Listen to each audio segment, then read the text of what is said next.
Hello guys, welcome back to another day of game development. Hopefully better than yesterday. Dude, my brain was so fried yesterday. We'll be fine. We'll be fine. I think we got through the thick of it yesterday. We just have to touch up. There's just a lot of like little things to touch up and little things to fix up.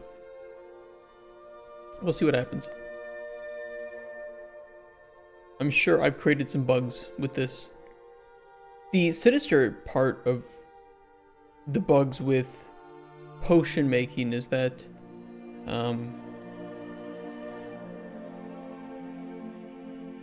am I thinking here? It's hard to test when I don't know things in game. So it's like I need to kind of determine if I know what makes a potion, then test it without knowing that knowledge and see what happens. Hey, Rixler. Hey. Lower that a bit. Happy Wednesday.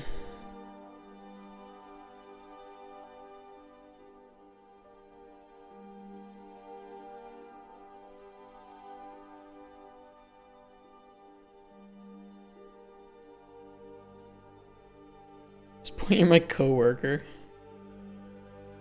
You know, I never expected that when I started streaming the game dev stuff. I never thought that, oh, my biggest section of watchers would be other people just working on their game or something and putting me up on the side. But it's cool.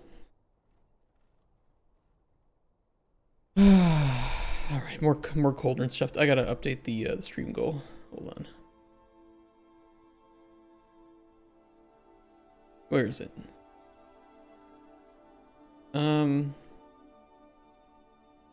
Actually kind of the same thing. We're actually doing the exact same thing today.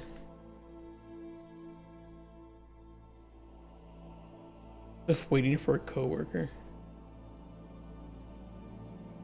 You know, I probably should have predicted it that people, once I started working from home more, that they would actually still want coworkers. I do like the office experience personally, but I'm in the minority with that opinion. I know that for sure. I did also want to fix up the cauldrons. I keep forgetting to fix up the cauldron mesh. Got a horrible collision.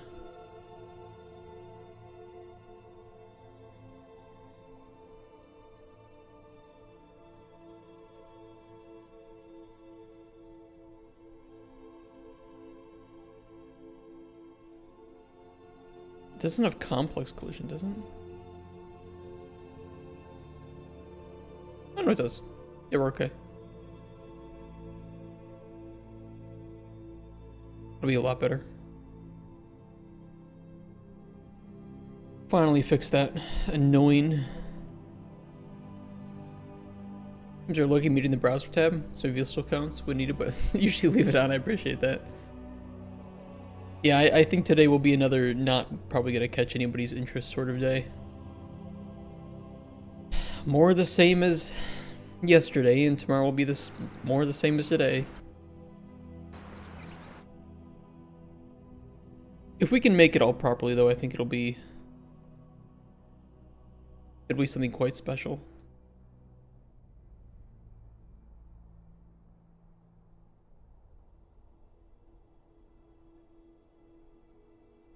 The Matrix, Neo. I just watched The Matrix with my fiance. This is the first time she's ever seen it. She liked it, but she thought that the special effects haven't aged very well. I was very offended. I think they've aged pretty decently. I don't know, maybe that's just me.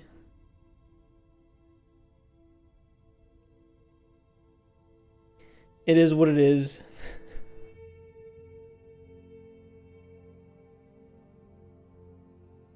Oh boy.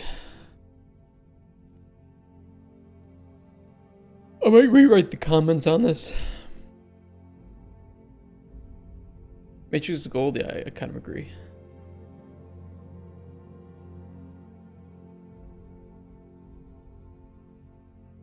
What we need is if there are any unknown effects. We need to show some question marks there.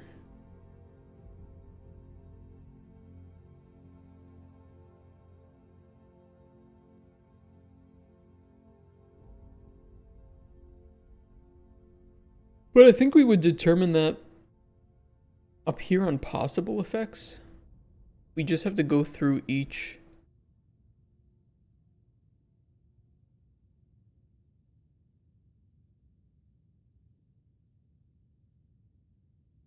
No, actually we could do it here. Yeah, we just make a new boolean. B has any unknown effect.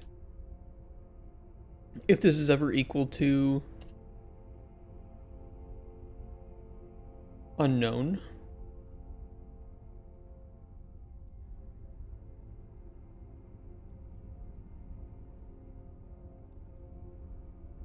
simply set that to true. Heard about AI killing new gen devs and they can't write code without AI. Yeah, and they will never make it into the industry like that, so good luck. I mean, guess what? You know, people with AI can make new little hobby games. I mean, good for them, right? That's cool. I don't have any problem with that. It will never replace actual development. Like I've mentioned before, it just raises the minimum bar to get into the industry, which just makes it harder for juniors. As if they needed anything else to fuck them over.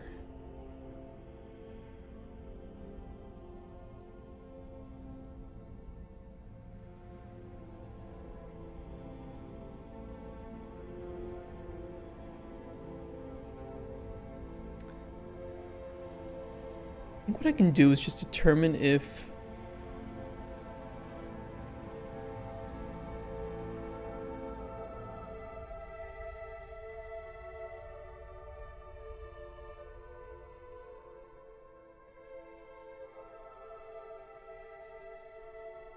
oops.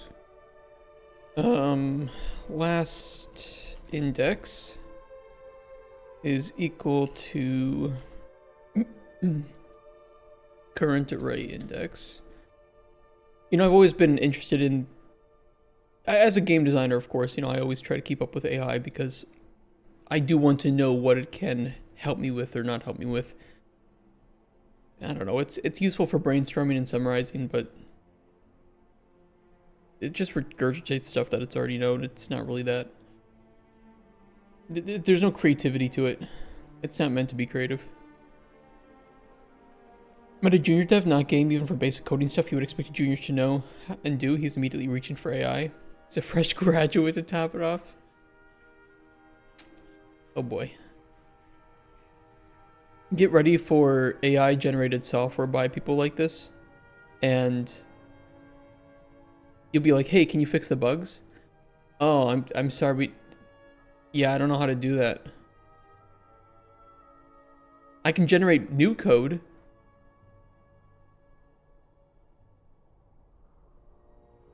Do you want me to generate new code? No, I want you to fix the bugs. Yeah, no, yeah, no. Not gonna happen. Depends on what kind of stuff the AI is used to. Maybe.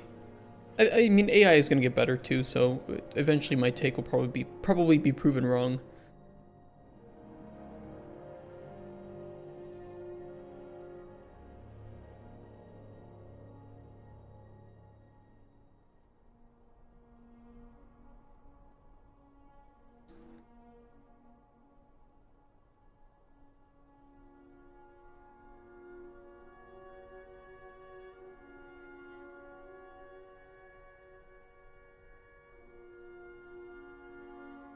Doesn't have an effect. Wonder if that'll throw out an error.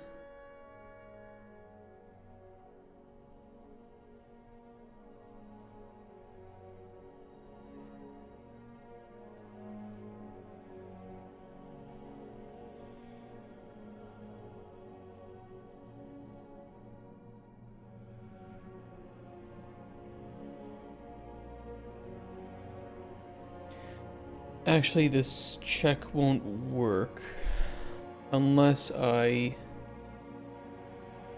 get guaranteed. Hold on. Let me do it this way.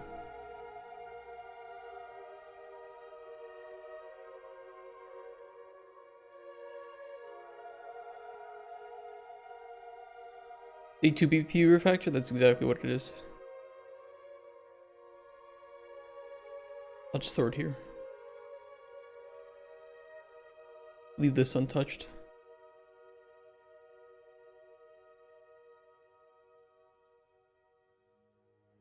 More concepts to make the app with multiple files faster, it starts falling apart. True. Run 3,500 lines of code, single file, forgot fixing the bug. Actually made it worse. Now the code wasn't doing anything at all. Use AI for code. No, I think that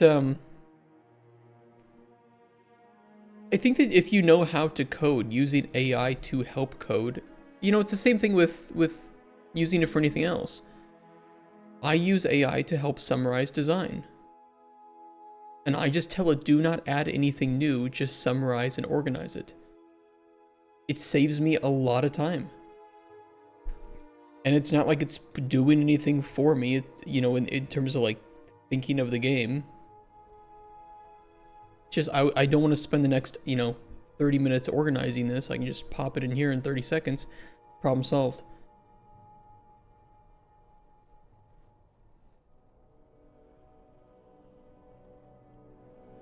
I did it with a game idea recently.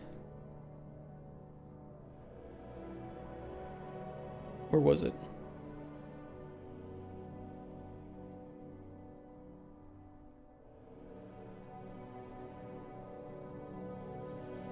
Yeah, I just shoved in my notes for an idea and I told it to summarize it. It's great for that. Great for that. And then it puts it into a proper organization.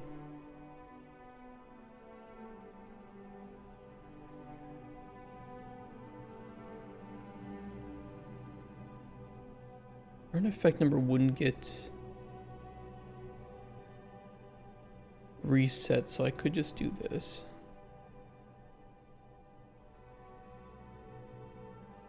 Throw my non-organized idea notes and ask to organize. Yeah, I think LLMs are fantastic for that. It's one of their best uses, in my opinion. And more people need to be using it for that.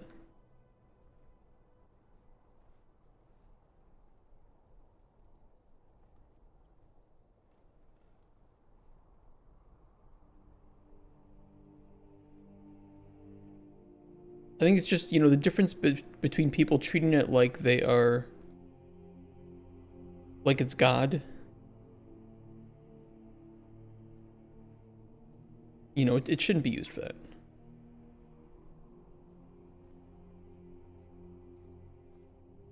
It's a tool. It's a very, very useful tool for certain things and a very horrible tool for other things.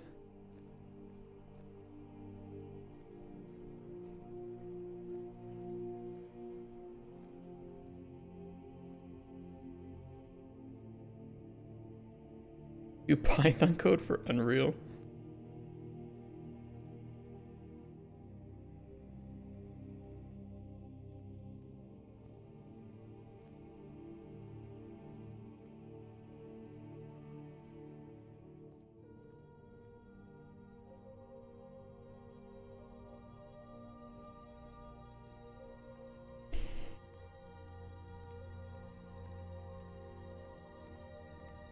Hey, Lazarla.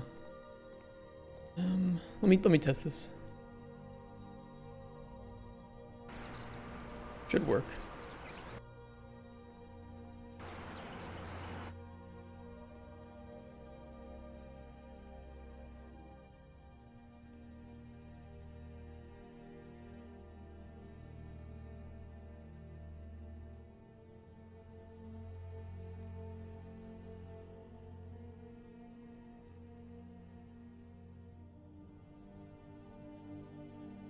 Where does that get filtered out? Hold on a sec.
I mean, we don't skip it.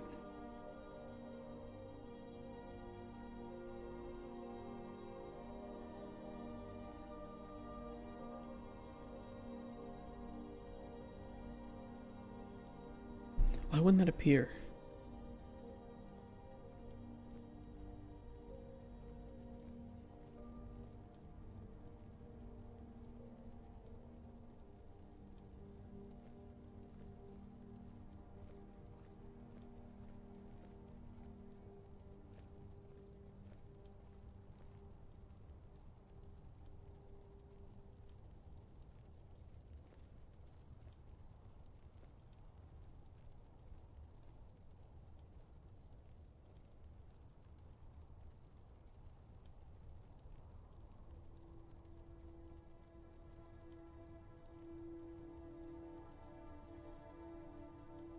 Hmm.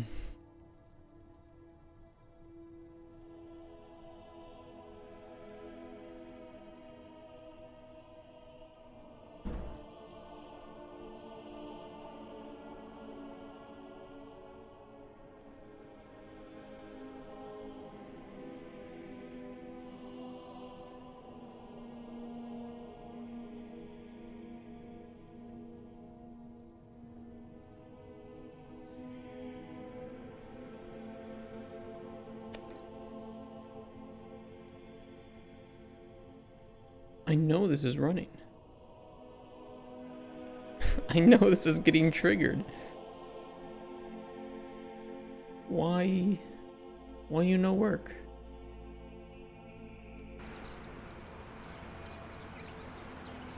Lazar was talking about somebody that she works in games with.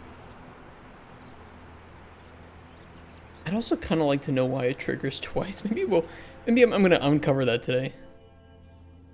Why the fuck, in capitals, does Cauldron Brewing trigger twice? I mean, it's not a big deal, but I kind of like to know why. Where is that coming from?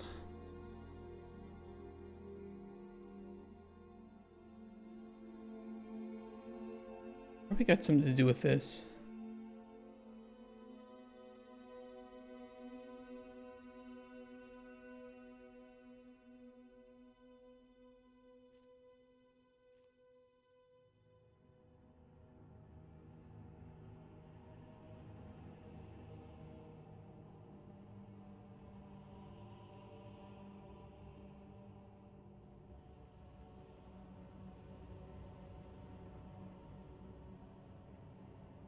A good breakpoint. No, I know it's hitting it, but it's kind of hard to test why it's not showing up on the panel.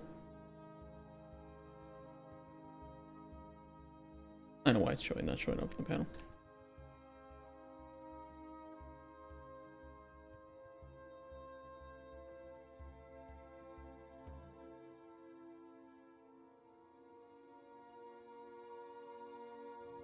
That was why it was not showing up on the panel.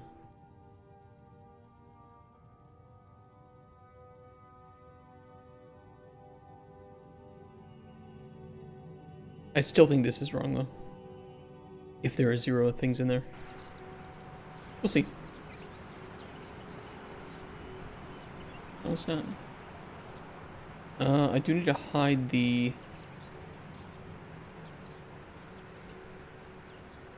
Yeah, there's a couple issues.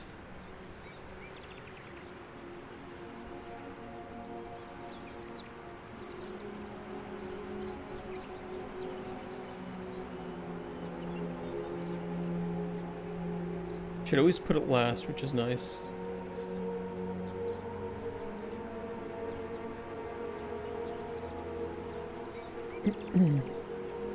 I wouldn't mind if the...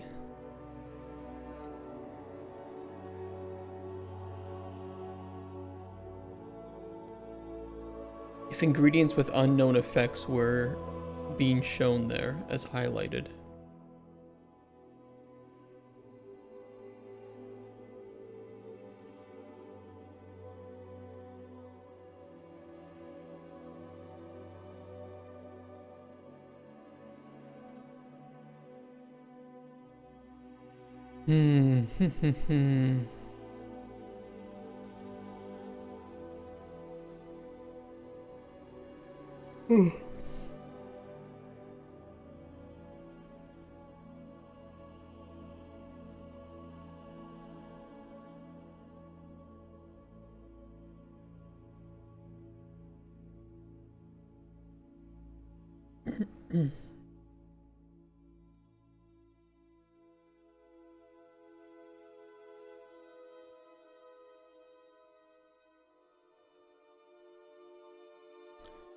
I'm gonna force hide it. I'm gonna do B force hide.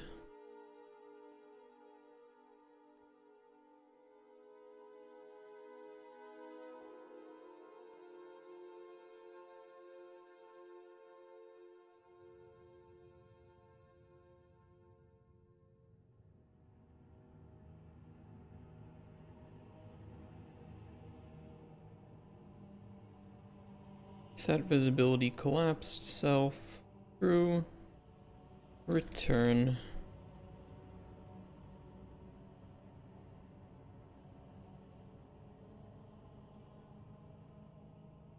Oop, not there.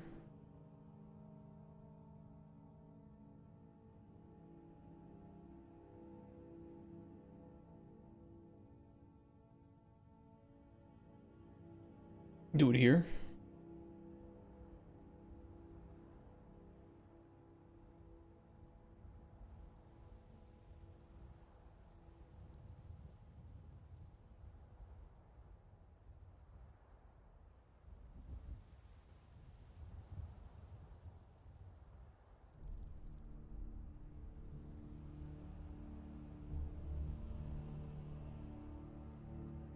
That'll at least hide the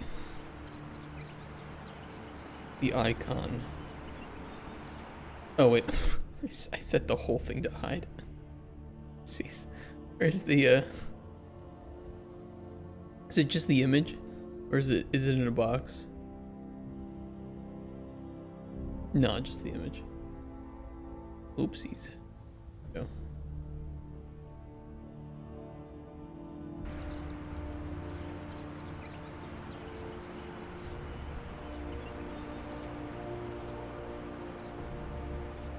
Could change the tooltip for it too.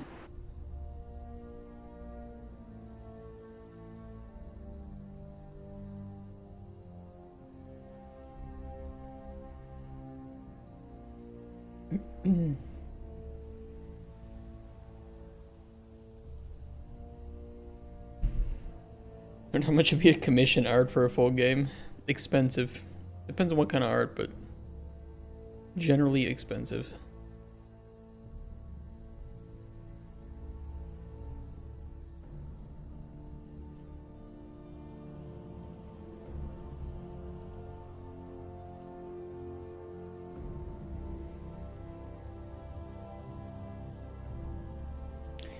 Pixel art can still be expensive, but it is definitely cheaper. Good pixel art is expensive.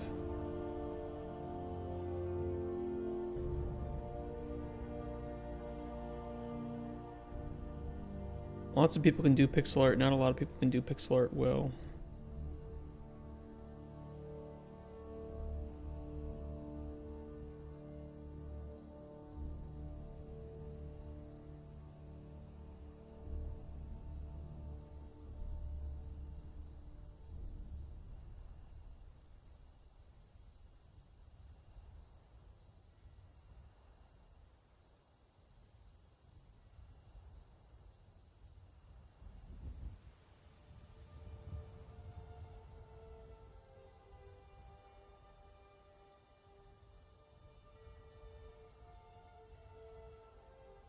I should either asking a friend for help or doing it myself. Hey,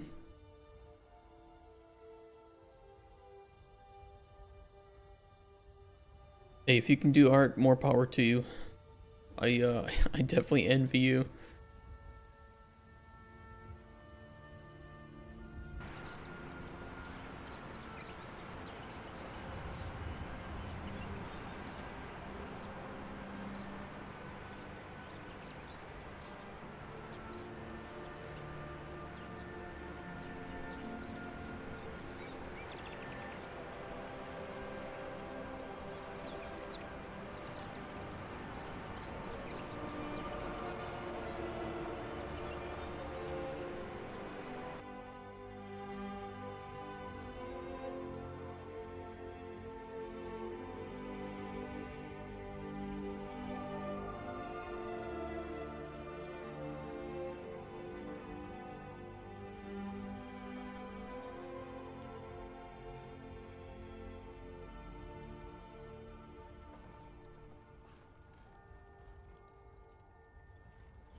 Good room size.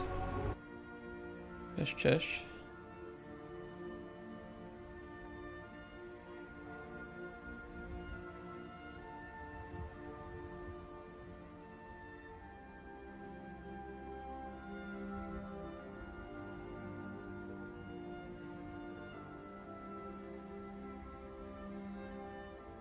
It'll be slow going, it will be slow.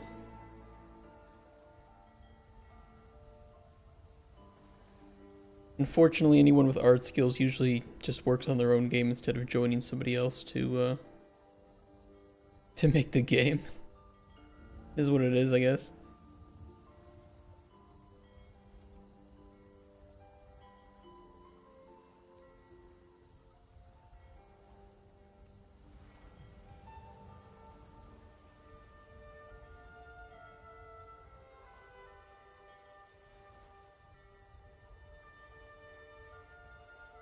I only use this for one thing though, right?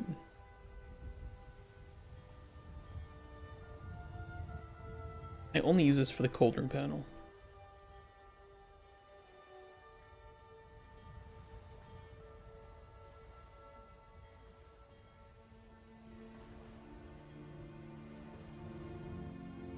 Yeah.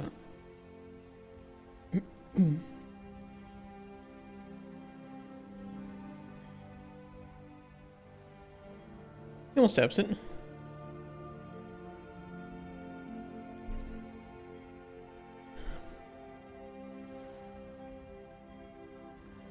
Why did I want to know that?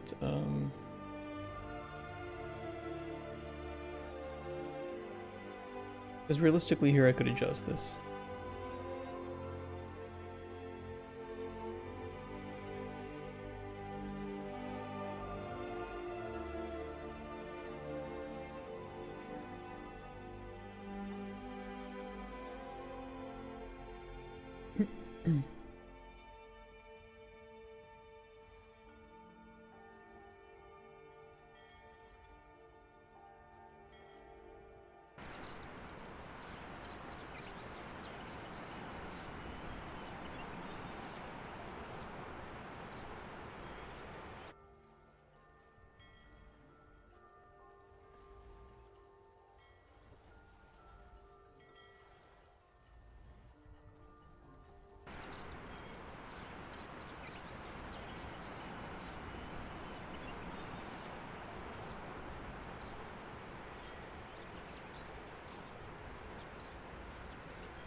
That'll work.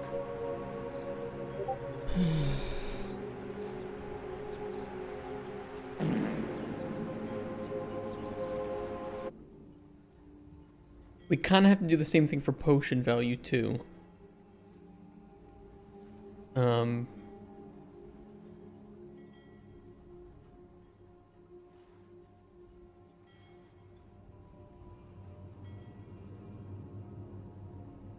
Let me think.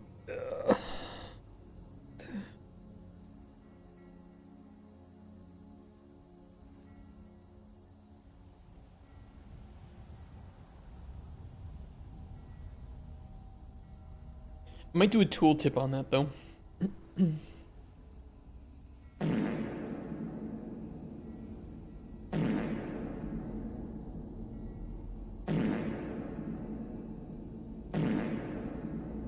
Don't make me put a cooldown on that. Okay.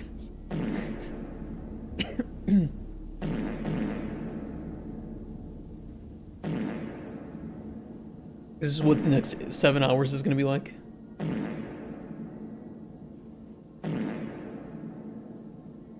Gonna punish any new viewers. Oh, I wonder who this Microraptor Games guy is. And just hears farts for 3 minutes straight. You know what you guys could be spending your money on?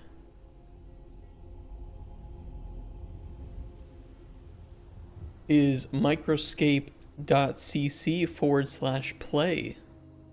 That's right. And you too can join in the new sensation developed by our very own Kent. Look at all these people. Look at them. Doing things, chopping wood, fishing. There's Cludaws. I'm doing nothing. What do I have in my inventory? I just got shrimp. Go kill some chickens. Yeah. Actually, how much energy do I have? Oh, I have 8 hours. Dude, I have 8 hours of grinding away at chickens. Now this is RuneScape. Let's do it. No, mobile? I don't know. You'd have to ask Kent. Mark, can I ask you to double check in the settings community if it's all green? It was the other day. It is not today.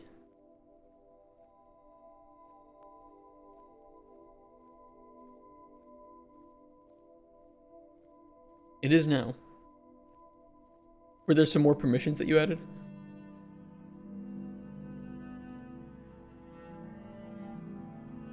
Oh, it's all good now? Okay, no problem. But yeah, you guys can redeem more energy using channel points, and you can just AFK for it. And you can also redeem energy for everybody. What is this game? It says like a little idle Twitch streamer game for streamers and viewers, based around games like Old School RuneScape, Melvor Idol. You filter high scores by your community. Oh, cool.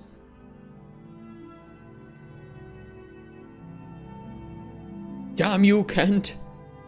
Creator. Where am I? Dude, I'm fucking last. You guys are so much better than me. Son of a bitch. I have to use my infinite channel points to redeem extra energy for myself, and then just not stream for like 3 weeks. But I'll get all the energy. That's right. Ha ha ha.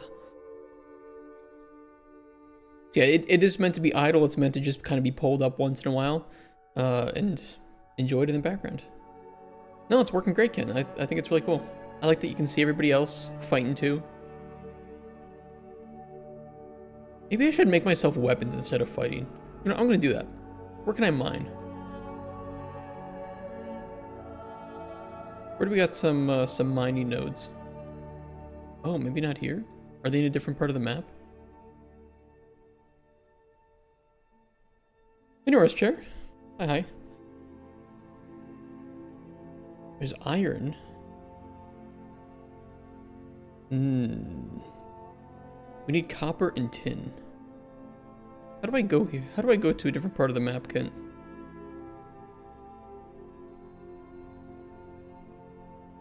Oh, I see. Oh, I'm traveling. Oh, that's cool. It's my first time traveling.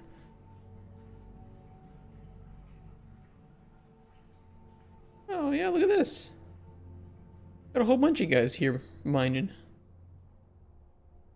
That's really cool. Oh, Kent's here. Look, he was waiting for us.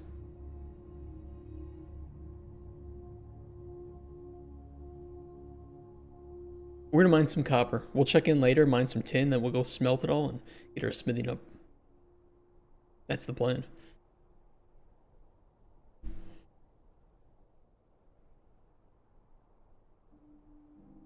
I'm gonna pin this for today too.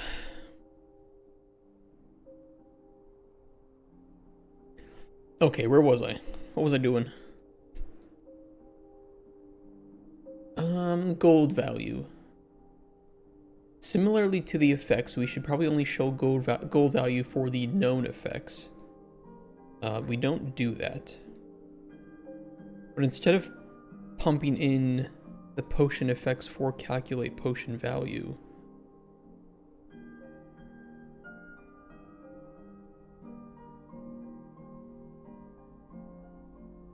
we'll do it twice. I'll run it twice, but one with the legitimate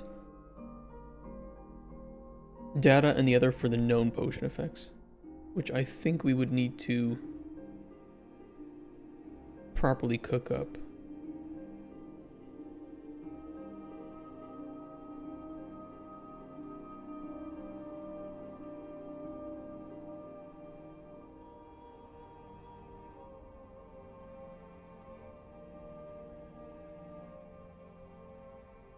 Actually, I don't think we know this. Wait, hold on. Potion effects.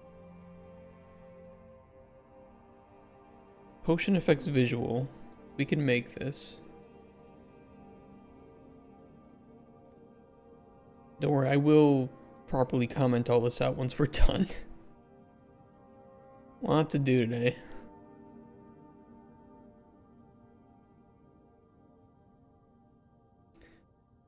Removed potion indices. Removed potion indices is a...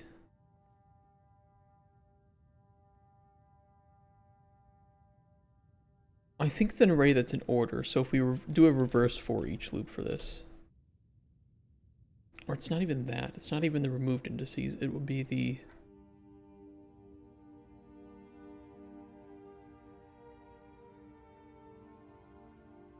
Let me see, guaranteed effect indices visual.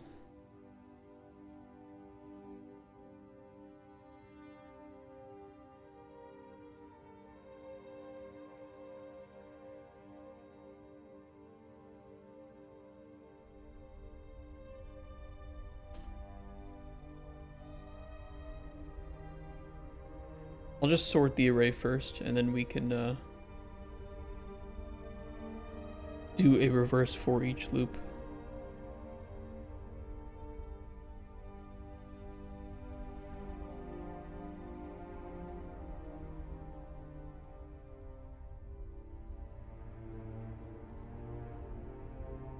But first we'll check, is it actually empty or not?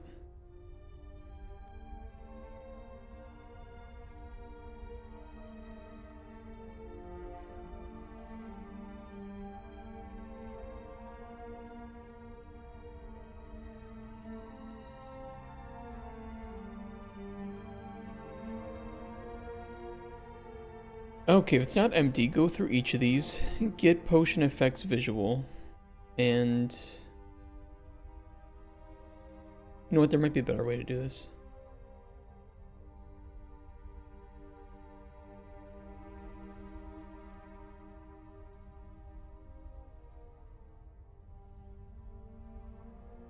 Sort it for each.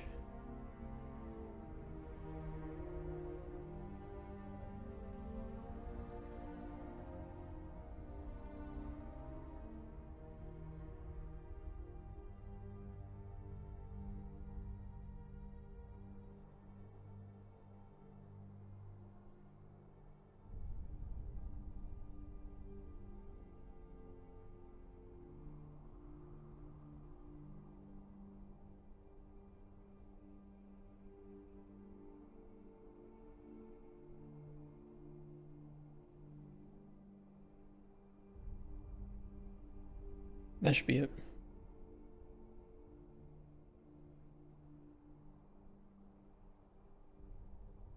I saw quite a few people jumping over because of the game, Kent, which is pretty cool.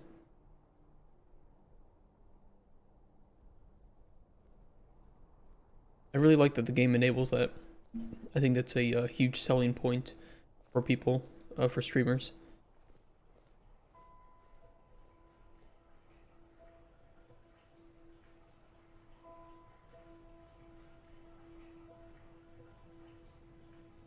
Alright, we will calculate potion value here.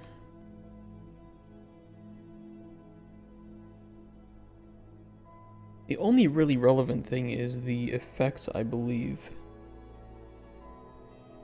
Oh shit. I didn't think it was this complex. I kind of forgot how much work it was to make this.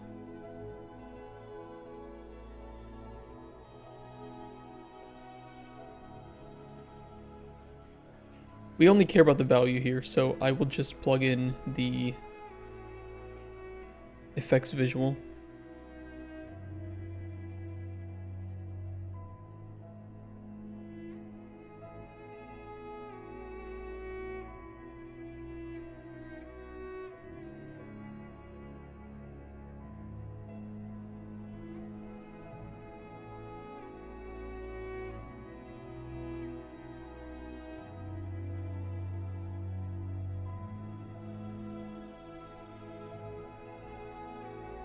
Just get pretty chill. We try to keep it chill.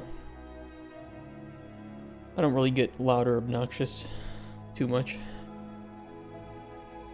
Depends if he rile me up talking about, I don't know, gambling in games or something, you know, games for kids. Then I'll rant.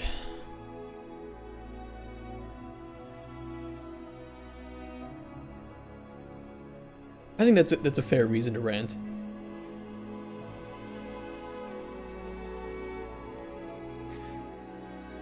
I'm gonna sort these local variables too when we get the chance.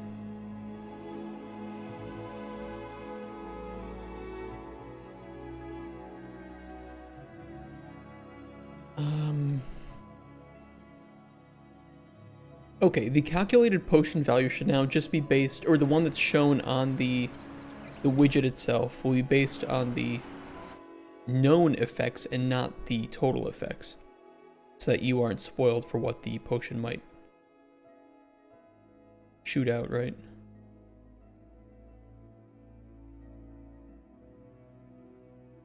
Okay, that's clearly not working. Shouldn't show 16.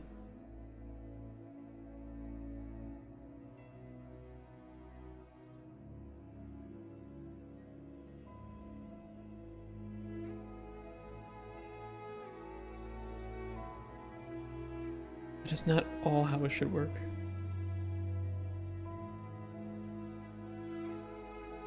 Oh yeah, because I don't do the check for whether or not we actually know about the effect. I just kind of... No, we have guaranteed effect indices visual.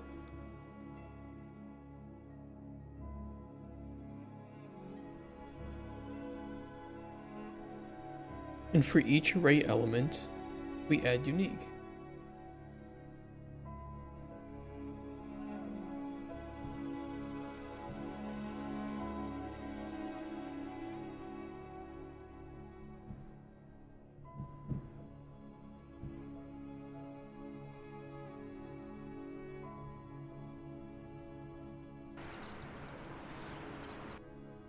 People in the apartment above me banging like usual.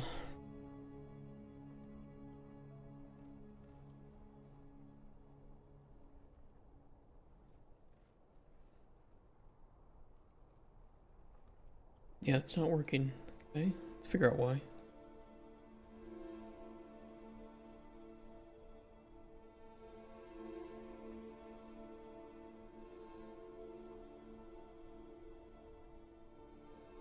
Yeah, adding in this changes it to 8, so it's clearly modifying the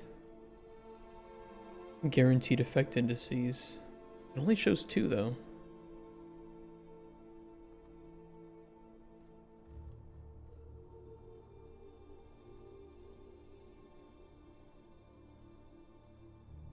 Poison and strength boost.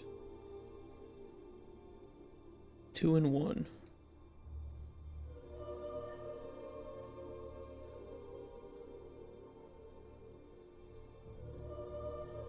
Well, that can't be right.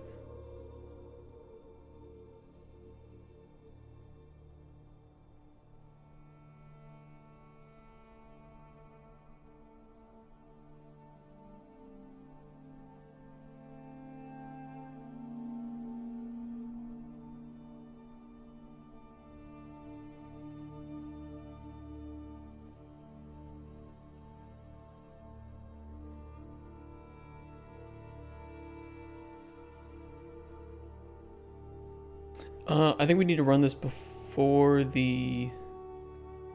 Let me think.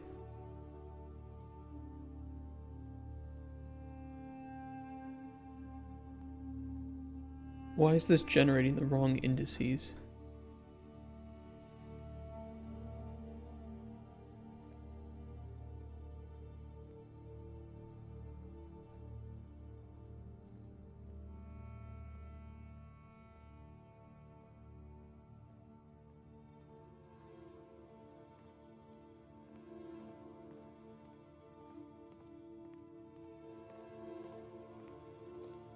We build them here.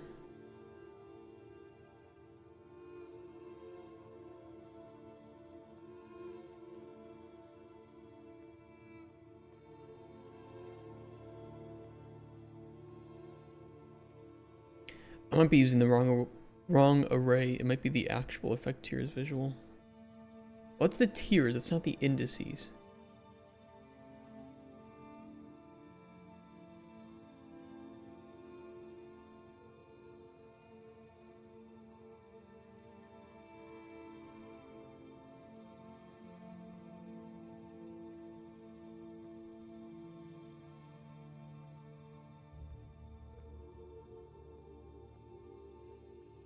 Well, now I'm really confused.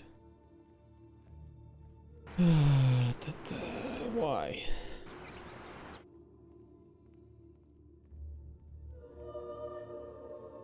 Now I don't know which data is actually correct and which isn't.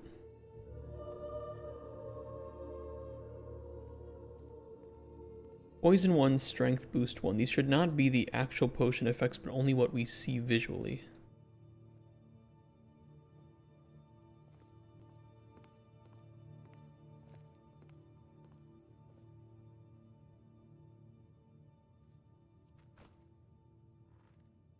So 2 and 1 are the guaranteed effects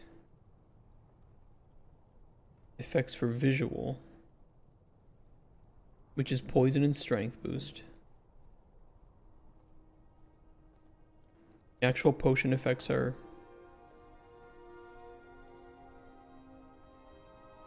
restore stamina and strength boost. Oh yeah, because technically it's getting canceled out.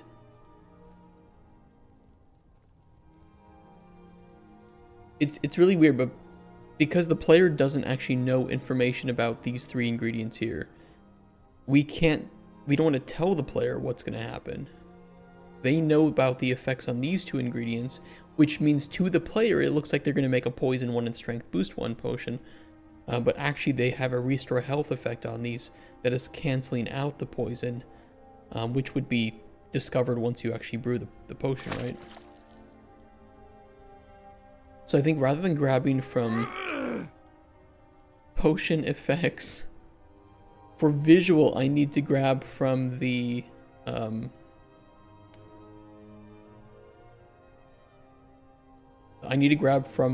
list up here, from possible effects.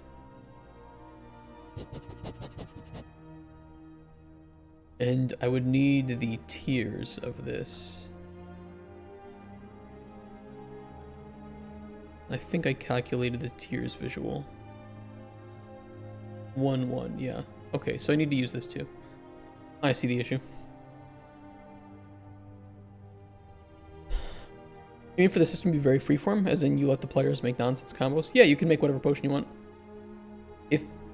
If it's just the stupidest potion ever, if it's a, I don't know, a cure poison with lightness, so you can jump really high, or you poison with lightness or whatever, and do whatever you want.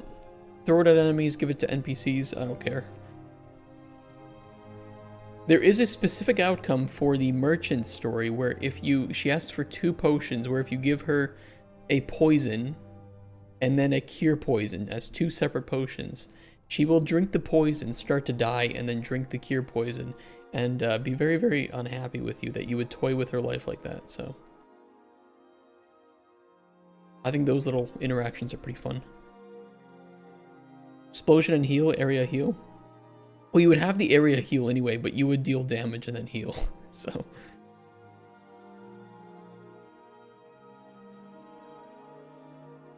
poison is higher quality than the cure, she'll die. So if the poison is in the case of her story, any cure poison will cure the poison. But we could always make it to where if the poison is higher tier, then she would die. So it could be done. It's just we would need, writers to write all that stuff. And I'm not a good writer.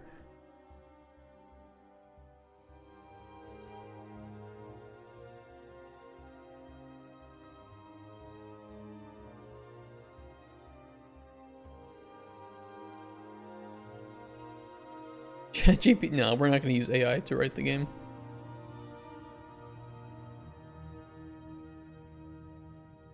If I couldn't be bothered making it, why should you be bothered to read it?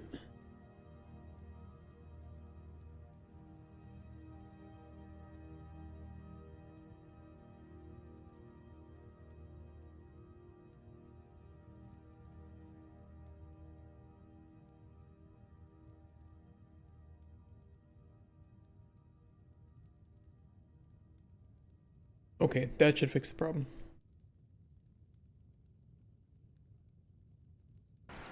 Now it will calculate the potion based only off, hopefully, the effects that you can visually see. So in this case, poison strength boost, which pretty much make the potion worth nothing, right? And anything else added, while it would affect the value when you brew the potion, does not affect the value at this point. This we need to touch up on next, and the randomized name. And you can see here that the results are different because we discovered some new things that we also need to do. Then of course you could throw these potions out in the wild. All the goodies. Hello, Mr. Skeleton. That will do nothing because we actually don't have any of those effects working yet, so that one is entirely pointless.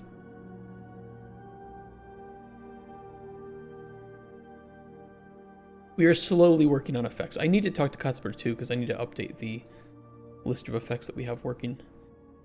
Okay, if the value is working, the effects are working, the flavor is working that we know of, then the potion finishing panel would be the next thing to touch up on. For VFX, you can do the basics. Yeah, we do have basic VFX, by the way. Let me make a potion of something that I know that will work. Yeah, the fire was there. I think that the testing potion right now only shows paralyze, and I don't think that's working yet. I can cheat it.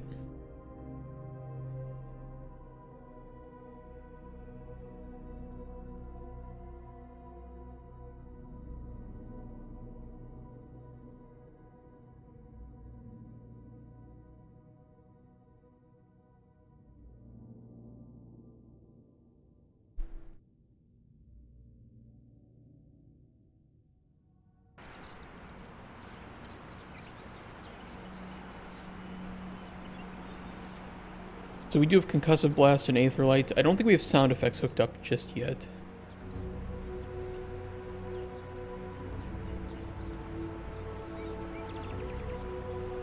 And I thought Concussive Blast we do have the visual effect, but I don't see it at the moment.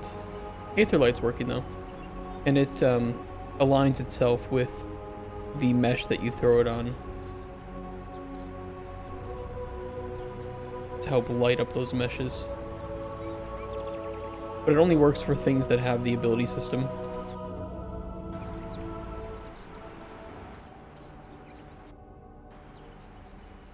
So like the enemies and stuff.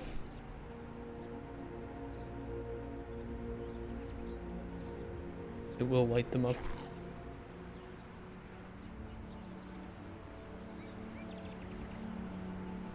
Yeah, I don't know why the Concussive Blast VFX isn't working.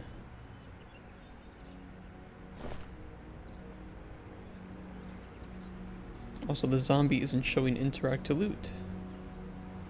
That is weird too.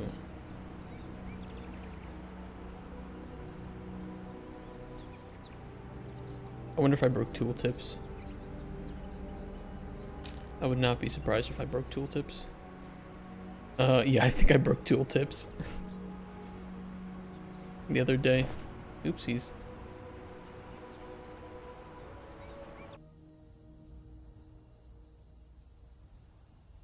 Tooltips are broken. Idiot. Everything's broken. Alright, potion finishing. I want to focus on what we need to do. Then we can do we need to do a full bug run through before we commit this to main.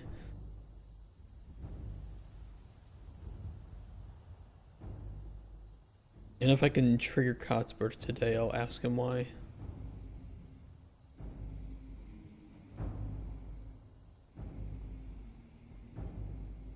Is he online? He is not online. Okay, I'll wait for him then.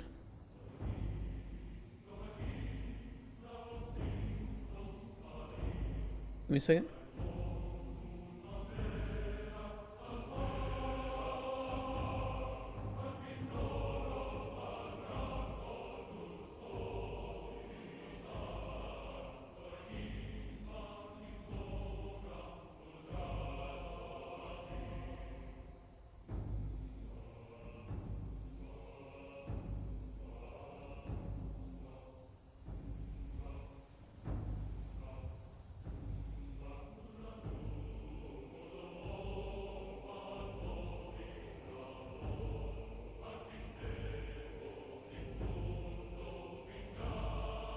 Okay, sorry about that. It's an important Discord message. Potion finishing. Where do we grab that info? I think we grabbed that info from the... Unfortunately, we grabbed that info directly from the alchemy table.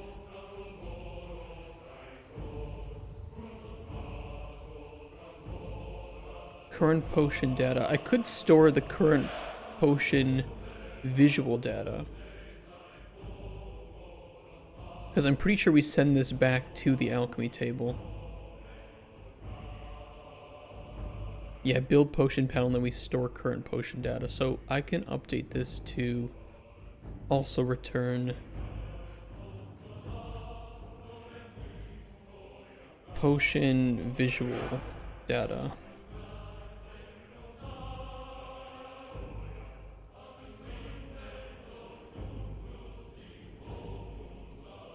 And we'll just store that there too.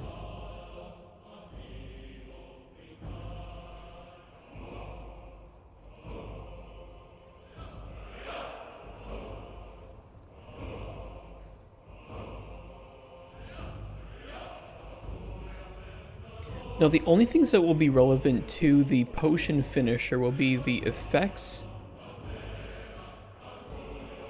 And that's kind of it. But I can still plug in everything.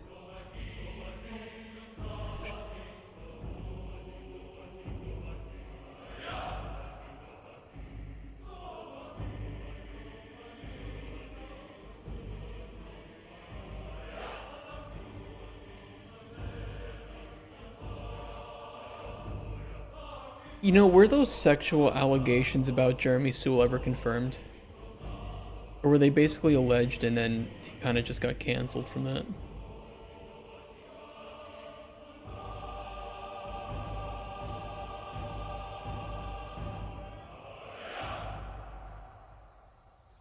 You guys even know what I'm talking about? Did you guys know that that's the reason he's not working on Bethesda games anymore?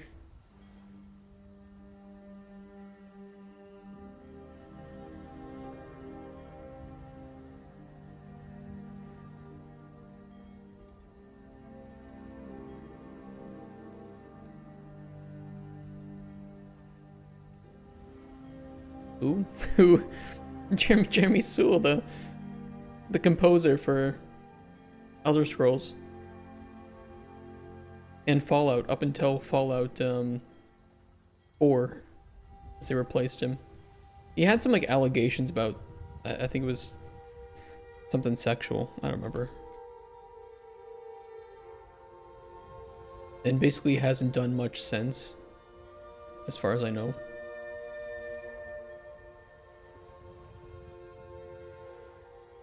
He did something for Roblox. No. My boy fell off. Yeah, he was accused of grape without the G by a game designer. It was accused by somebody else too. He denied these accusations.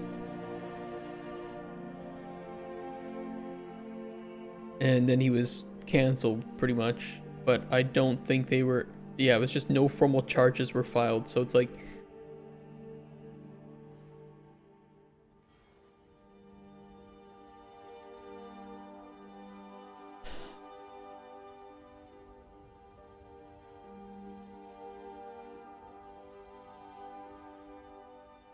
Jeremy Sewell's ex and I was with him when the allegations about him broke. That proven?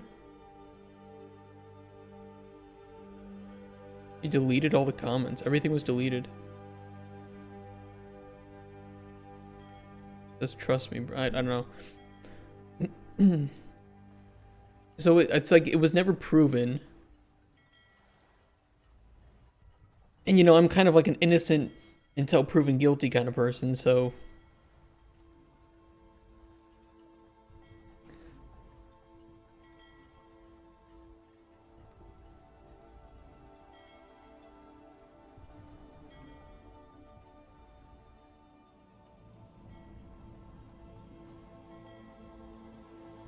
I don't know. I don't know.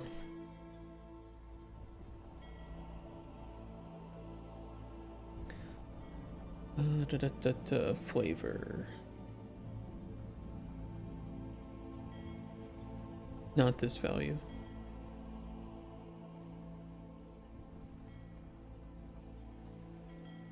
Where is flavor? Down here. Do we build flavor?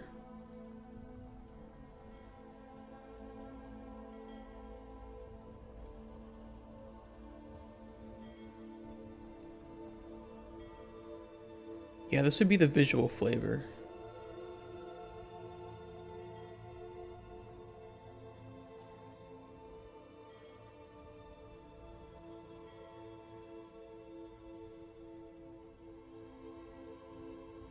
This might actually be the most complex blueprint I've ever written. I did some pretty crazy stuff for an old idle game that I made though.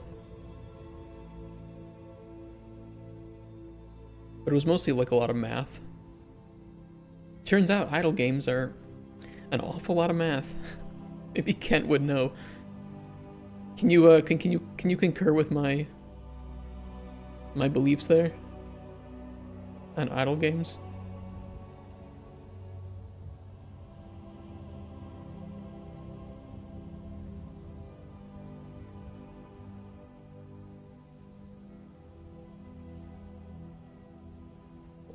That idle games especially are just really, really math heavy.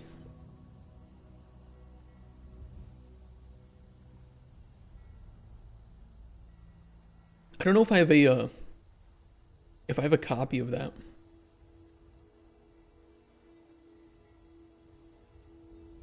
I don't have it here. I wonder if it's on my LinkedIn. LinkedIn. I have not been on LinkedIn in like weeks. I probably have a bunch of messages from people that I don't want to do business with.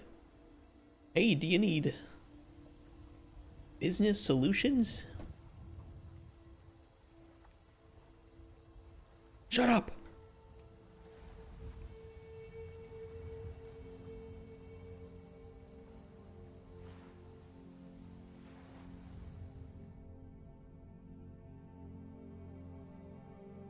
This was an old idle Darkest Dungeon game that I made.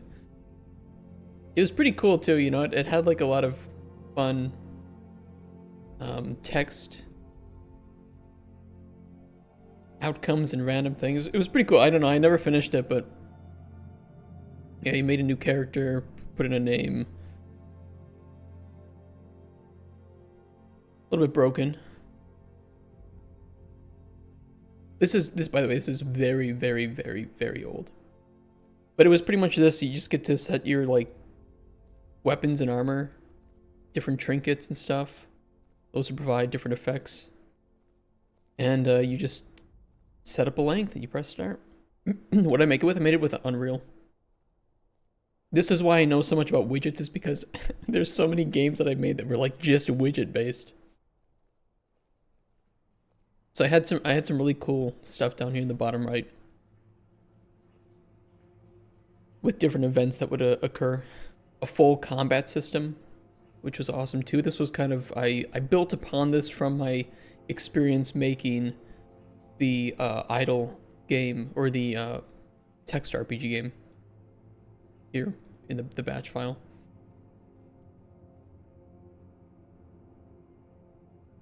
Nice, I killed the ghoul. What did I get? Ghoul had loot. Better have. Ooh, 3 gold, 2 busts, and 1 key, and I gained a level. Very nice. You could even collect lore.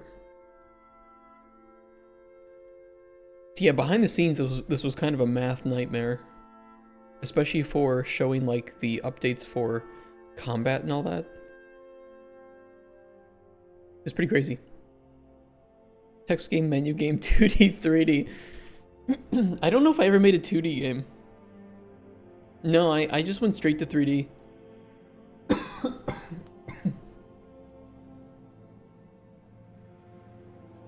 One of the ones that I made after this was a... Oh, I don't have it here either. Okay, hold on. I don't know if I ever uploaded the next game that I worked on after this.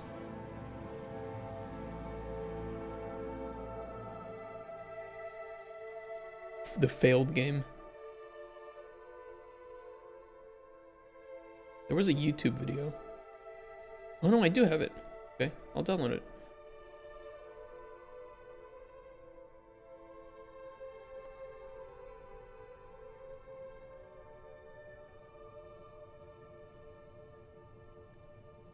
This unfortunately was intended to work on this with a artist, but she pulled out of the project, so didn't really get very far.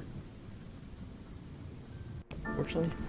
But yeah, I wanted to make a 2.5D game.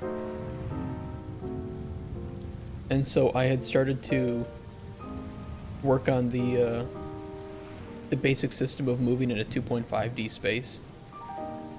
And having like different occlusion and stuff. And honestly, I like it for what it is. And I wish we had developed it further.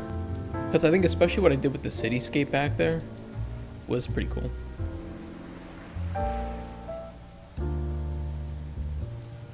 There was even like an investigation mode too. Where you could click on things.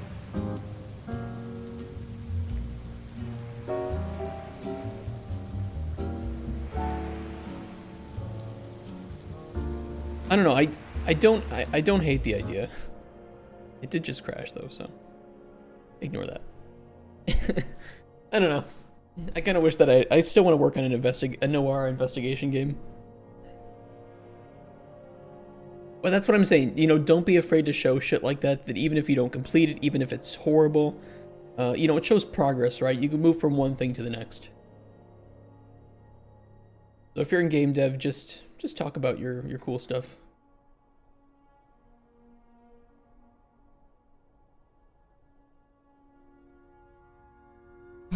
Alchemy table. Potion finisher is what I need to pull up right now.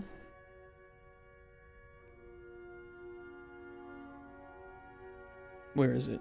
Potion finishing. WBP. Yeah, we cast to that.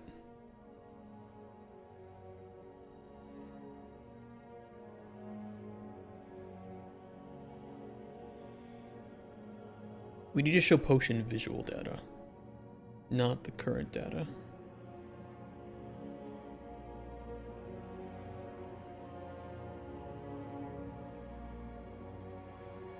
And we'll need to do that too for the potion naming.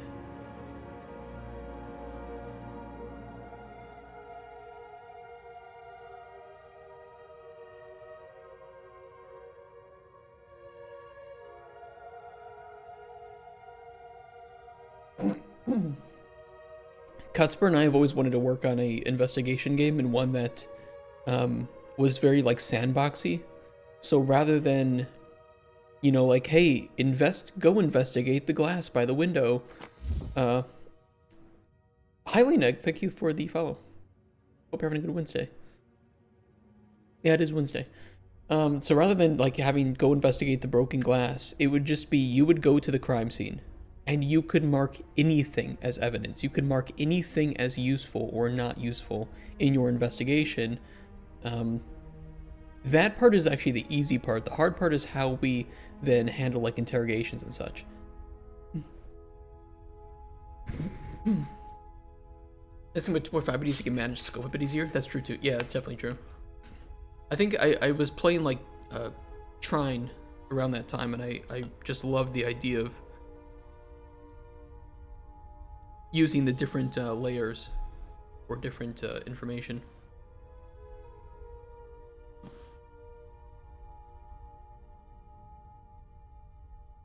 And you can still allow for some, 3D movement within that 2.5D space.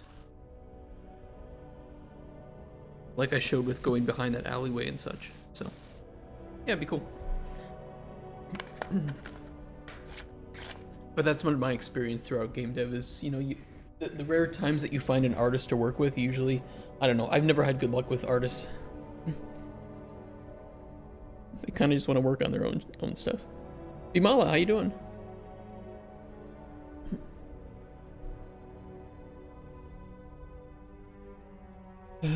Okay. So the randomized potion name should now take into regards only the visual data.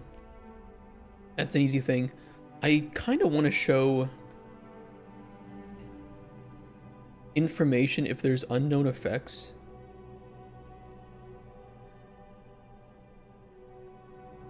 How can I do this?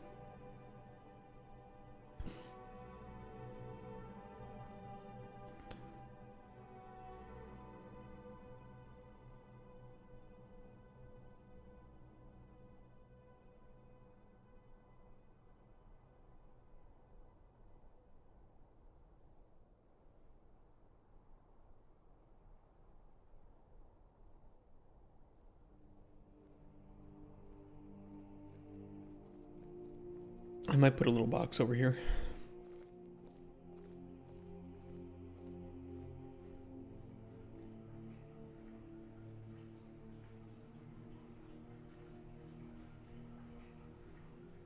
You know what? For now, I won't do it. That's more of like a quality of life, but it's the thing that I'm trying to think that is what you see visually in the potion might be different than what the potion ends up being because of canceled effects. And of course, you won't see that those effects are being canceled. Is there McDonald's in Poland? Yeah, there's tons of McDonald's in Poland.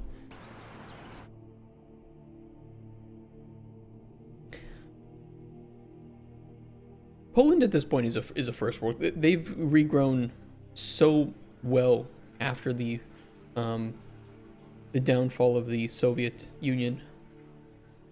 It's pretty incredible how much has been rebuilt.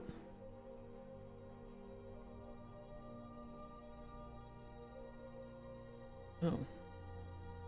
Yeah, that shouldn't appear. I thought I fixed that.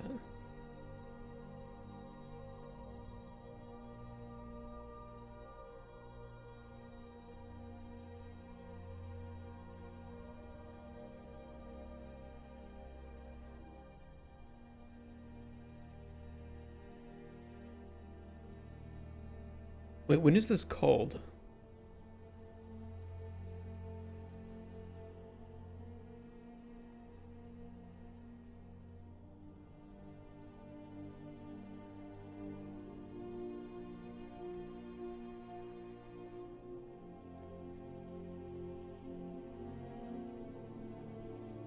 Friend is making Breaking Bad game using pixel art.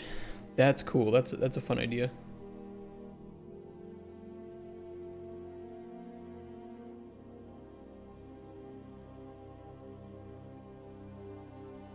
Yeah, we have the load potion finisher. Check for canceled effects.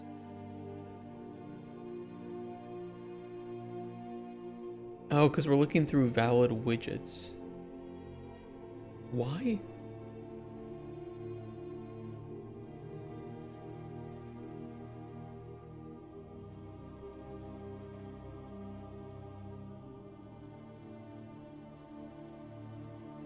I know why.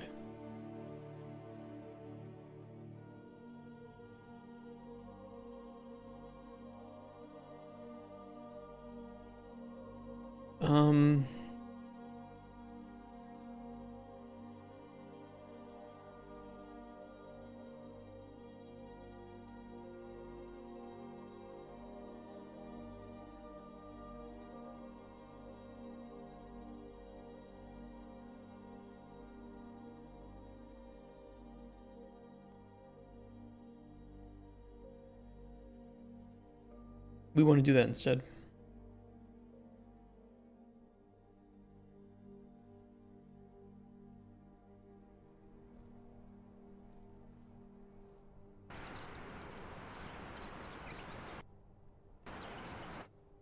And that should prevent that issue.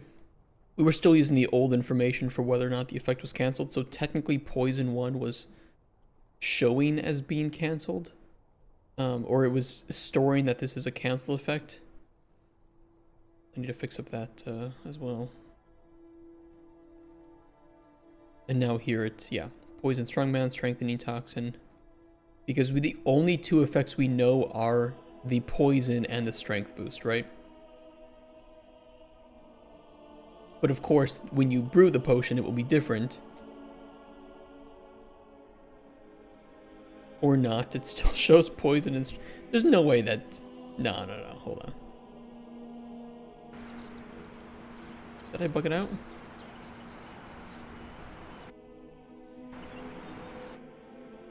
It might, you know what, it might be.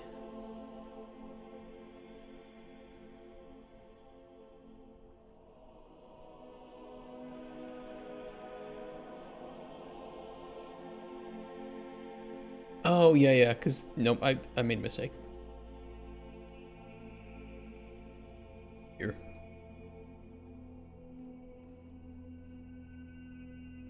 We want that hooked up.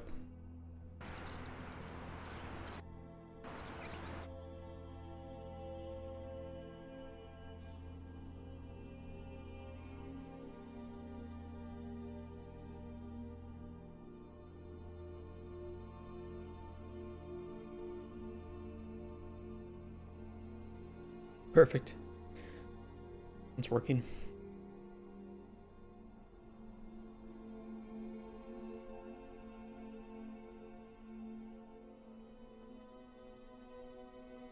Yeah, and we actually don't want to hide. I don't want to hide any of this from the player. We just need to propagate back the knowledge that the player actually learns from making this potion. So when the player makes any potion, they know what's on it, similar to Elder Scrolls. Watered down. How you doing, Turney Cook?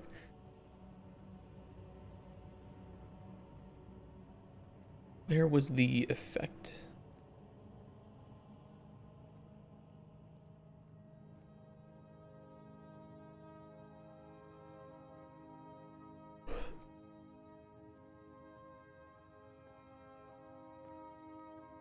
On hover.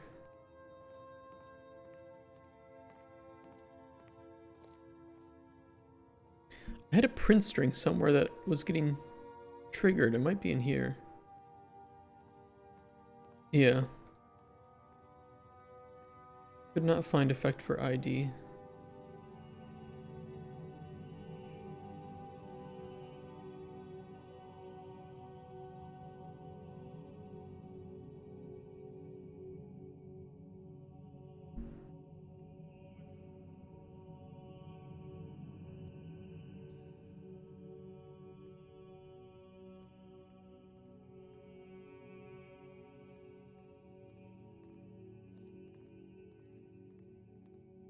I'll probably just unhook that error.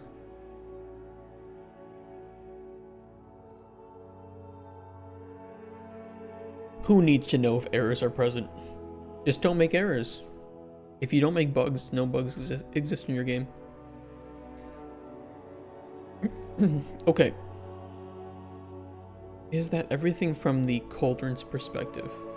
I think so, as long as it's actually working, which so far from testing it does appear to be working. We need to propagate now back the knowledge once you brew the potion. That might be a little bit tougher.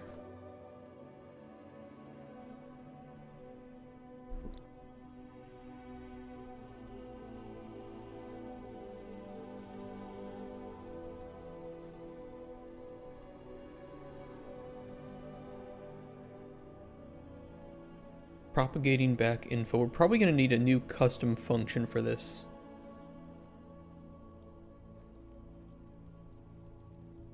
Let me think. When do we reset the potion? Update potion brew. Here, likely.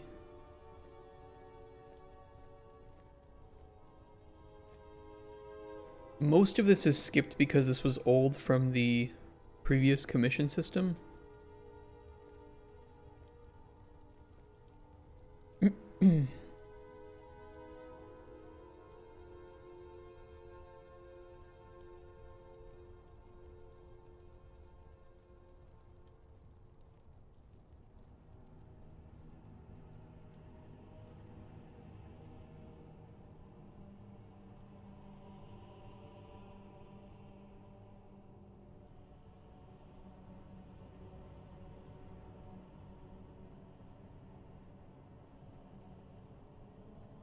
I actually don't know what of this we need anymore. This is so old. I completely forgot what this was doing. You know what? If we don't touch it, it isn't broken. So I just won't touch it. But we know for sure that we reset the potion brew here. You can check DM in free time and let me know if it's a fishy scam or what. Do contact me offering some tutelage and later send... Huh? Check DMs?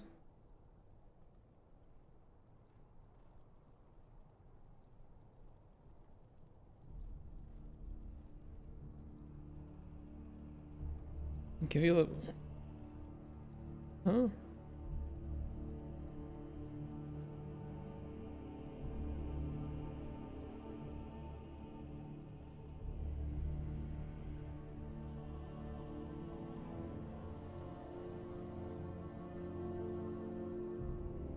I can give you a list of things you need to do if you like. A list of things you'd need to do. Wouldn't been mind publishing it for you and giving you all of the profits. Trust.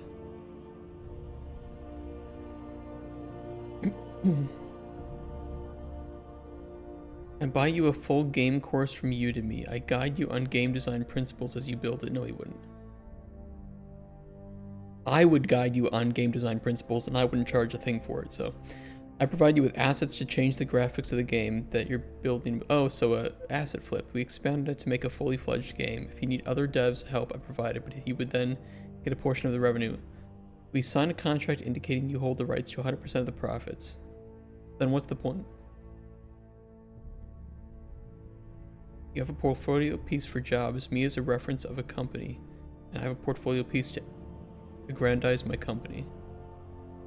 Now if I get any contracts to make games or funding, you and my other devs are first in line to get paid work as well. So he wants to get people to make him free asset flips that he would use to say that this is his company's work, to leverage into a publishing deal, and then with the, dude, trust me, bro, I will hire you if we get full paid work. That's not even maybe fishy. That is actually fishy. To reiterate, he wants to get you to make him an asset flip game that he can take credit for. You might get to keep the profits, but he gets to say, yes, my company worked on this game, and this game, and this game, and this game. Here, fund us to make more games that are even better. He's not only scamming you, he's scamming publishers too. This person wasn't in my Discord, right?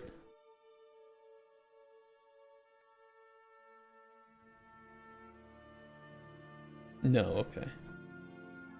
Yeah, you know what? If Kent, it is fraud. I don't know if it's legal fraud, because the technicalities, if he's a B2B studio, yes, he could make this claim, but it's spiritually fraudulent. At least he's buying, you know, it could be his own course. It doesn't matter. What the course would be is how to make like some mobile asset flip, because that's literally what he's saying. He says, I provide you with assets to change the graphics of the game. It's asset flip. You'd be working on asset flip mobile games. I 100% guarantee it. You wouldn't make any money from this, I promise you.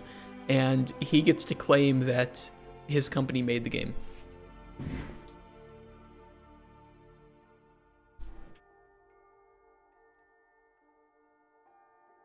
Can you, hey, hold on, almost absent. Can you tell him I know somebody that would be interested and then send him my Discord? I want to farm him.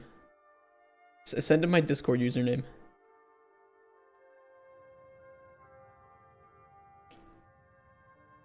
Fuck yeah. I get to farm this for free. I kind of admire people like this. You know, I would bet that he's not the first person to do shit like this. I'll tell me my dev friend who's looking for work. Dude, perfect. If I had no morals, I'd be using my skills to make phishing sites or something.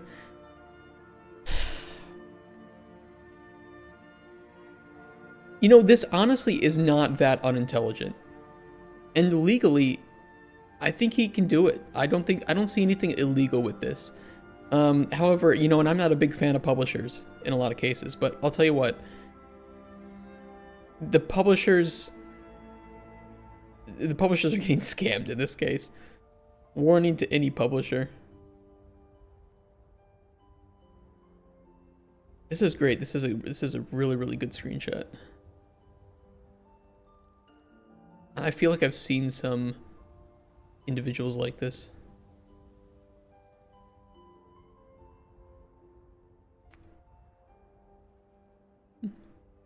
It's not a horrible idea. But yeah, like you said, Kent, no morals.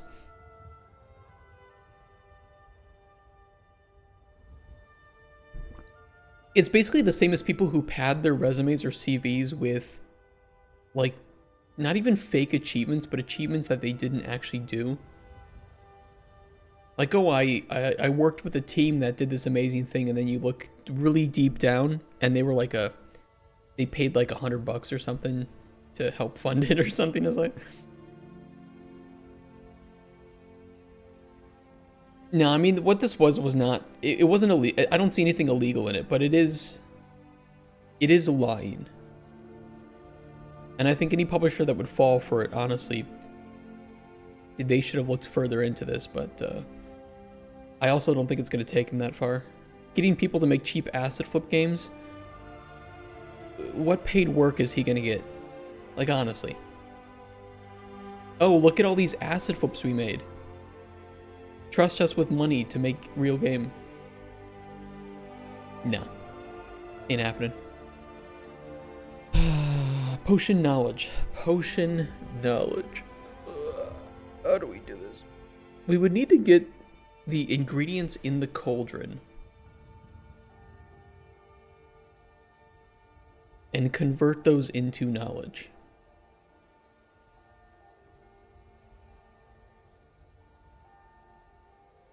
But only unlocking the effects that are on both. Well, we know what potion is made, so we know what effects are existing. I think we could play it pretty easily and do... Yeah, I think there's an easy way to do this.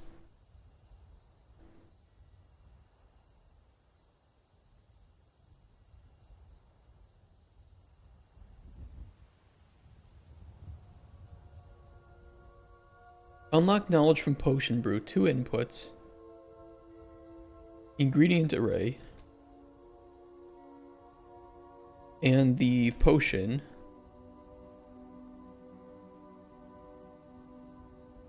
And then we can just cross-reference from the ingredients.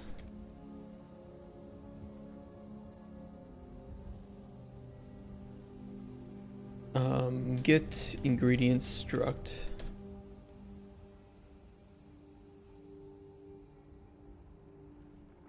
Break.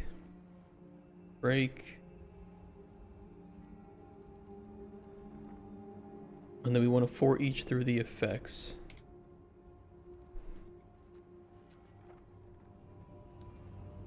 I'll store the brewed potions effects too, so we'll break this. Grab the effects. Local variable. Brewed potion effects.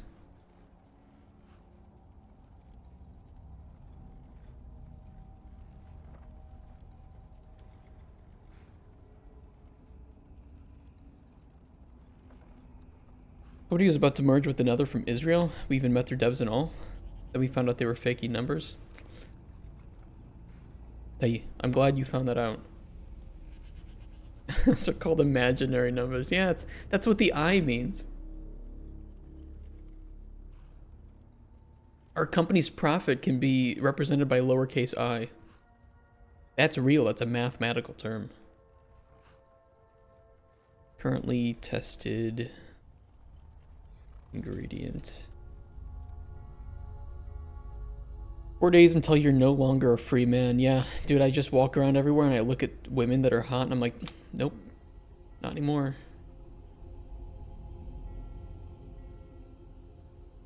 It's not true that way.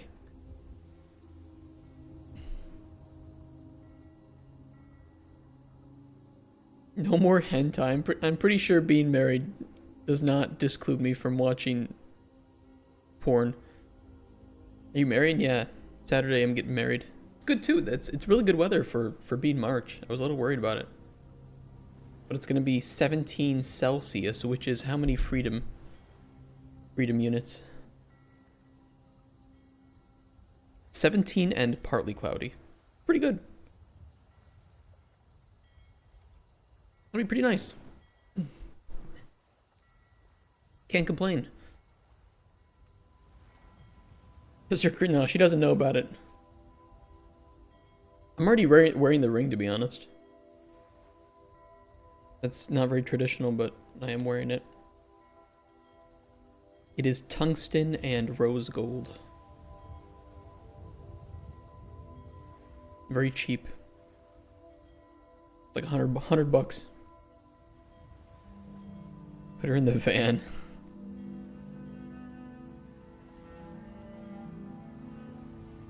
Traditional wear engagement ring before marriage. Well, this is not my engagement ring, but for her, and yes, here in Poland you wear the engagement ring before marriage. I bought her a slightly non-traditional engagement ring too. It was a small little, I don't know. Maybe I can find one that kind of looks similar. It had a ruby in it. It was very minimalist.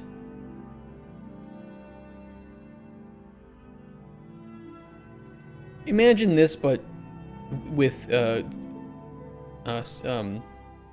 white gold. And that's kind of what it looks like.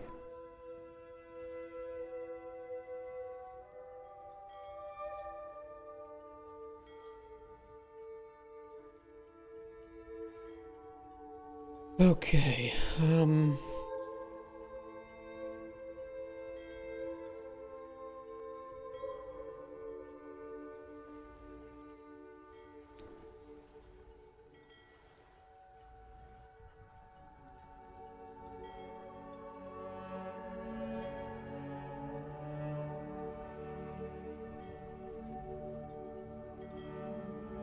currently tested ingredient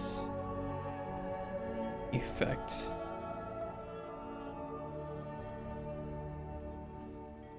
I need to do another for each loop, this time with break.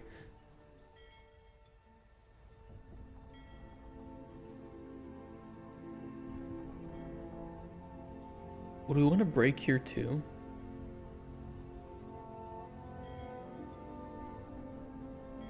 No, I think only here.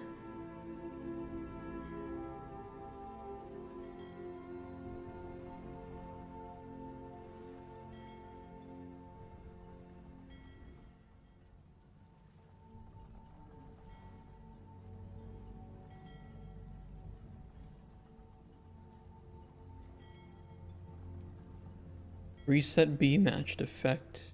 That'll be tested down here. We want to see if this is break it. Don't care about tier. Grab this, break.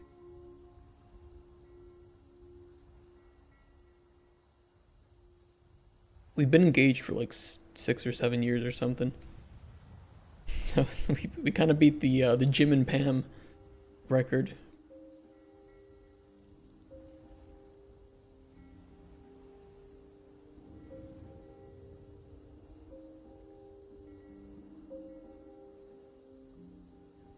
We waited some time and then COVID hit and we didn't want to get married during COVID because, dude, how fucking depressing would that be? And then we were like, okay, do we want to get married in the US or do we want to get married in Poland? And then there's a lot of paperwork to that, to both. And so we're like, okay, you know what? Let's just get married in Poland. We'll do the paperwork here, and then we can do big celebrations when we get back in the US. Almost as long as he's been alive. Dude, I know.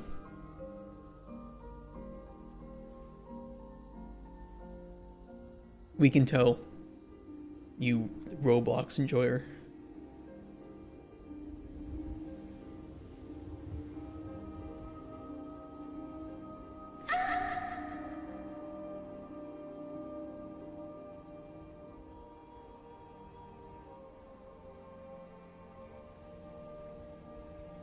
Yeah, Google that image that appears behind my head when you redeem the moan. There's your initiation as a man.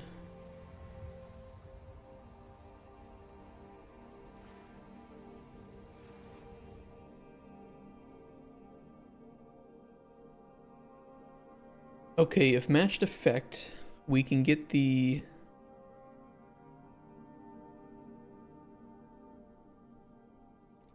currently tested ingredient. Currently tested ingredient effect. We actually need the currently tested ingredient effect index.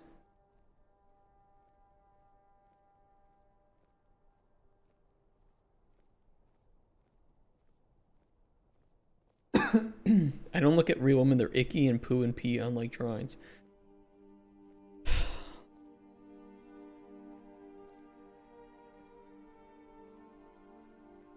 Isn't the number of younger people saying that they're doing like sexual things?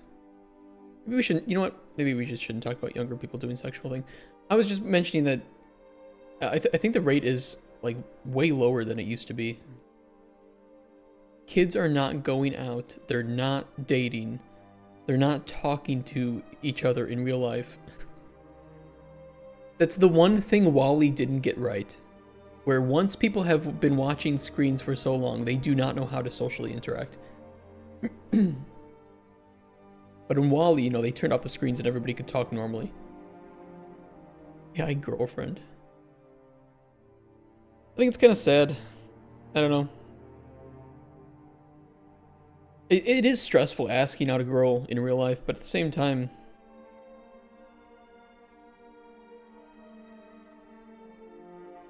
it's an initiation, you know? You have to drum up that courage, and that courage helps prepare you for the rest of life where you have to sometimes say awkward or weird things to people. Never really made an effort socially like COVID did. Yeah, but that's not a good thing. If COVID didn't affect you at all, that just means that your social interaction ability was already destroyed previously. Improved my health by shutting down gyms, and I actually did cardio.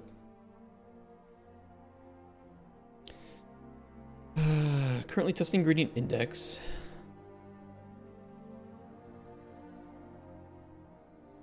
We need to grab the effect at the index. Technically, this doesn't really matter. We need the update ingredient knowledge, make new knowledge.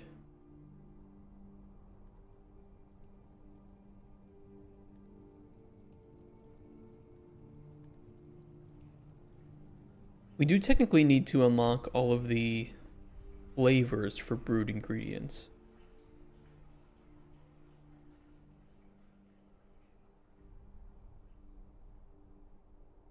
Or I think that was kind of what we wanted that, where was that? The flavor analyzer for ingredients and potions.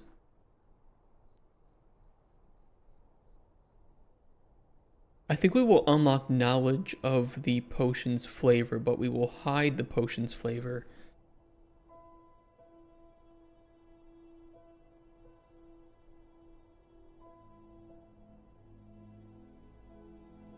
It's kind of weird. What do I want to do with this?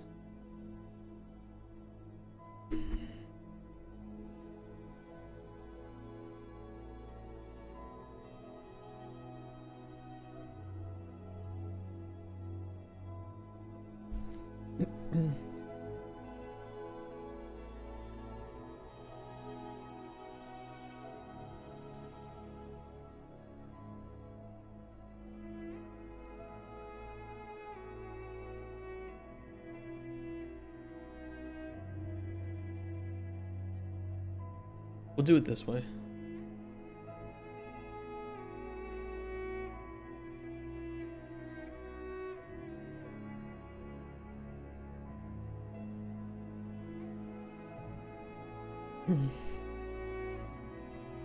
And socialize just can't be bothered.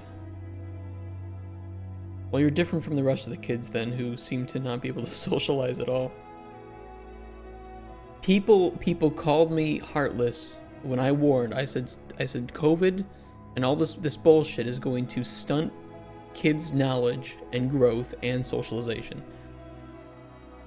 And that they might even get treated worse because they graduated school during COVID, where they lowered these standards for grading. That's gonna come back to haunt those kids. Mark my words.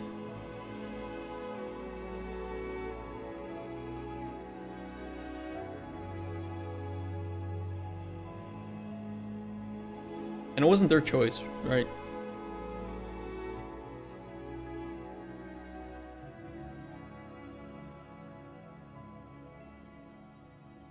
Graduated in COVID and I'm just slightly special. I mean, I don't think, I'll put it this way, I don't think all schools did it, but there was definitive proof that there were colleges that lowered their grading standards before COVID.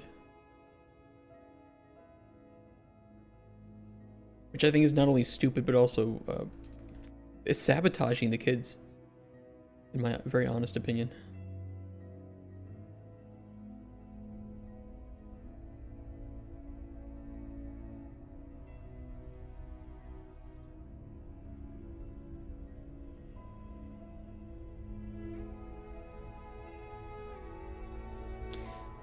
Hey Katsuni, what program is this? This is Unreal Engine 5. Were you an anti-masker? No, I wore my mask. I disagreed with some officials about how much it helped, and I didn't like how zealous they were about wearing masks. But I wasn't an anti-masker or an anti-vaxxer.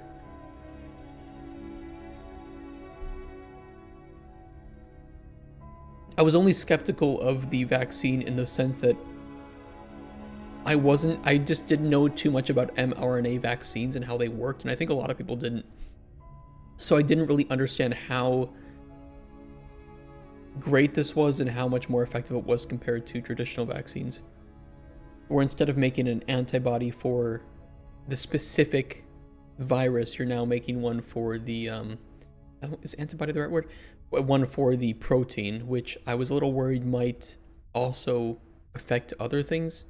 You know, it's just, and there wasn't a lot of testing being done on the vaccine because, you know, we needed it immediately. So I was worried that clinical trials might have been rushed in some cases too. This thing where they pretend it's more effective than it is in order to get people to wear them. Yeah, I wish they were honest. By the way, I wore it 100%. Yeah, I mean, I didn't wear it in certain places, like if there wasn't anybody around, or I was at home, you know, or in like restaurants, we weren't required to wear it here in Poland, and of course, who the fuck's gonna wear one in a restaurant? And it was because of those cases where it was like, well, people still have to touch things, they still have to buy things, and there are certain cases where it's just impractical and impossible to wear it. I think people are gonna get sick regardless of the masks. In most cases, I was like, you probably have a better chance getting people to be safe by telling them to wash their hands regularly.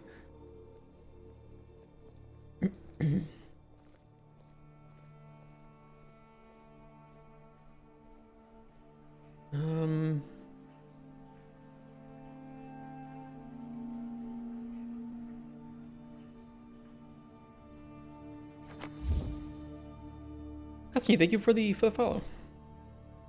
Are you new to game dev? Or are you just curious what we're working on?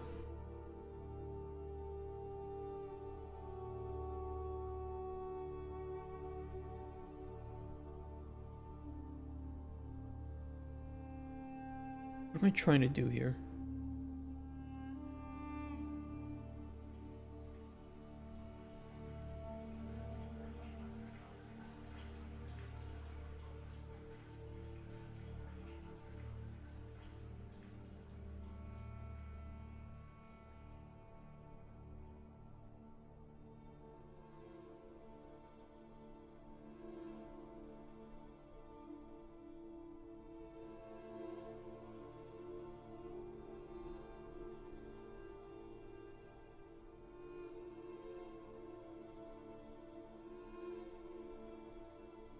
Oh, you're new to programming.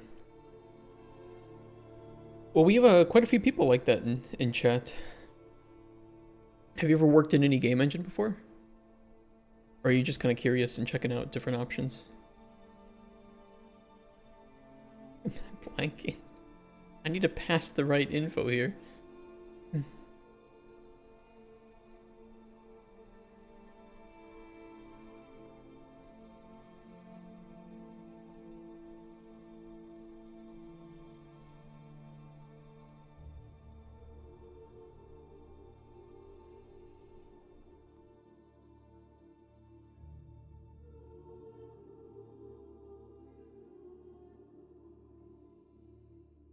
Here's what I can do.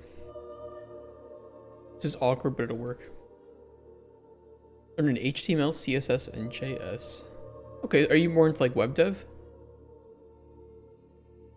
And just curious about doing game dev on the side or something?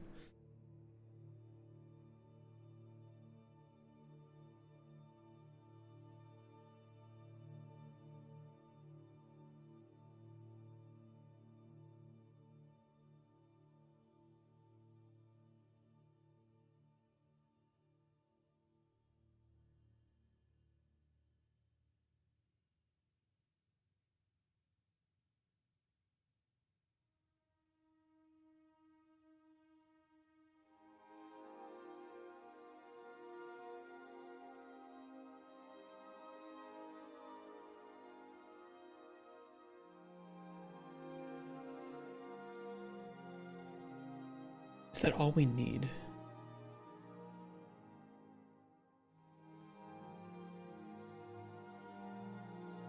Might be.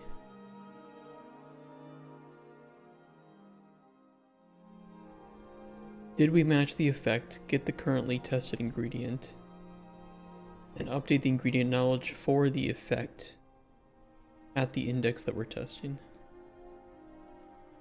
And then once you finish all that, unlock all of the flavor knowledge on that ingredient too.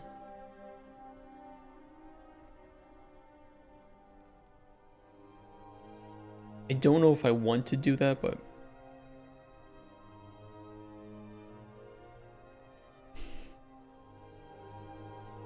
you know what? Maybe not until we test the potion or something. I don't know. I'm not a fan of that. We can always do this at any point, and we can always, if we have the flavor analyzer for potions and ingredients, we know which ingredients we're using in the potion, so we can always call back and unlock those too.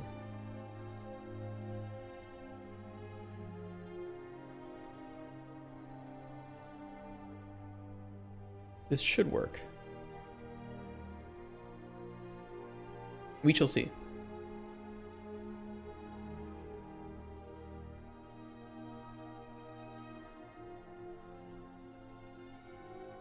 Unlock knowledge from potion brew.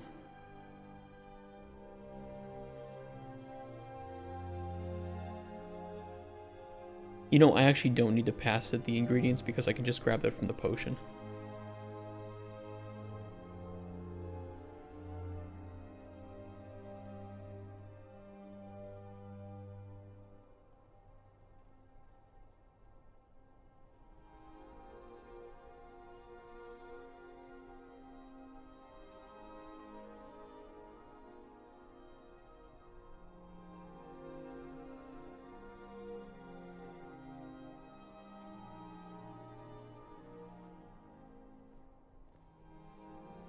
And that'll simplify this here a bit. Okay, brew potion. Unlock the knowledge. We can shove it here, doesn't really matter.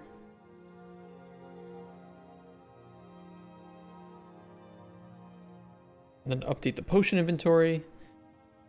It's being added, show on loot widget. That looks good. Update the potion brew. Let's see if that works.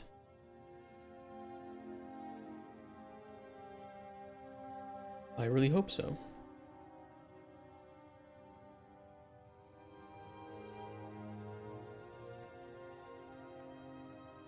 I'll duplicate these. Let me go back to the game instance. And I'm going to remove the testing functions here.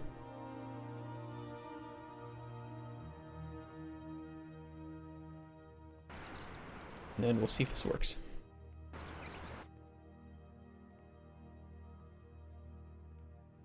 Okay.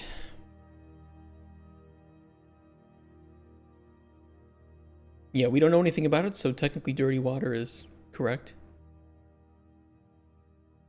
Poison 1, strength boost 1. It brewed the right potion. And do we now know... Restore stamina? Wait, okay, so... That's not correct. Why did it only unlock index 1? Or 0? Only tested ingredient index.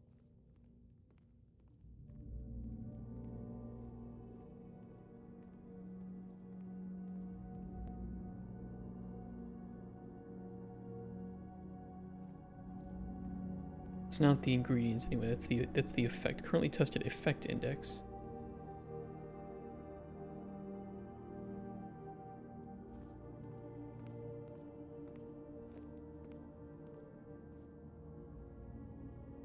Brewed potion effects. Yeah, we don't care about what index the brewed potion has it in. We care about what index the tested ingredient has it in.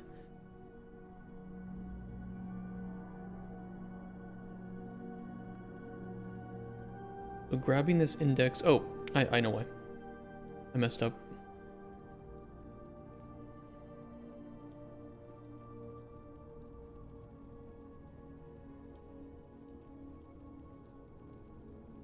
There we go. Forgot to update those with the right enum.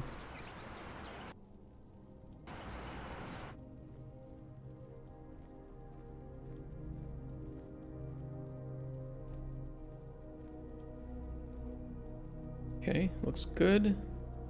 Strength boost and poison unlocked.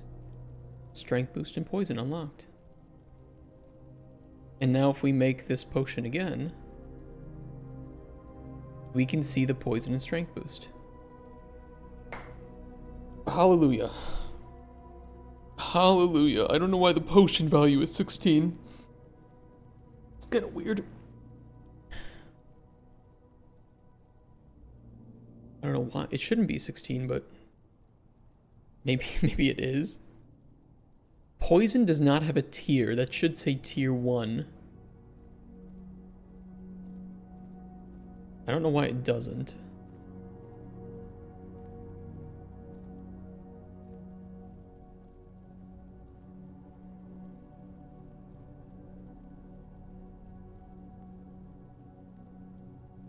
There's one error.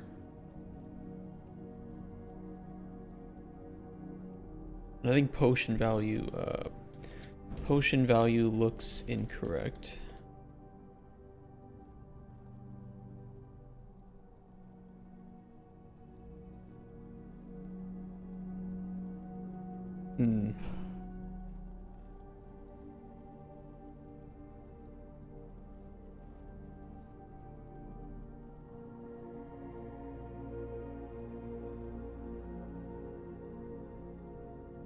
Druid sense.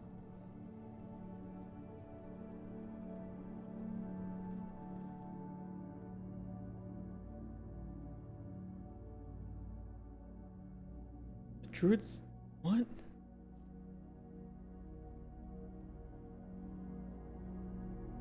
Oh my god. I feel like we have a lot broken right now.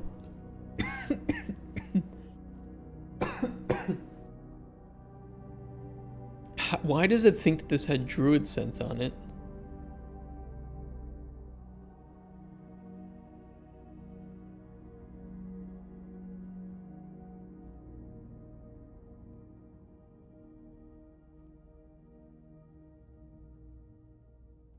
What?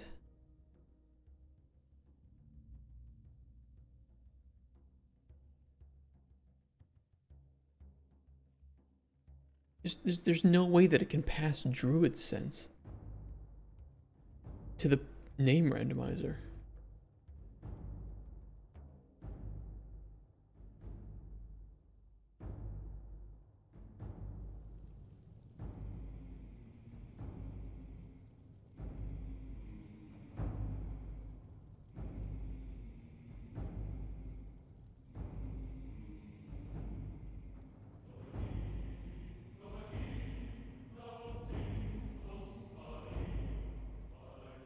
Maybe Druid Sense exists on one of those ingredients.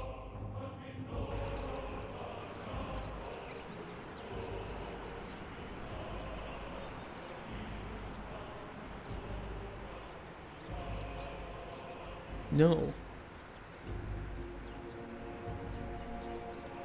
Yes.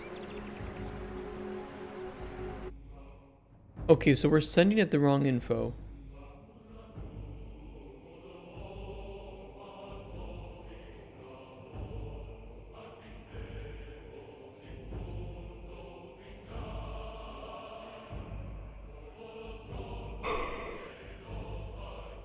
Fuck me.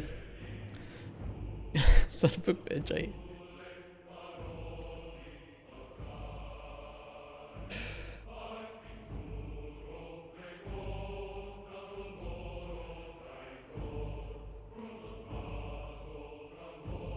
It's also errory now due to the tiers. I don't know, there's something really messed up here.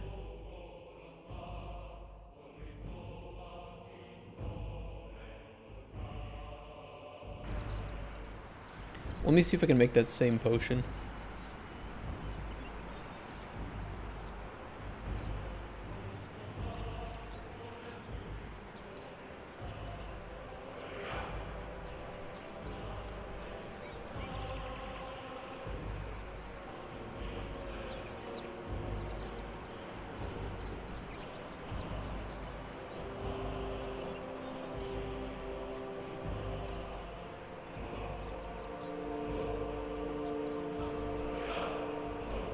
Yeah, the name is not correct at all.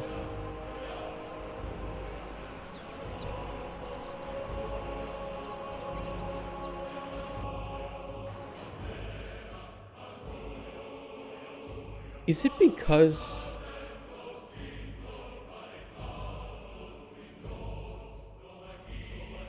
No. Let me just see what this shows when I do this. Add a breakpoint. Potion affects visual. Restore stamina and strength boost. Yeah, that's not correct at all.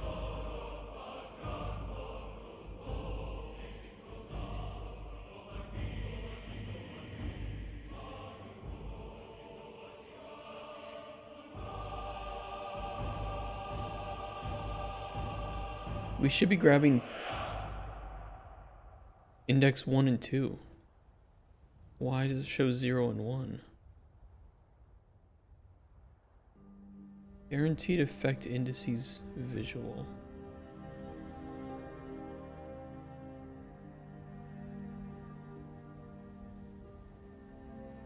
Two, 1, 5, 6, 3. So it is showing correctly here.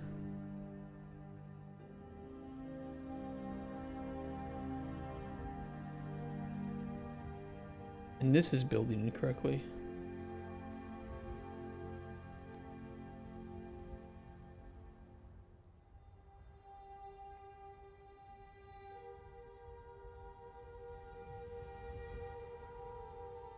Possible effects visual, strength boost, and poison.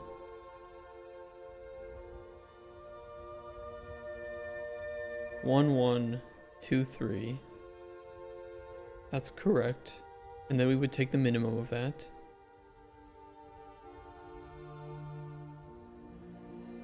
Here. The actual effect tiers of 1 and 1.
It's originating from here. For sure. Liren, thank you for the raid, man. Hi guys. Mirenstras raided my stream with 22 viewers. Echo Borb, thank you for the follow. Welcome, welcome guys. How you doing? Hope your Wednesday is going well. Guess Microscape is kind of new? Yes. It is made by Kent. Little background game you guys can play on stream here.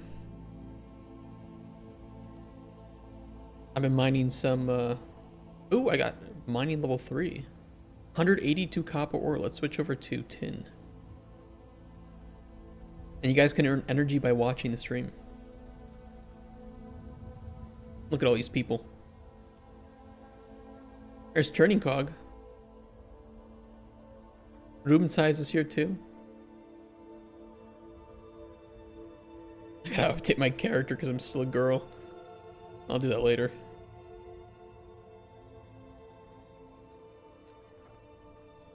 Right now I feel like a girl. Let me be a girl. Get free drinks.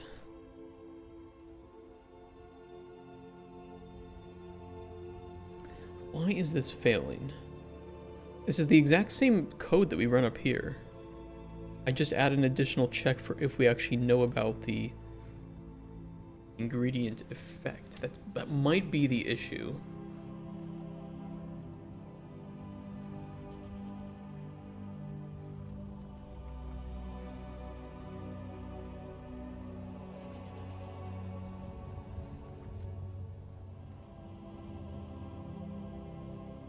Yeah, we're getting the index of that. We probably want to instead pass the current array index.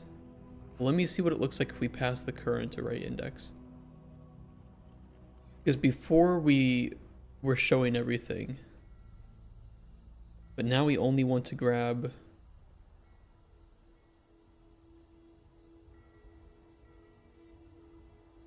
possible effects.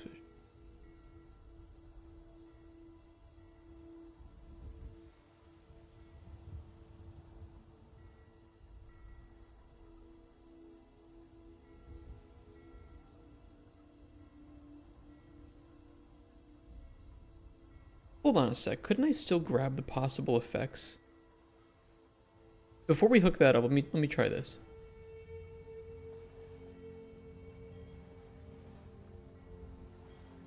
Oh, once you implement the character editor, you can do it? Okay. That's fine, we can be lady for now.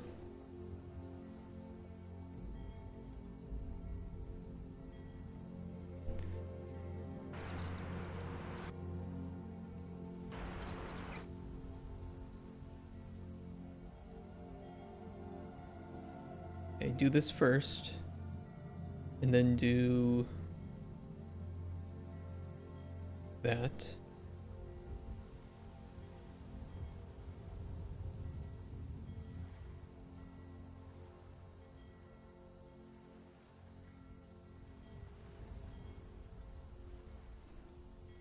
Okay, let's see.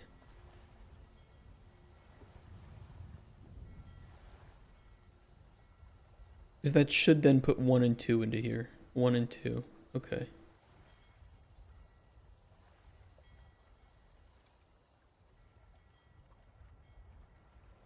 Which then means if we do this toxin of strengthening, that looks okay. That looks better.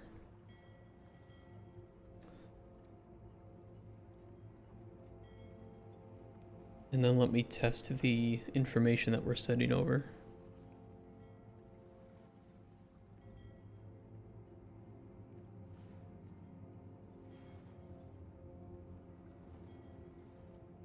It still says poison tier 0. There's still something going on with the tiers. But it is just a visual bug, right? It's not a... I don't think it has an impact on the final potion.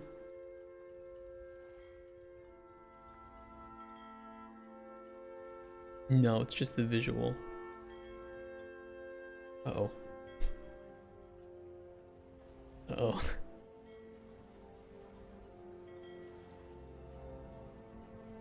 That might be relevant.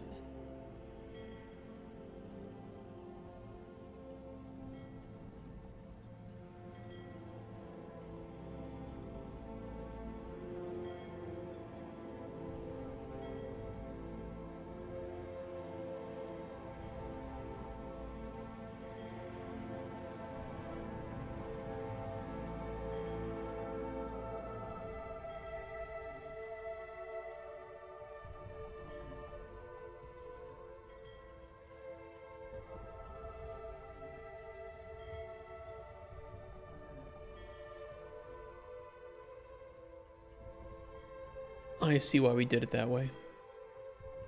Lazy Fangs. Actual design question. When you may have an RPG world, you obviously have a lot of names and places, and how to best reinforce them, let the player remember them. After playing Avowed and say Mass Effect, I know it's stuck with me for Mass Effect, but not Avowed. That is a good question.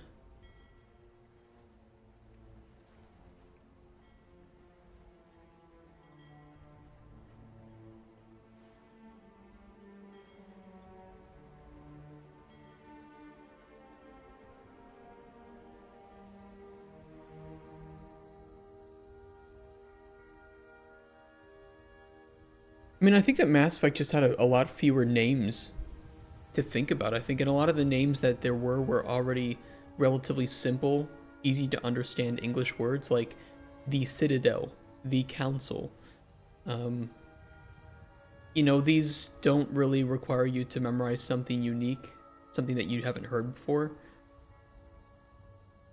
That might be one way to help, is not to make up Tyrannus, sorry.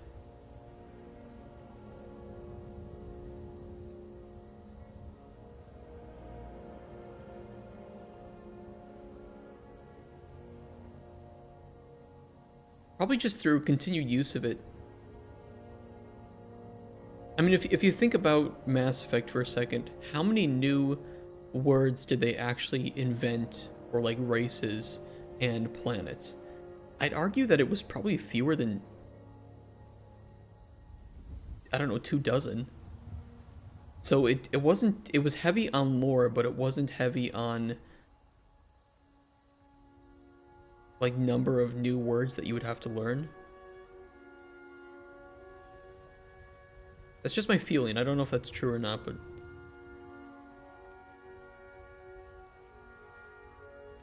it kind of feels it feels true. But with a game like Avowed, or a game like, I think if I mean, you mentioned that you're gonna play Tyranny soon. I use this compound or existing words which are less memorable. Paradise, Emerald Stare. Yeah, there is a lot of that.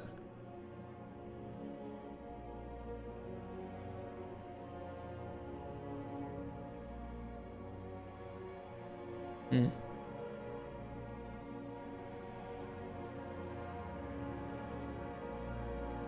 It's a good question though. I don't know if I have a good answer. Reinforcing seems not always there. Too many topics are being discussed simultaneously. I agree. Yeah, I agree with that too. I think that Mass Effect is that perfect middle ground between complex lore and understandable lore, where it has a lot of depth, but it is also extremely understandable. It's just really well written. Mass Effect is very strict, the number of things you had to take care of at any one time. And also just the number of things that it talked about. Like, even when you were talking about, like, the, you know, like the First Contact War, it's not like you had conversations about how other races reacted to it or what the council thought. It was, if we're talking about First Contact War, it's specifically about Earth, humans, Turians. That's it. And, like, maybe Palaven. And it's not like those things are uninteresting in how other races reacted, but those were often stuck into the codex rather than the conversations. And the codex you could read at your own pace.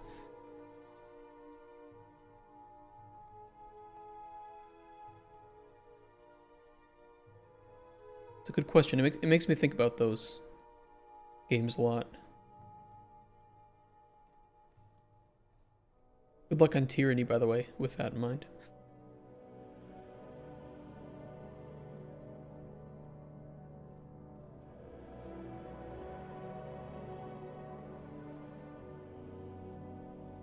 The question was prompted by, yeah, okay. Did you play Tyranny yet? That was because you posted that yesterday. Did you end up playing it at all?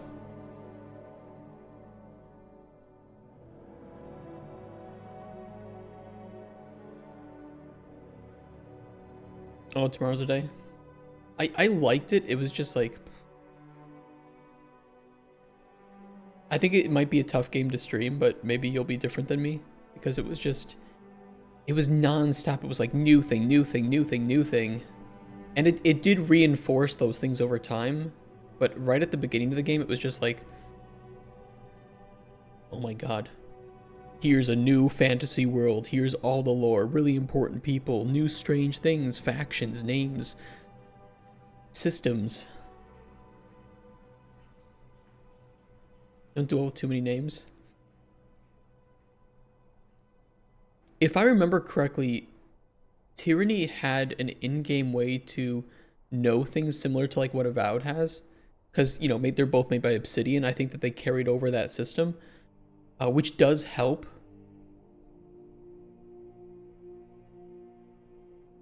But I think you have to take your time. Half the fun of watching stuff is seeing a person stumble through that shit.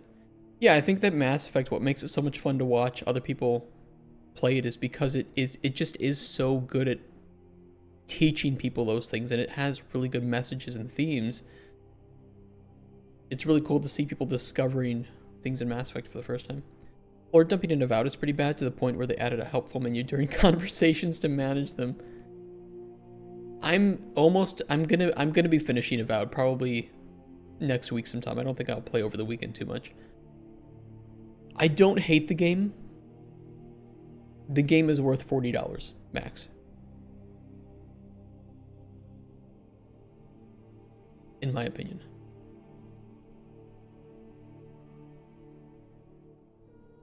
Learn to write.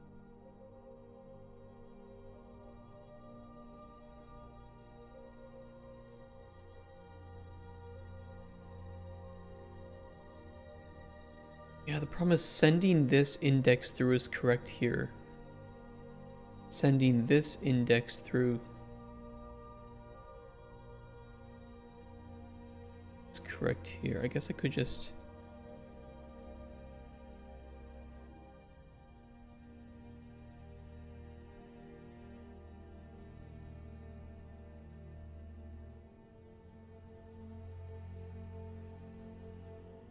do that.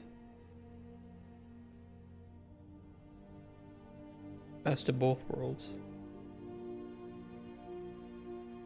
I think I liked in Avowed was the small section that explained hyperlinked words in a separate window. That's not always focused on the right ones.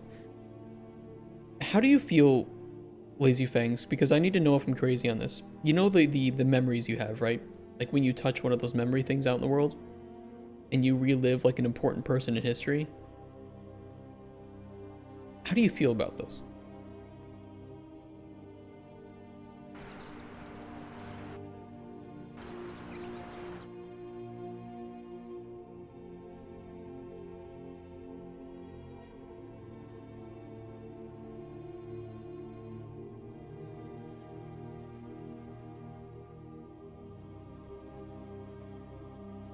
Not too great, mostly confused. I was playing catch up with the story and trying to make sense of it. I'm glad we felt the same way. Then I play through them like I don't like these. I don't like these. Because I'm not reliving the actual story of the person. I'm selecting things. Does this mean that I am changing history, or I don't know what's right or wrong? It doesn't connect with me on a human level.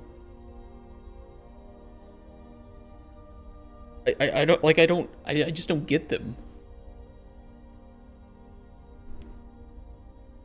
I actually cannot connect. If they were like small cutscenes that told me about who these people were, honestly, I would prefer that.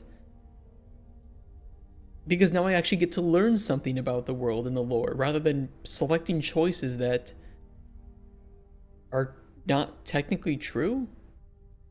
Yeah, like RPing another person, but you're not actually RPing the right thing because that isn't what actually happened.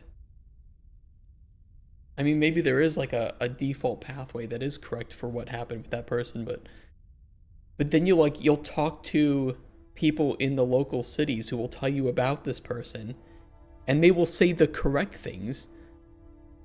So I don't get it. And the whole dream thing is just I don't know. It doesn't connect with me on a human level. Gaslighting the god. Kind of what it is. I don't know. It's weird.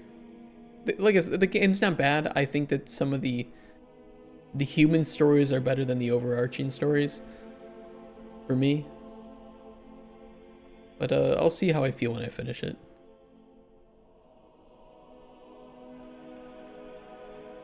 All right, let me see. Poison is still missing its correct tier, which is fucking infuriating. Got fatigued with the game. Gotta need to pick it up again. Yeah, I kind of did that too. I took a break. 1, 2. Okay, those are correct.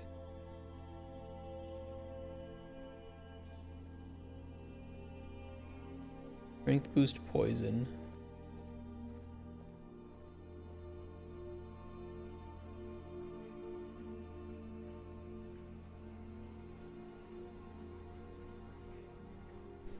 Actual effect tiers visual. 1 and 1.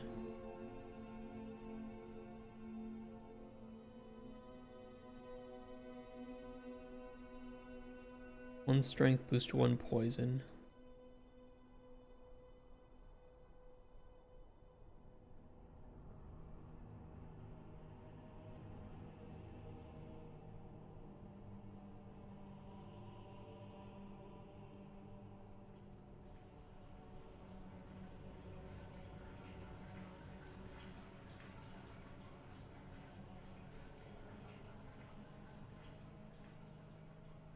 Oh, because we're grabbing the... Yeah, hold on. Problem solved. Found the bug.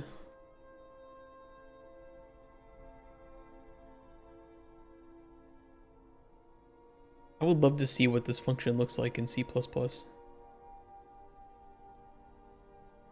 Complex function.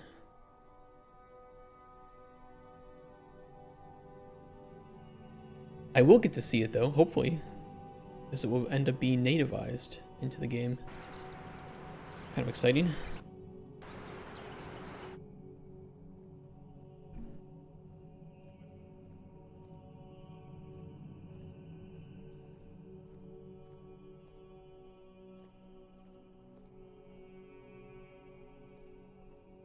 Still not correct. Still showing fucking poison.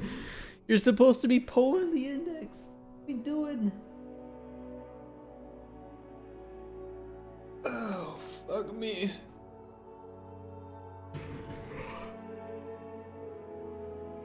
I wonder if it's that sort.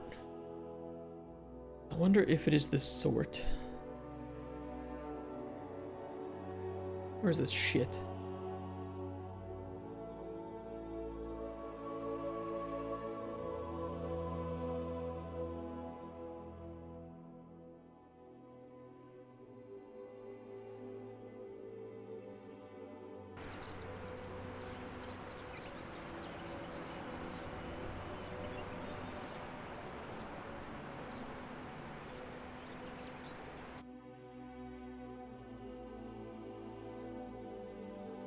The issue is it's not getting the right tier. I'm pretty sure it's happening here.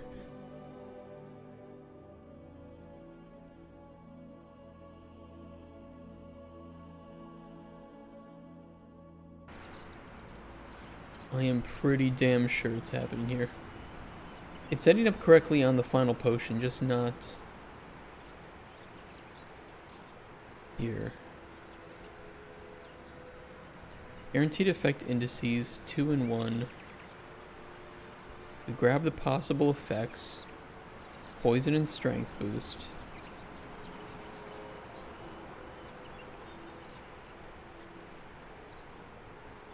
Actually, it is even showing correctly. Poison 1, strength boost 1. So it's fixed here. That is correct too. Let me double check.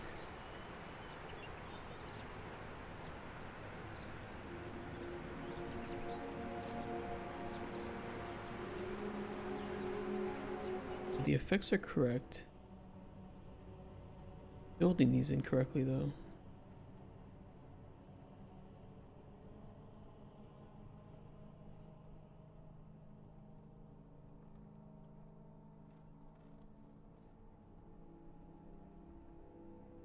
Actual effect tiers visual. Get the current effect ID index.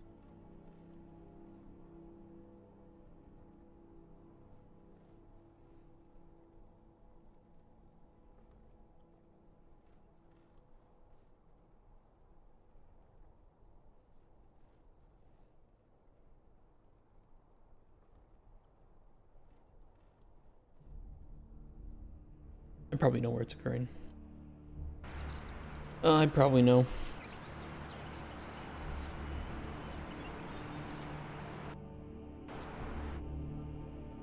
Brew potion. Finish.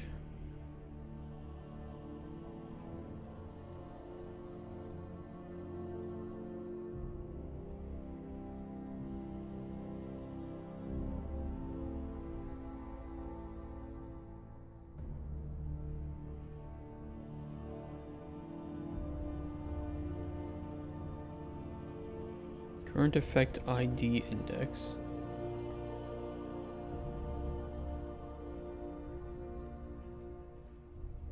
Would be the problem. Like tiers visual. Where's the actual effect tiers? The non-visual ones. I could just plug this in instead. It should work fine. With the way that we're grabbing this.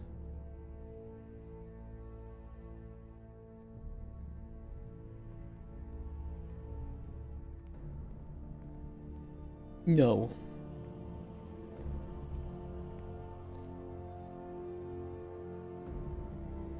No.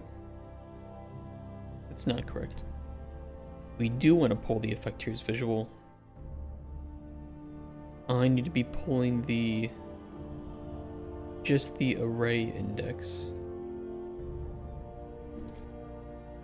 Yeah, the reason why I can't do that is because the actual tiers of the potion are different than what is shown to the player in the case that let's say you have like poison tier 1, tier 2, tier 2, you know of poison 1, tier 1, and tier 2.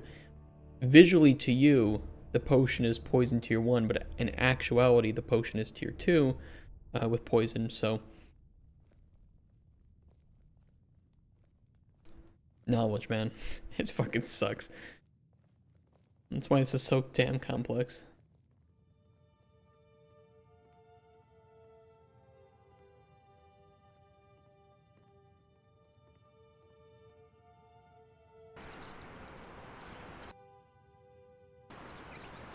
So we're almost brewing two potions at once. We're brewing the potion that the player sees and brewing the potion that is actually there. Now the good news is we had one of those already set up, which was brewing the real potion. And we've had to shove in the fake visual potion here.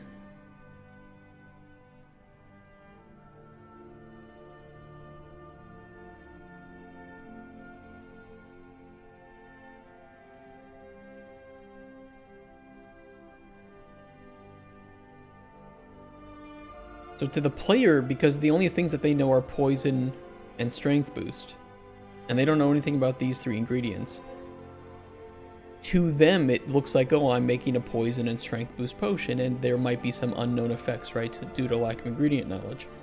I also don't know the flavor because I know the flavor for these two ingredients. Yeah, it's actually broken on that. It's fine. I don't know the flavor on these ingredients though. Gotta write that down. Cauldron.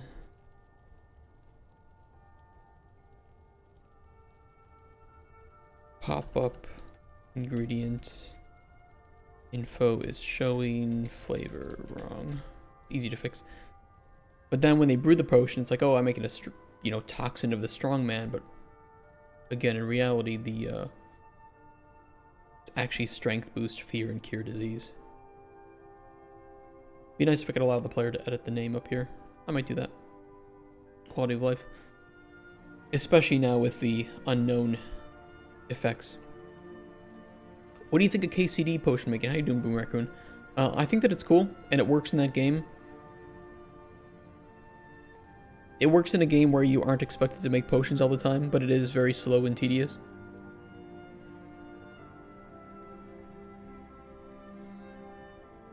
So I think it's perfectly designed for Kingdom Come Deliverance. It's immersive, it makes sense. It's better designed in KCD 2 than KCD 1. But if I had to have that complexity in a game where I was expected to make hundreds of potions, nah, miss me with that.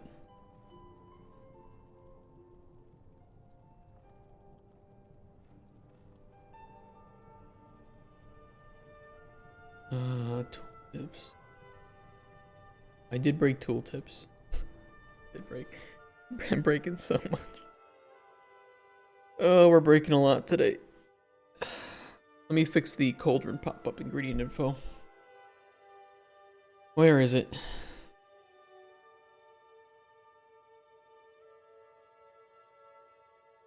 Cauldron ingredient info panel.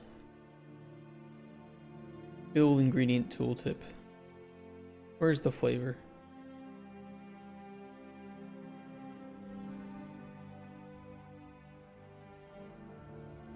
Here's flavor.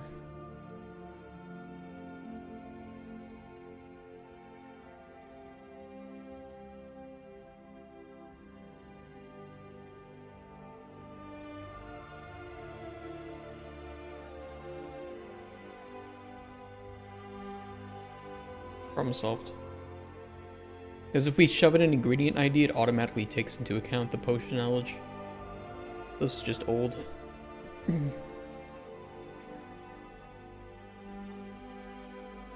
Okay, that is... It should be fixed. Let me double check that.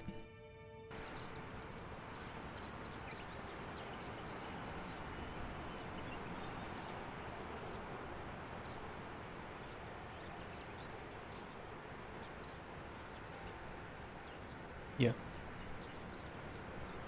Better. 99 little bugs in the code. Take one down, patch around 127. Yep. I mean, I know that I'm going to be destroying things with this. It's kind of the reason that I put it off for so long. Like, it's going to be really difficult. It's going to be really harmful to the stability of the code that I've already made. And I need to do it properly in order for it to be fun. And those are all pretty challenging. Tooltips are broken. Why are tooltips broken? I know I changed some shit in tooltips. Where would this be handled?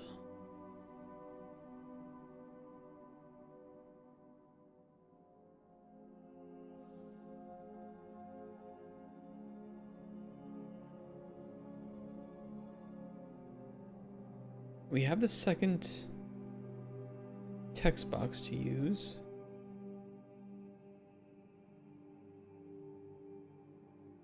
We do send it in. Did I unhook it? No.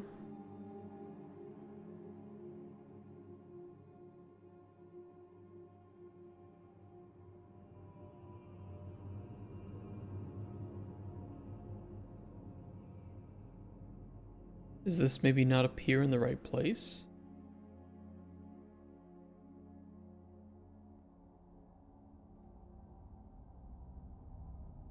Let me check.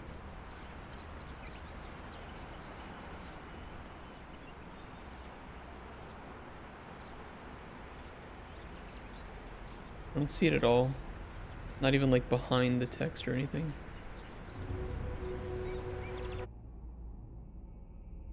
Is it hiding the second text box? Second box is equal to none. Collapse affects box border.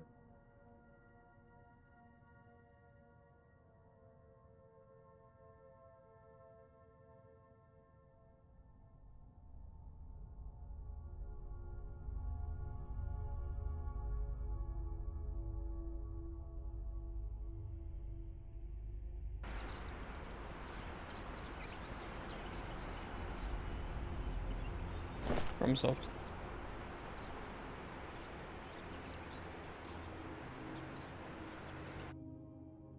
Bug fixed. I refactored the tooltips a bit, so I'm not surprised that something broke.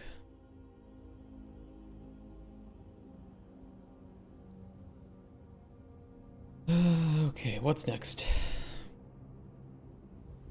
Let me organize these.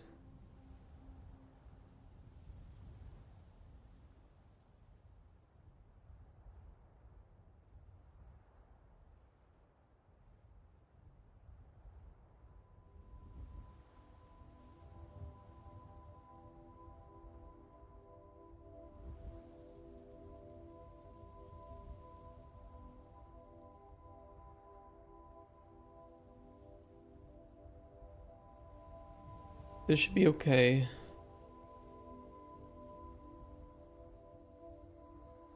Potion finishing should be fine.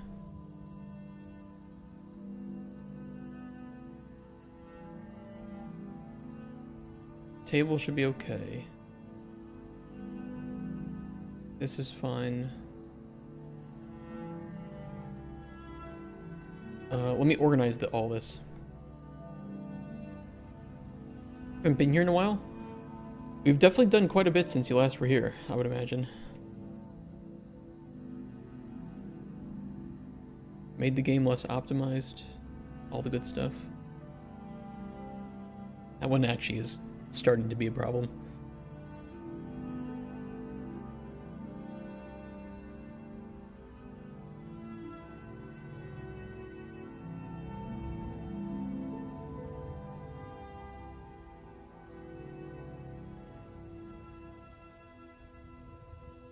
Builds effects for potion. Am I in 5.5? No, I'm not yet. I'm still considering whether or not to jump to 5.5. We have a lot of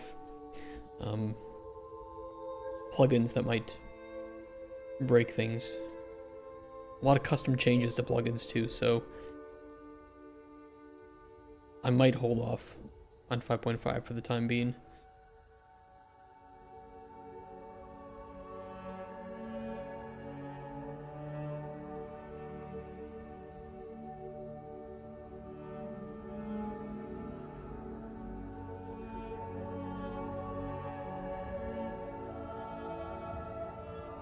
Some stuff loads really slow in 5.5.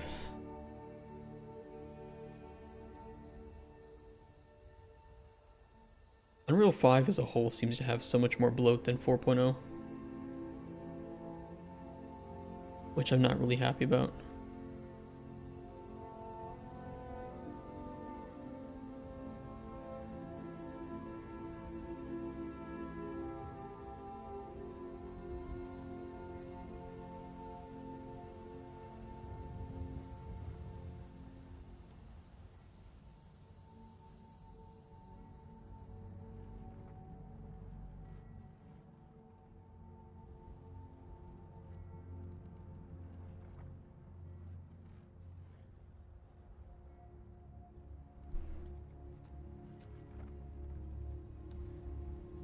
What is this section doing? This is building structure or visual potion used in naming calculation, or just do naming / value. A lot of the stuff they add in 5.5 really felt weird when I opened a previously 5.4 for Project Net. Yeah, I feel the same way. I'd love to go to 5.5, especially for like megalites and non-static meshes, or skeletal meshes. But I've made a lot of core changes to certain plugins that would be ruined if I update them. Seems to be a 5.5 thing. That reminds me of like 5.1 and 5.2 were also like super unoptimized with Lumen and stuff and had major issues that they fixed in 5.3 and weren't present in 5.4. But now 5.5 is doing the same kind of shit. And unfortunately, all like these really cool games that have been made, like Stalker 2, were built on the really bad versions of Unreal 5.0. Which is why it has a lot of problems.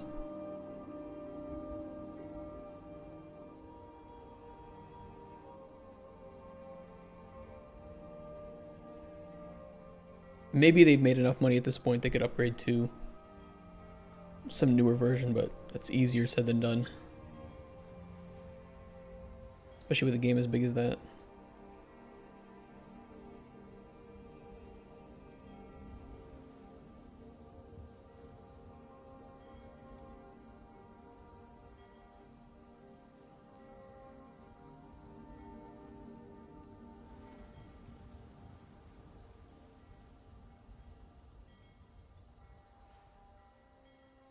You make changes to narrative? Yeah, I made changes to narrative. I made changes to ultra dynamic sky, to fluid flux, to the interactive book plugin. I've made changes to all this stuff. Yeah, so it's I don't want to update to 5.5. Yeah, I did some changes to fluid flux for it primarily had to do with the depth that the player was in water and using some of its calls to... I don't even remember what. There was no native boolean for if the player was swimming. There was like no function that I could just call, hey, is the player swimming? Like, really? So I had to add that, which was annoying.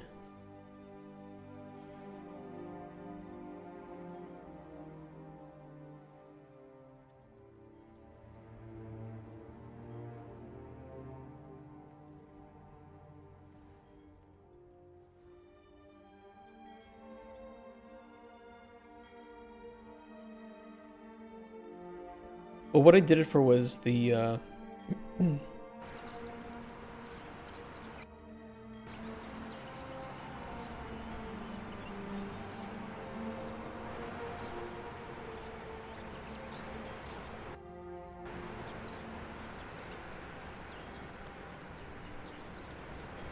when the player is underwater, and it's most noticeable. This is gonna be loud, sorry. Not too bad. With the ambient sounds like this, based on the player's depth within water, I occlude the volume. So if you're near the top of the water, you can still hear some of the rain and like thunder sounds and such. But as you go deeper, I slowly remove all that volume.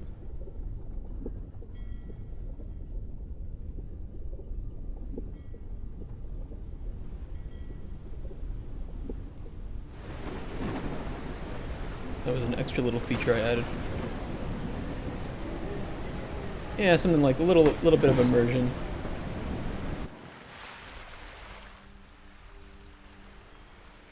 I did not make the water myself, I just added on to it. So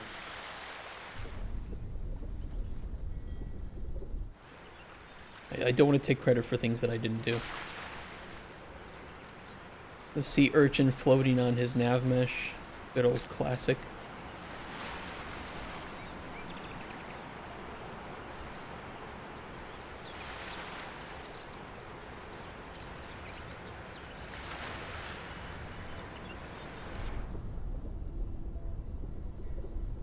But it's fun, you can even farm underwater.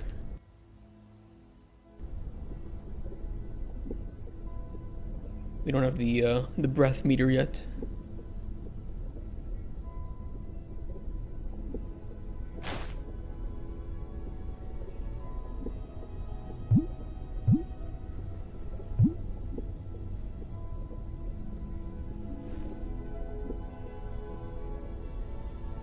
You were here when I did the collecting, man. That was a long time ago. Man, that was like early last year.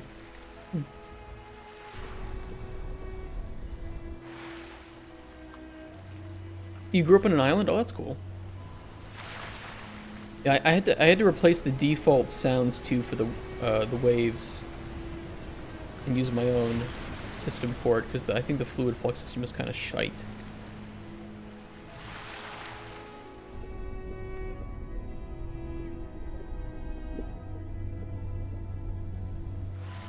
Oh, in the Mediterranean. Oh, that's cool. I've always wanted to fish there. Go out on a charter boat. Speaking of fishing, this menu needs improvement. You can even watch the fish move towards the bobber. Oop, here comes one.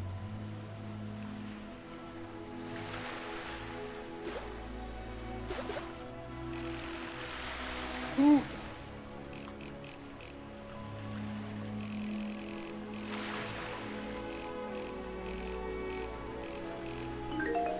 Got him.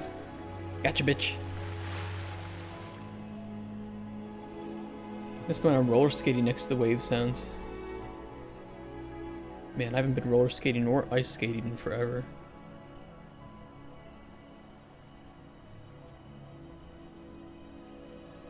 One thing we added recently, Boom Raccoon, is the dungeon,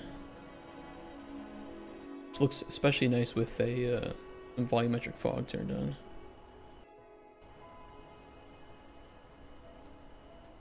Fishing is generally too regulated. You can't just go fish, so make sure you add a permanent bureaucracy to your game for that extra real life. Here's our dungeon.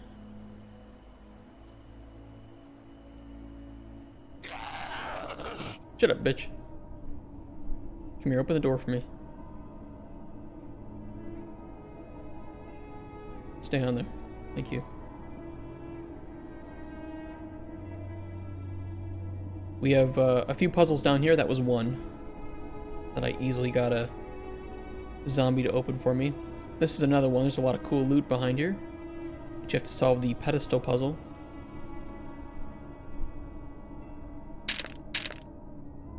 Shut up. Get out of here. We also have some broken walls.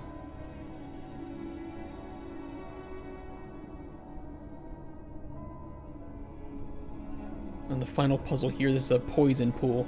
Doesn't look very good right now, but we will improve upon that. Looks kind of shitty.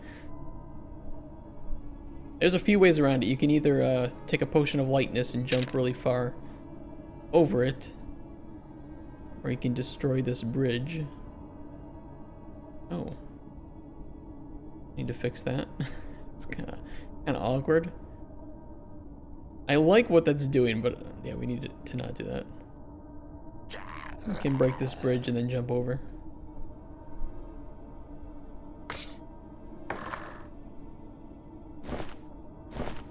Don't think that you can't see in this chest very well. A little bit dark.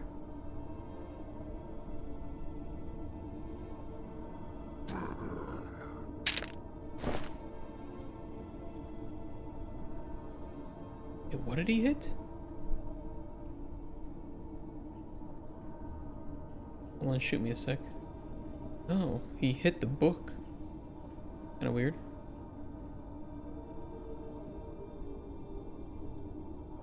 Huh.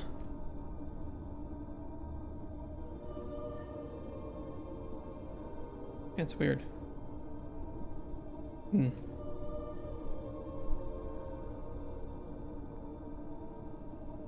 Yeah, there's something weird.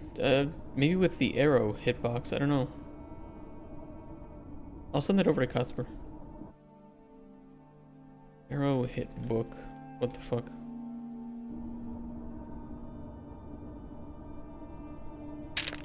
Need fireflies? We need quite a bit more life in the game. More sounds too. Alright, can we not gangbang at the door, please?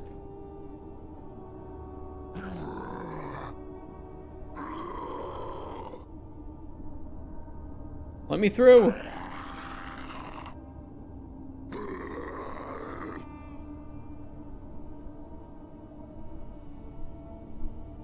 Game already looks nice. I hope so. I know that it's not complete. It's not meant to be complete. It just needs to be enough to convince publishers. I'm hoping that it will be that. And then we can make the game properly.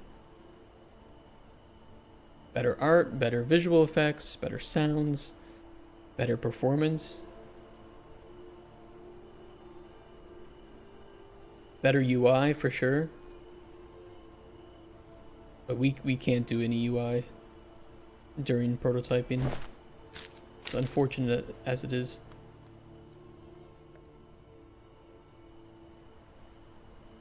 Been working on a universe concept for 8 months now, but I don't know who I should share it with or who would want to help. Thank you for clipping that. I'll send that over to Cutsper. What's your universe about? Is it like fantasy, sci-fi, dystopian, porn?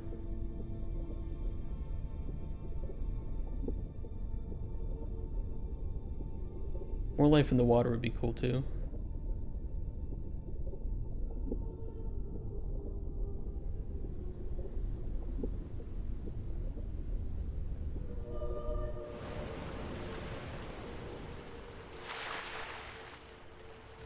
The colors on the shading of the planet changes too with time of day. It's kind of a nice little feature to that.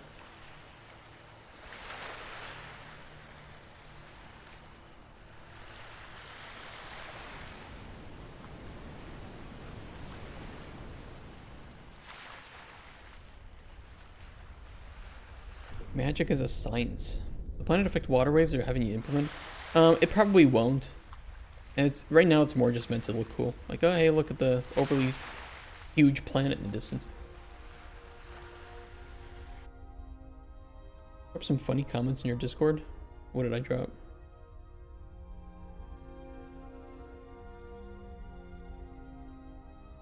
Hey, look, if he's referencing my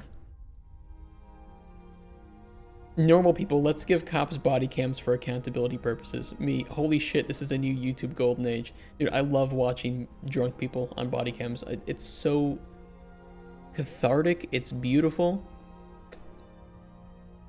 I know my rights. And then they end up kicking the inside of the cop car.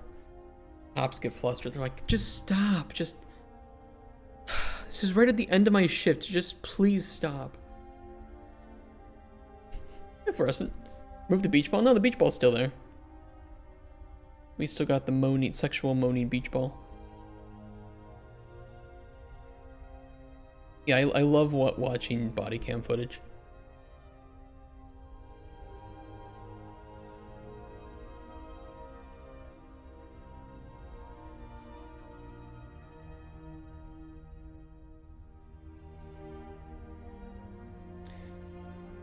What are we doing here? This is the...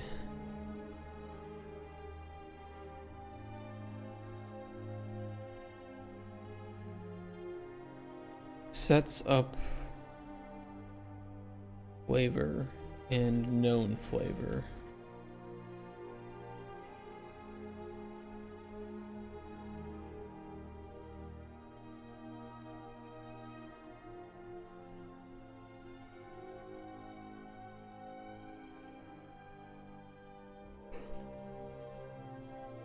Builds real potion and visual potion.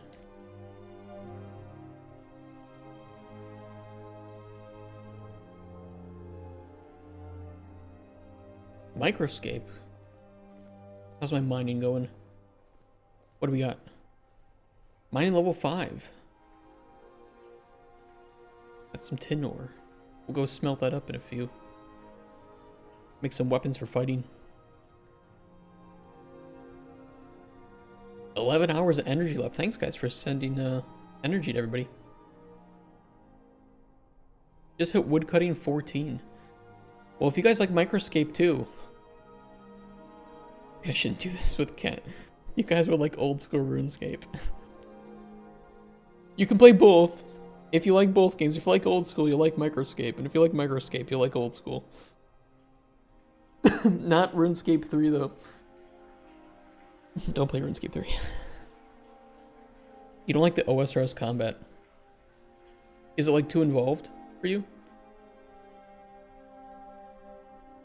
But just not for you? That's fair. It can get pretty complex. You can always, you don't have to kill, you can always be a skiller.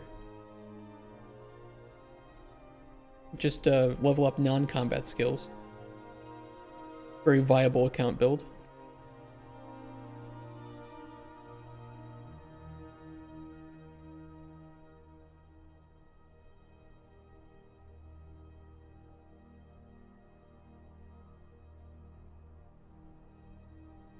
Flexi about position, gear switching prayers. Some people just aren't good at PVM. Understandably, you know, fair enough, right?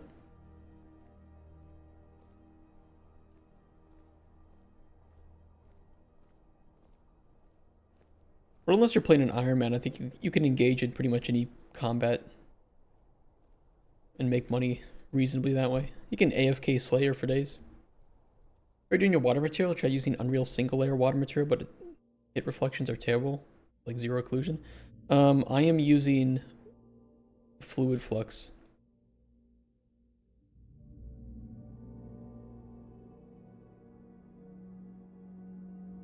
Here. Which I would simultaneously recommend and not recommend.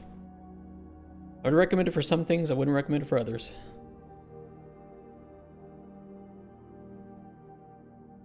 Visually, it looks good.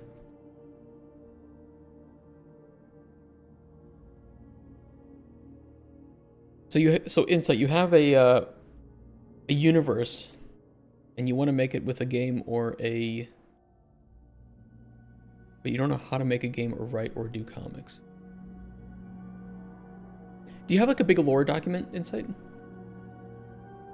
Nobody will know what you suffered through. No, I thought did they bring back comments on Fab? Or did they not? No, they didn't bring comments.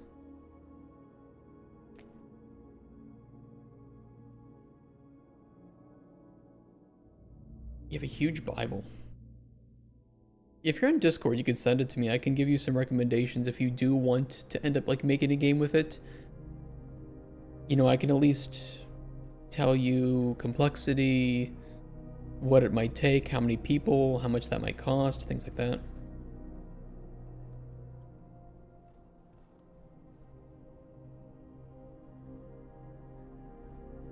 What's this for? What's what for?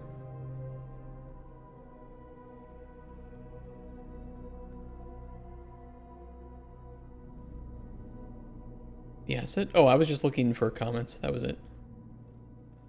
I forgot that Fab removed comments from visibility. Which kind of sucks.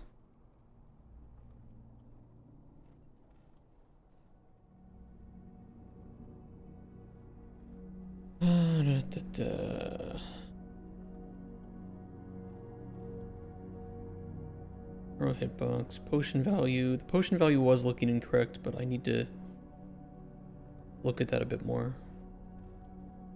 Cauldron brewing trigger twice. I do want to know why that happens. That shouldn't happen twice. Where's my alchemy table?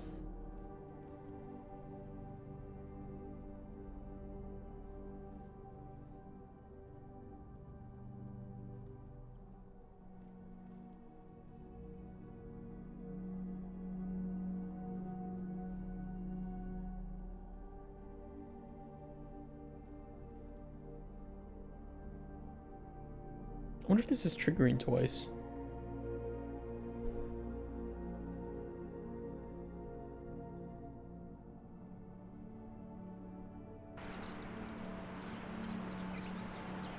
When getting a game design, I know it would take me years to just get proof of concept, but I love what I built and would love to at least share it. No, I mean, you can share it, and I can just give you some pointers of like, hey, you know, tell me your game idea, and I can say, okay, this is probably pretty complex, so you probably need like 20 people over the course of 5 years or something.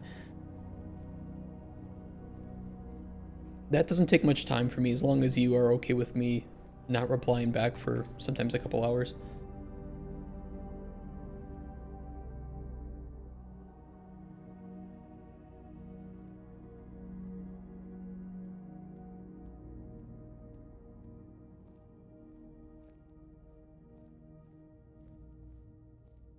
It's only triggering once.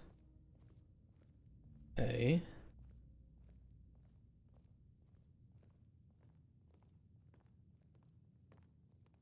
The next Bellatra or bust.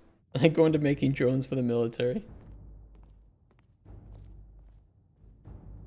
Yeah, send an idea, especially if you have like a one pager. One pagers are great for me because I can get a general sense of how long it's gonna take. Where's my one pager?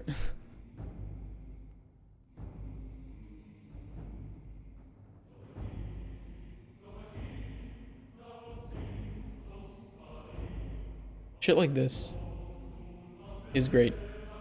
And you don't even have to have the estimations filled out if you don't know what you're doing or you don't have a lot of experience in game dev. But at least telling me the basic info about it.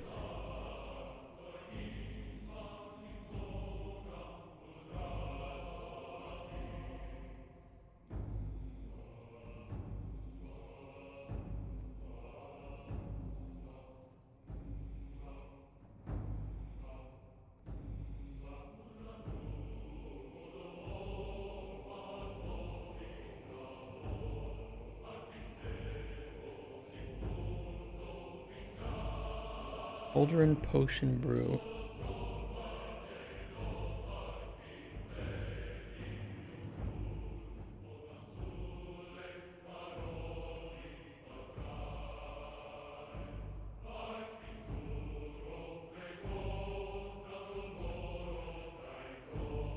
Hmm.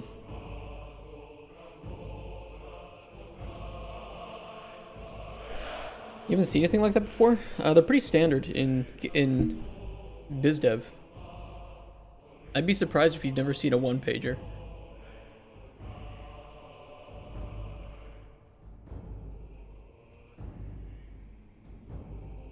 Most publishers that I talk to would like to see a one pager. Because it not only gives you a summary of what the game is, but gives you an idea of who it's meant for, platforms it's going to be on. You have genre camera players, basic outline, and this is different than the summary. Summary is kind of what you would read maybe in the top part of a Steam page, but the gameplay outline is exactly just kind of drolling on about the gameplay, selling points, inspiration, competition, and then basics for the biz dev, so how much time you expect it to take, like that.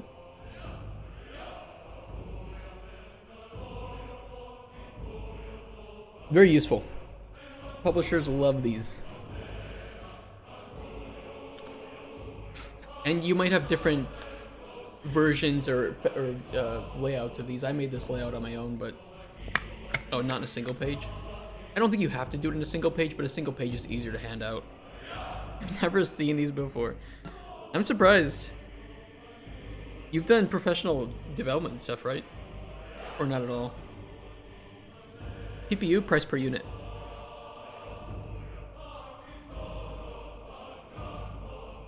Yeah, go for it. Steal the idea. I keep mentioning that I was supposed to get a template up on Steam for it. Yeah, PPU is sale price. Hey Datu, been a while. I think I have one, but I think it's not at home. Let me check if I have it here.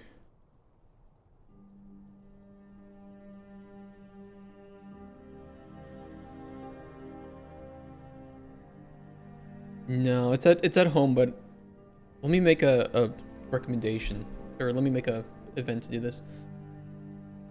Add title, add one sheet template to Discord. If you're on our Discord, you will find it there in the forums. If you are not on our Discord and will like it, you can go to our Discord. 5 p.m. There we go. Yeah, I do have a template, but it's at home.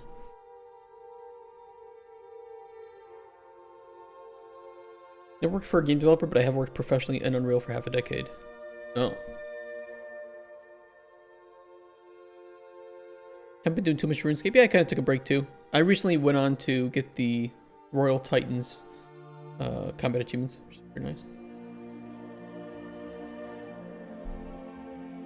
Why is an old game competing? That's a good question. They're both old games. It's mostly to say which games are closest in competition to it, rather than these are products that are actively competing. There is some overlap, and I think if you make a proper pitch deck, you do want to list games that are likely going to come out in the timeline that will compete, but most of that will be done by the publisher side anyway, so publishers just kind of know what game is it like so that they know how to market it and whether or not it fits in their portfolio. So by listing the competing products here, it's more like what games are specifically competing for it, are most like it, rather than inspirational products, which might be, you know, a game that's inspiring it could be anywhere. Like, technically for this, Grim Fandango is an inspiration because I really like the art style, the Day of the Dead art style for Grim Fandango. This Armadillo Pinball was supposed to be that you are an undead armadillo, you're an armadillo skeleton progressing through a vibrant Day of the Dead and Wild West themed environment. So, which, by the way, I still really want to make this. I love Sonic Spinball. It's one of my favorite pinball games. But it's an art-heavy game, and we don't have an artist.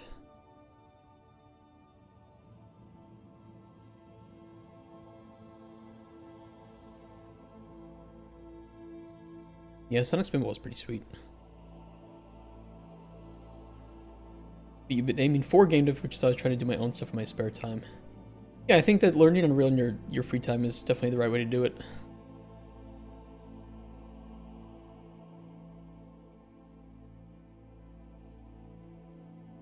Clearly this is getting triggered twice.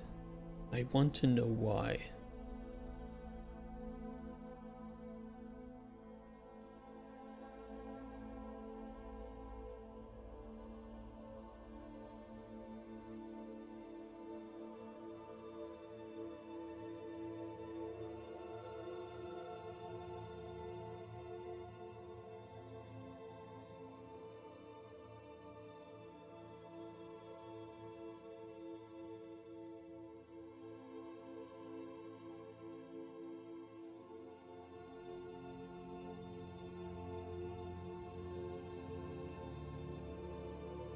But that's not what gets called. Build potion panel is what gets called. Where is this referenced?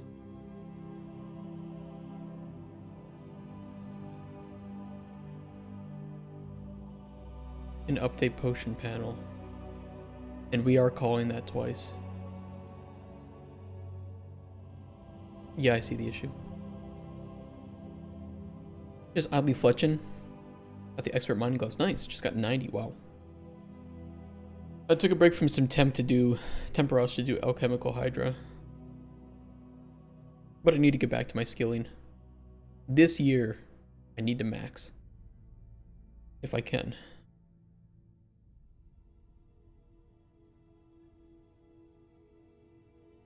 The thing is that update potion brew is calling all 3 of these anyway, so I think that realistically we can just...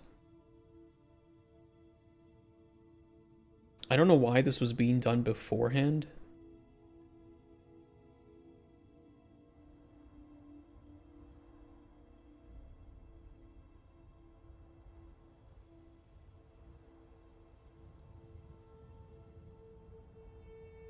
But we'll just do this.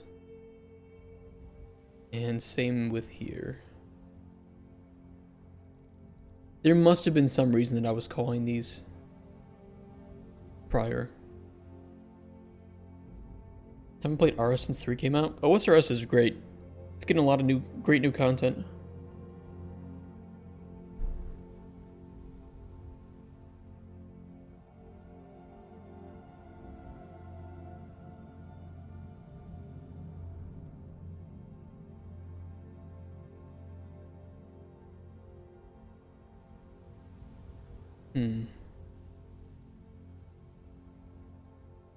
Heard of Yoku's Island Express? Yes. I indeed have. I've never played it myself, but I have heard about it in the competition analysis that I did.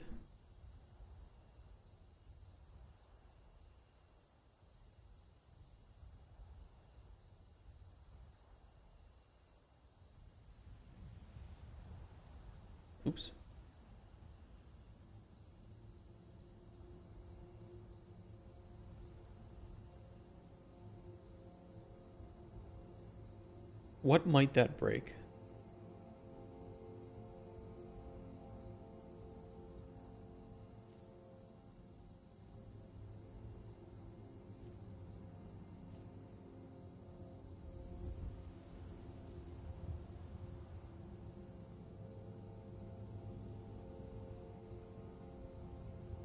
Well, Cauldron panel doesn't propagate anything.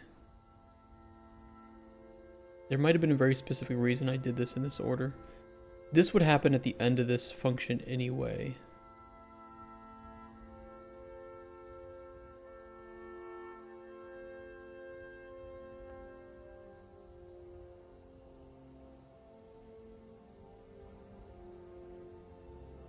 Yeah, I wrote that in the that PDF that I opened up.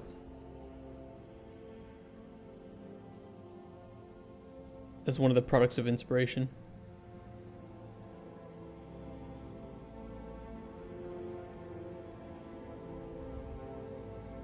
Pinball games are very niche though, so it would be a good game, and we could probably get funding for it. It is an art heavy game though. But I keep games like these in my back pocket. Really want to make this document. I'll get the template to you guys. I wrote a reminder. I will send it to you guys.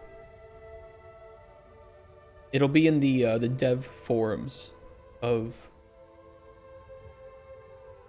Microraptor games. So I think in order to see that, you would need to no, everybody can see this. Never mind. So you'll all have access to it.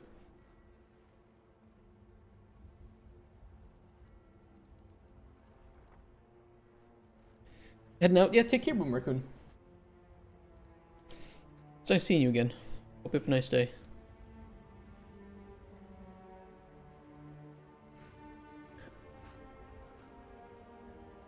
I am nearly 100% sure there was a specific reason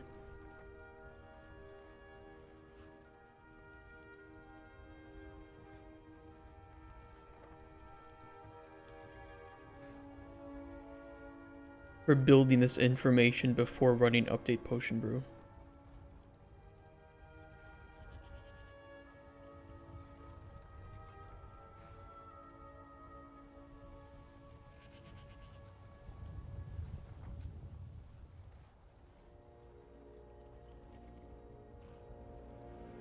However,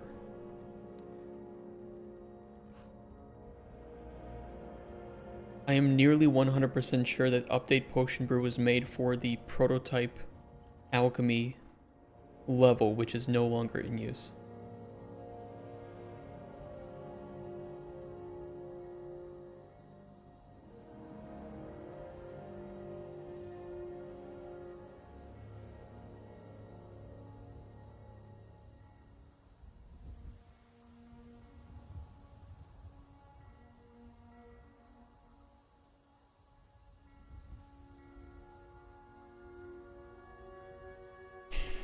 I'll try unhooking it.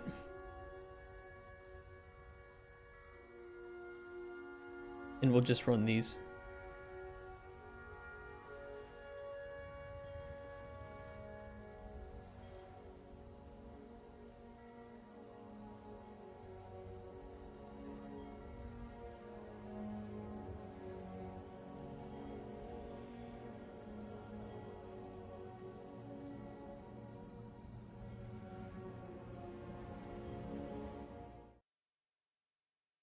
Okay. Yeah, it was abrupt.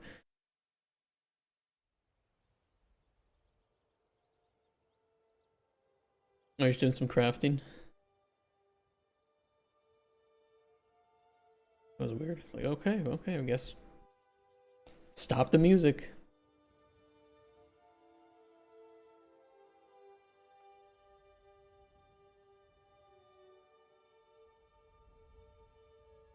I mean, if you're trying to break into professional game design or game development, I think you're doing it the right way. Still, though, you're gonna need a lot of things to prove because it is getting harder and harder to find a job as a junior.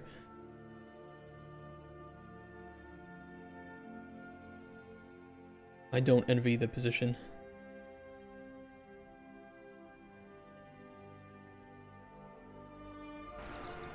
This will probably have broken the tutorial checker, which is fine. I needed to do a whole pass on the tutorial anyway, so. At 30 mil cash before I bought crafting training stuff. Did finally get myself a dragon harpoon though. Oh, nice. Yeah, I still do, what is it? Battle staffs for... You're talking to me? Yes, I was talking to you.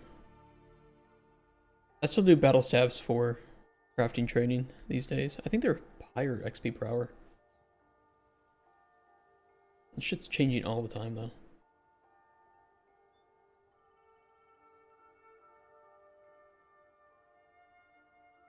$245.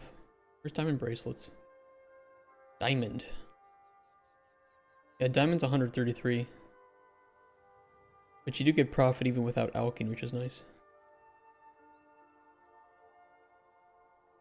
If you can buy orbs at cheap though, then this is profitable, especially with alking. But I really only stick to like water or earth staves, where the fluctuations in prices make for it. Is this my portfolio? Yeah, you can send it. I can rate portfolios. But I want, yeah, like you said, I won't show it on stream.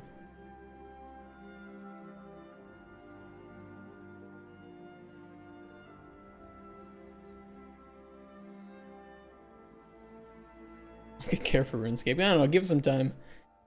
Which Dato, if you like RuneScape, there is a game you can play on stream and earn hours of energy by watching any of the associated streams. Ooh, it's time for me to smith almost. Let's go do that. I think there was a smithy in the main town.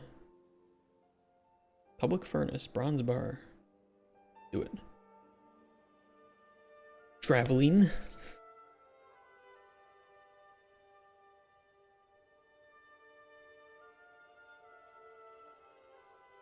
Get up to that bronze scimitar.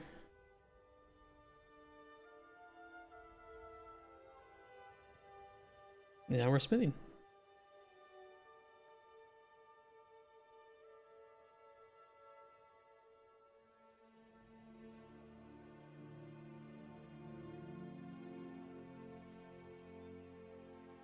What is this? Check the pin. It's microscape.cc.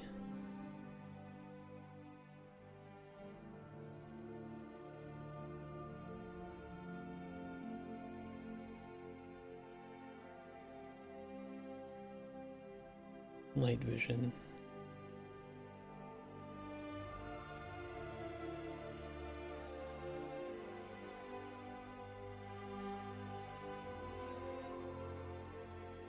I think we mentioned too that we want to unlock night vision then on all of the associated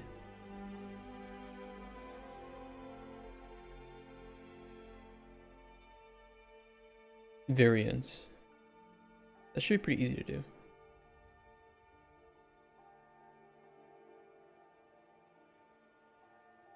Confusing name. Seems like it was made by for Microraptor. No, it wasn't. You liar. In the Discord, and I DM you the one pager. I am Maester Silvio. So you should be able to DM me directly or add me and then DM me. And it might not allow you to DM me until you add me, so let me know when you do that.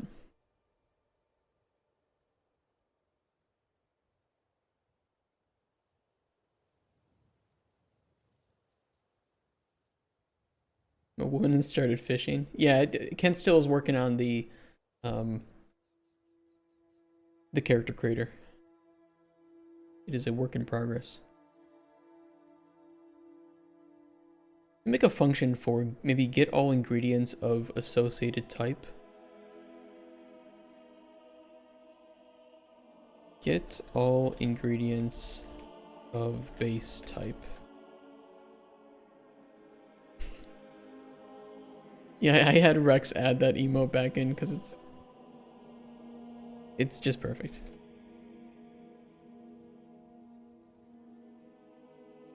It's perfectly shocking and triggering.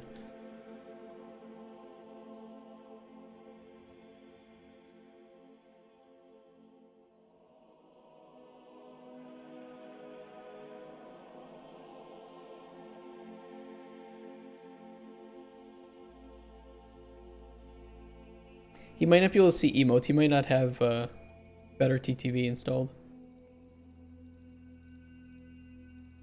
Maybe he's on mobile or something. Ghost Rush just got an update today. What do we get? Charges quality of life. Use charges now contributed to the corruption process. That's nice. That's really cool.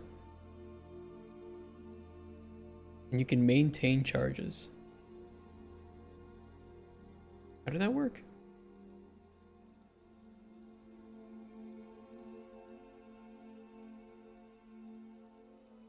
Oh, wow. In the bank, you can right click and configure. Dude, that's huge. That's so good. That's such a good quality of life update. Oh my god, that's great. I love it.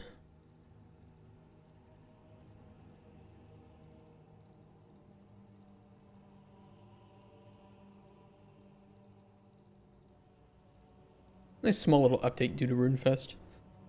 Good stuff though. Oh, you're on PC? Yeah, you need 7 TV to get it.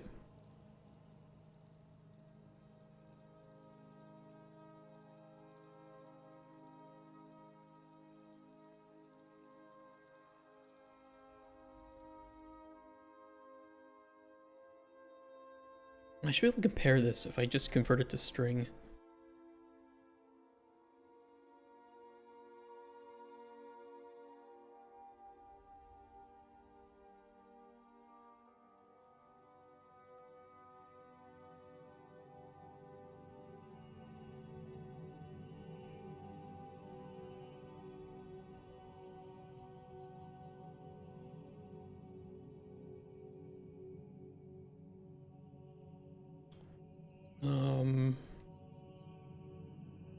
We do that. And then split. Searching from end. Remote to local variable. Oop, not the right, the left.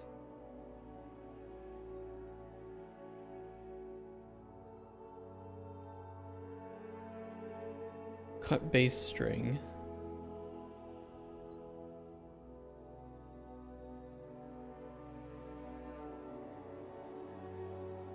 Friend request sent. Okay, let me accept that so you can send it to me.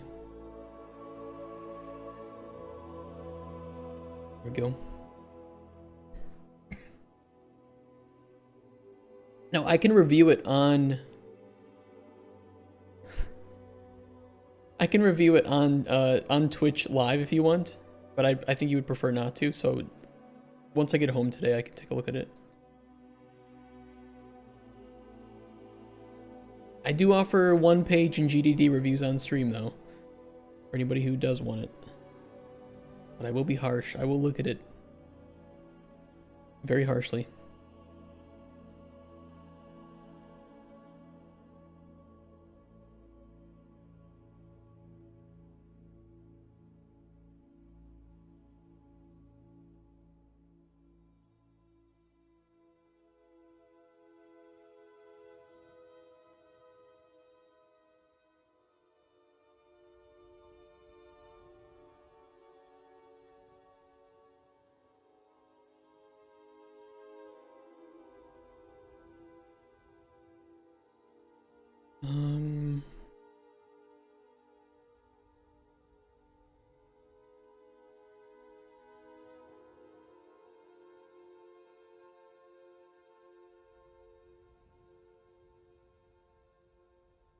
I mean, I think that it takes a long time to get good at GDD. You have to write a bunch of bad GDDs before you write good ones, and you have to get those bad ones reviewed.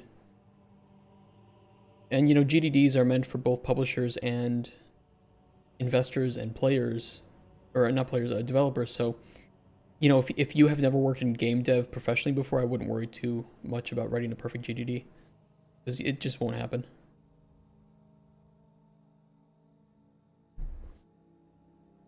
Because you have no comparison, you have nobody that it's meant for and that is developing with it or using it to, you know, you have no marketing team that's reading it, trying to figure things out. So you'll just never know if it's good or not. Left string, if it's equal, we can add it. Do we want to return the base ID as well? I guess we could. If we stop trying to force perfection, it just hampered my ability to grow. Yeah. Perfect is the enemy of finished as well.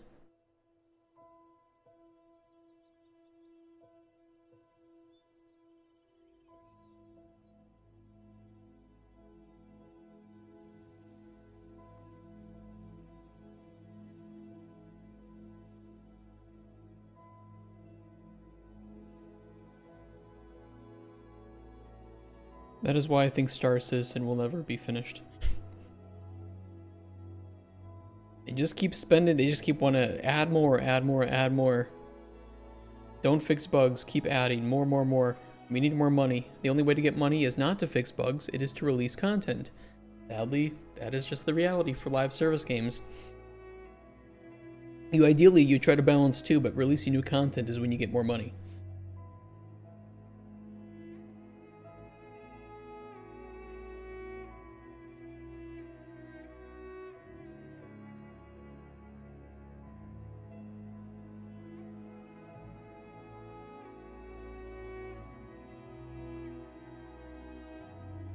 I could make this a little bit more robust, actually. Where once it... There's a way to make this more robust.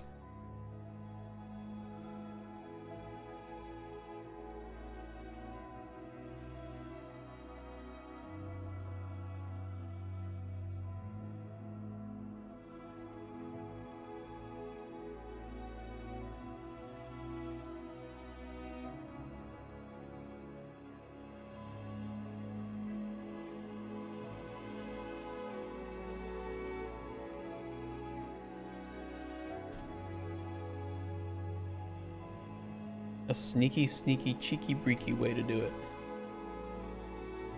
Because I know that I put all of my ingredients in sets in the data table. Once we know that we've passed the set, we can just skip it. So let me think here.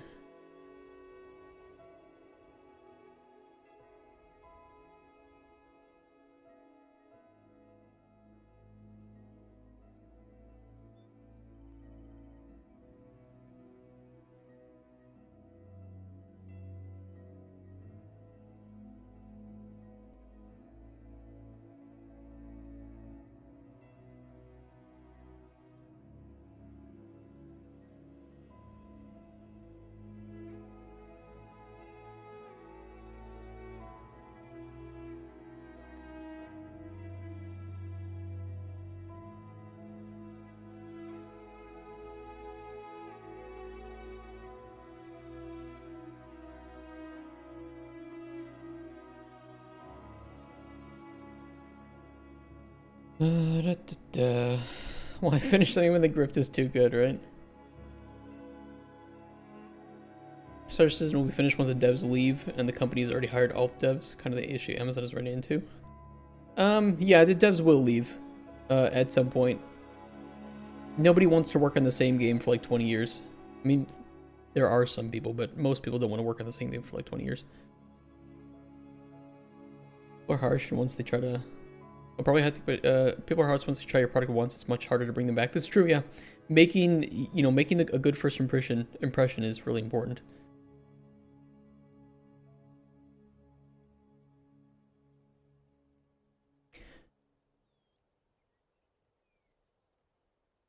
The issue Amazon is running into with their warehouses.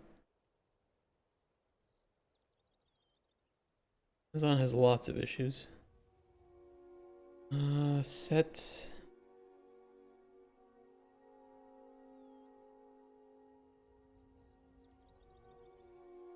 Let me think here.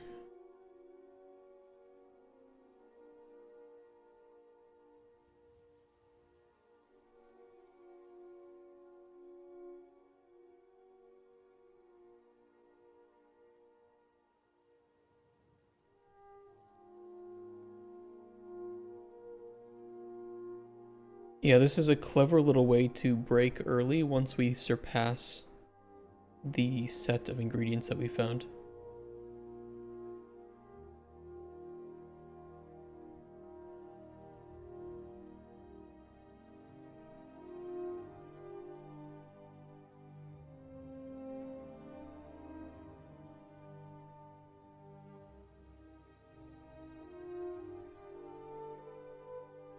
And then we need to return this array as well.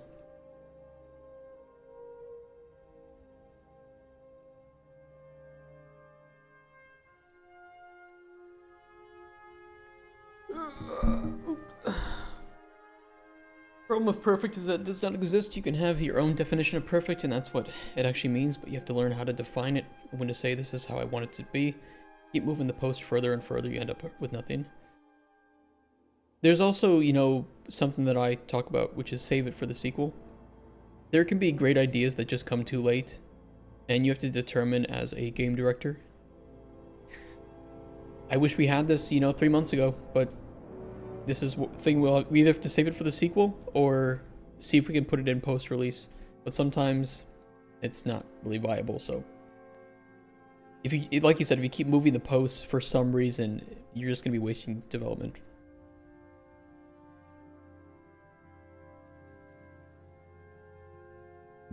Interesting, they're suffering from in America right now is they've already hired and fired all the workable staff in an area and can't find new hires because they break them very quickly before letting them go. Look around and find out. They did it to themselves. In procedural generation, we're gonna want to add and modify stuff, which is where the time takes. Yeah. Proc gen is cool, but proc gen has poor uses too.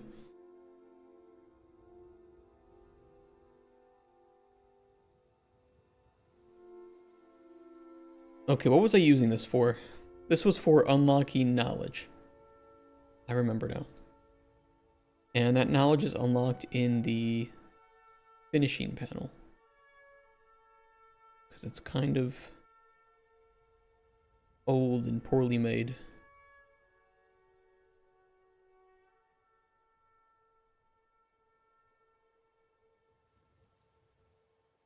Unlock knowledge from potion brew. Brewed potion. Ingredients.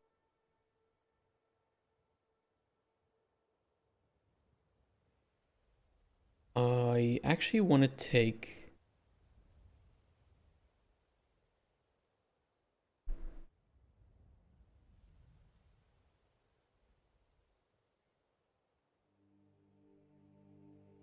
This should work.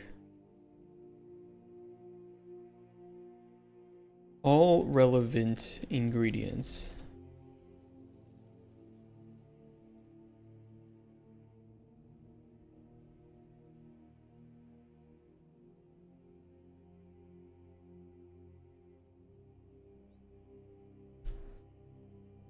For each.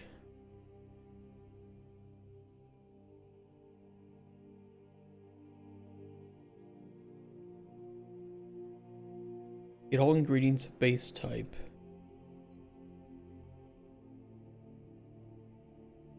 I think there's like merge, right? Or append array, I think. Append array. Source array. Wait. No, it is like this. Yeah.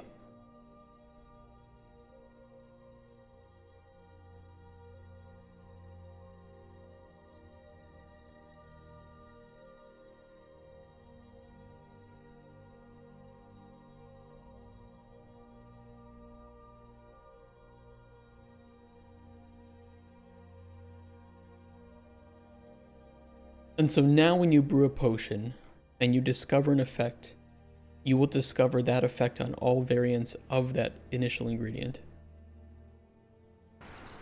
Which I think will make discovery a lot more friendly and not so harsh, where if you have, you know, like a bell pepper or something and the different variants, as long as you discover night vision on here, you're going to discover night vision on all of the associated ones too.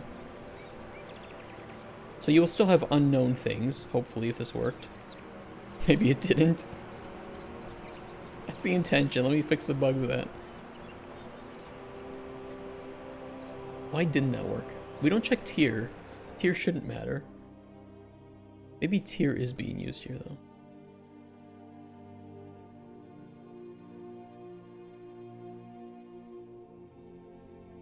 Only test an ingredient. Grab the effects. See if they're equal. Let me see what array is being output here.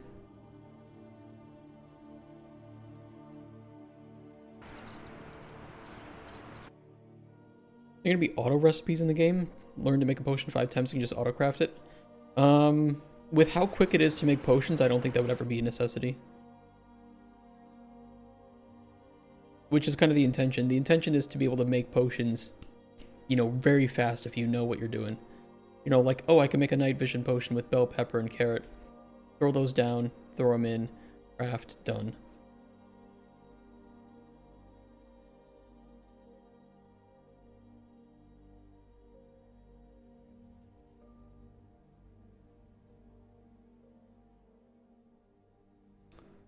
That is correct. Oh, I know why. I forgot to update the array being used. Okay, now done. Now fixed.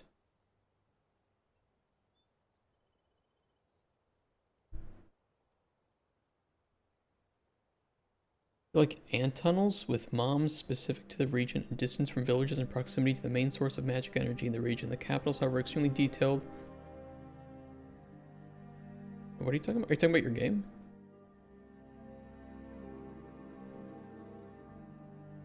Looking for a quality one because I was hoping to have dungeons that would randomly appear in certain areas like a mob would, but these dungeons would be random and extremely detailed and have a few different parameters that I've already thought pretty extensively through. A lot of tinkering and math to work out. The player, do you care where I spawn? Do you care if I miss quests? Yeah, there's gonna be a lot. We'll get to it. I'll take a look through everything you sent.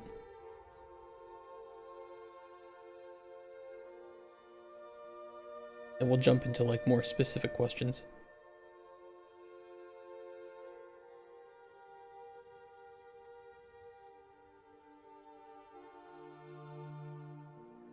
I should be free tonight. I don't think I have anything yet that I'm doing tonight.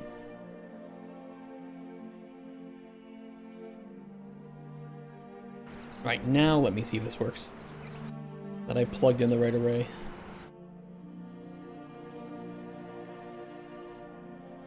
Oops, let me cheat some ingredients. Okay, bell pepper, carrot. You brew the potion, you discover night vision. And now you know night vision on each of the variants.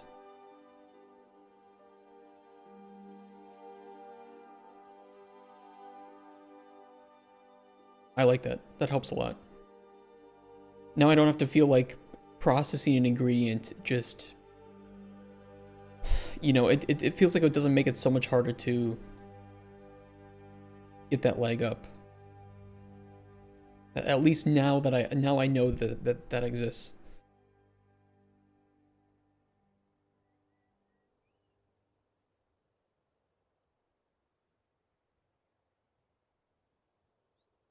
Cooking it is probably stamina. And I imagine that a cooked bell pepper and regular bell pepper probably have some overlap.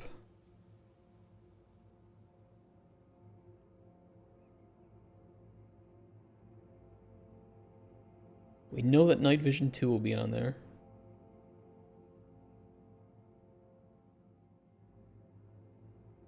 We did not discover the other one.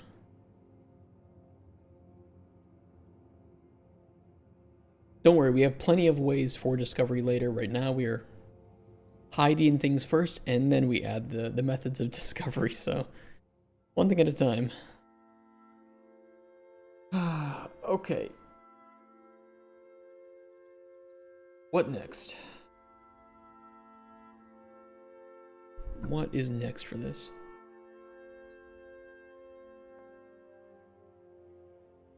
Yeah, the ingredient shelf filter isn't working properly. We fix this.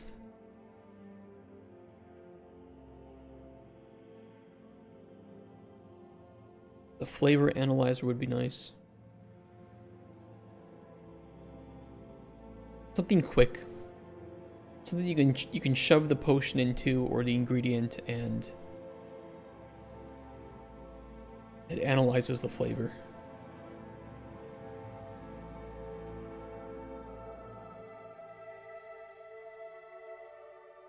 The good thing is we kind of already have the setup for this with the pedestals and the pedestal puzzle.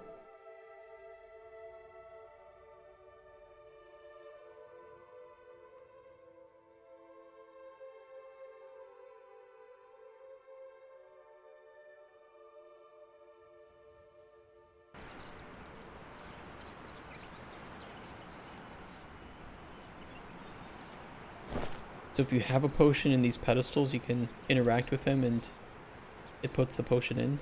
So we can have a machine like this that analyzes the flavor and then spits it back out to you.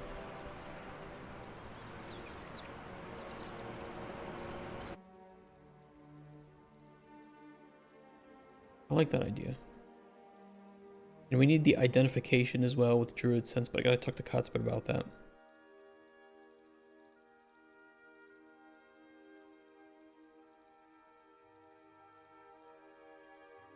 Let me go to the bathroom and then we will think about what I want to do next with this because the order does kind of matter a little bit. But the good thing is we can brew potions and it accurately assesses our knowledge and shows us only what we know. So kind of the hard part is done, or one of the hard parts. Now we just have to build onto that. BRB.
Someone tell me. Tell me why the bathroom floor is sticky.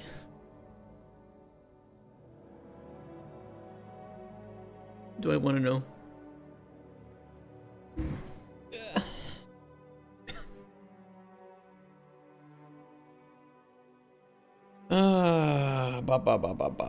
Flavor analyzer. Could be pretty cool. I bet I could make that today. Affects flavor but not ingredients. We could also hide potions in the wild. Or hide the effects or the ingredients on potions that are from the wild. That could be done today too.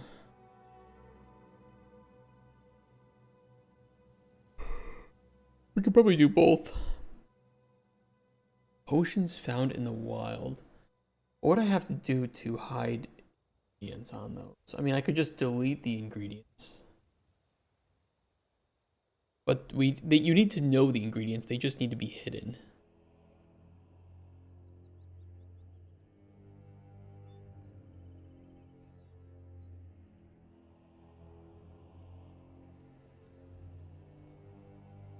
Probably some distinction between crafted and found potions. Showing that distinction on the UI. And then based on that distinction, we can hide the ingredients. That would be a little bit easier to do. That could work. That could work.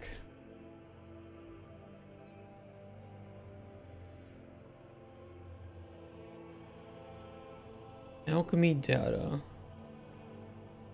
Potion.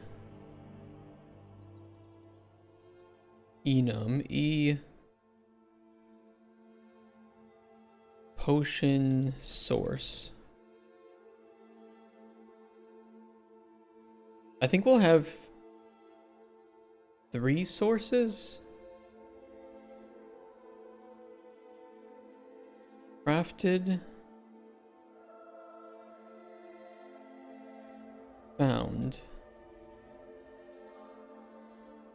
Bought. Both found and bought will hide the ingredients.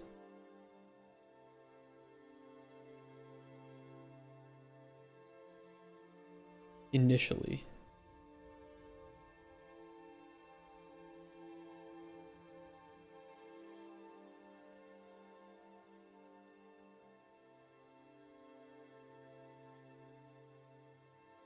The sword I picked up, oh, the one in the dungeon? It's a junk item. The player, you can't use a sword. You're an alchemist. What the fuck do you know about swinging a sword? That's junk to you. But it could be useful for an NPC. Or we can just sell it.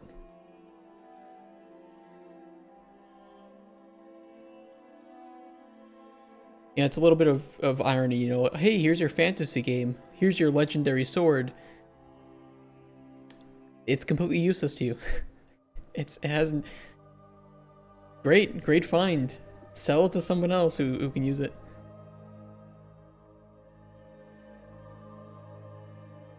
Crafted, found, bought.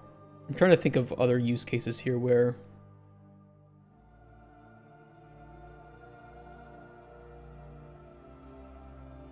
it's a little bit more complex because we can hide the ingredients unless you discover them. There might be a way to analyze that. In which case we would have to store information in the potion structure for that.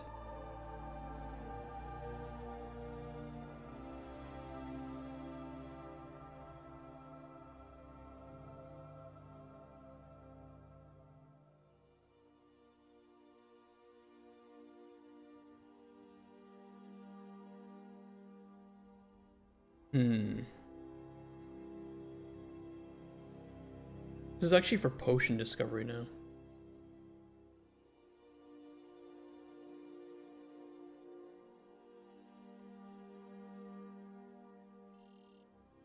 You can equip it, but it reduces the movement speed. Yeah, there's gonna be no sword combat in the game.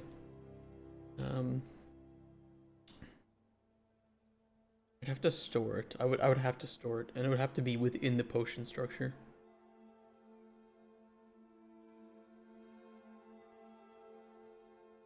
Potions are unique, unlike ingredients, which are based off of the IDs. So thankfully, it's really cheap to store ingredients. It's not so cheap to store potions. That's fine, though.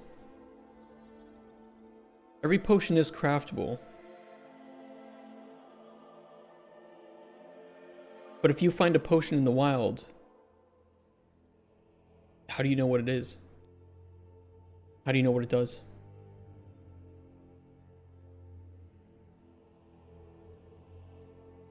If you buy a potion, maybe you know some of the effects, but you don't know the ingredients. So we have to hide that too.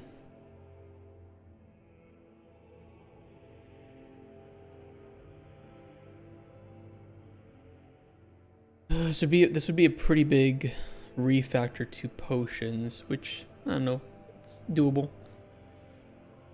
I think all my health potions green, and then I find red health potions in the wild. I mean, yours are green, theirs are red. At least for now. But I mean, you can make health potions with maybe green ingredients, right? Red doesn't have to indicate the effect. Red might also indicate the ingredients that were used. There's a ton of different ways you can make a health potion. You might also have a health potion that also does something else, right?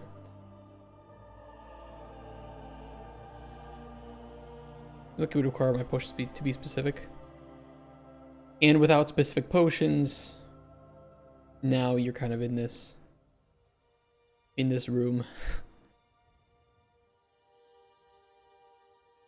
Color doesn't matter too much. There are methods of discovery that don't have to be related to color.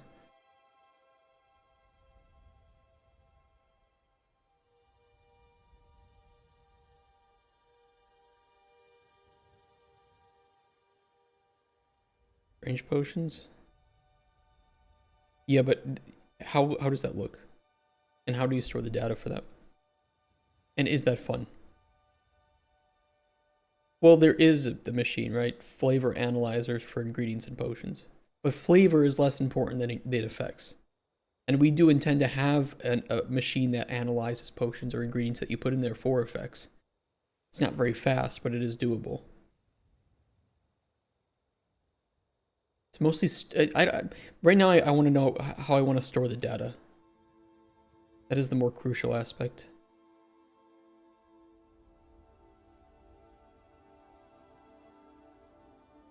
Yeah, it might destroy the potion in the... I don't know. We talked... We have a few different ideas for it. Because we wanted for potions that you find in the wild to show effects and flavor, but not the ingredients. So you don't know how to reverse engineer it. You would have to discover the ingredients in order to then figure out how it was made. So that way it's not too frustrating to find random potions in the wild, and you'll know what they do, but you don't know how to make them yourself. Unless you know of the effects that are on the ingredients within that, then we might show, oh, you know of the bell pepper and carrot on this potion having night vision, so therefore you can see that those two ingredients were part of it.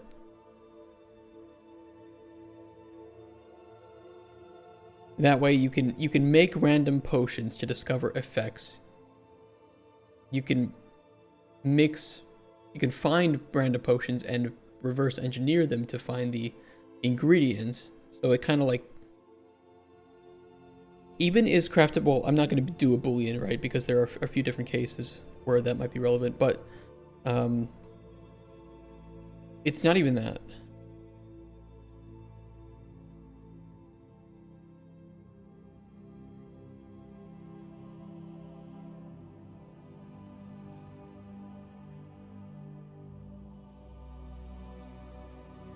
We would have to store it individually for each effect.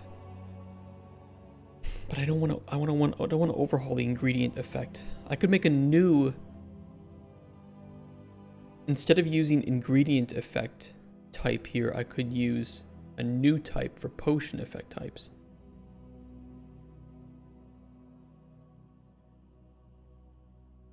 The reason is, let's say you find a potion out in the wild. You don't know any of the ingredients on there. You shove it into a machine to discover the effects. You discover one of the effects.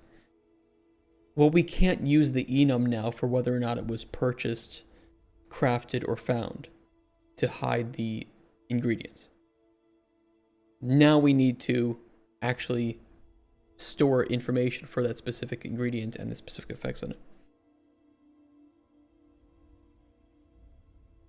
Yeah, we can auto make potions. I have a random potion generator.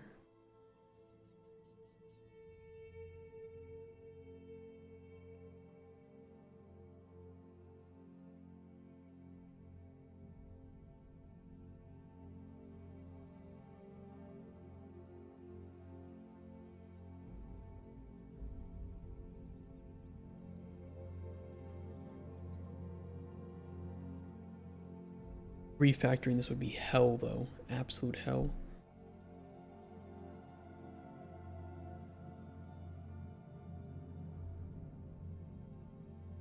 Yeah, but you'd have to hide it for each individual ingredient.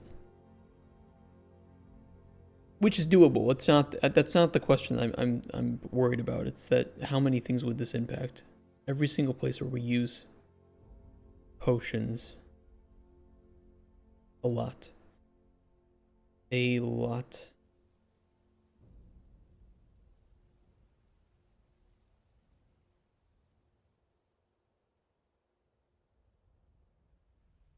There's no other way to do it. There might be cases where we do want to hide effects too. Maybe you buy a random potion.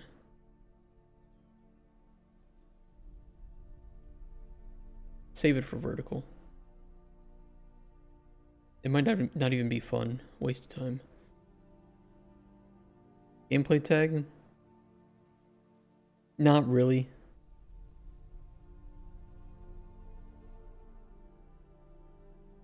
I'd still have to do the same amount of refactoring. So it wouldn't really change anything.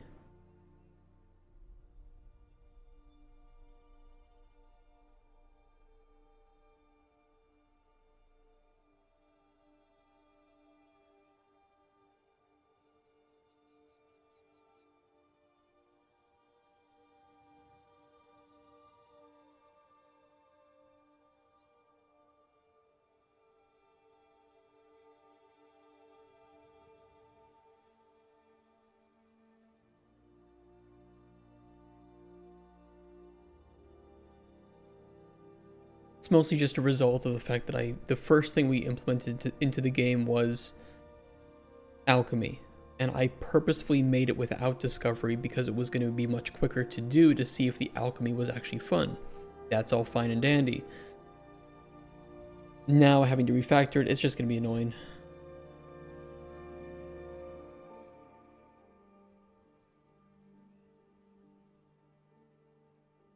That's all it is.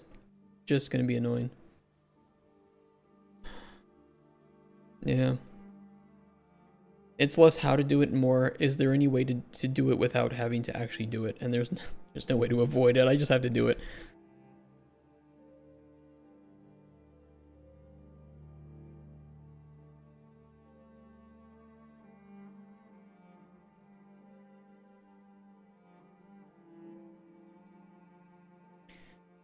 Yeah, there's a lot of things that reference the potion structure. We call it an awful lot of places. They're all hard links. Yeah, I don't give a shit. I don't give a fuck.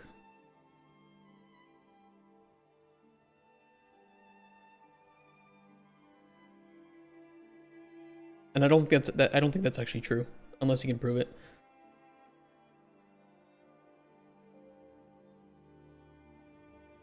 I don't think that's always true.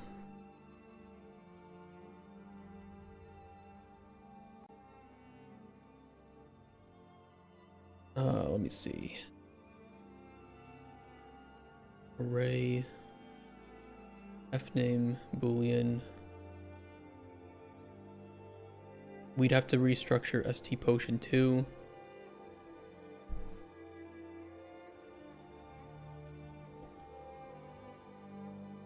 Oh, the soft links are pink? Okay.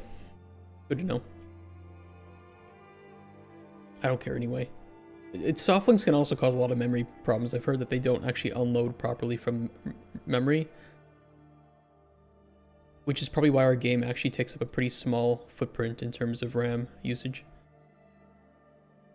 Surprisingly.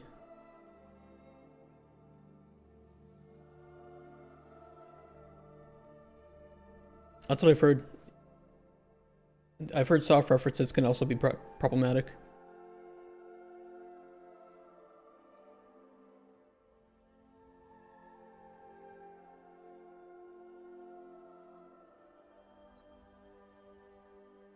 I don't even know if I have a version of our game. I mean, not anything from recent.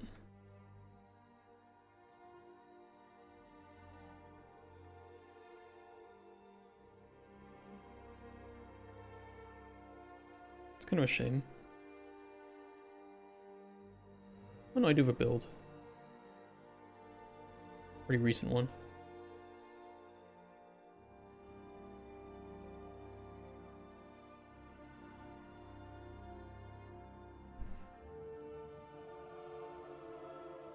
Yeah, they're kind of a bitch to work with.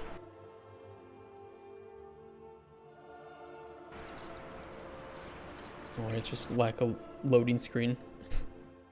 Should have to pop in. That was the build before our loading screen.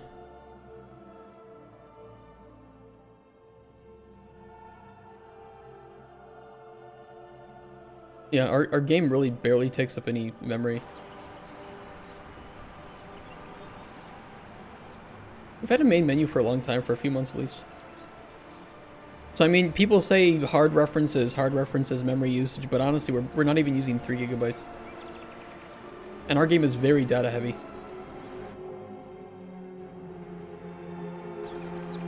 So, I don't know.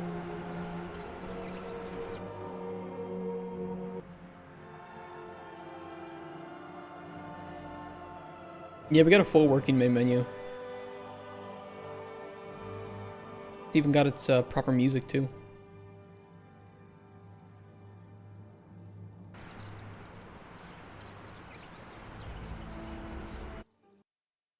Our new main menu theme.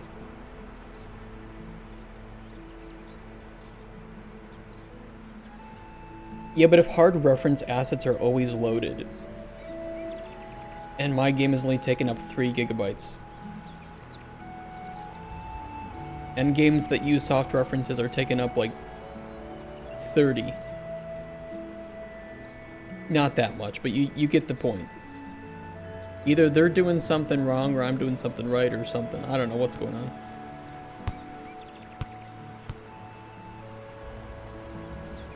Hey, buddy. Yeah, I don't know what it is. I mean, I also don't know if what that individual said was true.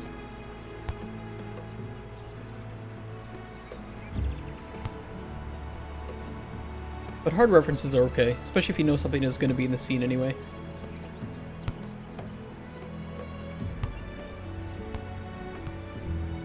I wouldn't think nanite meshes really bother RAM too much.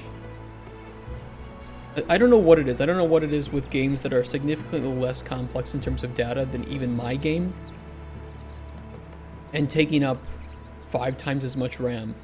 And I'm making a developer build too, by the way, which has all the debugging symbols in it, which is already going to waste more FPS and RAM than the shipping build. So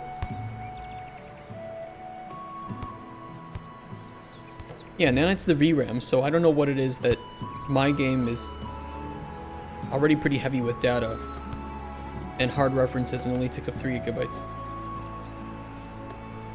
Have I seen the threat interactive stuff? Yeah, I think the guy doesn't actually know what he's talking about in some cases. I think that he likes to drum up drama and doesn't actually know what he's talking about. I'm gonna be really honest. Yeah, yep, he is kind of off his rocker on attacking nanite and lumen. I think he's right in some cases, but he also just does not really care about the specific use cases where nanite especially nanite, is actually way better than many other options.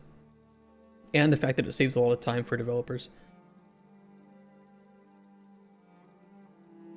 That's the big one.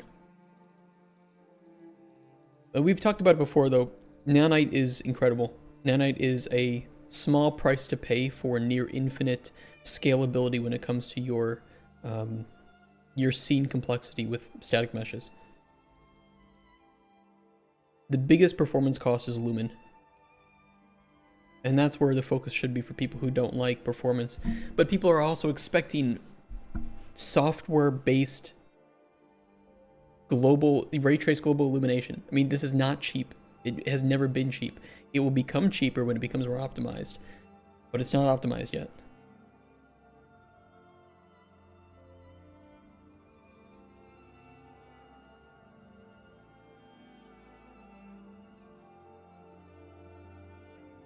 Okay, let's see. Should allow enabling nanite on Lumen. I wish it worked that way. Problem is the industry pushing it. No, it's player. I mean, it's industry, but it's also players expecting it. There's multiple things that work here. Number one, Unreal Engine 5 is bloated. Number two, nanite is extremely performance heavy, and people think that, oh, I could run baked lighting at 4K before with old GPU. Now it must be a linear scale that if I get new GPU, I can run 4K with dynamic lighting with ray traced global illumination. And that's not true at all. Ray tracing and Lumen are extremely expensive. And that is what DLSS is made for, is to help allow you to run these really expensive things. Keep in mind, people are expecting at least 60 FPS, 60 frames of ray tracing rendered every second. And these are the same people that probably have never opened Blender or any sort of renderer in their life and realized that it used to take hours to ray trace. Hours. What they're expecting here is just not feasible yet with the technology that we have at the frame rates that they want. People end up at 1050. Yeah, it's like, I get it. You know, Lumen looks great, but it's also a really expensive feature. Nanite is a little expensive and scales near infinitely.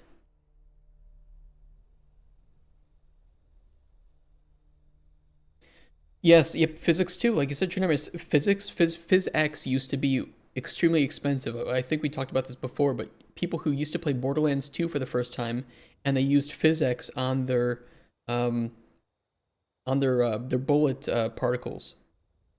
That used to be so expensive that people had to get additional graphics cards and run them in SLI in order to just dedicate one to the PhysX. And people seem to forget that that used to be the norm. I don't think that we're getting games that require RTX. It will become the norm. We just need to wait. We're in that period where, like, before it was physics and some particle, like fire and smoke particles being rendered volumetrically. This used to be so expensive, by the way. Metro was also similar, where it used to be so expensive that it could not run normally on one of the best graphics cards. And then it caught up, and now running Metro is like, okay, it's a pretty heavy game, but you can run it on any decent new card. So yes, it's like Lumen is being pushed early, but that's happened with every single new bit of technology.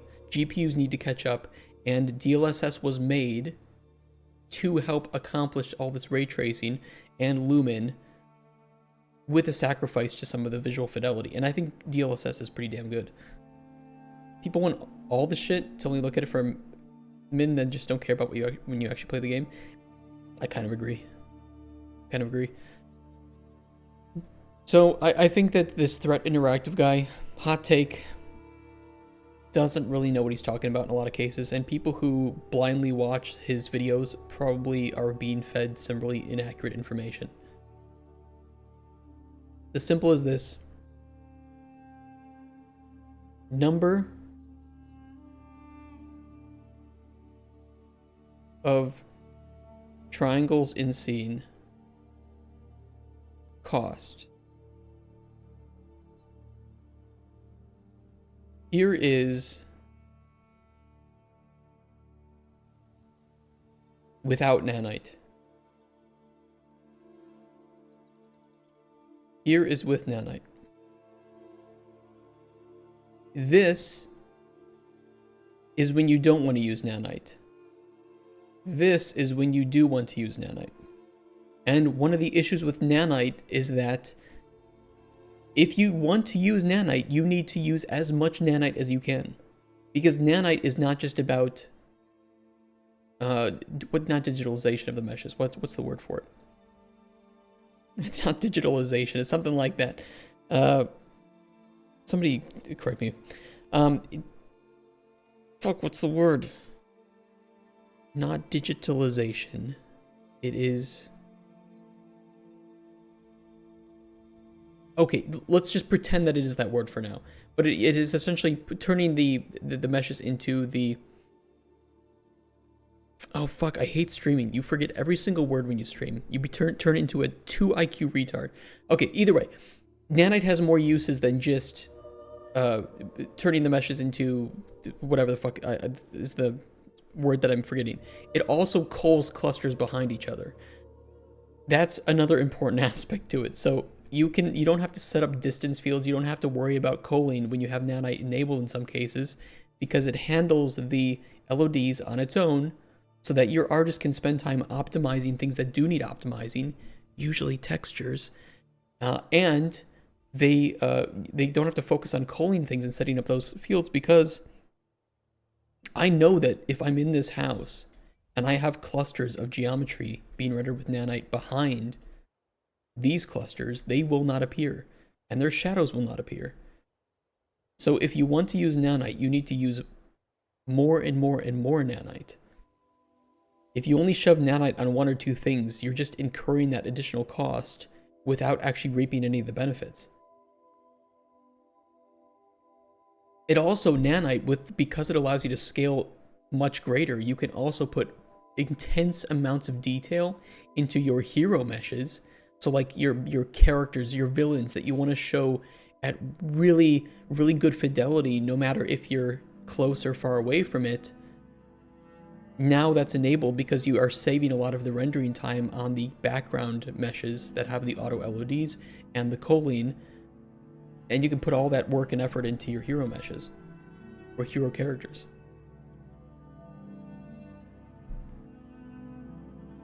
Would nanite have any advantages if you utilize chaos destruction?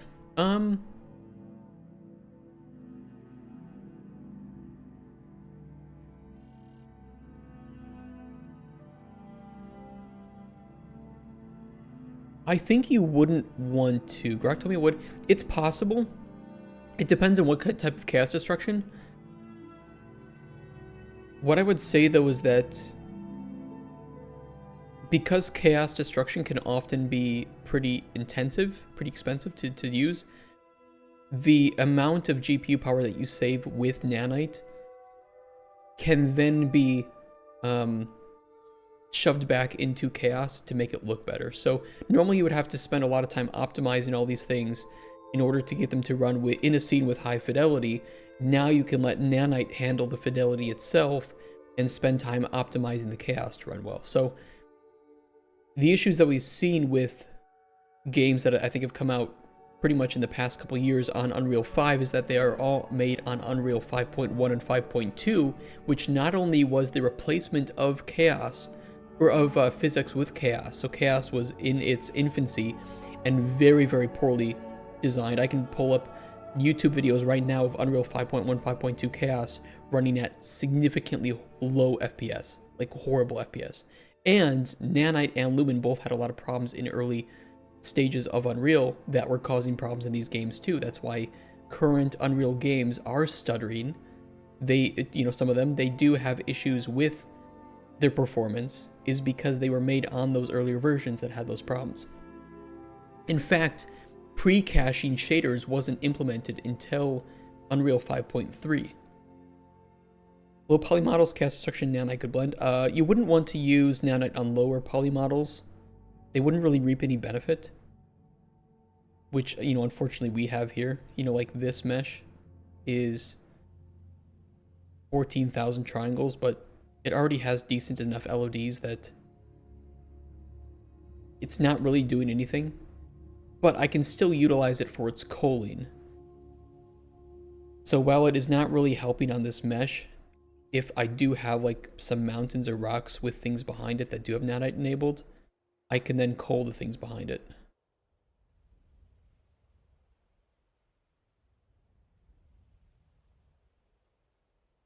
But yeah, I wouldn't listen to Threat Interactive. The guy posts stuff on Unreal forums, and then he gets into like arguments with people who prove him wrong that nanite does have really good uses, and it just requires you to know what you're doing. He's kind of unhinged.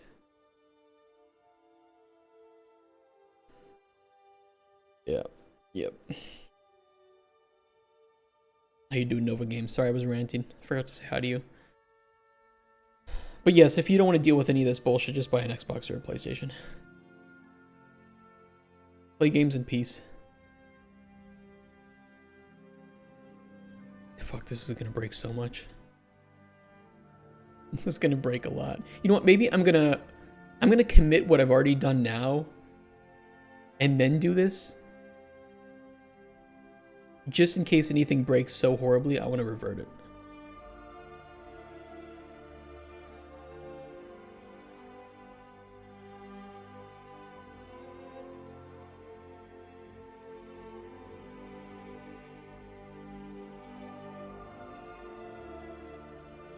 Commit Sudoku. Yeah, exactly. Commit Sudoku.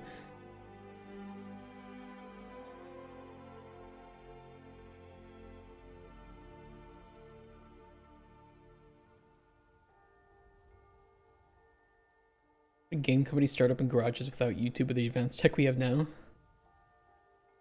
They were highly exceptional nerds that played D&D all day and messed around with computers in their spare time.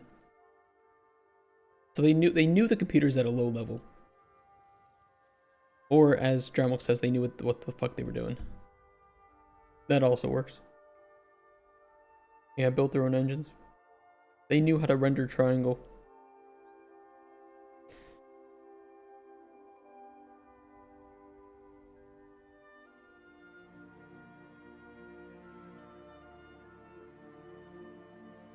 I think nowadays building your own engine, while cool, is not always necessary.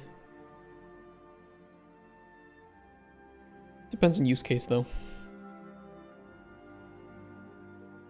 For some people, building their engine is viable and will help them make their game. Other people, it would just waste time making their game. What can't Unreal do well? 2D. It's overbloated for 2D. It can do 2D. It can't do it as well, I think, as other engines, and it certainly is going to be a lot more bloated than other engines with 2D.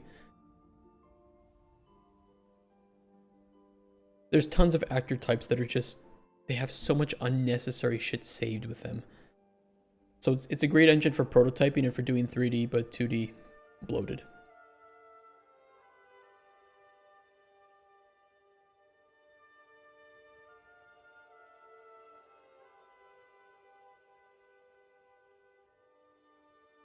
Where is potion source?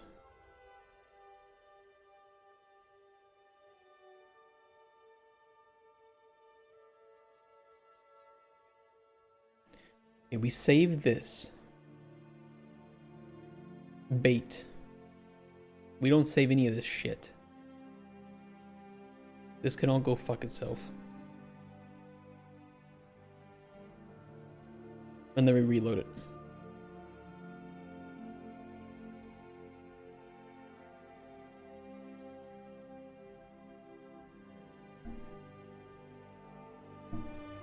Mertsusa. Hope everything is working out so far, but we're doing now another big jump into refactoring potions this time. What if I want my strategy screen 2D for the grand scale map? You can make 2D screens for big scale map like that. A lot of games handle it by loading in a different map or a mesh in front of the camera. Dick Boy goes hard. He is hard. I imagine that if I try to press play, it's gonna tell me a whole bunch of things are broken. I do want to open these up, but will probably negatively impact a whole bunch of other things too.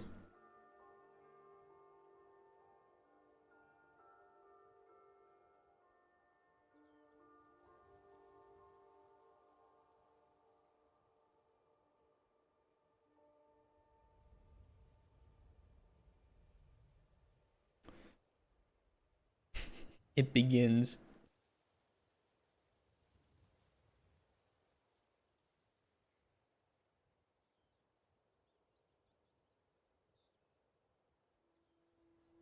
First goal is to just get it the way it was before.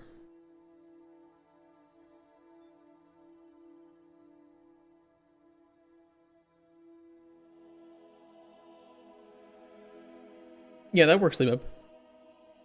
I'm definitely open for that. Achieve the dopeness. I like how you've worded that.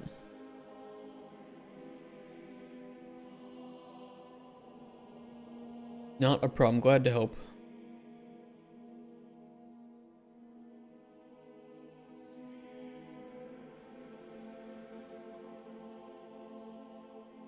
Okay, that one is fixed.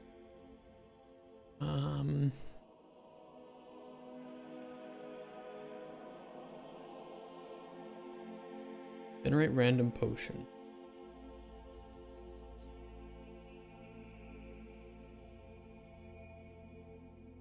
Easy one. Make potion, brew potion.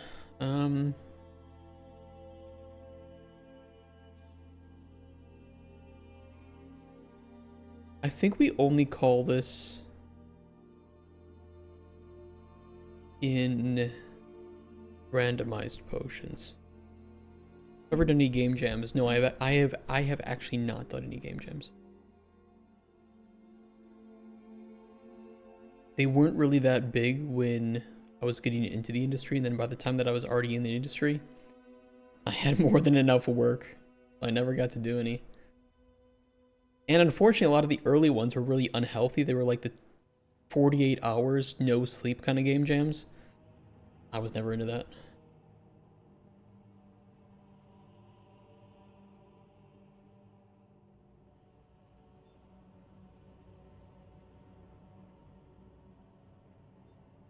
Rock can understand pictures. Yeah, ChatGPT could do that too, which is pretty cool. Host one on your stream. We've talked about that before, actually. It's not out of the question to host the Raptor Jam.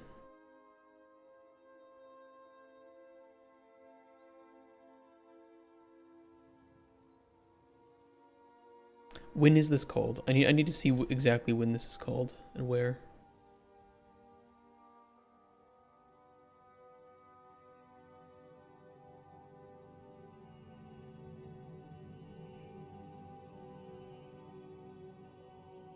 It's different. Not relevant. Not relevant. Generate random potion. Generate random potion is being generated for looting purposes. We could safely assume that anytime we call this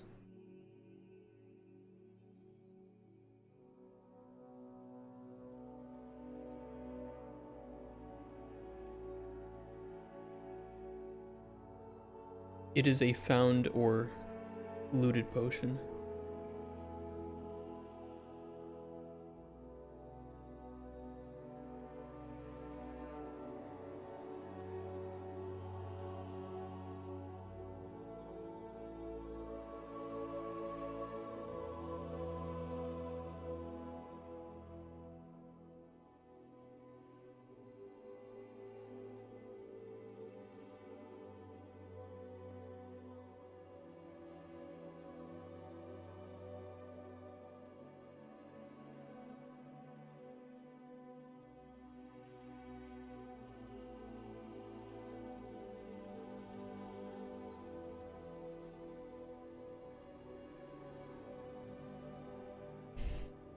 I take you don't like game jams, especially the ones that are 1-2 day. To me, it seems like it promotes crunch.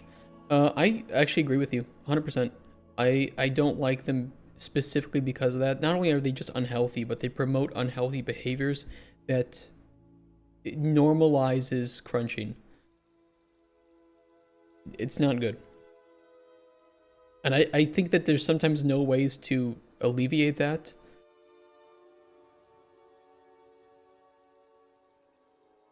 But yeah, I don't like it.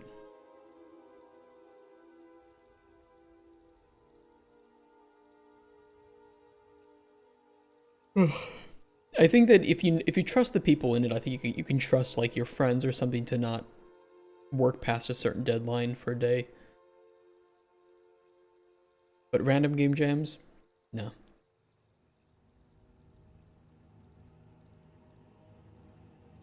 It is what it is.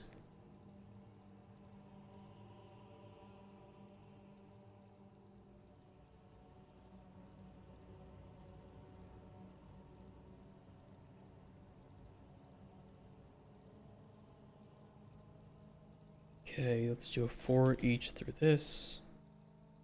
I mean, we kind of 4 each through here. I could just plug it into this too, since we're already doing it. Just hook it up. Why not?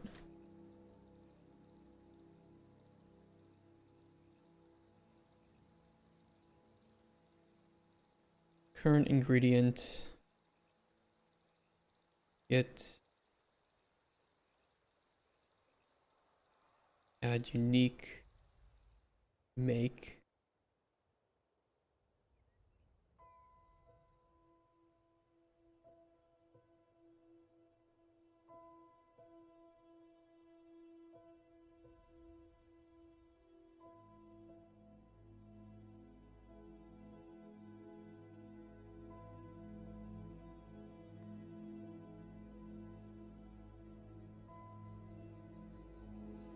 I don't think this is enough. Because if you know the effects on the potion, then you would know.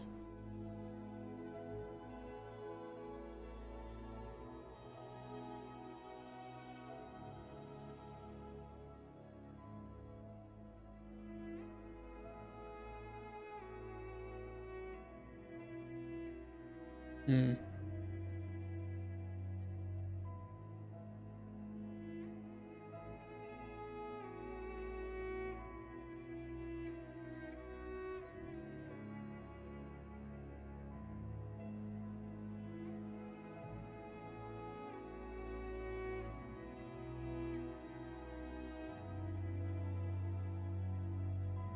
We probably need that.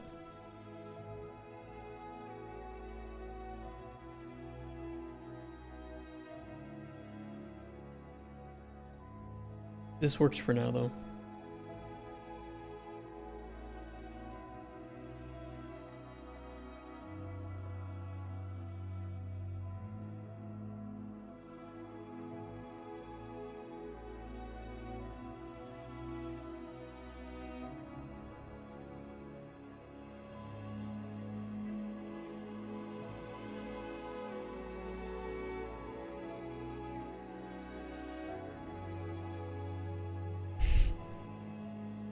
I mean, I create spaghetti too, but yeah, I try to alleviate spaghetti.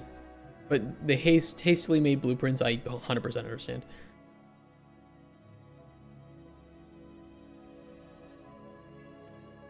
I was already that fed me false information, use the AI for a guideline, and then as I work on whatever, I try to carve my own path, learning the nodes. Yeah, it'll happen. Spaghetti's good to prototype, it is. But then it should be cleaned up.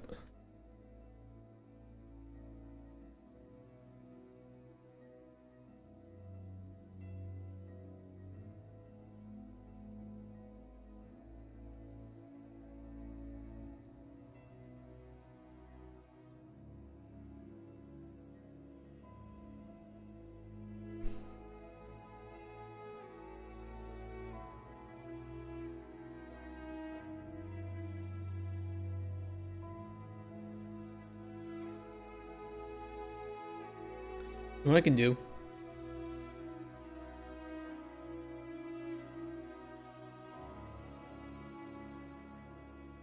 Get ingredient IDs from structure.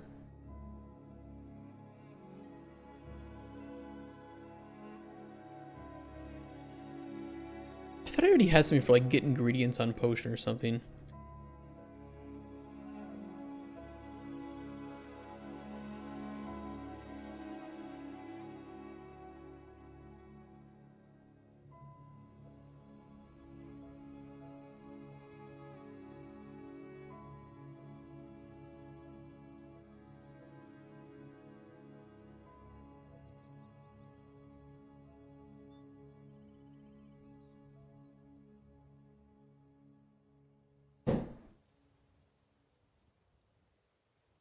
Jesus.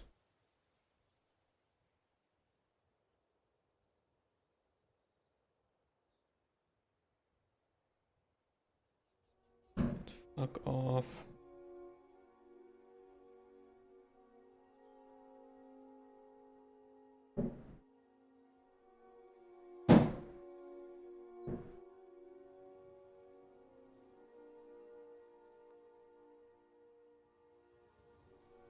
Jesus.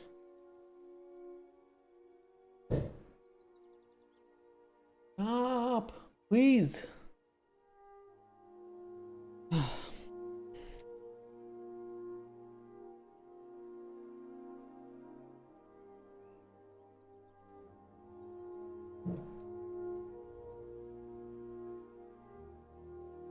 Yeah, debugging is important. Knowing how to use the how to use breakpoints. Stop banging. Dude, I wish my dick was that big that I could bang it like that.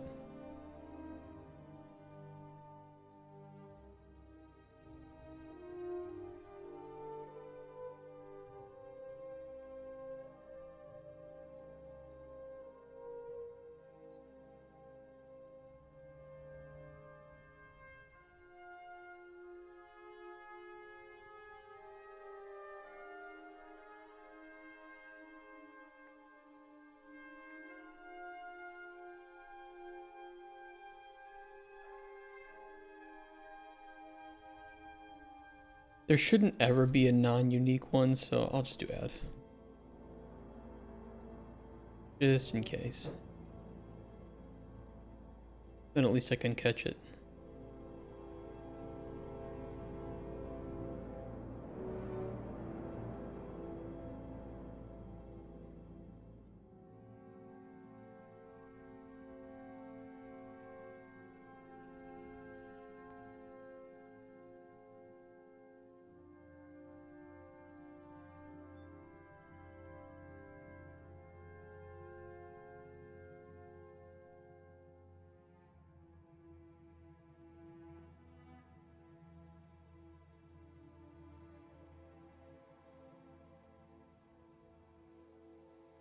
I've been thinking about like passive aggressively slipping those little things you put on the bottom of chairs and tables underneath their door one morning. But then they would know it's me because they're right above me, so it doesn't really work.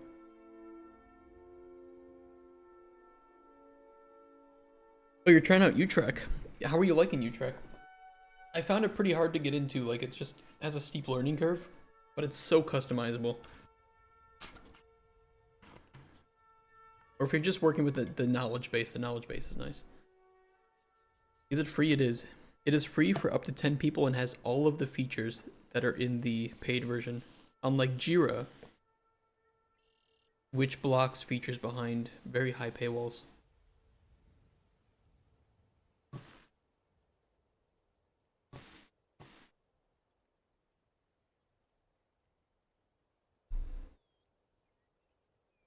Have it for a while, but didn't bother. But now I actually spent time reading the documentation. It's really good. Yeah, it's really nice. This is Cola Original Zero, the generic Biedronka brand of cola from here in Poland. It is cheap. It is not too worse than regular Pepsi. It's good. Okay. What ingredients does it have? Probably a bunch of chemicals. Probably a whole bunch of chemicals. I think the function library is good. I can at least get the game to not crash when I start it up or fail to start. However,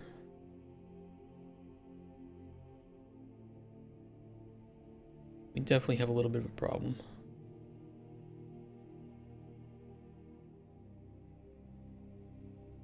This is just for testing, so...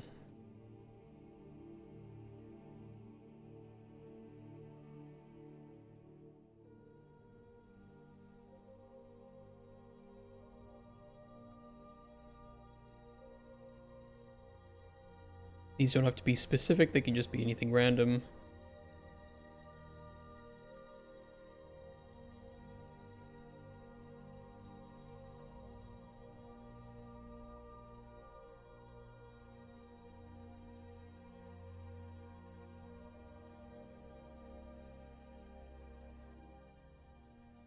Testing spaghetti.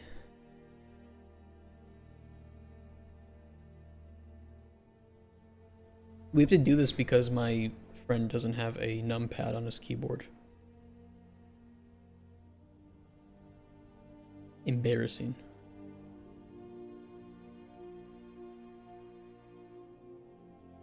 Alright, why are you failing to compile? Where is your error? We check for valid ingredients. We can still do that. Just check this one instead.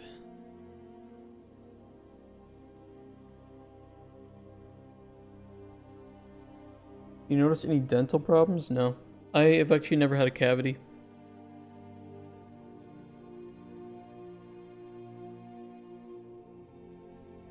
And there's no sugar in this, so...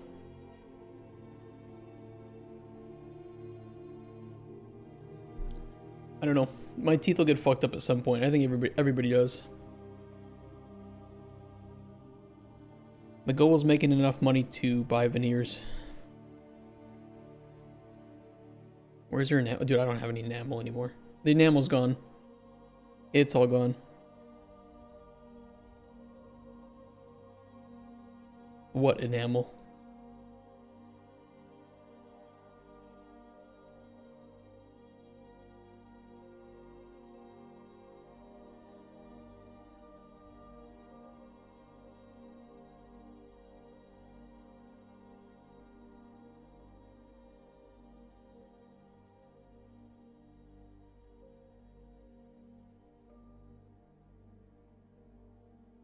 Why is to use remove from parent as the main function to close the UI menu? If you want to remove something and not really ever have to call it again, right? So maybe you're building temporary widgets. Sure, if you have something that you want to be there and call it and send information to and from it pretty reliably, you probably want to create the widget and add it to your viewport and then just call it whenever you need it. So like store it as a variable or something. Or just do what I set up where I just check if it exists, and if it exists, it uses the one that it finds. Or if not, then it creates it from scratch. But remove from parent is fine. It sends it to the garbage collector, and the garbage collector will take care of it like once every minute or something.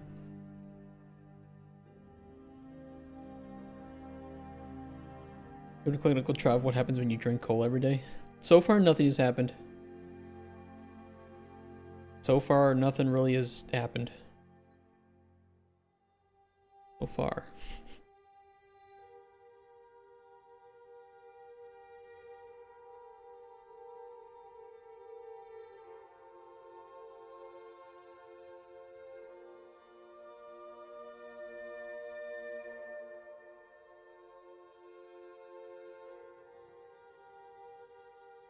It wouldn't be noticeable, so then why should I care? If it ain't noticeable, why am I giving any shits? Since it's gradual, well guess what? Everything is gradual. Having anything with sugar in it is gonna fuck your teeth up over time.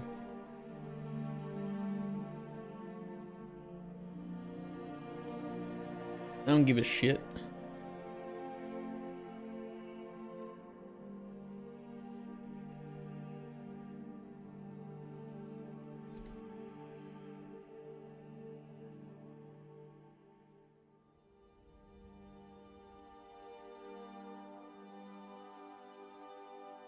We'll send that through. We might need that. We will need that in the future.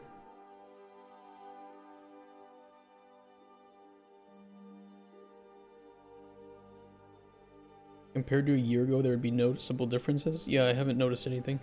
Compared to a year ago, I'm same as I was. And since when the player should save their design before closing, sending to garbage collector to close the menu and reopening a clean version of the build menu later on, then load design or resume building is a valid way to code it. Yeah, you could.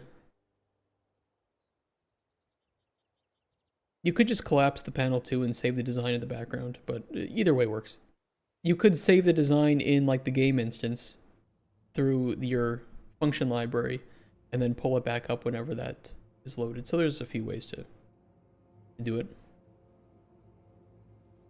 Use your game instance though. Use your game instance and use a function library. It'll make everything so much easier. Bring back Coca-Cola with cocaine. I wouldn't mind it. How you doing, Collectic? Oh yeah, this is what we finished up today. Let's refactor it more. That sounds like a good idea.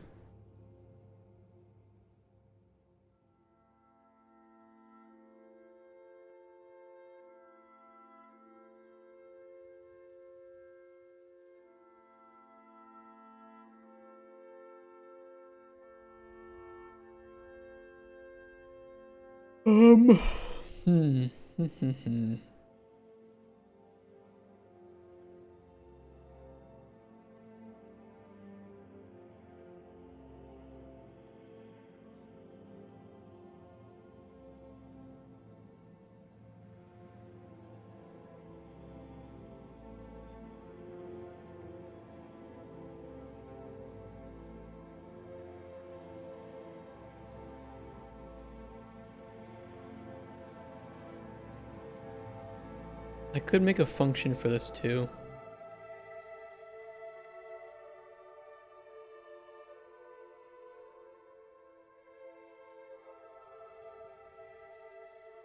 Build potion ingredients from IDs. 3 inputs. Number 1, array of IDs. Number 2, B.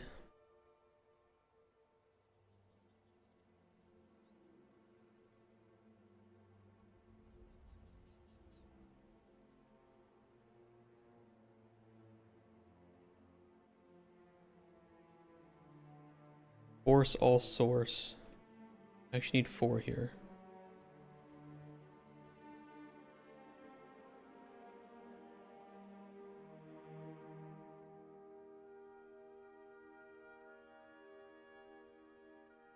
Source to force.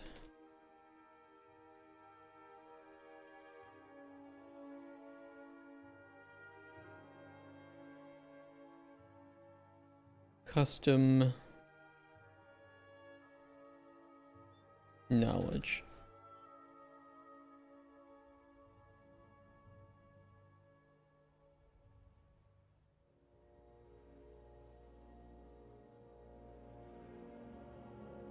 Local potion ingredients.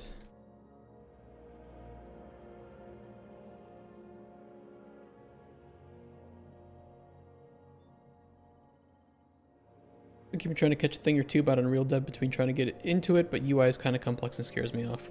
I think you and Lemab would probably agree very, very closely with that. Because he's also been dealing with UI bullshit in Unreal.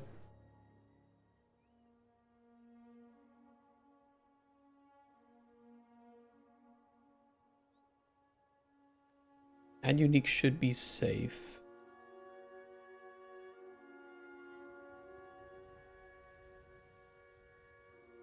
Make. A little bit of source.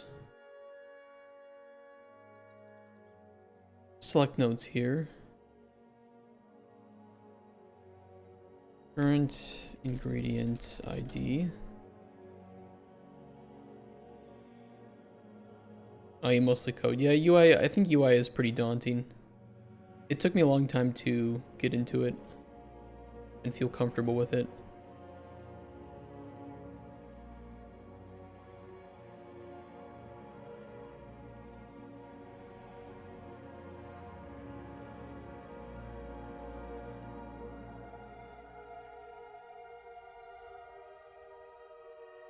Force all source.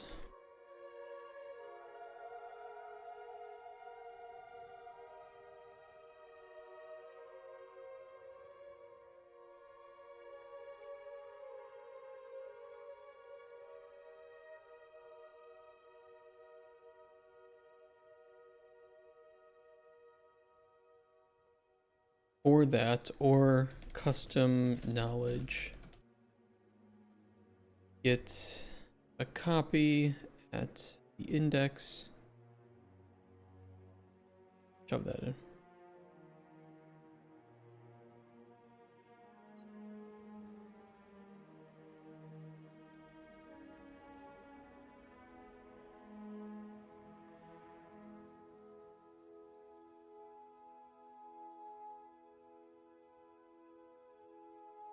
Oops,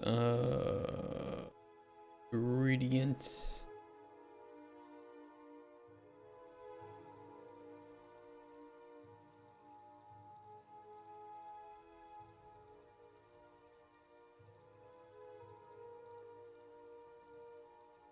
That'll work.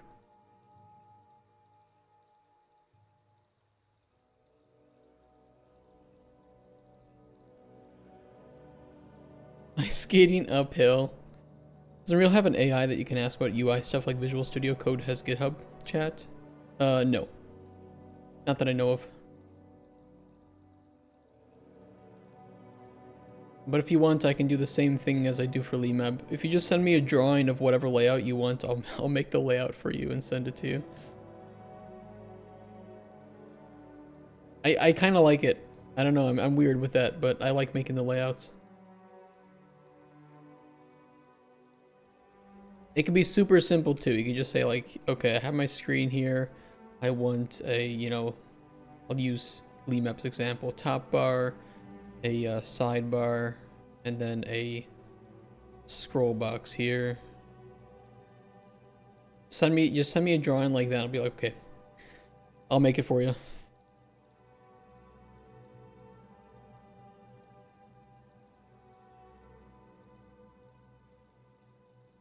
Senior Unreal interior designer.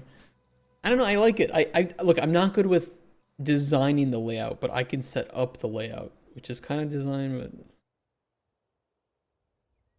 I can't promise it will look good from like a player's perspective, right? But layouts I can do.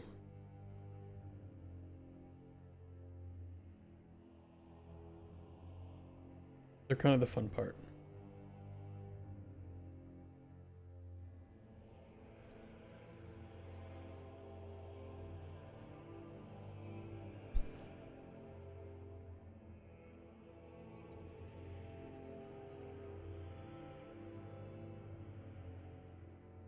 I'm gonna build it up here.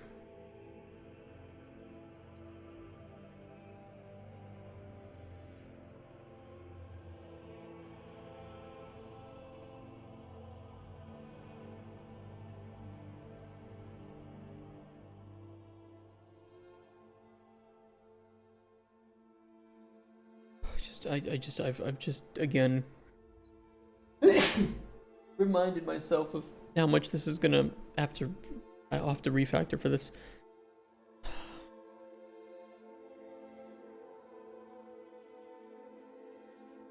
Thank you for the blessings. Appreciated.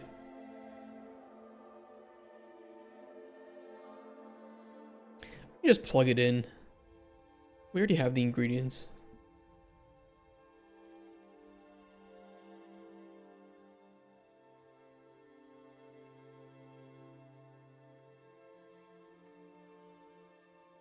Build potion ingredients from IDs. Force all source. 2 crafted.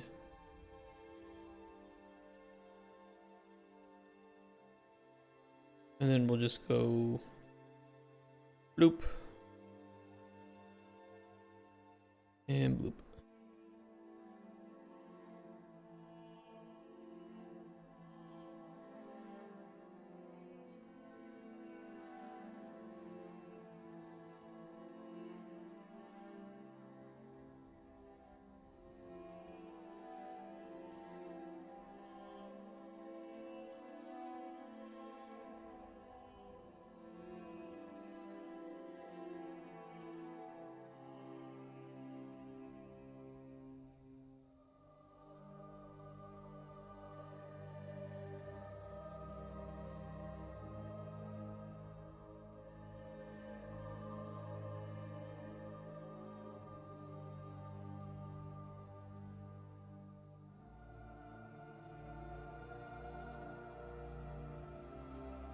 technically the game shouldn't error anymore. Now that does not mean that it will work properly, or that we have this data properly flowing where it needs to be, but it won't break. And hopefully all of our structures are okay.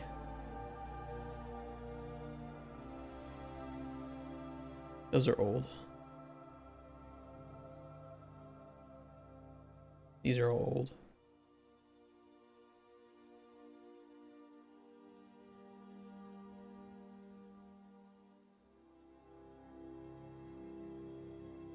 These should all be fixed.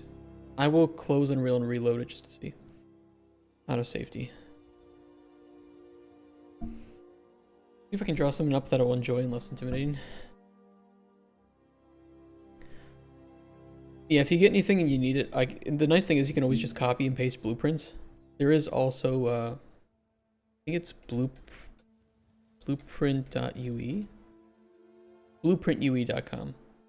Where you can paste in, it's like a paste bin for blueprints, right? And then you can just copy this right into your game. Load chest inventory. Nice. They got a function library for getting the game instance. Smart in the game mode. Good way to do it. They have a save game too. It's nice. Chest inventory. Good stuff. Very good.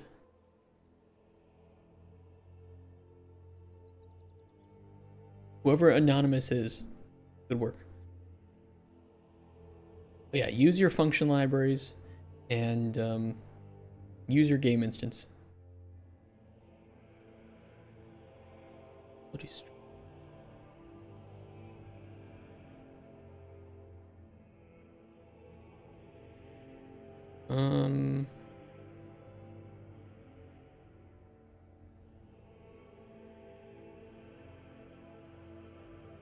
Let me send that to Cuthbert. Oh, Cuthbert, you're here actually. There's a affability hit data effect color is not initialized property in ability structs.h. I don't know if you also have that. I was looking for other things, but I saw those.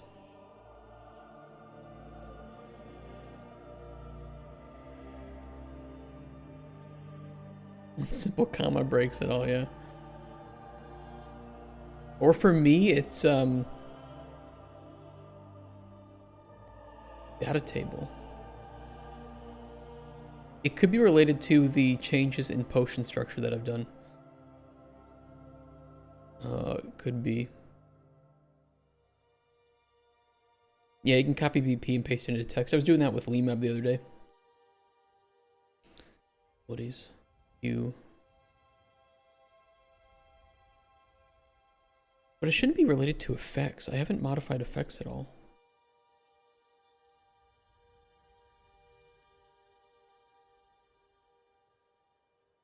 In a data table.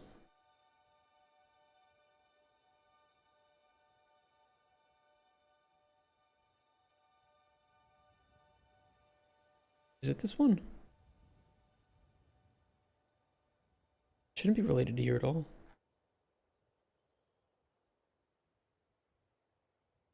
This failed to initialize.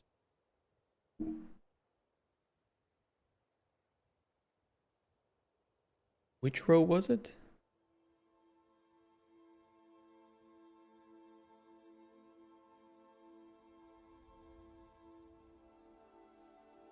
Where was that shit?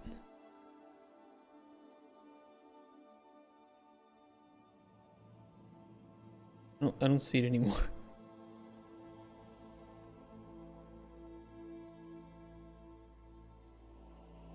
Change the default? Oh, you have to modify defaults in the header. Yeah, it's fine. Whatever. It's not a big deal right now. It might be, I don't know if it's related to a big refactor that I'm doing right now too, so that could be the reason.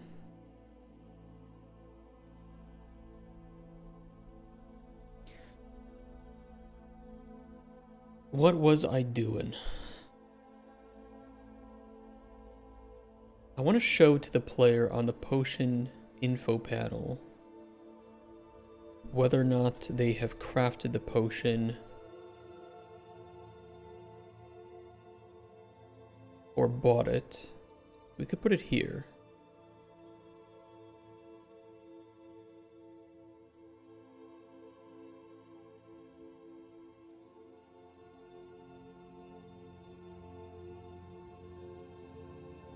Tea potion source.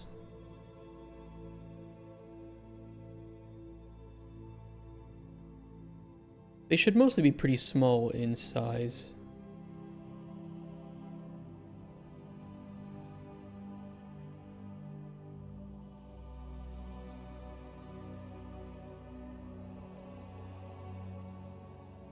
Is there a good like icon we could use for the source? Maybe for now I'll just rely on the text for it.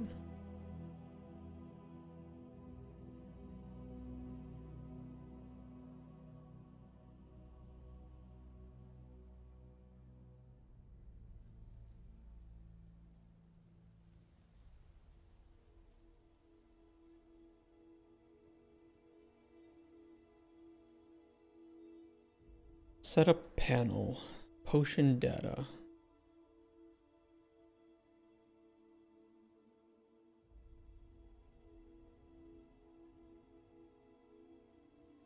Get set text.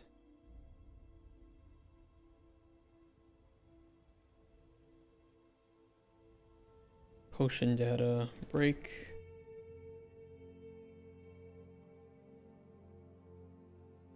I don't know if I have a way to capitalize the first letter. I'll make a macro for that. Let me do that.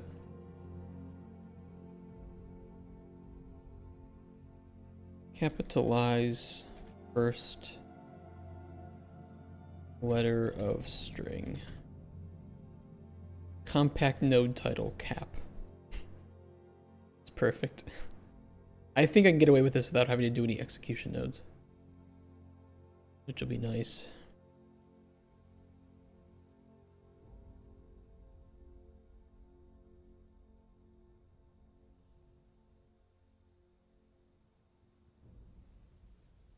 It's not split because split will...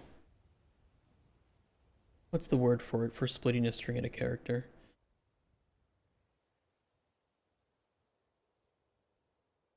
What are you called? Left.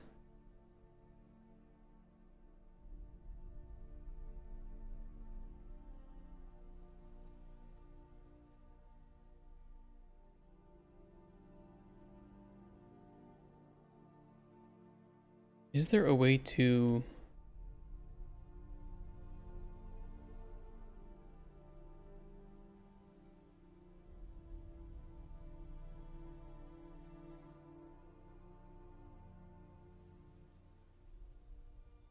to upper?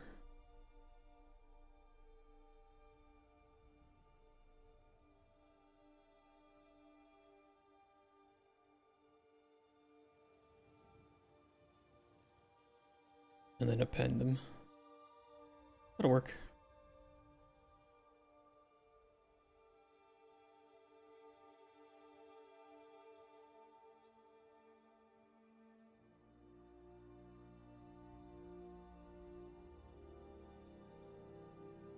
And we can capitalize first letter of string. Cute little cap node. And shove it into potion source.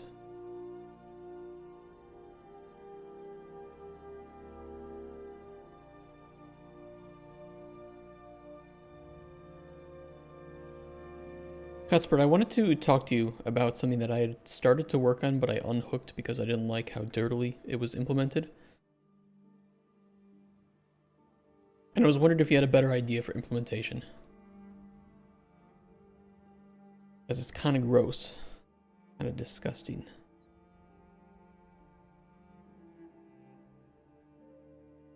If you're still here, you might be busy.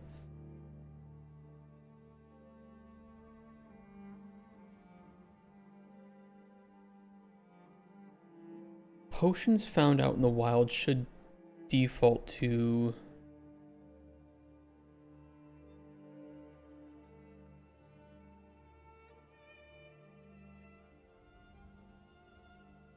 Oh no, we'll see if I can modify this.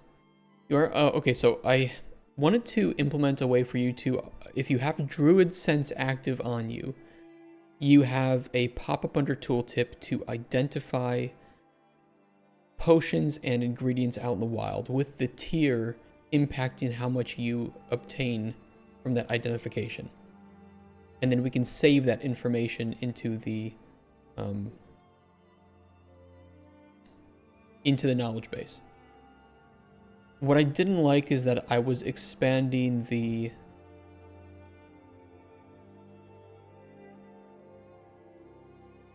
functionality on the traces that is performed by the player to determine if this is something that we can identify and if we have that effect active. I don't know if there's a better way to do it, but that's the way that I had started to implement it, and it was working. I just didn't like that it was expanding the complexity of those, what should be, in my opinion, a very simple set of functions for the traces. There's an option if I use print screen to only screenshot the selected monitor. I hate having to crop every screenshot because I'm a double monitor. I use this light shot, because then I can just drag the area that I want, and for the for the full screen I can just do that.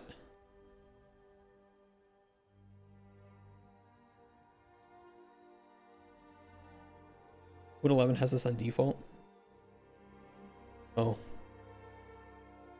Win Shift S.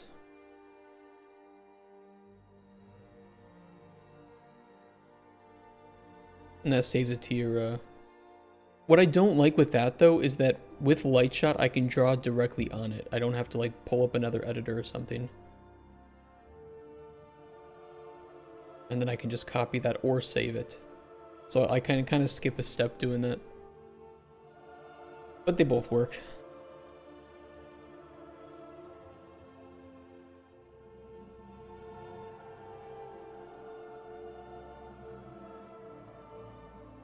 If I set potion data default to found, that will not update any of the ones in the open world, right?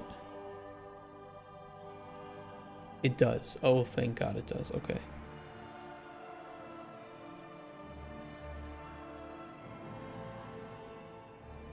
Okay, it's gonna crash. Cool. Perfect.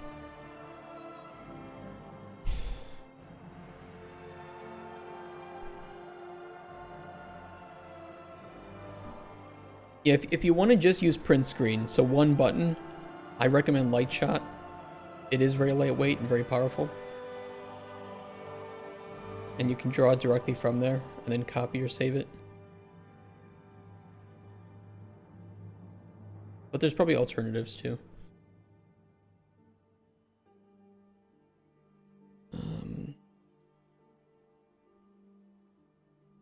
Light Shot is what you need? Cool.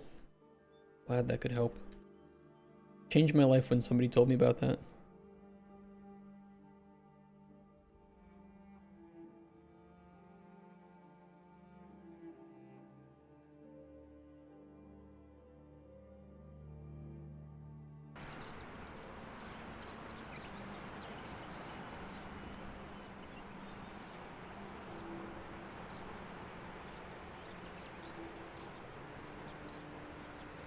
Is it show 11?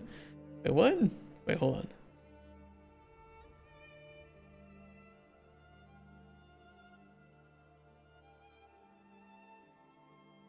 Wait, what? You don't like downloading a program for print screen?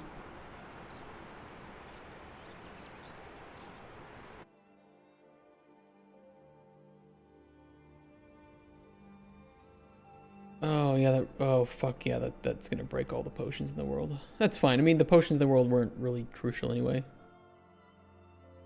But because I modified the ingredient array for those,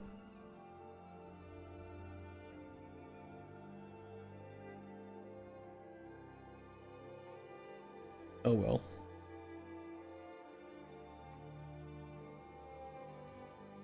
But Trace, I don't know, sometimes you need to do complex stuff there. If that's just data reading and setting, it is quite cheap.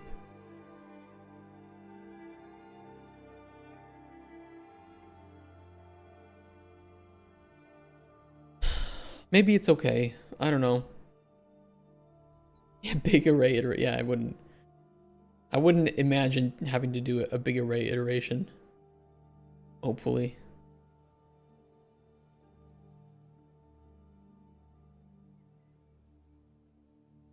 I think I still have it in the main first person BP. I just unhooked it.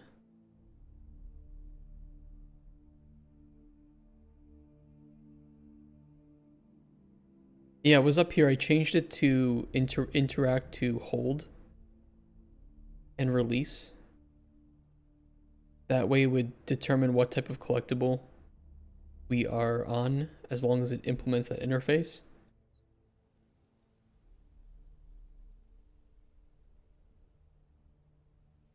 And then you could use the interaction. So I don't know, it's not much. I'll think about it.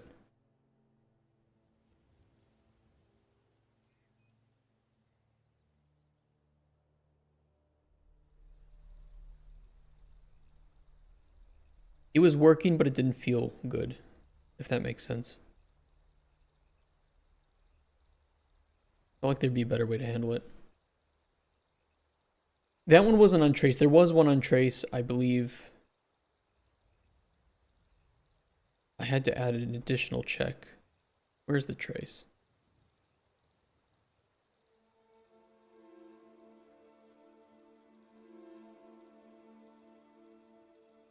I swear there was something here, but I don't remember. Maybe I deleted it or something. I don't know. I don't know what it was.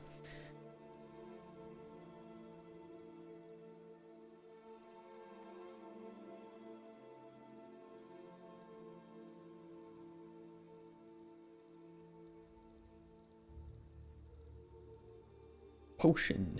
Info panel. Why was this showing the wrong information? Potion data source. Capitalize.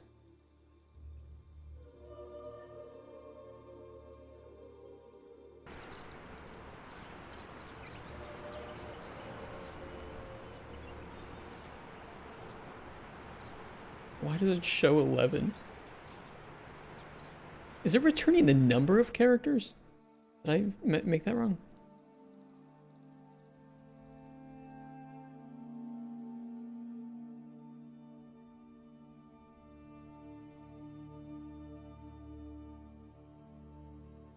No.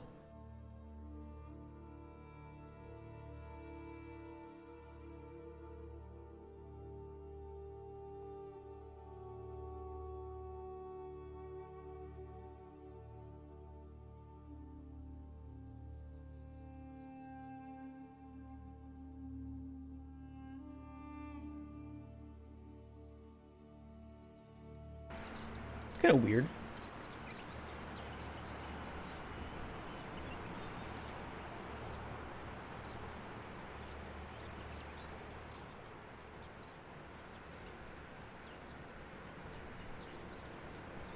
It's just 11. Why are you 11? You're not... Is it... Wait, is it doing... I know what it's doing.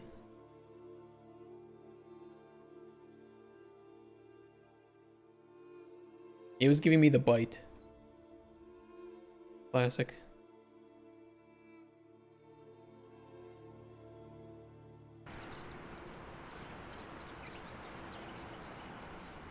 In which case, I think it's also getting the wrong locations.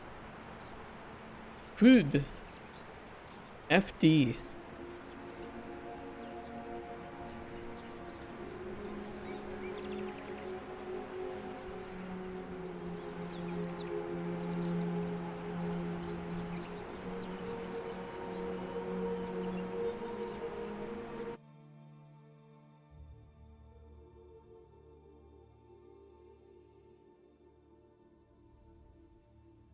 Oh, because I'm getting the... That's right. I'm not chopping it at Duh.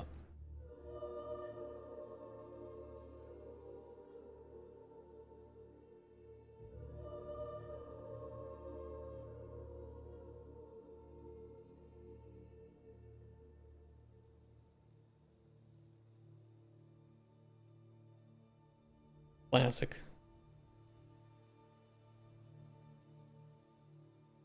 Of course. How could I be so stupid? Of course we have to crash the engine. That's right.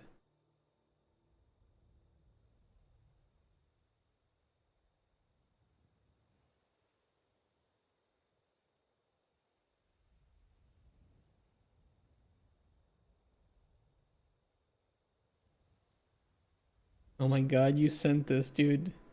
Oh, Cutsper, you weren't here for this. Listen to this. Somebody in chat had this. What was the backstory? Somebody asked, you know, like contacted this guy in our chat about making a game. And so his this is the business offer. You'll love this. He'll buy a full game course on Udemy. He'll guide you on the game design principles as you build it. He'll provide you with the assets to change the graphics of the game that you're building with the course. They expand on it to make it a fully fledged game. And if he needs other devs to help on it, he'll provide it, but then he'll get a portion of the revenue. He signs a contract indicating that you would get all of the profits from it. Acrylic Pixel, thank you for the raid, man. Acrylic podkreślenie pixel rated What's up? my stream with 2 viewers. Hi, we're reading a business scam. I think you'll like this. I'll start from the beginning. So, somebody in our chat sent me this, that they were contacted from some rando offering this business proposition. Okay, I'll pretend to be the guy offering you the business proposition. I buy you a full course on Udemy. I tell you how to design the game. I will provide you with the assets to flip in the game. We make it into a fully fledged game. You get to keep all of the profits, if there would even be any. You have a portfolio piece for jobs, me as a reference for a company, and I have a portfolio piece to aggrandize my company. And then if I get any contracts to make games or funding, you and the other devs are first in line to get paid. So here's the proposition. I get you to asset flip a game for me. You probably won't get any profits because it's an asset flip anyway. It's not going to make any money. And then I get to tell publishers and investors that I made all these games as part of my company. Classic, right? Look, Mr. Publisher, we've built 20 games. Look at all the games we've built. And I told him to, to send my info over to this guy so that I could farm him for some content. 10 cent 2.0. Dude, this is so funny. I love this shit. I love it. Sounds like a classy business. The funny thing is, it's not illegal what he's doing, but it is really scummy. And I'm not usually going to stick up for publishers in some cases, but this is a scam for publishers. I hope he reaches out to me. He might get scared though when he sees that I'm actually... He might get scared at my profile in Discord, so we'll see. Yeah, it's making his CV look better. It's padding his CV with games that he didn't make. He's kind of a producer in some ways, actually, is what this is doing. What the fuck? Did it not update my macro?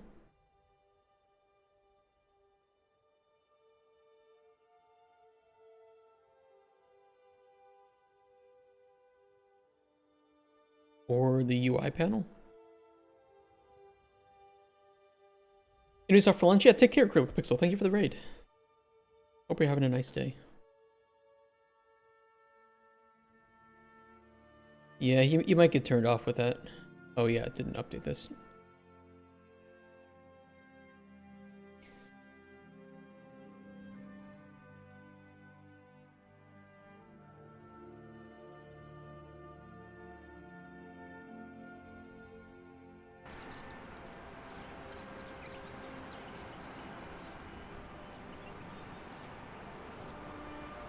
better. I don't really like where it's placed or what it says, but as long as it's accurate, that's all I kind of care about at the moment. We can make it look good later.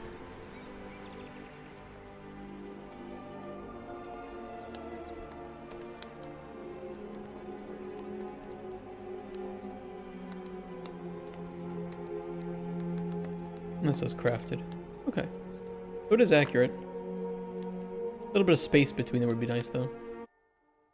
Let me add some padding up at the top. Oh, I put padding at the bottom of this. Can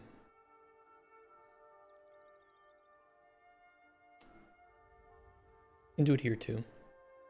Because padding, if this is larger than this, the padding on the bottom of this won't matter. Oh, I see. You're gonna be a dick to me. Because I have a size box on you, huh?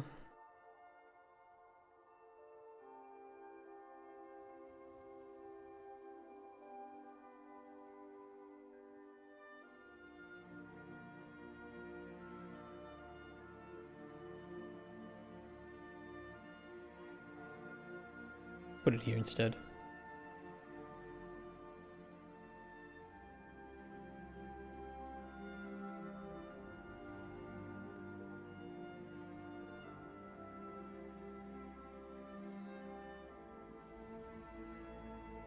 There it is.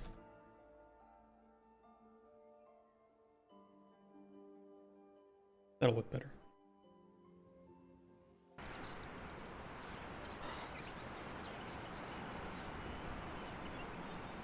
I mean, what he pitched you, what he's pitching is actually just how to be a publisher, is kind of what it looks like. I pay you to make the game, I pad my portfolio to get contracts from other publishers. It's not unrealistic. The way he's doing it though is really scummy because if you're asset flipping games on Udemy courses, you're not going to make any money anyway. So you don't really get anything out of it. I guess you get to say that you made a game, but you could do that yourself without his help.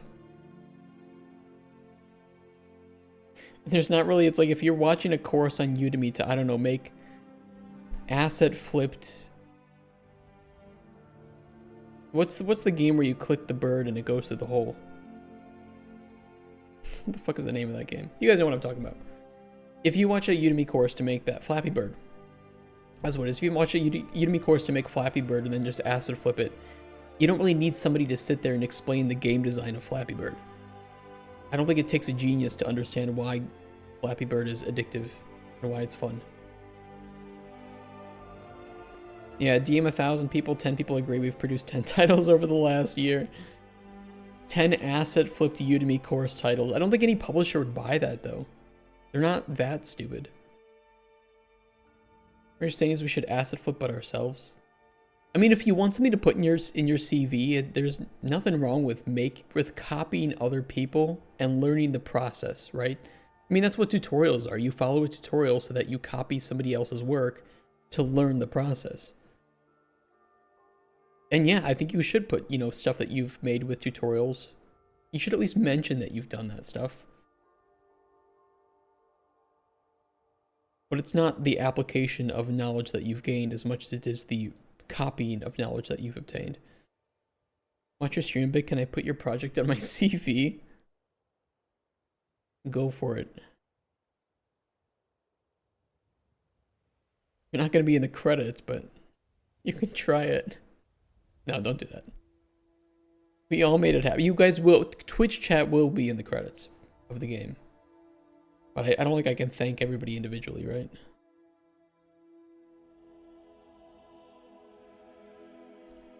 I have no idea what I was just fixing. Oh yeah, the effects box was being kind of a dick. And centering the effect.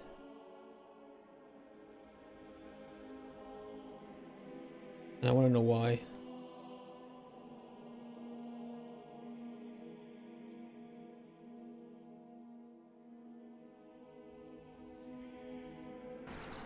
APV effects shouldn't be doing that.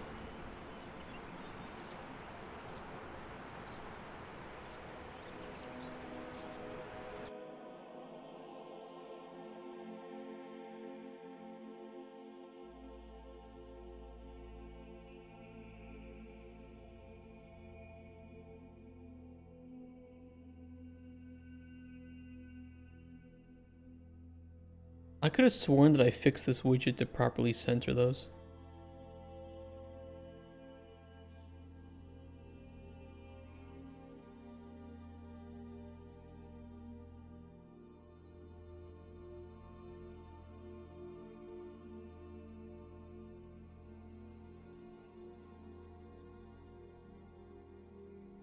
Oh, it's a uniform grid pen.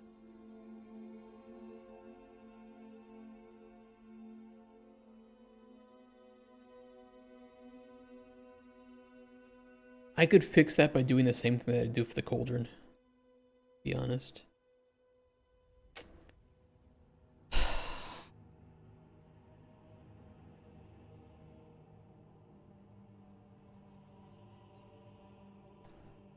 What is its layout in here?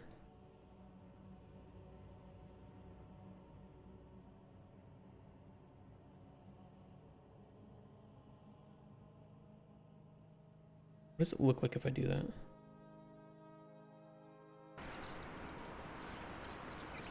It's probably still going to be centered because it's the only child on the uniform grid panel. It's kind of why I don't like uniform grid panels. Kind of don't like those.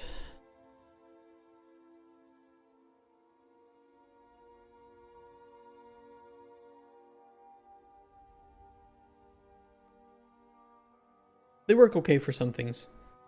But if you're dynamically building that list, it can be kind of annoying.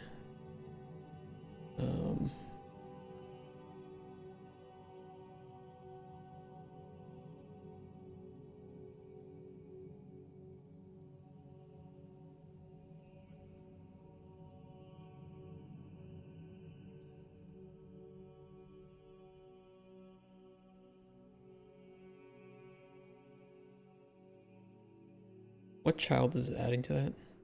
Potion effect standalone. Potion effect. Oop, not there.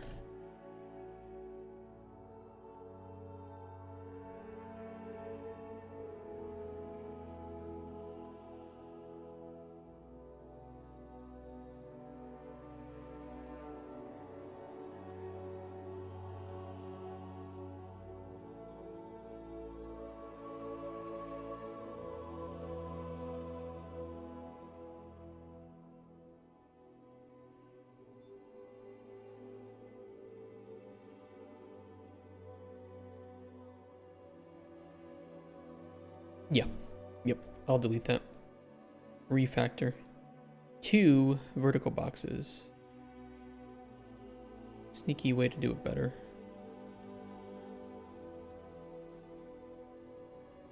Probably with a parent horizontal, right?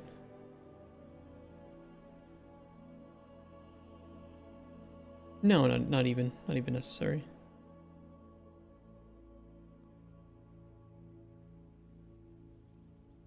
Yes, it is. What I thought.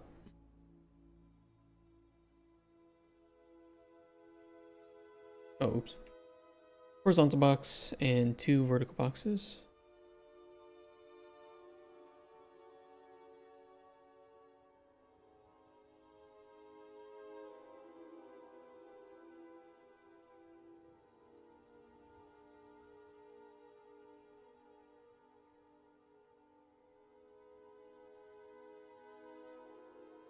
Checkbox column 1. Checkbox column 2. Gonna bitch at me, that's fine.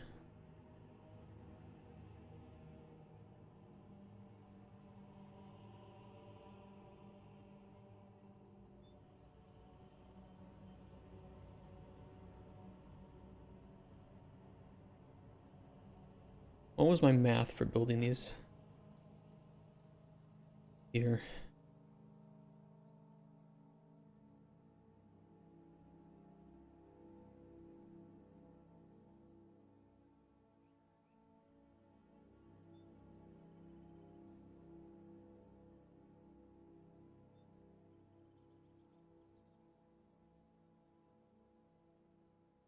Content here.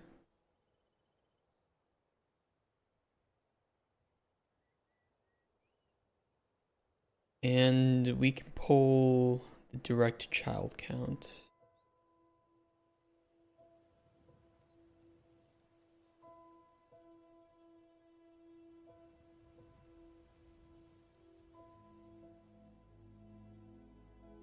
Wait, can we? Effects panel.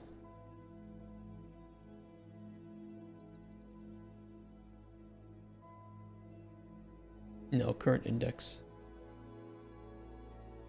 +1.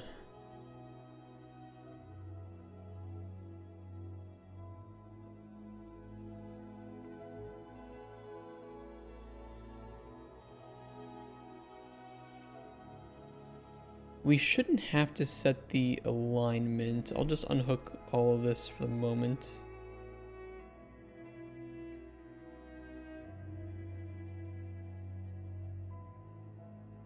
And we'll get this organized.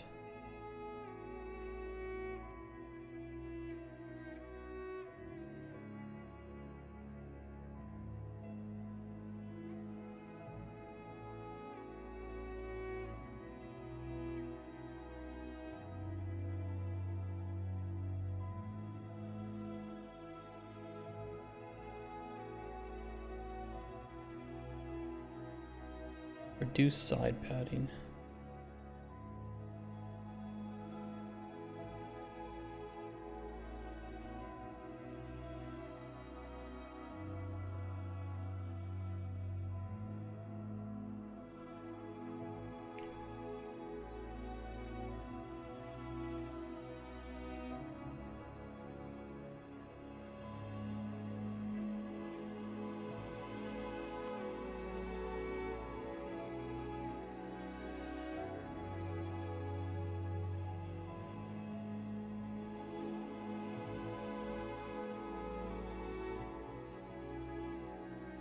I remember why we use this.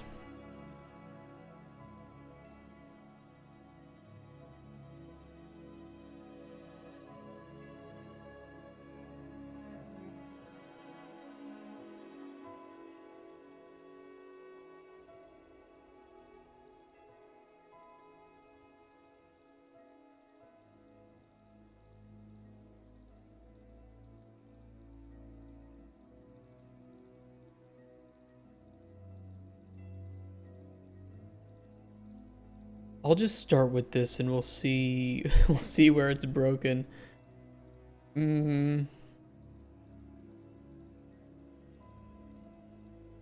Just do this for now.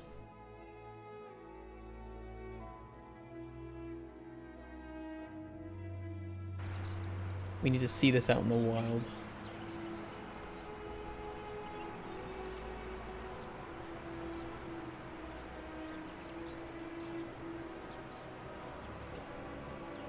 Okay, that can be fixed. Not gonna worry too much about that. Let me get some other potions on this table here for testing.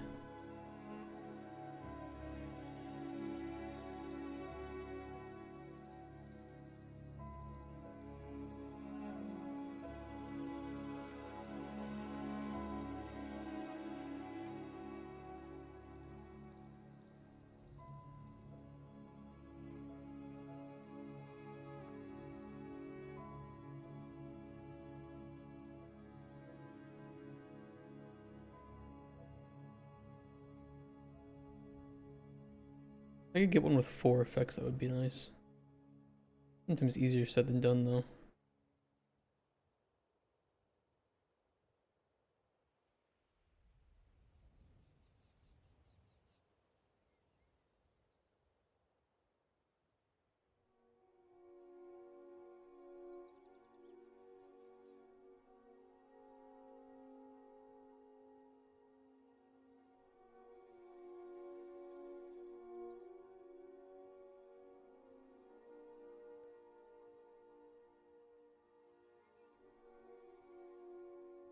God, this is like reminding me of playing PoE and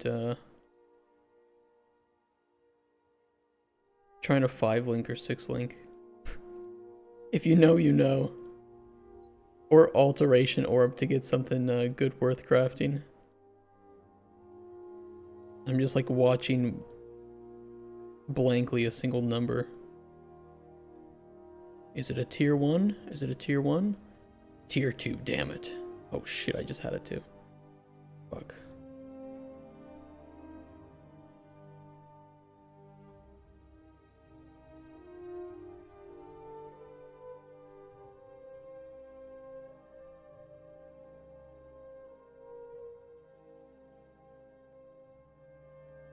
I could temporarily force the random generator to use all 5 ingredients.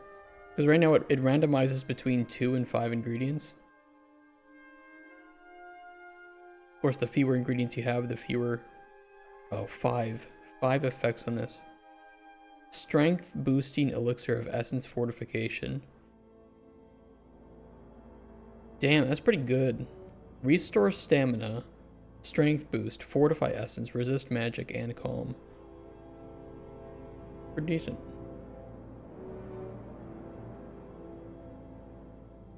Pretty decent little bugger.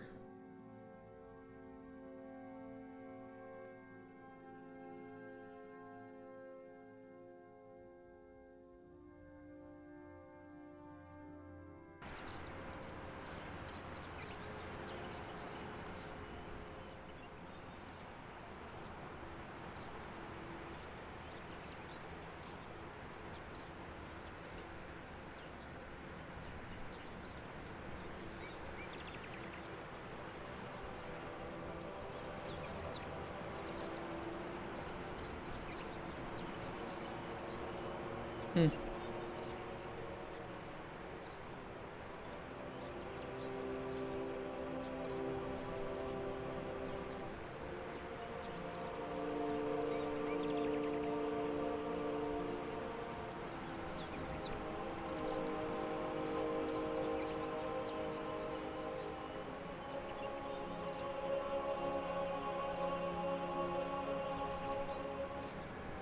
Interesting, that bug is back.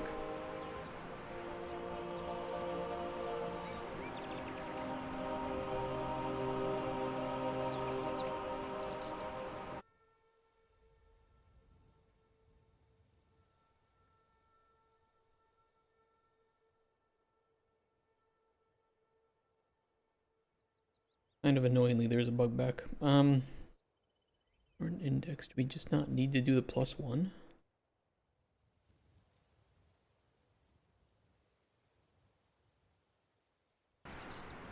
Oh yeah, because if it's equal to 0, my mistake. That's fixed. Main issue would just be the padding between them.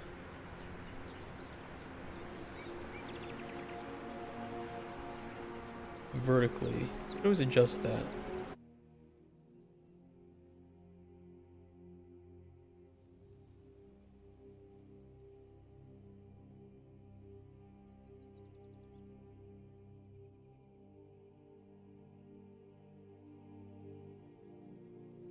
If padding of 5 all around of the vertical box.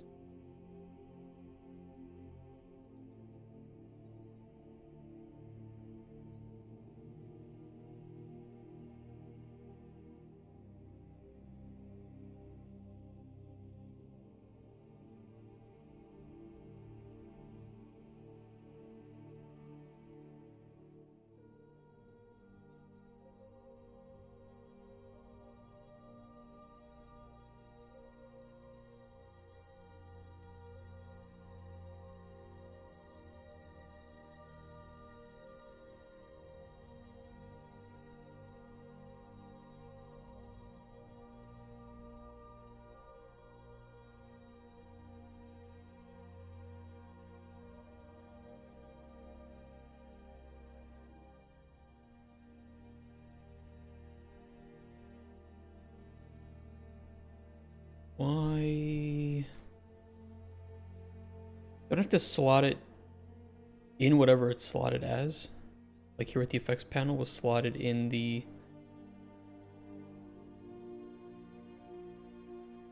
Don't know.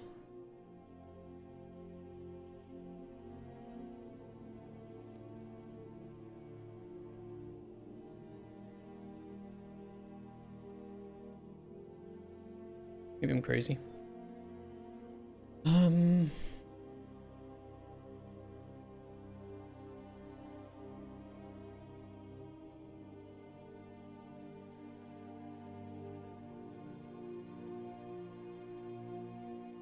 see what that looks like. Do.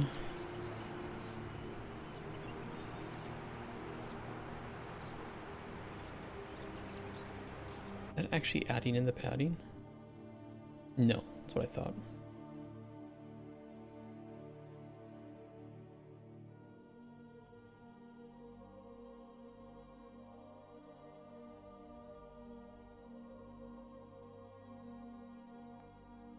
And I can't adjust the padding on that. Oh, it's actually in a border. I thought it was in the canvas panel. I can do that.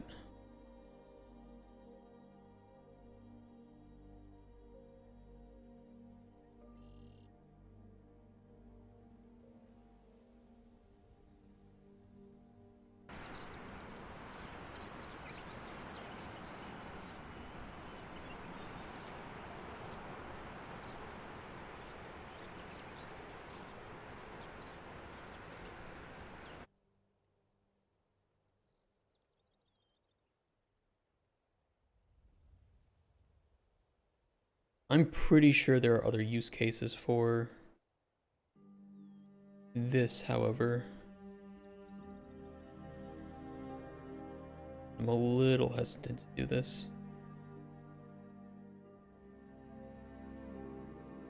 Especially with the padding like that.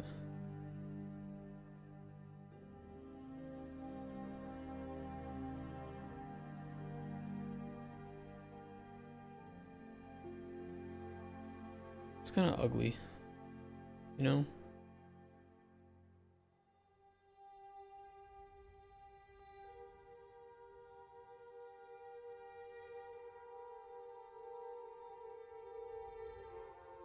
Like that person in high school who confessed their feelings to you. And because you didn't have anything better going on, you said yes, but they were kind of ugly.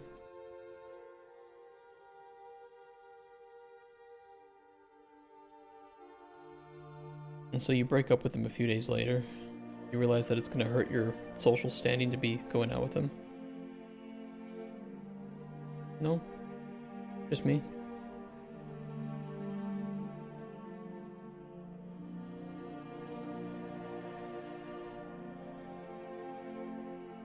Go for lunch? Good luck with the potion? Yeah, take care, so Fetty Fetty. Have a nice lunch.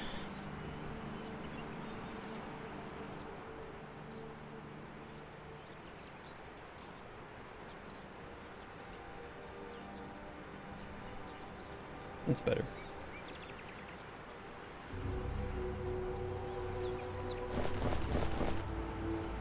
Okay. If that is looking better, then what I want to do is fix that line trace.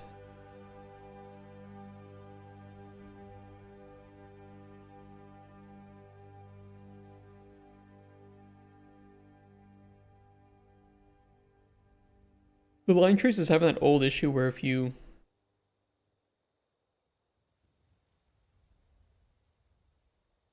hit something else, I mean, I thought I fixed that. I really did. Every time I fix an issue with the line trace, I cause another bug that I had already fixed. And then I fix that issue and I cause the other bug that I had just fixed.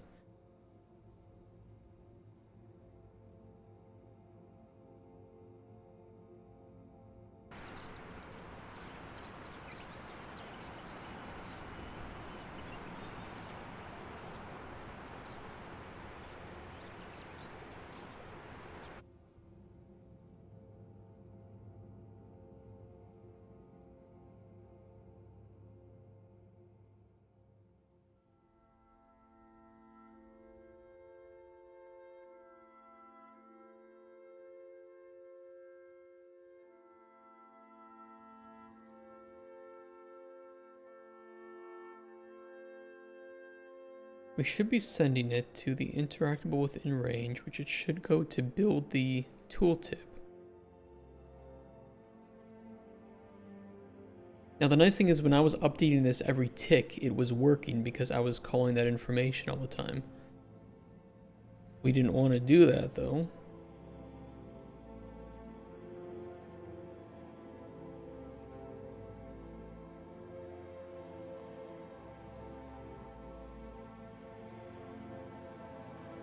For these two,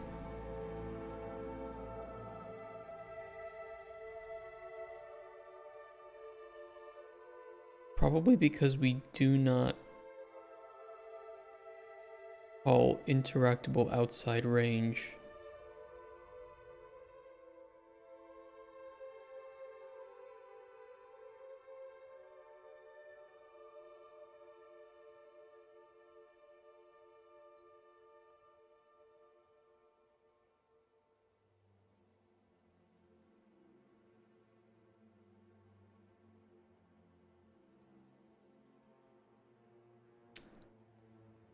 I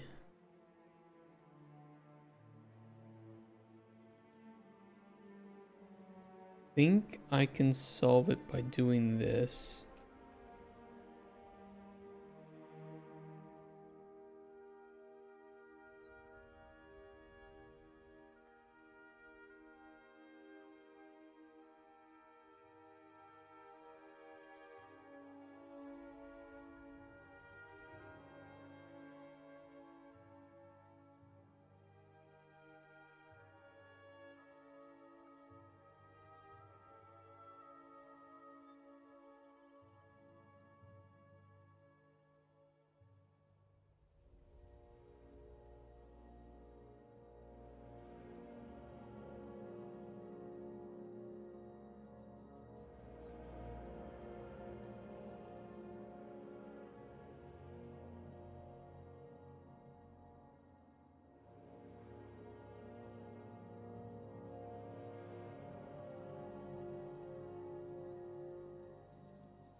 This might break things though. We're gonna see.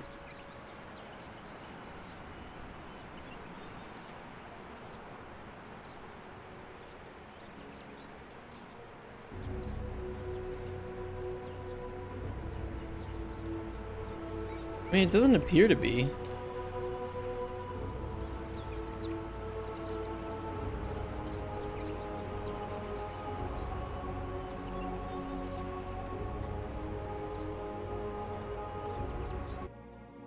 The issue is that it wasn't telling the old actor to run the code for once it's outside range if it's different. So I'm just checking, hey, is the new actor that we're hitting different from the one that we previously had? If so, run its outside range code and then do it. So that way if between ticks we switch actors, which would have been okay when we were checking, when we were updating that panel every tick, but now for a couple things I've turned that off, so we're not updating that every tick. I need to manually call that interactable outside range and then say, hey, okay, now set the new one to that, and then call the interactable within range.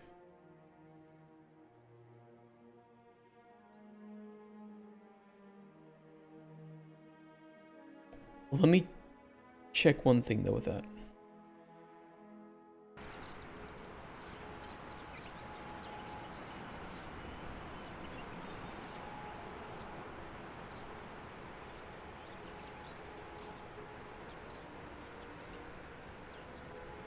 That's weird.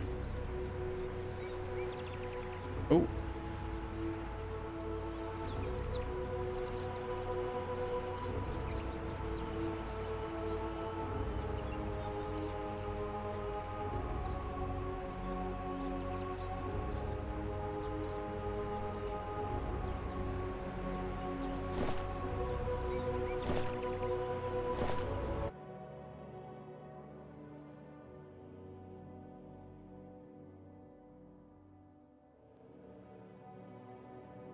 Ignore these ones. These ones I can fix.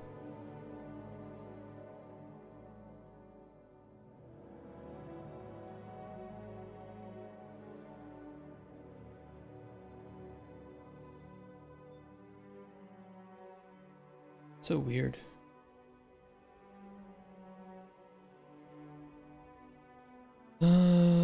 Okay. That one.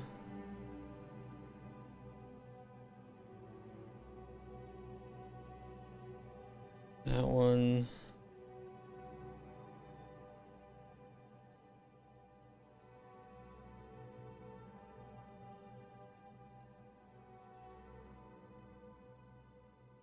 Yeah, the tile pile. I know. I thought I had fixed that, but we'll check. But for now, yeah, take care, Mitsusa. See you tomorrow, hopefully. Make sure you guys check out your microscape as well. Make sure you're AFKing. I am idle. That's not good. We got 146 bronze bars I gotta smith up. There's Lazy Fangs back there. There's Mertsusa. Guys are going hard. Where is the anvil? Is there an anvil here? Do I do it here? No, I don't.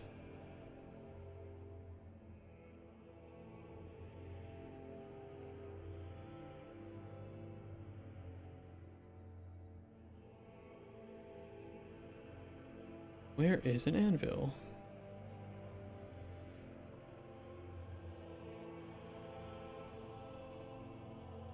Here's an anvil. That's what we want to do. Hey Kent, would it be possible to, I actually didn't check if it is, but would it be possible to specify the number of things that you would want to make when you click on an activity?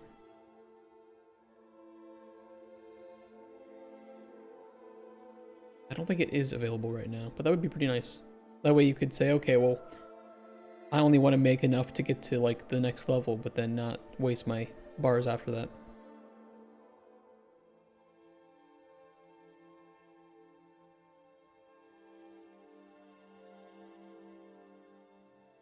Or if there's like a button that says craft until until level reached, and you can put in a custom level or something. I don't know if that's too complex. Or, you know, like do activity until a certain level. Okay, you already know about it. Cool. Cool, cool.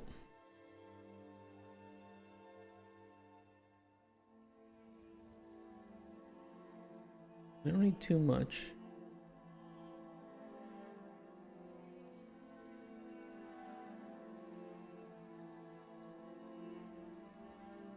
Give it a match, do a queuing system would be pretty cool. Yeah, that'd be nice. AFK the shit out of all of it. Switch statement failed to match case for index property temp int variable. Wonderful, I love those. Are my favorite variables. Are temp integers. In game instance alchemy, hover tooltip, inventory potion panel, X widget build effects.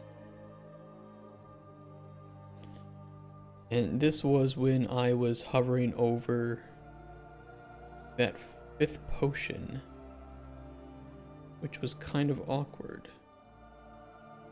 Where's my viewport? There it is. Oh. Don't do that.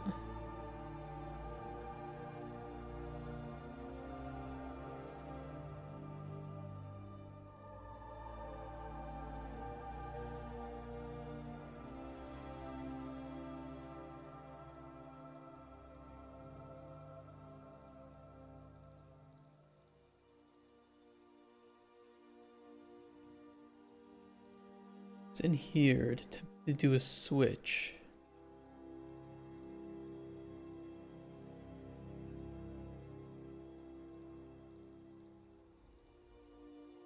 Which probably means a select node, right? Or an index.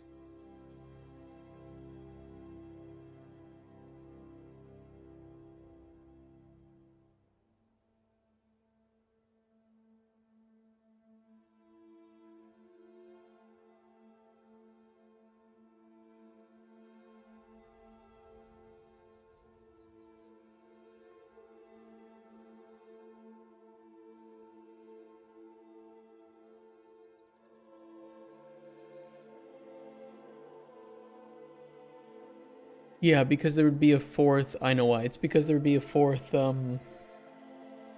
index here, and that wouldn't be valid because the select case is going to be forcing it either way.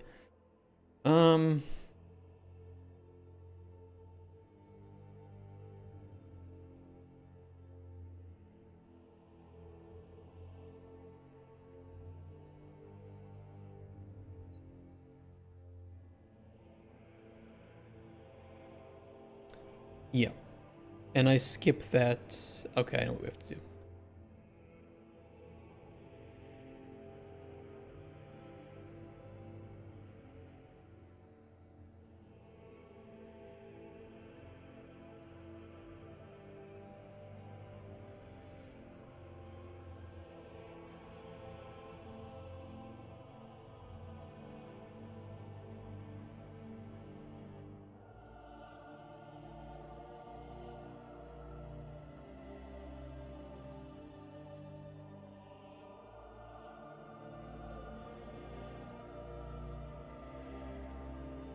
Delete that.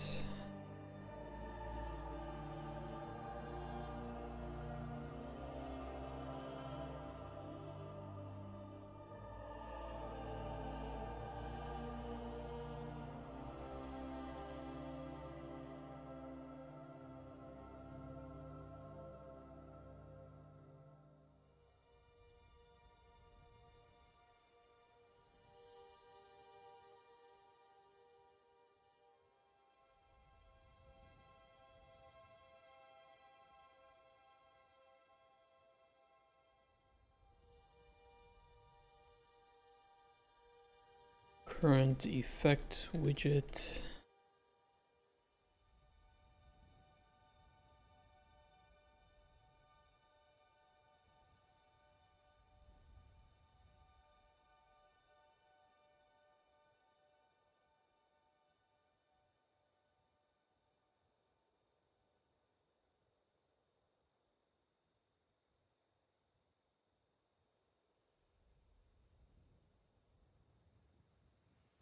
Okay. There's one. There is one. And the second one should be...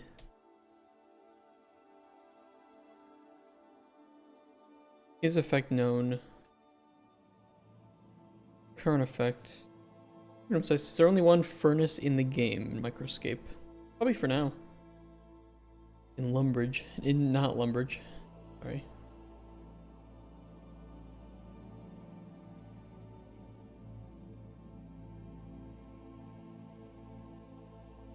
I think he's still working on some of the core systems before expanding the map more.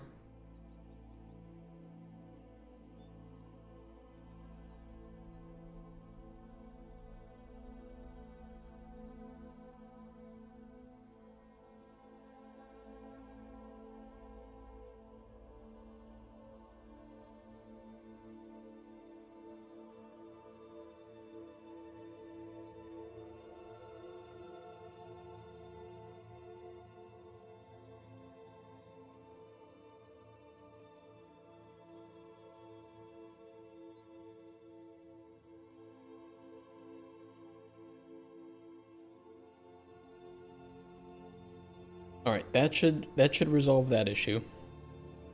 Let me test it out.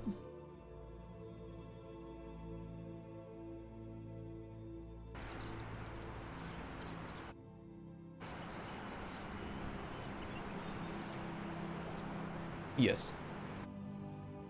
Okay, that's done.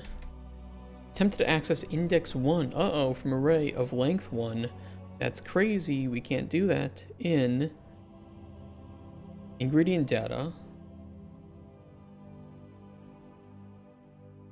Called by the hover tooltip for the ingredient info panel.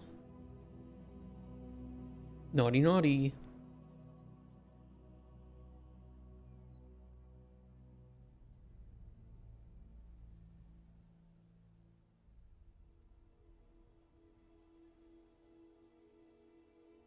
Which function?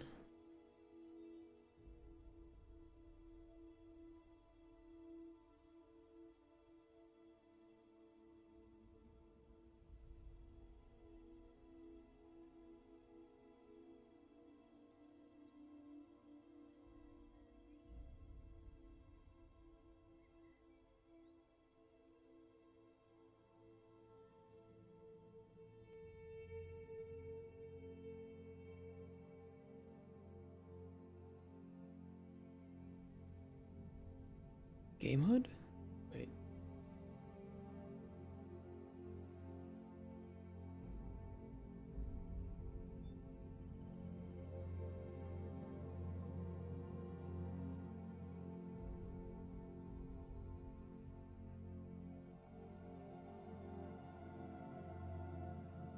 Where?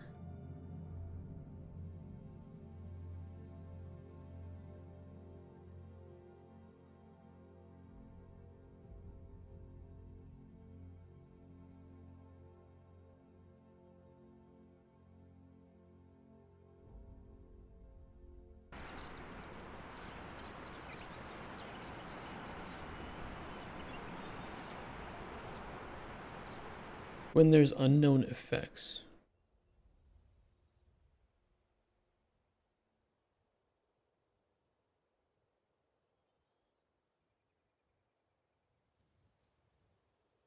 In the ingredient data.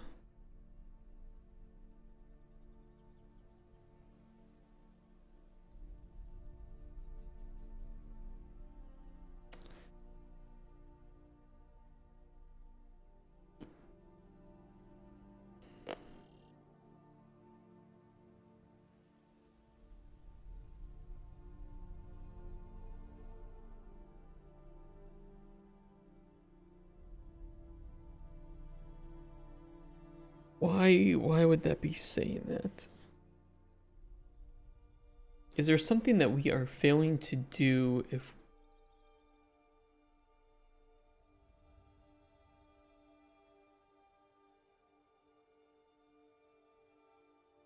something that would probably be after here?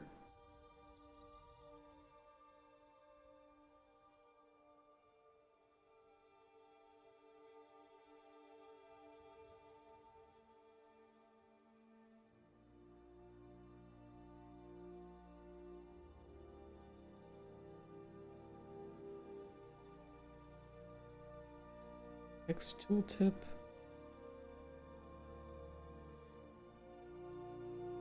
I mean, we're not setting any info.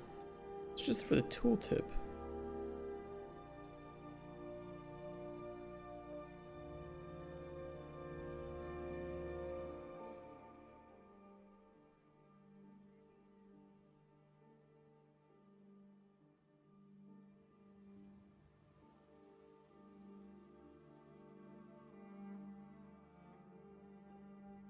Okay, let me see. What a fucking mess this is. So for all like the little icons and shit.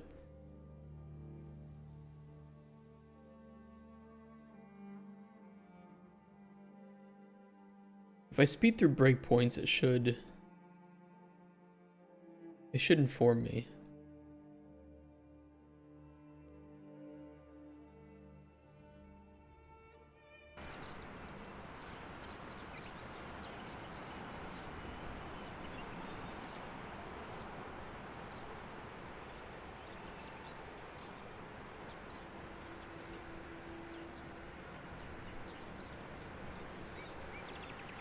It is in this section.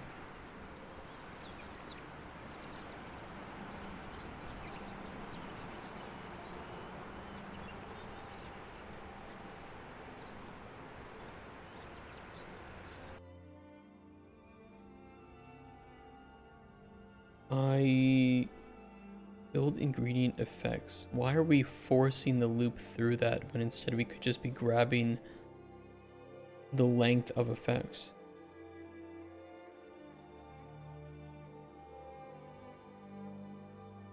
Seems kind of pointless. I guess I can fix that.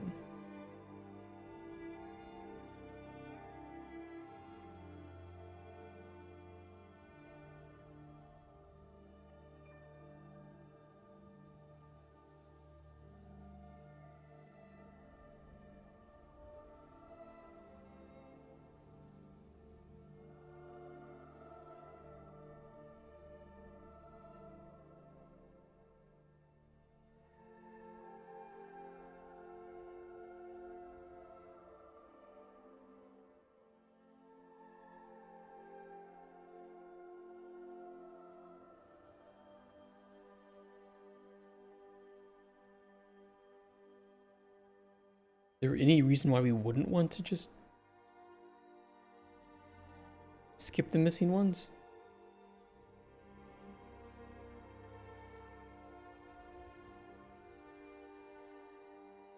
I guess we'll see. Alright, do the empty check. Loop to the last index.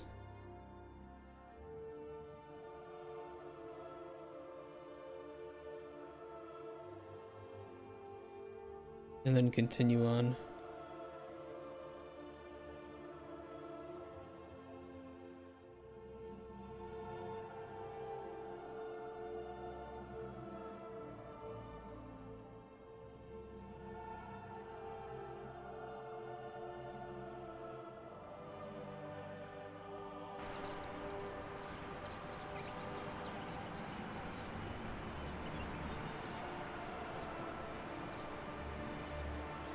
Oh, yeah.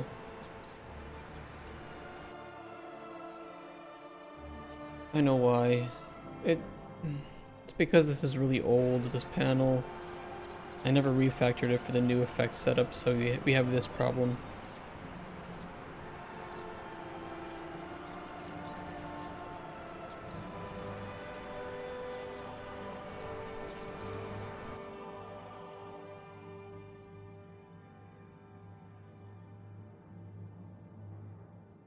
Okay.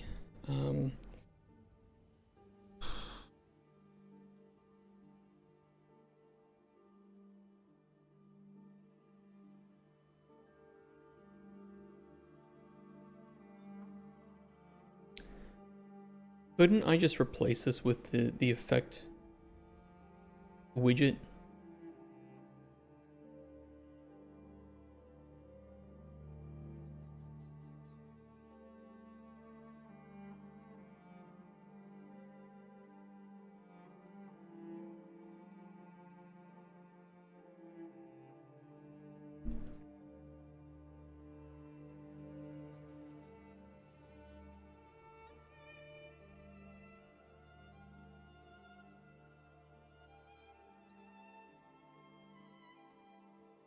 It could use some padding, but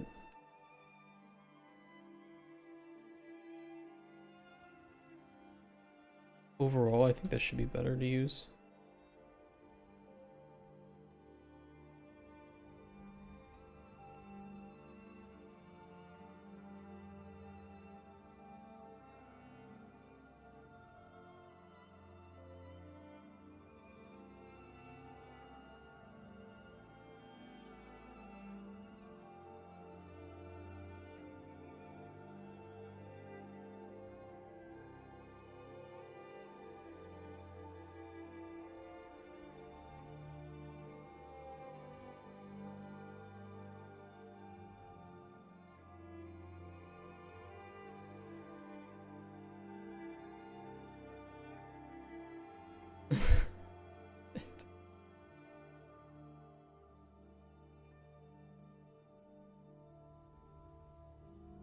I think this should be better to call the effects widget, because this already has the same shit built into it. Including the implementation status, right? Yeah, because we're making those separately and then telling those to build.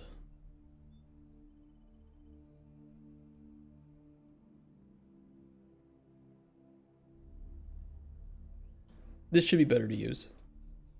As long as I don't break anything.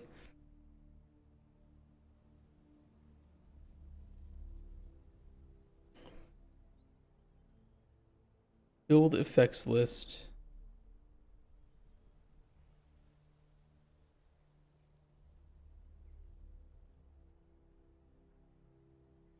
Get the ingredient.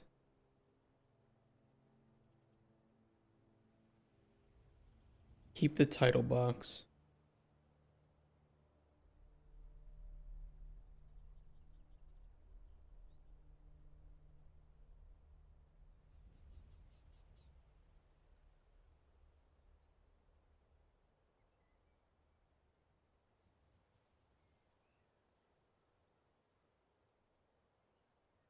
think that's all irrelevant.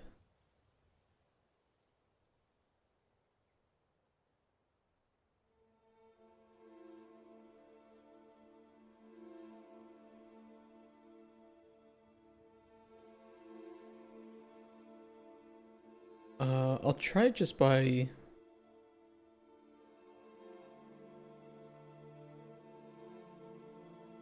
plugging it in. We shouldn't even need to do the for loop, we just...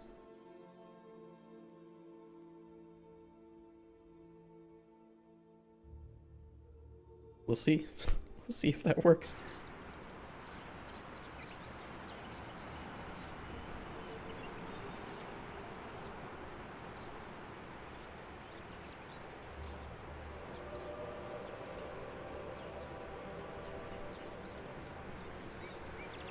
It's fine to me.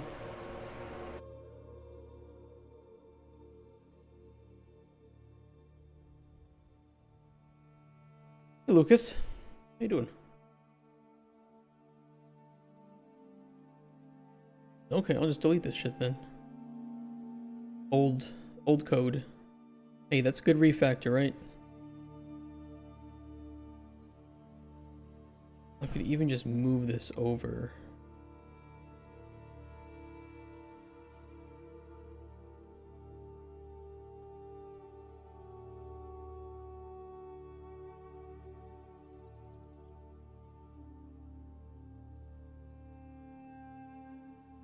Well, that significantly simplifies that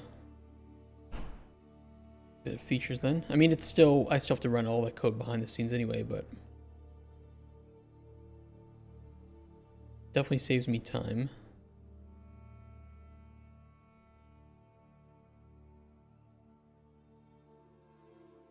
Let's give the group of people you did it all yourself. I am doing it with some other people. But I have done a good portion of it myself. Game is too big to make alone, I think. The intention is to hire about 15 people full-time once we get funding to make the vertical slice from scratch. But until we have that funding, I have to do as much as I can myself.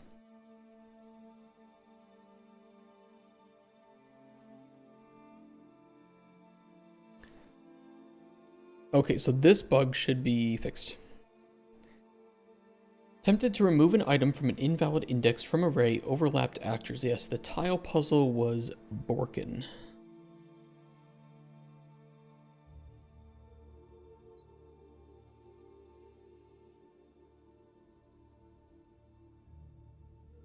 That's weird.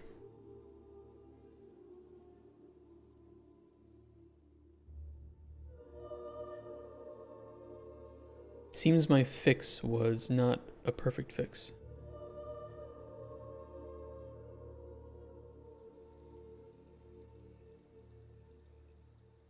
I did this off stream, but I keep an array of overlapped actors now.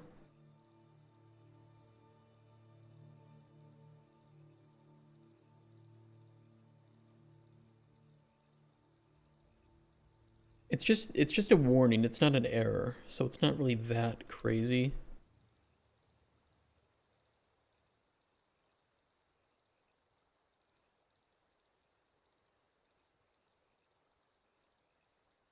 It's probably because it's returning -1 because it can't find that actor anymore.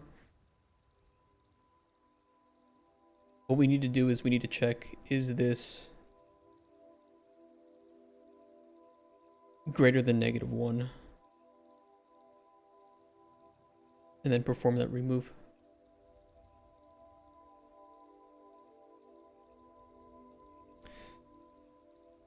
Out of curiosity, why were you asking about whether I was working with others?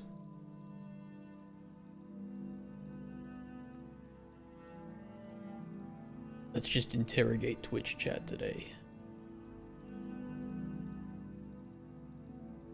Tell me where I can find the bodies.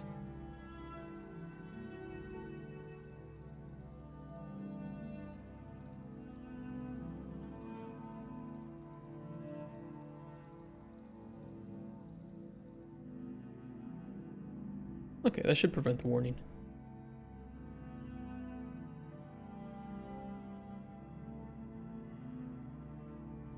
Alright, let me check for any more errors.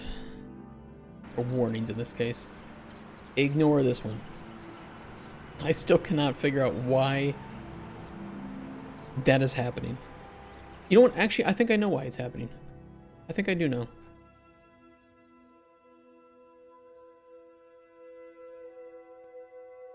I think I do know why that's happening.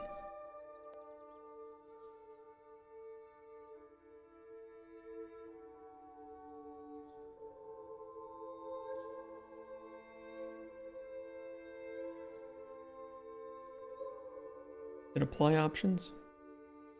Where do I use my select nodes? Apply options.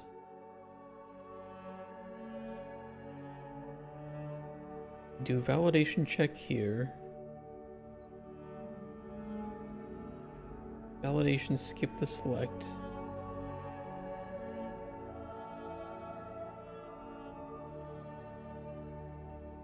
Specifically going to be where we grab an array.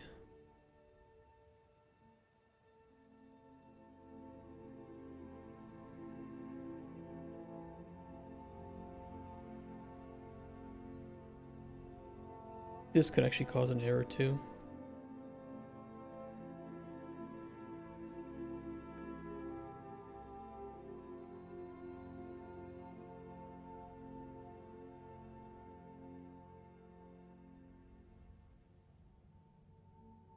That's something different, but still important.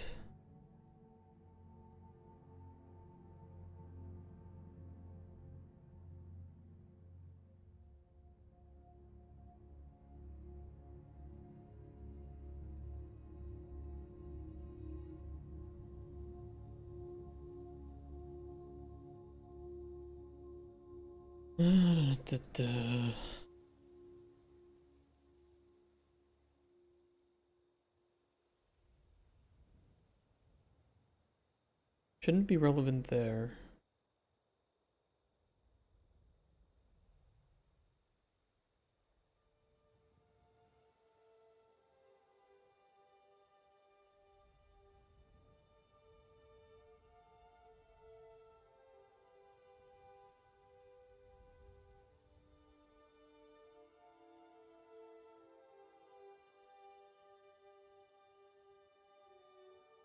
Validate that.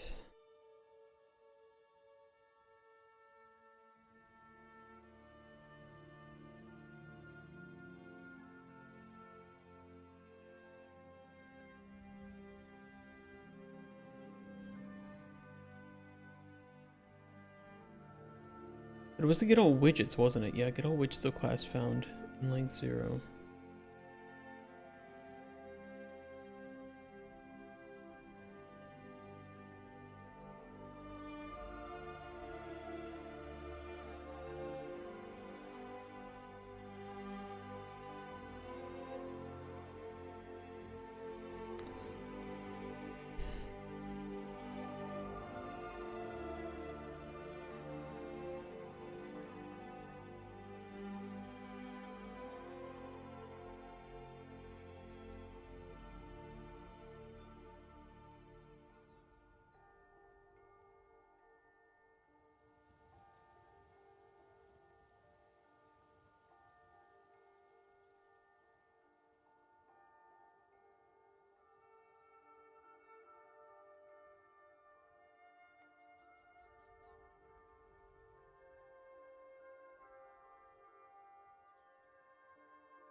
It's got to be one of these two, but I don't see...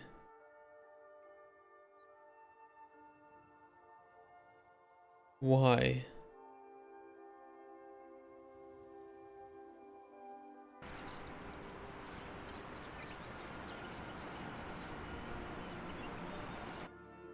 Not that one.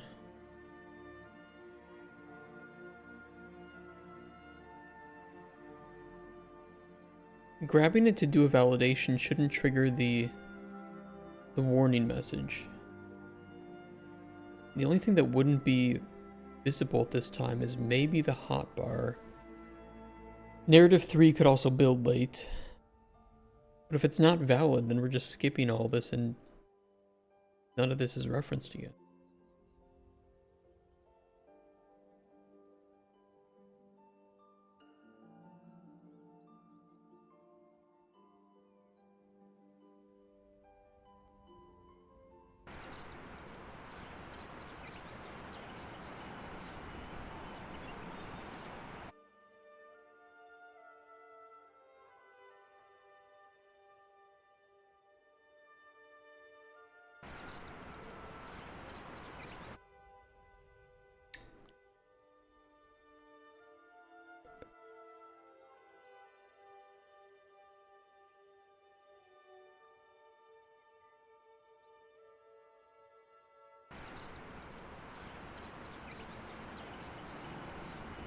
It is the narrative one. The narrative one doing it.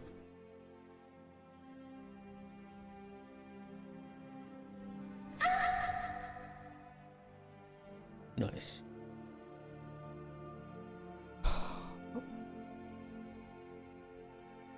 I mean, it can't be the validation check, right? Maybe it doesn't have the current dialogue line? No, because it's...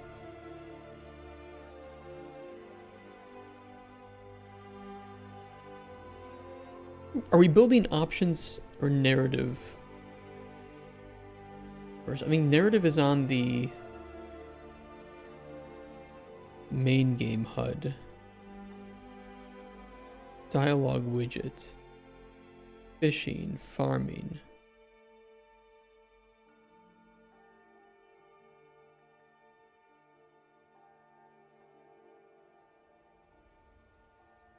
So options is getting built here, narrative is being built here. That makes sense why it's not grabbing anything. The question becomes...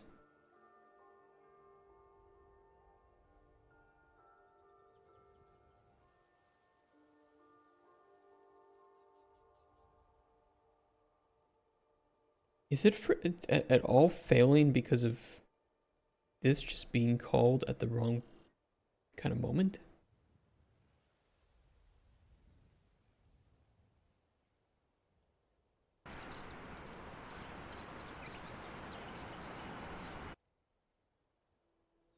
No, it's not really it.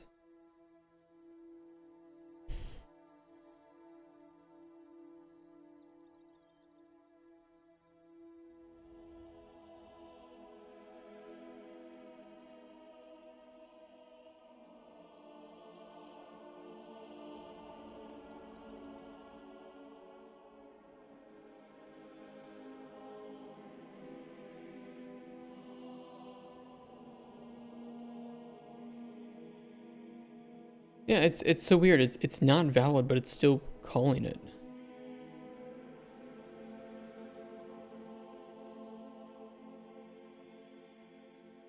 Isn't that kind of awkward?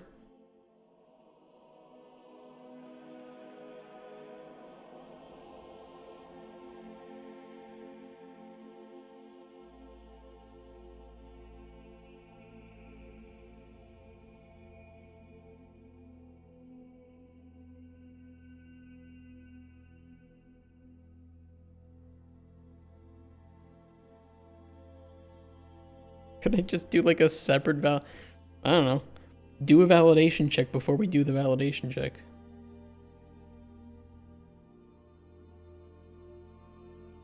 Like, are you sure it's valid? If this fixes it, I will laugh my ass off.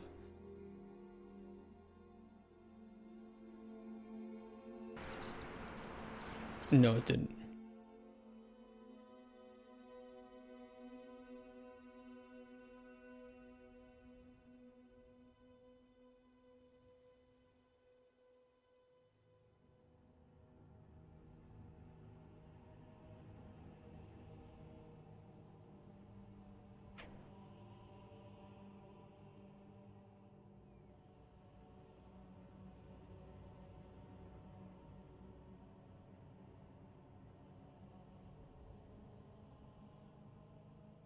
Part of me wonders if it's...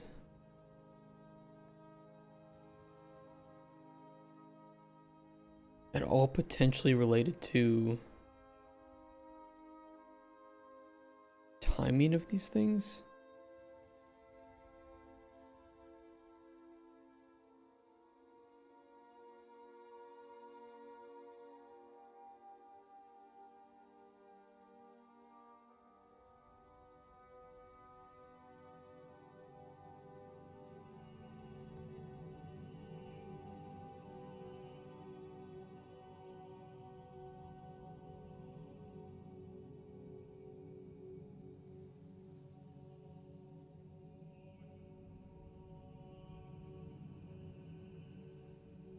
Or this call here, and if I put this after the validation again, maybe it won't complain. I can do. Well, that fixed it. Delay. It kind of confirms my suspicions that at the time that it's running this code, it is still initializing that widget. Now the delay could help, or...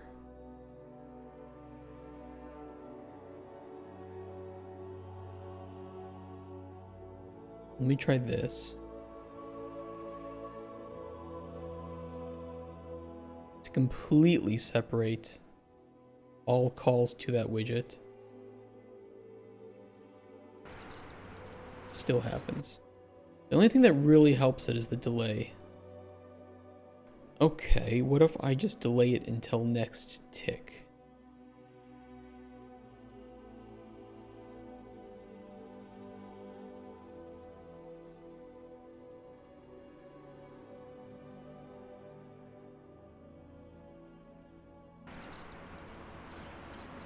That fixes it too. Okay. Fair enough. Suppose I can live with that. Wasn't that big of a deal in the first place, but whatever.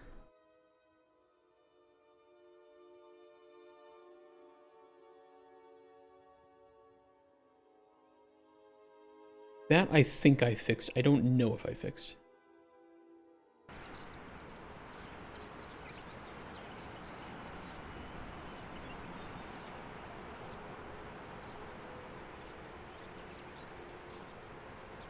Let me play in viewport for that one.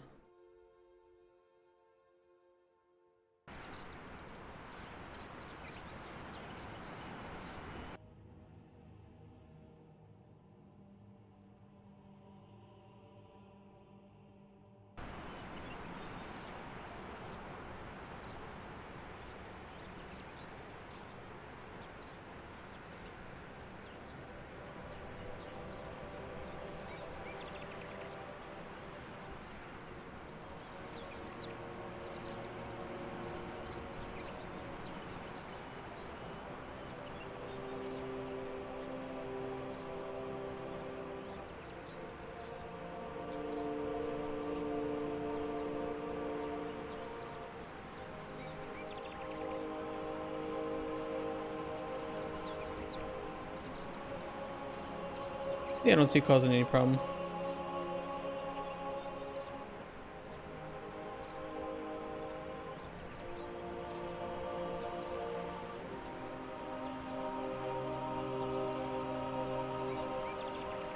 And literally real life, you try to make some progress, and an unknown force keeps pulling you back, not letting you get anywhere. Look, he's just trying to get to the door.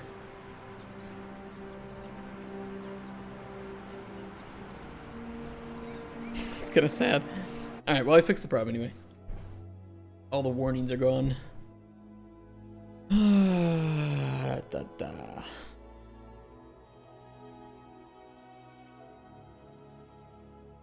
Okay.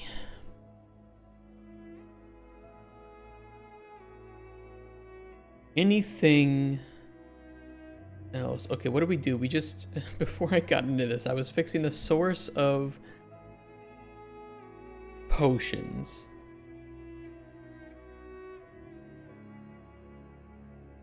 Oop, sorry. And I think what we want to do is on the potion panel.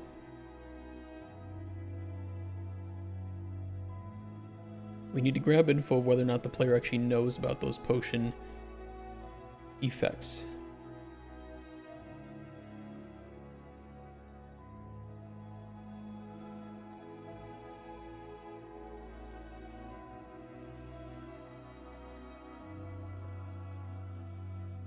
Potion info panel.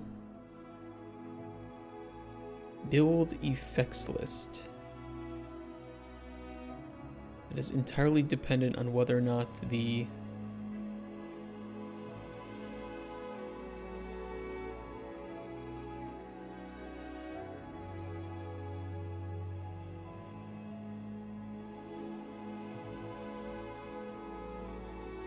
or not the effects, the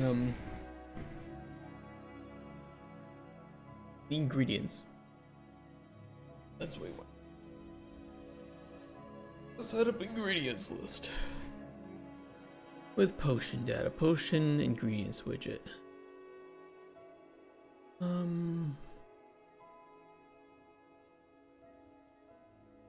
Yeah, we have the discovery array here.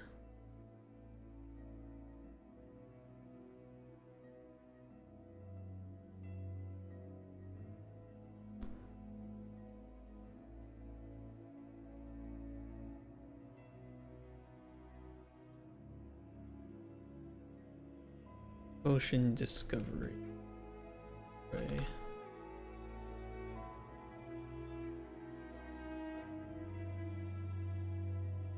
Kind of hungry, guys. Kind of starving here. I have this like protein yogurt before work. It's pretty good, but it's not much. It's like 150 It's like 150 calories. That's my breakfast. That gets me through until 4 p.m. If you wonder why I book it out of here the moment I end the stream, that's why. I am starving. Let's promote the current array index. Current index. I used to eat a little bit more substantially, but I'm trying to lose some weight, so, you know.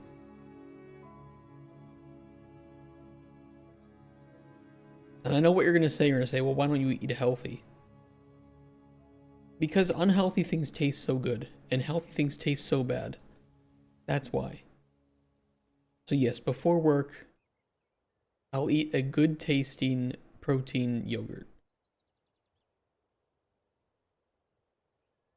And then when I get home, I'll guzzle alcohol. That's healthy, right?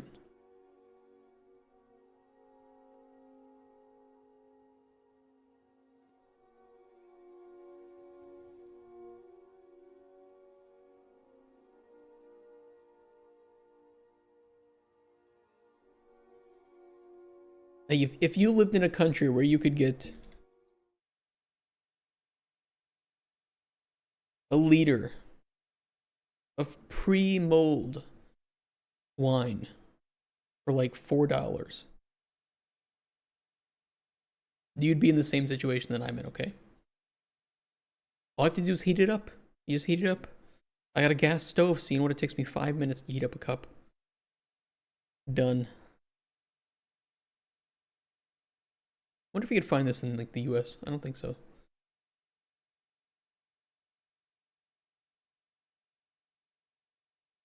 Yeah, I guess you can. It's a little bit more expensive though. It's 4 times as expensive as it is here in Poland. What the fuck is this? 1,000 zloty?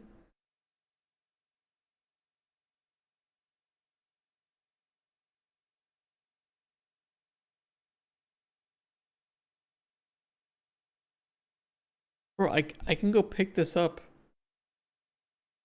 at the store for 15 zloty. Why is it being sold for 1,000? What is this? What is the scam?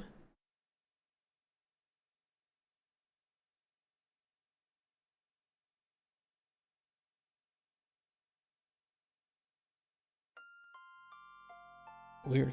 Just microwave it. I think if you you'd have to be really careful about microwaving it. You probably do it, but you'd have to be really careful because otherwise, you know, the alcohol is gonna boil sooner than water. So you could very easily just boil off all the alcohol and then you're left with old grape juice. That's it.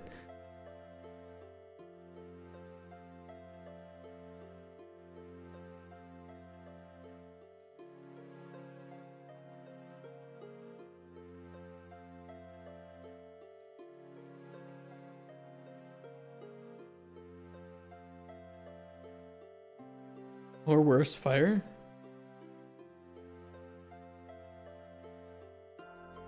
Could it make fire if you're microwaving alcohol? Hold on. Microwave vodka. What happens to vodka in a microwave? Thank you, Gareth Everin Music from 12 years ago.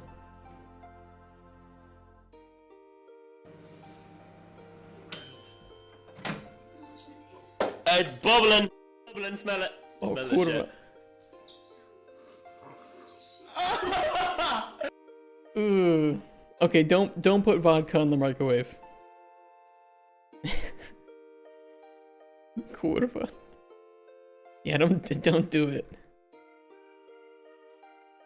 I need like I need an icon that I can use for placeholder if you don't know the ingredient that's actually in there. Alchemy. Oh, I should make that the default too. I just kind of thought about that. Ingredient icons. Let me make one.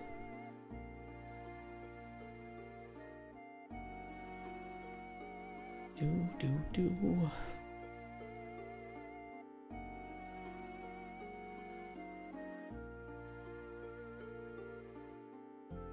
The RuneScape soundtrack is honestly fire.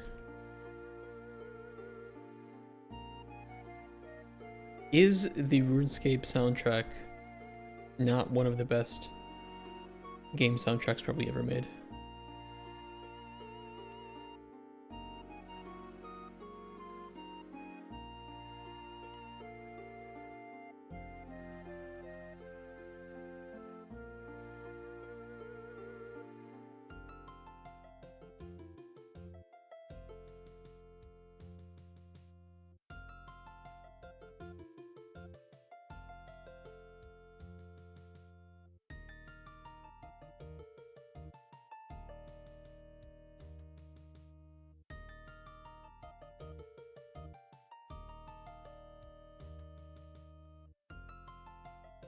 Good enough.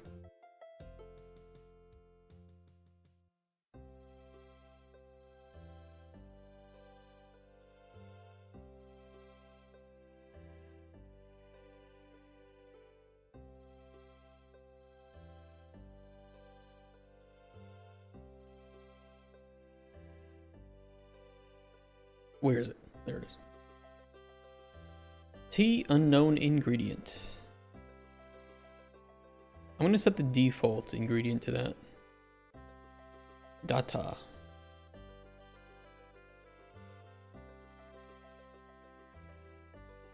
Structure.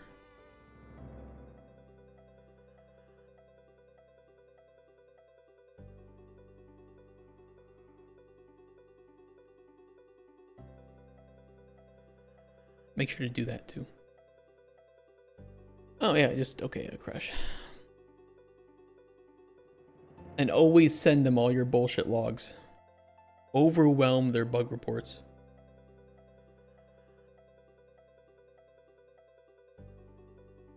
I need stream. Probably soon. And at some point I will have to say, okay, I've done enough. I don't want to jump into something big for today. So it'll probably be a little bit earlier than usual. But not yet.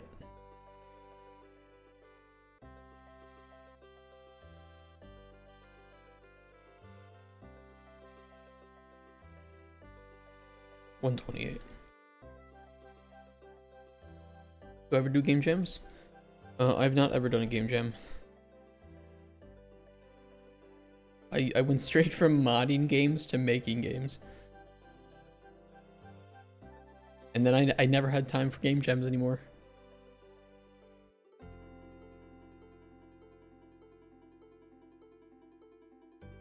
Yeah, you would make a game in a game jam. Well, your goal is to make one. You may not succeed perfectly, but that is the goal. Headhunted by EA or Ubisoft? No, I've applied to EA and Ubisoft in the past. I had an interview for EA, never Ubisoft. But I never modded Minecraft. Always wanted to, but never did. Fuck them, who needs them? Their games suck. They do now. This was back in the day when they were still spitting out some pretty good fire games, right? Like Far Cry and, you know, good Splinter Cell games. Maybe a little bit after that. It was when they could still be redeemed, you know? There was a possibility.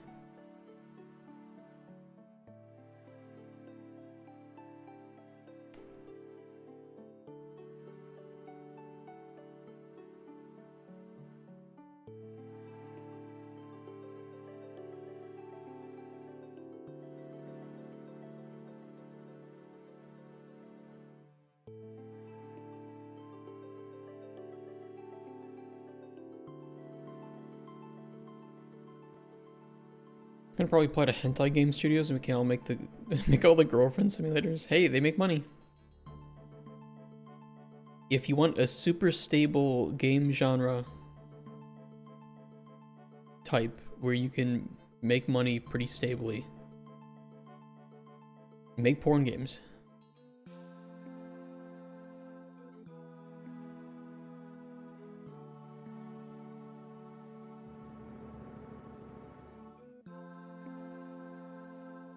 There is definitely some spaghetti here.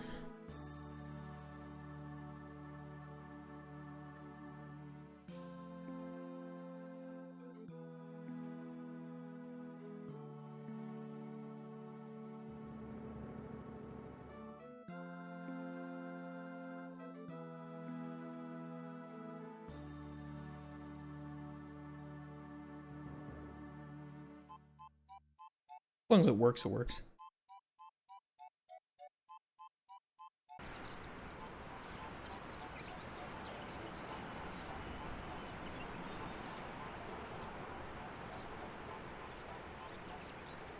That's awkward. The icon is getting cut off. Huh. I wonder why that happens.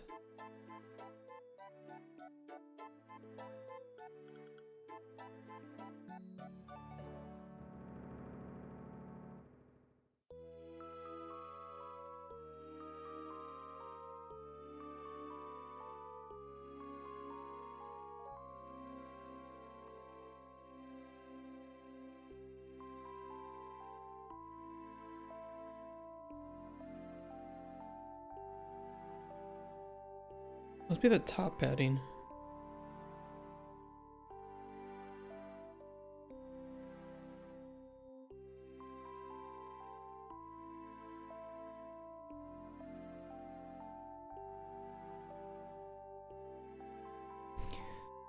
What do you think places of all the hypothetically top talent get churn out ass?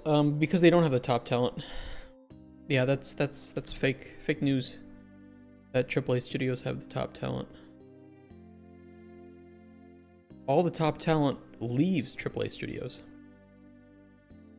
Oh, they have top talent sitting right there because the top talents don't want to work for AAA studios because they...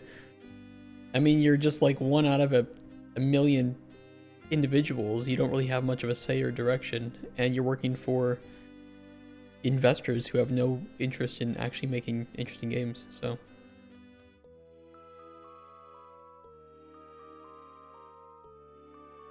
Then they rely on juniors, but then all of the, you know, let's just say the highest budget games, the big AAA games, are actually made with, on average, the lowest talent. You want to know where all the good talent goes?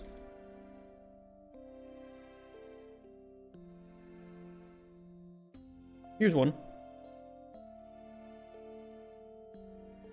All these guys. And girls.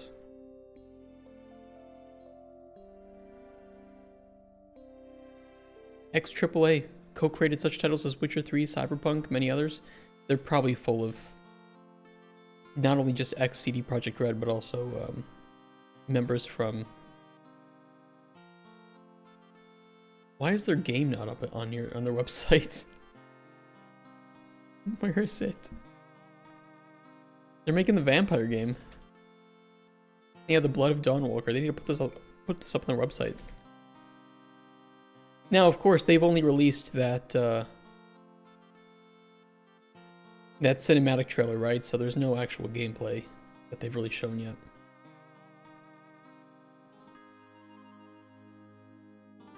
But Polish game devs, I mean, game devs in general love their facial hair. I'm different in that way, but Polish game devs love their facial hair. We do kind of look the same, and we wear the same shit. Yeah, this is where your top talent goes, to make games where they can actually dictate how it's made a bit more and how, you know, what it is. They can take risks. And then meanwhile, you have like Diablo 4 being made with a bunch of junior level designers who, you know, have access to some good art. I'll put it that way. They have really good artists, and they just churn out the same shite, a whole bunch of shite. So that's where you kind of end up. It's either you kind of start your journey in one of two places. You start up in, I don't know, let's say, if you're lucky, I got lucky, you start in Indie AAA. Or Indie to AA. And then you either continue that forward or you branch into AAA. But most people do not do this. If you're lucky enough to get into Indie AAA or AA, this is where you stay. Or you start in AAA because it's much easier to get a junior game development job there. And some do continue that through, and others branch into Indie and AA. Most will end up here.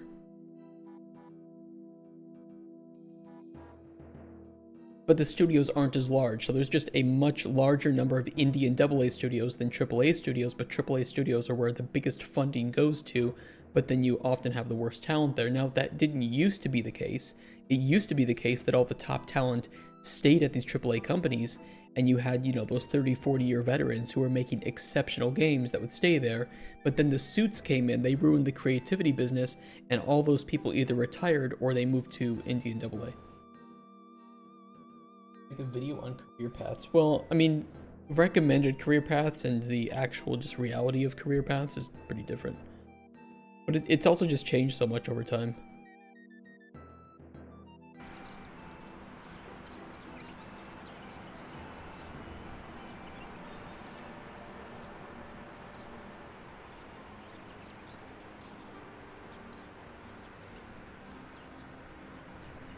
Yeah, why is it cutting those off? It's so fucking annoying. Where's my widget reflector? Get out of here. Where the fool's depot? You fucking reflect. I'll reflect your mom's widget.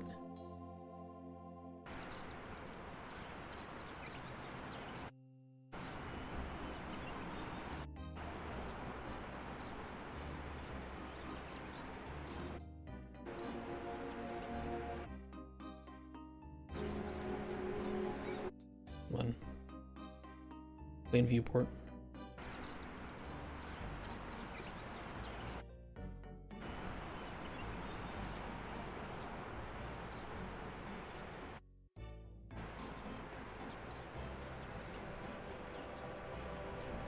I can't grab this shit. Why can't I grab it?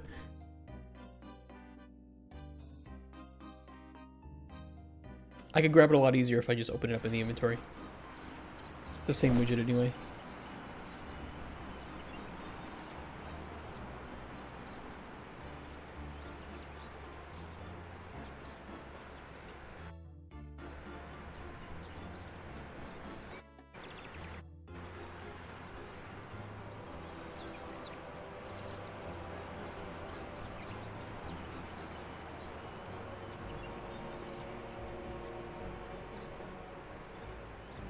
I'm near...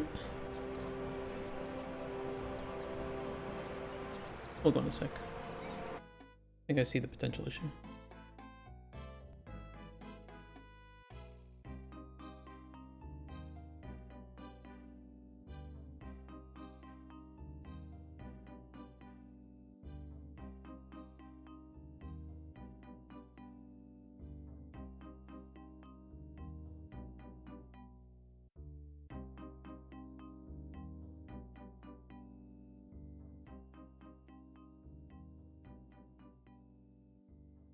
No, there's not really any reason it should be doing that.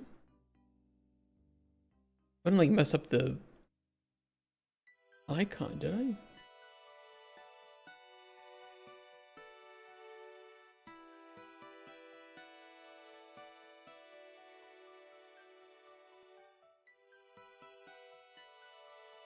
It does kind of look a bit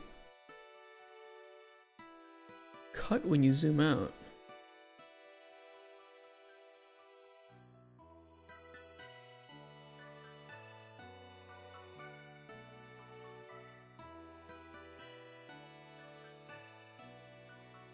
Maybe that's all it is? Huh. I think that's all it is.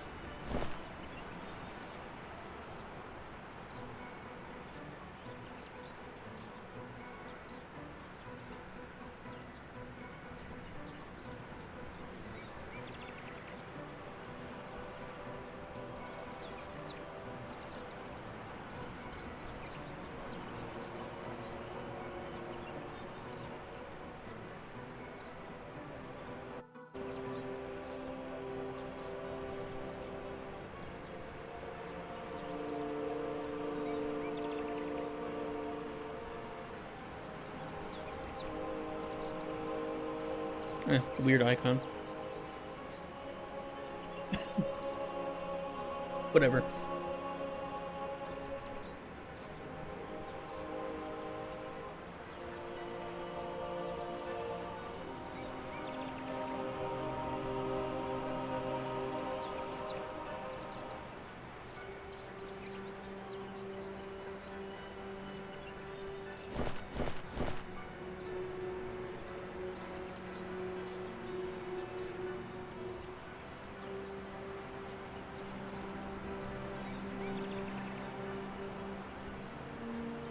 You know, I don't know if we send back that raw potion data when you like put this in the pedestal or something.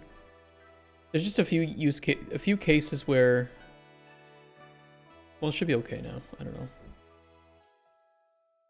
We still need the discovery set up for potions. So how do you actually discover the effects in there? Obviously, you can throw it because whether or not you know the effects doesn't dictate whether or not the effects are there. They're always there. Open this up for me. You. It's a little too easy to solve that, but whatever.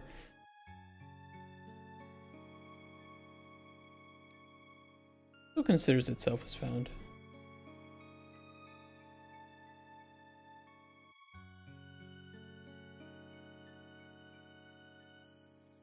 Yeah, that works.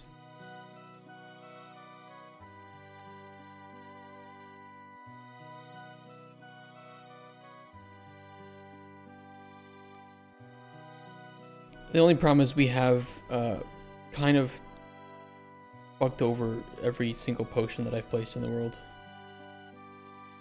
Unfortunately.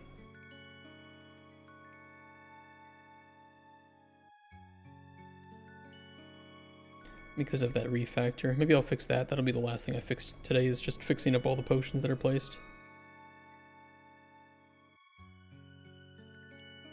There aren't that many. Only like 14 of them.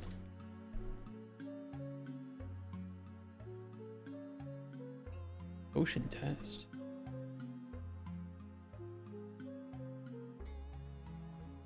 Oh no, there's more of them. There's like 30 of them.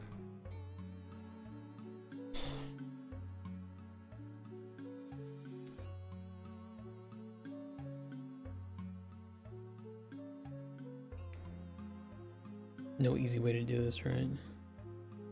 Not unless I revert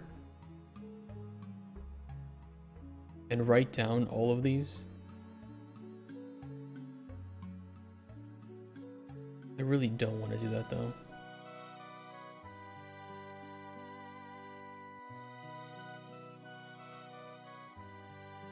I'd rather just generate new ones.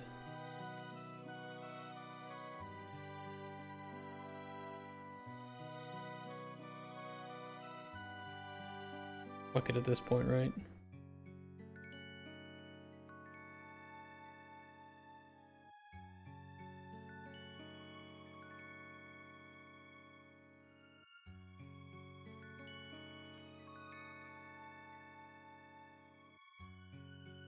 Poison Druid Sense Invisibility.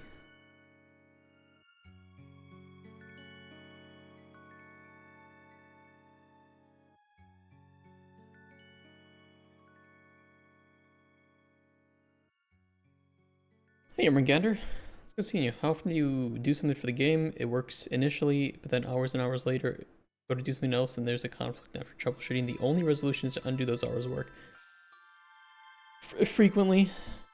Yeah, it does happen. Or I fix one bug and then I fix a second bug, but then in order to fix that second bug, I have to undo the fix for the first bug.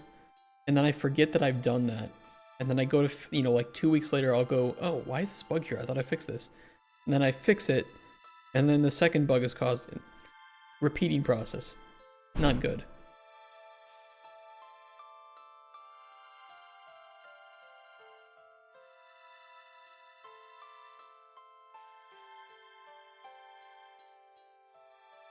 Mixture of resist magic.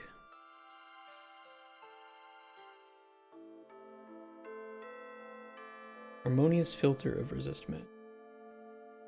Elixir of fortify health. Ooh, I like that.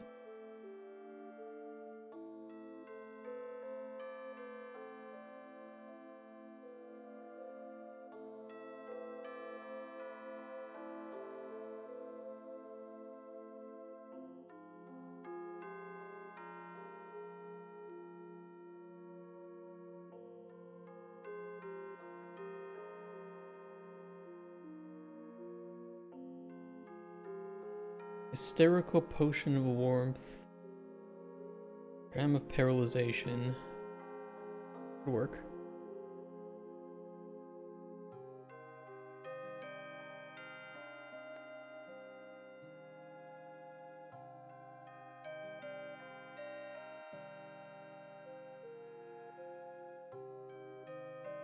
You being new here? I'm sorry if this is a question asked a lot and available elsewhere, but do you have a timeline for release? That's kind of weird, a bad question to ask. We are currently still in the prototyping phase of the game.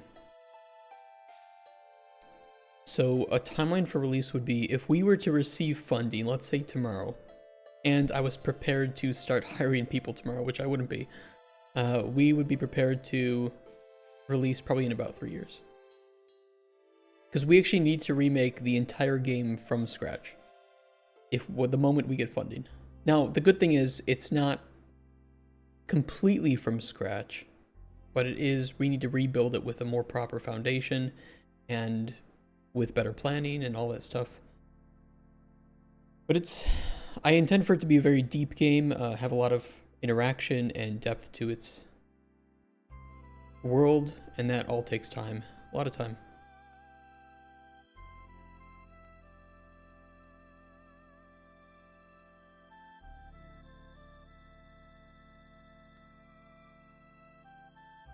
Poison and weakness. Ooh, that is a good potion.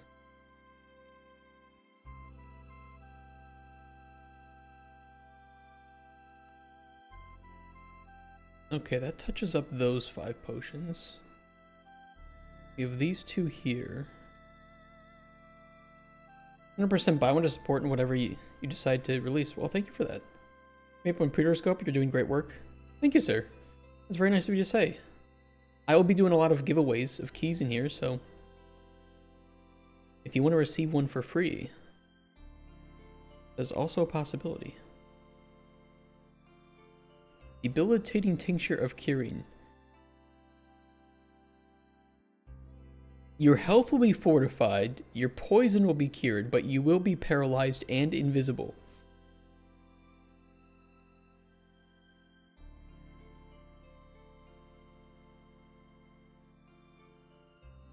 Interesting potion. Just send me one free, I'm buying one new one anyway. Thank you, sir. That's very nice of you.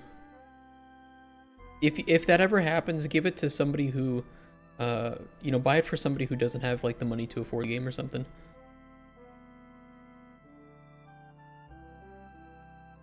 And that way we can all win. Restore health and lightness, that'll work.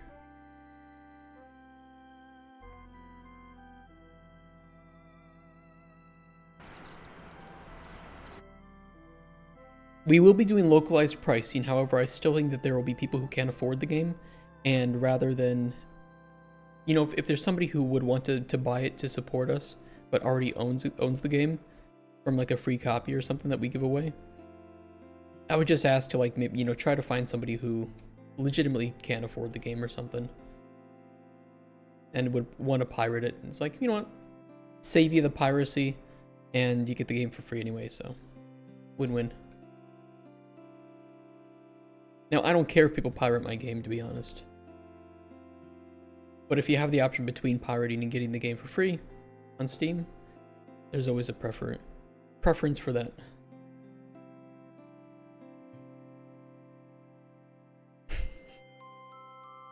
If you say R, don't do it.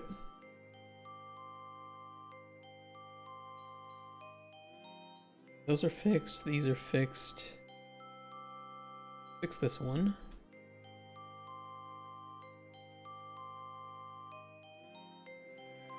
Enfeebling brew of essence fortification. That's kind of useless. You'd think it's the R, but its true love would be the C. Shut the fuck up. God damn it. Get out of here. I approve. Great to hear you could have a way to do that randomly through subs, etc., depending on how much your game costs. Let's say 3 gifted subs, someone gets a free copy. That too, actually, Jarmux. I would like to do that.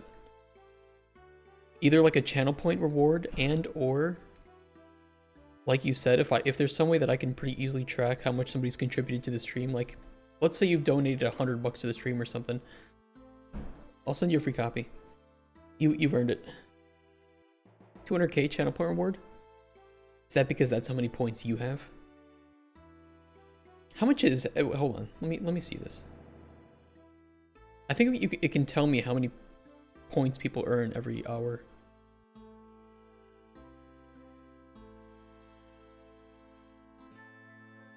Pretty sure it says this somewhere.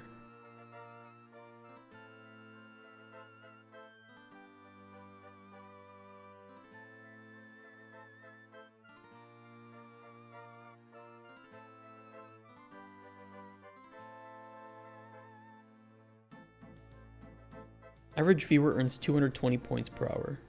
Subs earn double. So you'd have to watch for 1,000 hours to get the game for free.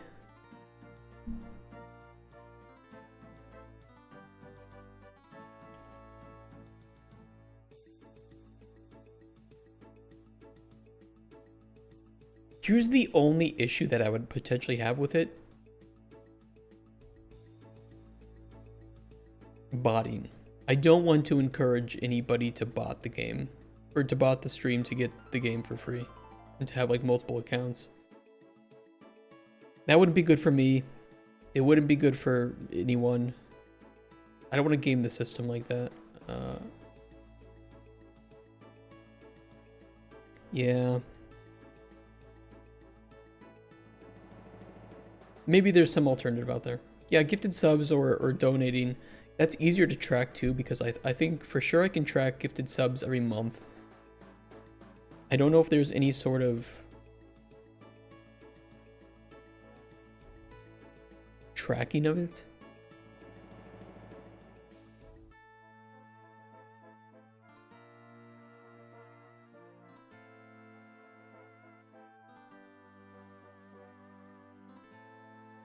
For sure I can track donations and get your game with so many points. I'd like to stay away from that simply because I don't want to encourage people to bot in the stream to get the game.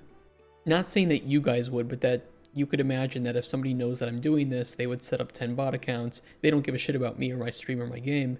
They just want to then resell those keys, right? So that would be the issue.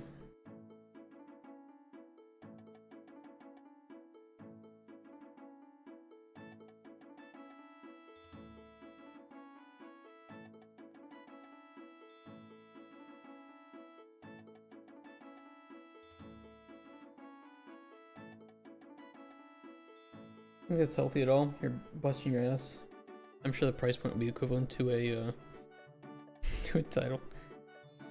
Yeah, it's just the reselling. Like I would love to do it if there wasn't the issue that somebody could just make 10 accounts, put them up in different tabs, or just sit in the channel and redeem points that way, and then get the keys and resell them. I'd want to give them to, you know, legitimate people who actually, you know, want that stuff.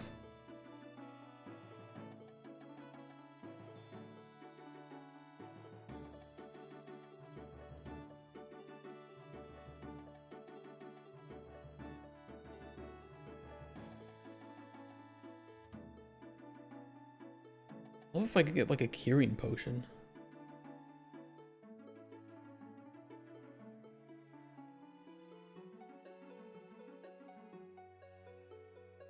Cure disease. Illumination, cure disease, concussive blast. I guess this will work.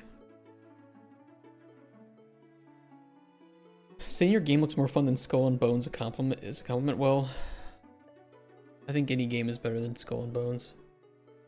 Concord might also honestly have been more fun than Skull and Bones. From what I heard, Concord's combat was good. It's just they ruined the characters.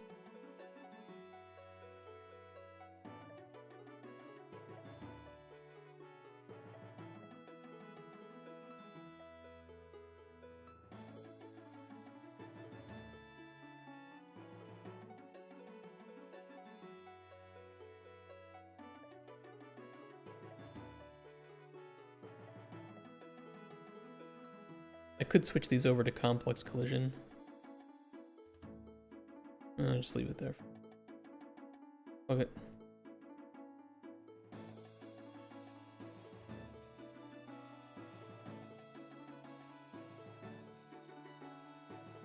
I'm stuck coding wise and Grok is clueless. What would you recommend I do to try to figure out an issue myself? What is your issue, out of curiosity? But I would just recommend Googling it. The old school way.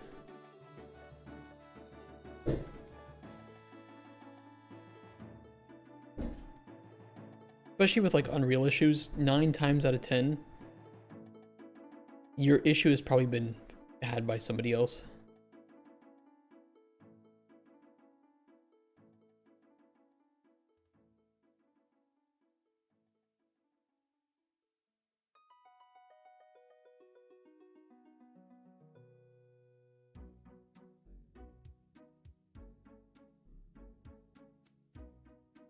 Stack Overflow. That works too. Unreal issues are not real issues because they're unreal. I hate you guys. Work on the building, trying to get it to close, but when I close the menu, the mouse cursor stays up, breaking turret functionality. Call get player controller, set show mouse cursor to false, and also from get player controller, set input mode to game only.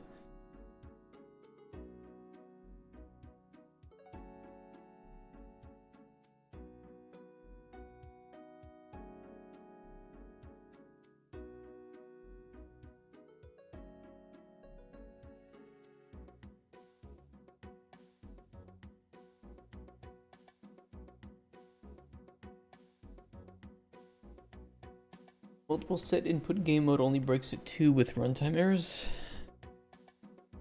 How many are you running at the same time? Or do you just mean multiple in general? No, you can call this from anywhere.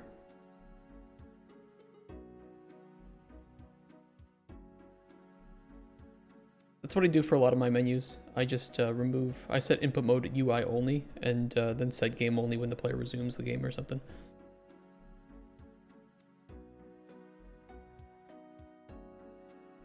Where's a good example?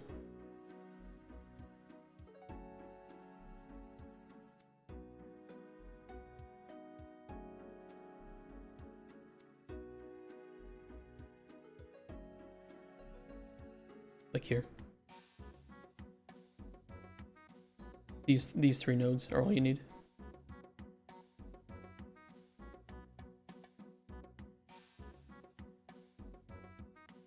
One of these, the crosshair widget, is on the crosshair widget, so this would be 2. I think they're conflicting.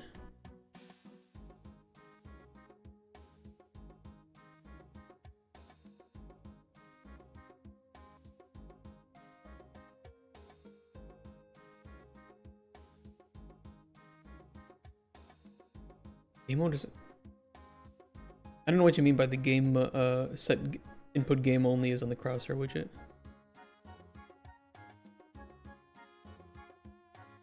Even if afterwards, after the player closes the menu,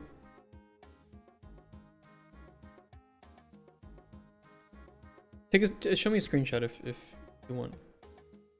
Maybe that'll help me understand it better. That one should be fixed. This one needs to be fixed.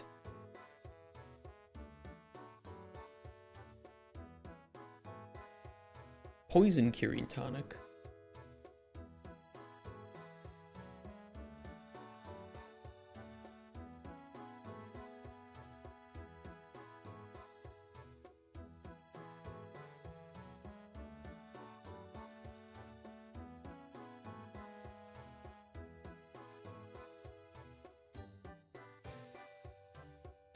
Having a button I can press to generate a random potion is pretty nice. That was a pretty good addition.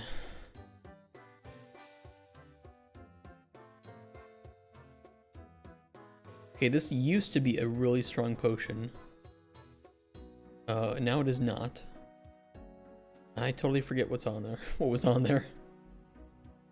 It was a really good restore health 3, fortify health 2, bulwark 2. I would want something of probably similar value.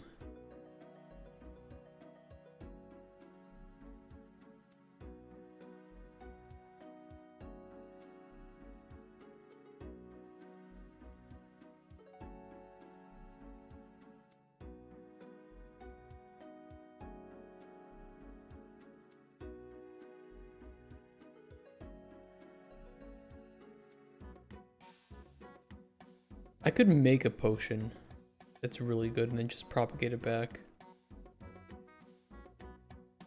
Realistically. Let me do that. Button exit, remove from parent, set input game only. Do the remove from parent after all of that. Game mode target. Player controller, set show mouse cursor false. Yeah, do the remove from parent and all that afterwards. Do the set input game mode only, set show mouse cursor, and then remove from parent. Because most likely if you try to run the remove from parent, it could be erroring out because it won't actually run the game, the input mode game only in the show cursor. It sounds like an issue with just the order of events that's going on.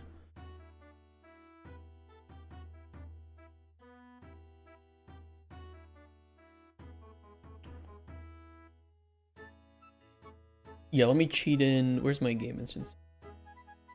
Cheat knowledge. And we'll just make a really good potion. Bug persists. Which game controller, which player controller are you grabbing, out of curiosity? Are you for sure grabbing this one and not one that looks different?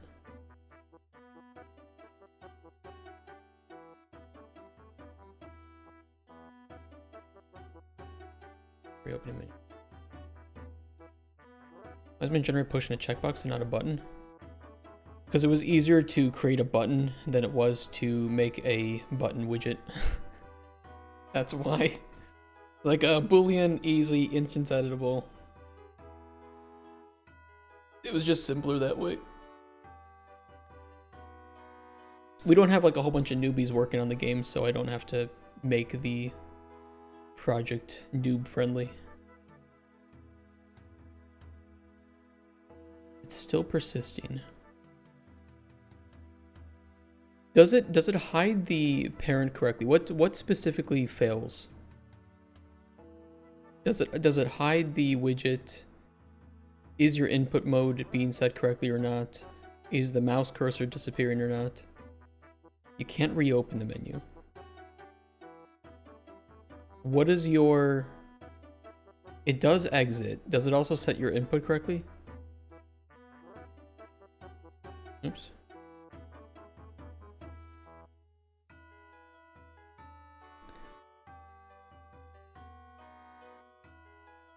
there anything with restore and fortify?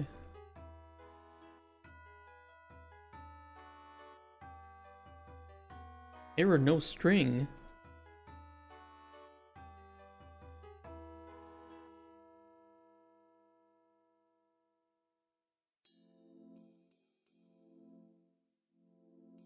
That's weird. Must have broken something.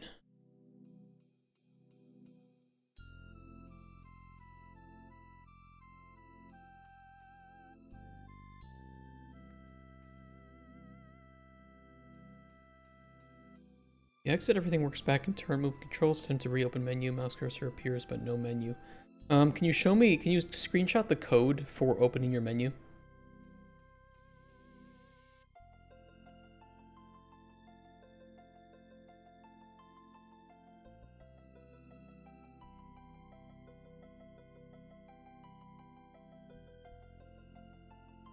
Why would it be failing to grab this string?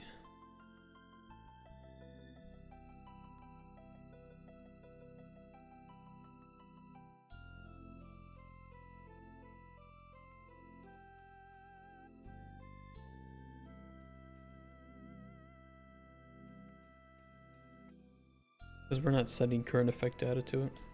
That's why.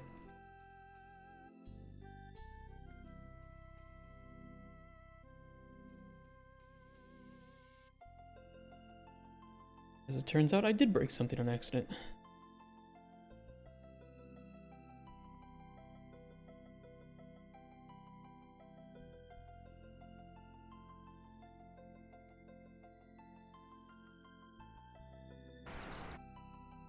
Oh, he senses me? Okay. Let's take a look.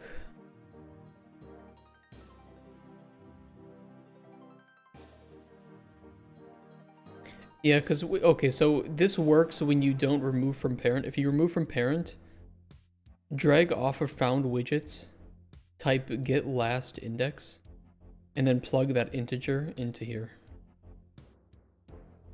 And it should work.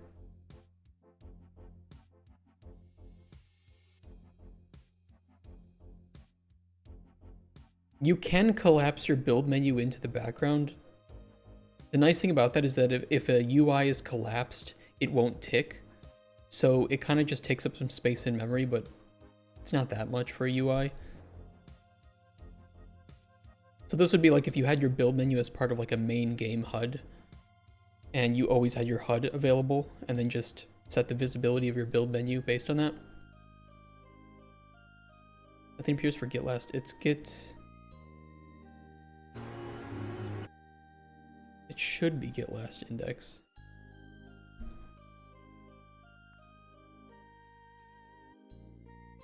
Type just last index, sorry. Do just last index. Sometimes those work without having to type get, sometimes they do work with typing get.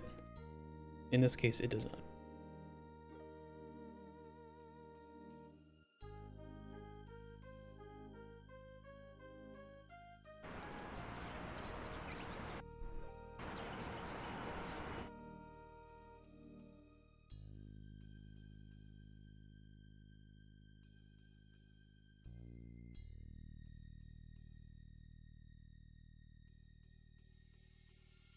Okay, that's better.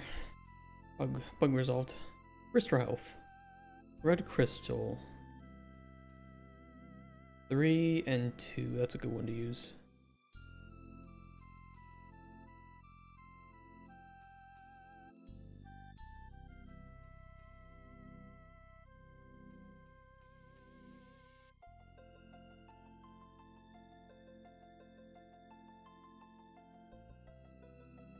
Just need restore health 3. Can be the highest tier anyway. Same issue on that.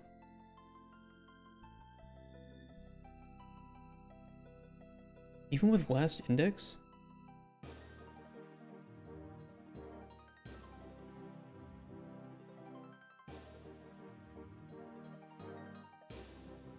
And you plugged it into here too?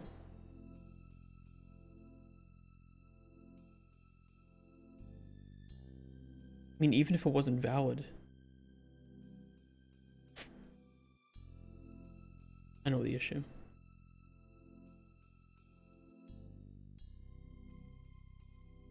Yeah, I know the problem.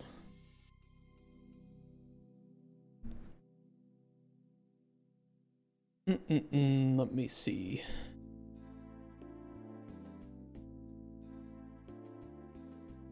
I incorrectly assumed you wanted to include that on your main game HUD.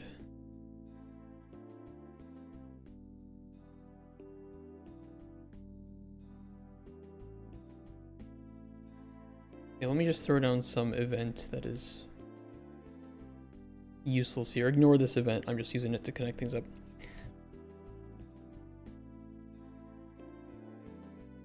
Do the last index. Ignore top level. Put in your widget class.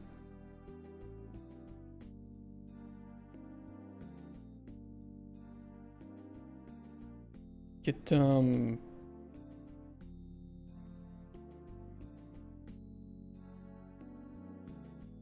me throw in any class here. User widget. Get, it's not get parent. Then do a valid check here. So the same parts in between your get all widgets a class and your validation check, make sure you have it looking like this. And then you can either do the set visibility, although in your case it should always be invalid anyway. So creating a new one really shouldn't be that big of a deal. But you can either do that or create widget and then go on from there.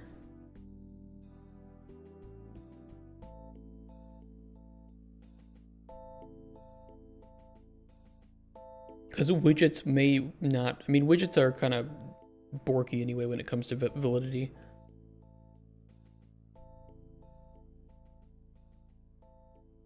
Widgets can be massive pains in the asses. Your better bet for your build menu is just to make a main game HUD and throw the build menu on there and then just set it to visible and collapse as you need it. Past valid, let me double check, but I think everything was okay.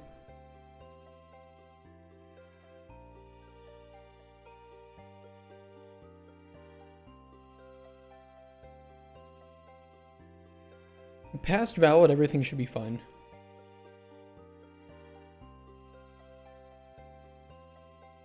Just replace this and make sure you reconnect the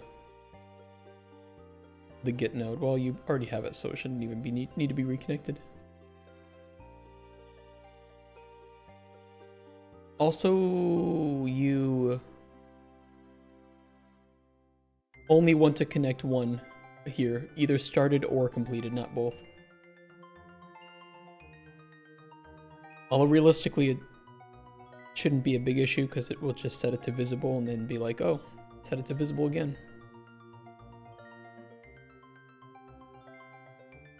But out of an abundance of safety, only connect it to one. So I'll explain the issue. So when you're removing from parent and getting all widgets of class, you are, I mean, you don't have to in your case, but if you had like a main game HUD and you were creating something like that, every new widget that's created is added to that list until the GC comes by and removes the old invalid widgets. Now, sometimes widgets can get fucky and they can say that they're valid even though they are awaiting their awaiting the GC. You can, instead of just remove from parent, which should do it, I think there's also just simply a like destroy widget or something. I could have sworn there was. But even then, sometimes that doesn't work.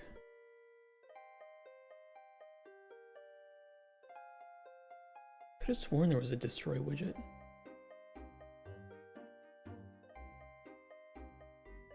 Maybe not. Screenshot your event graph.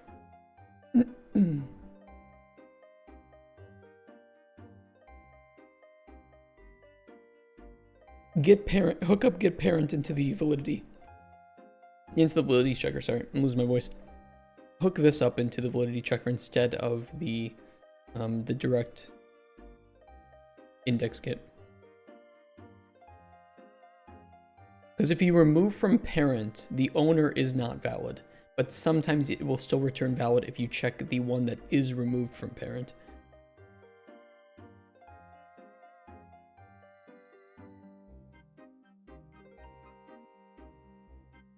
In your case, that should work because your viewport was the parent. When you remove from parent, it will automatically go to nothing, as opposed to, in some cases, removing from something that is deeper down in the hierarchy.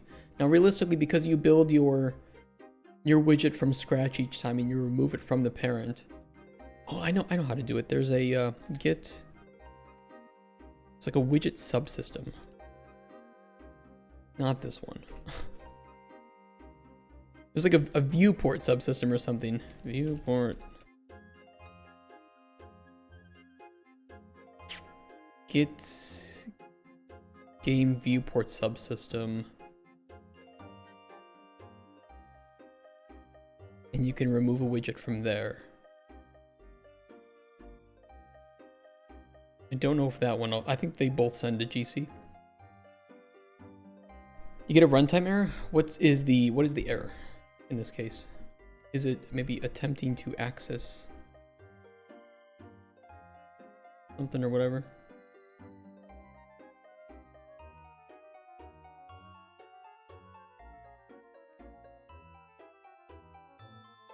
I'm gonna simplify your life greatly because of the way that you have things set up. If you're removing from parent, simply call these nodes unstarted.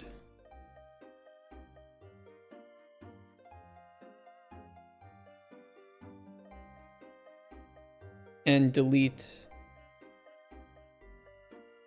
all these.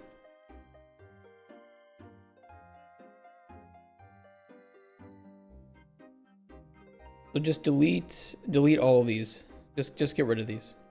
If you're not putting your build menu on your HUD, then these aren't necessary. But you will have to store any information that the build menu calls or saves somewhere else because you are destroying that every time you remove it. So you would want to store some stuff in your game instance.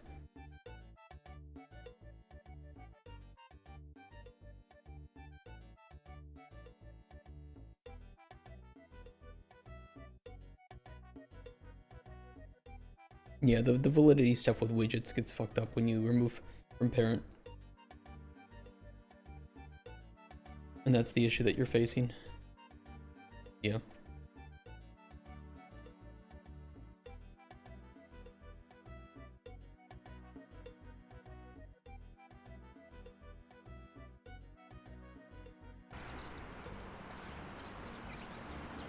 The widgets are fucky. I also have the same problem with widgets.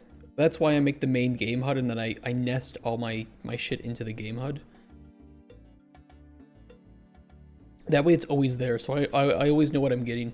And I never have to make anything new in many cases. So like here I have all of my widgets. Or a good section, a good chunk of them I'll put in here.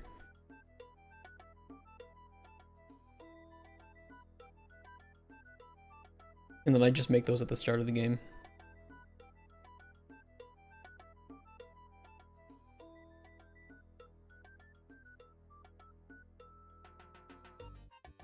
Some things are built dynamically. For instance, like this is reused. And I just replace the information, and then effects, biomes, light, seasons. Those are just boxes that I clear and then rebuild with new stuff. So they do get rebuilt often. There's a lot of widgets that get thrown to GC, but they get cleared by garbage collector pretty quickly.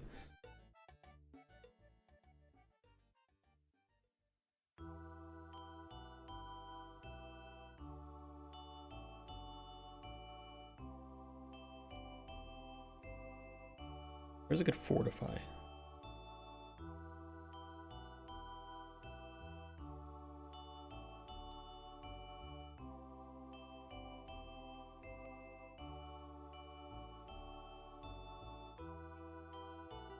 Oh, oops, the effects widget isn't showing up there.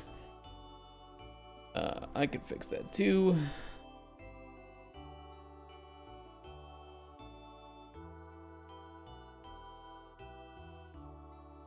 That is less important right now, though. I just need to make a good potion and then make note of what I'm using to make this.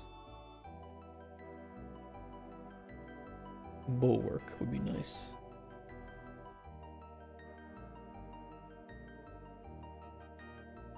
It does create frenzy, though. Is there one without the frenzy?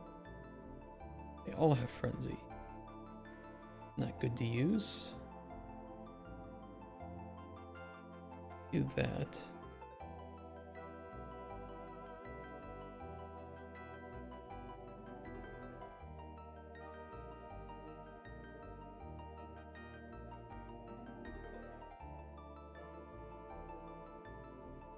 Interesting, and those are bugged from today too. A lot of refactoring, a lot of bugs. Cauldron, salting, potion, showing tiers properly. Check stream at 7 hours 30 minutes.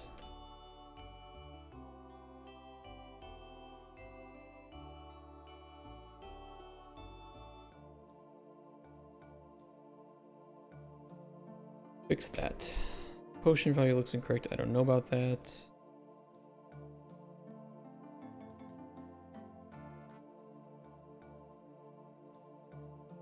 The potions should still be made correctly.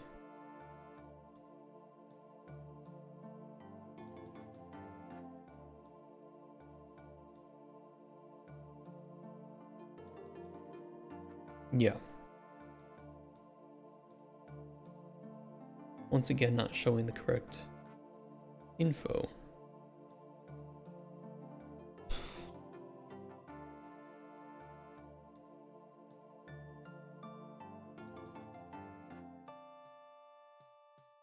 Let me make that again.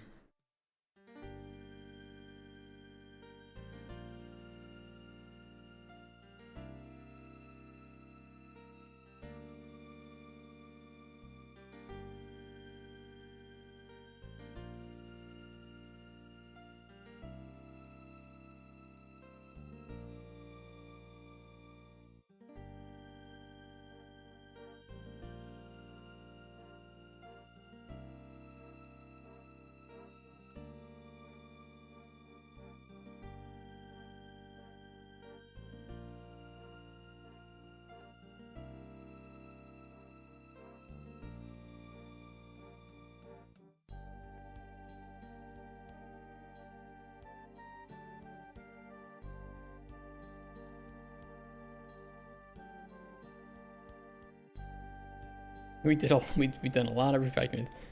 This is definitely a lot of work. Okay, breakpoint.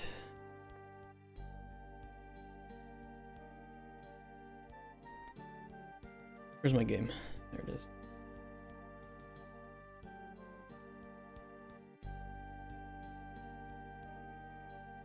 $305.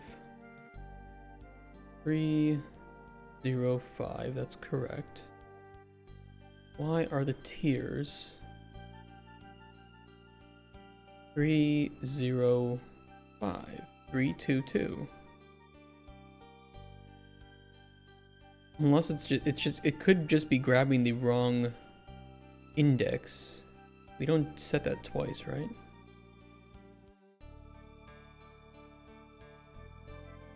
No, but it 100% is grabbing the wrong index. Why?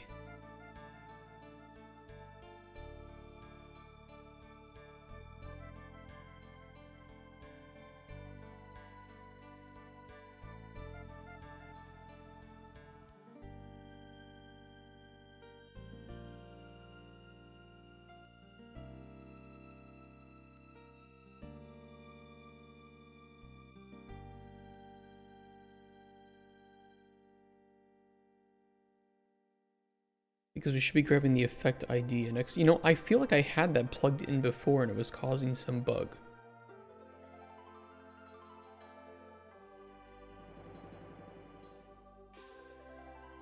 I could have sworn.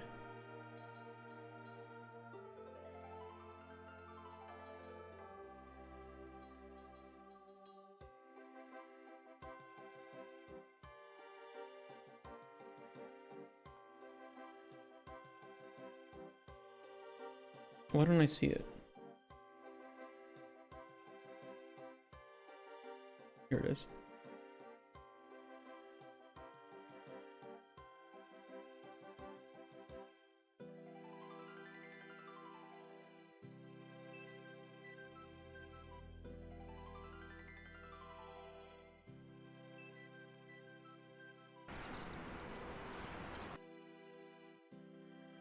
Maybe it was causing some problem when we didn't know all of the information, in which case I need to properly address that. guess of Lidl, Aldi? Both. But they're... Lidl is decent. Aldi's would be pretty expensive, I think. I don't know, I don't shop there anyways.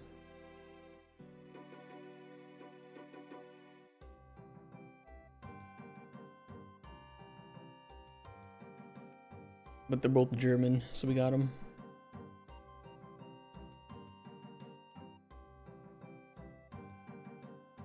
What's expensive? I think Aldi's is expensive.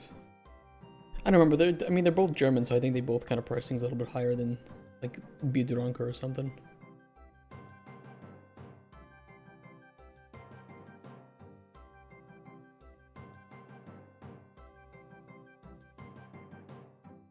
Okay, that looks better there. I'm gonna do the same thing, but without knowledge. Now for groceries. Yeah, take care, Kent. Okay, see you tomorrow.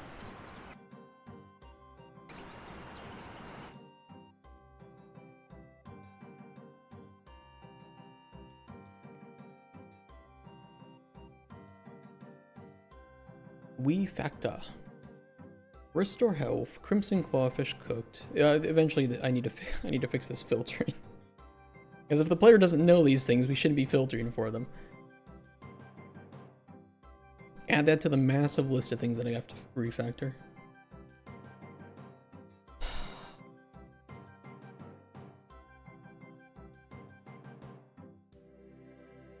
More work. Okay. I should have put 2 of these down.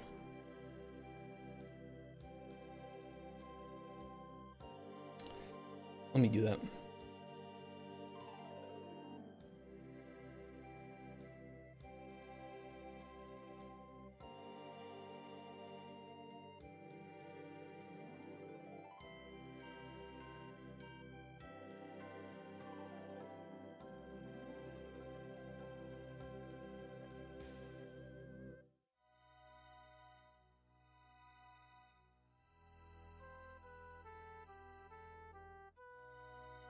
Okay, this should reveal some info.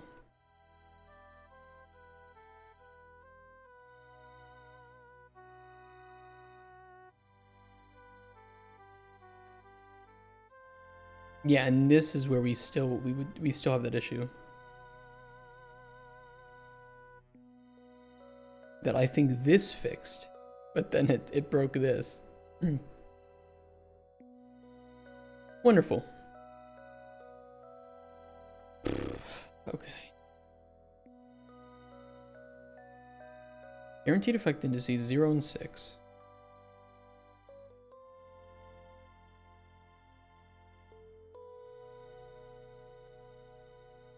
Yeah.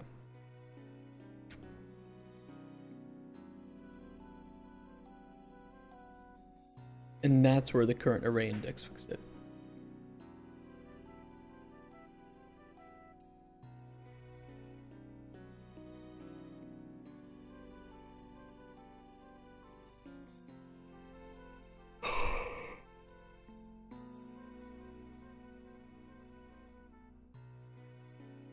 Can I pull from something more robust?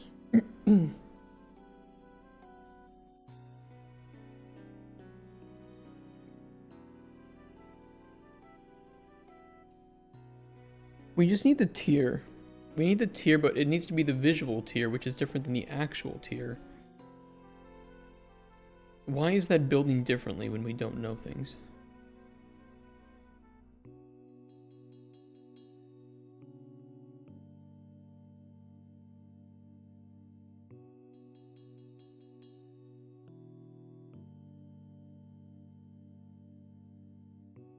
Fuck. I thought we had fully done this stupid cauldron panel. Bugs.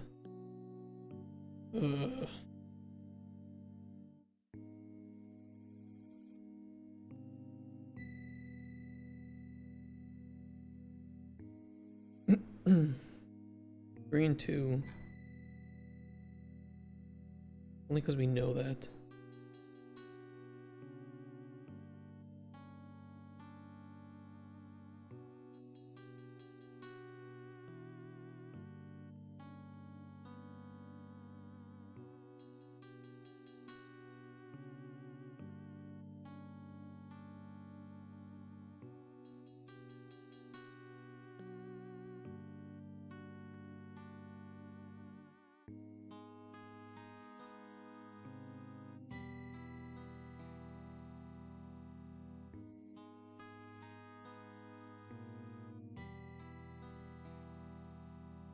I mean, we check for knowledge, which...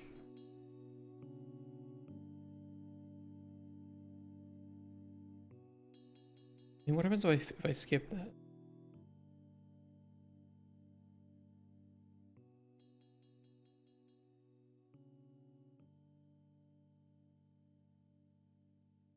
Or I just make a dummy...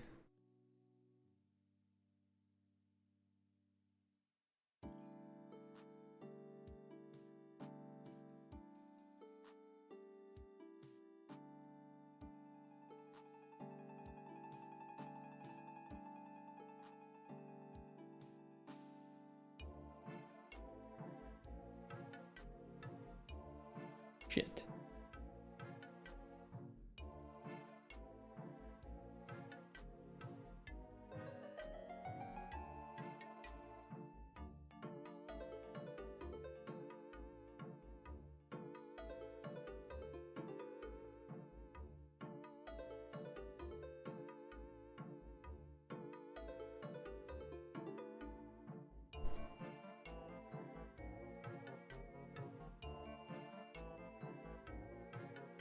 It only builds for known. Let me try doing this.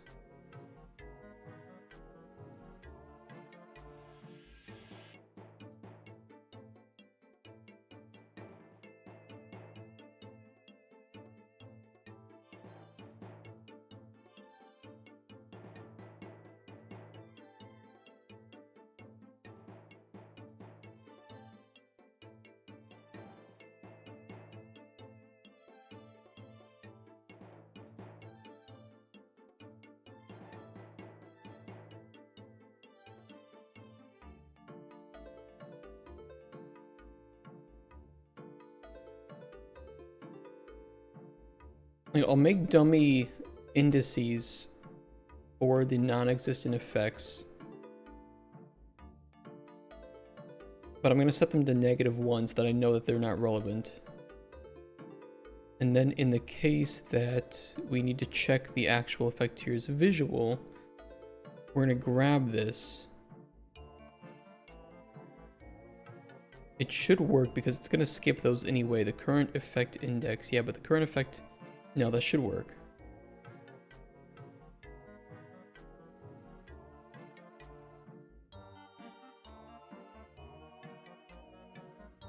We're not changing the size.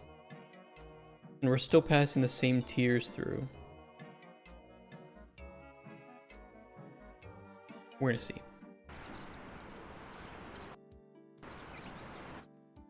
I might have broken it more. Look, I know where the bug is happening. It's an integer bug. That doesn't mean that's not impossible to solve. Just being a bitch. We don't like bitches. Where is it? Booked. Should have done 2 again. Hold on.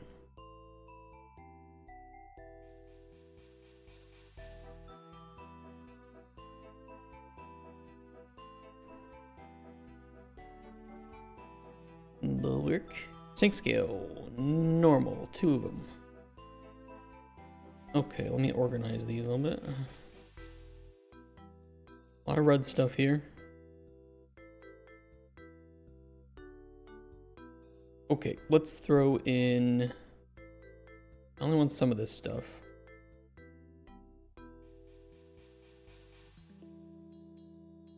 You know, I'll do same as last time. Which I think was that.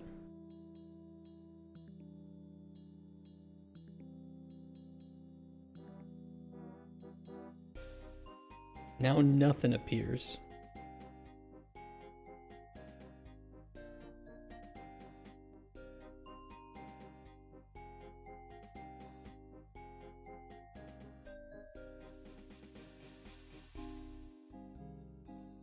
I'm at the indices 0, 2, 3.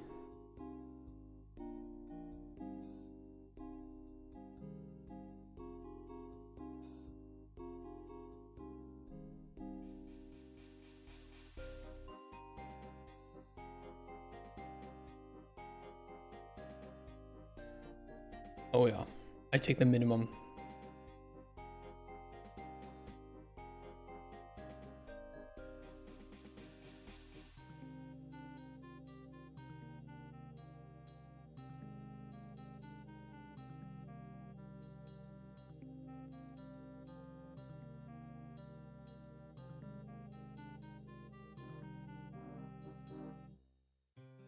Zero, 2, 3.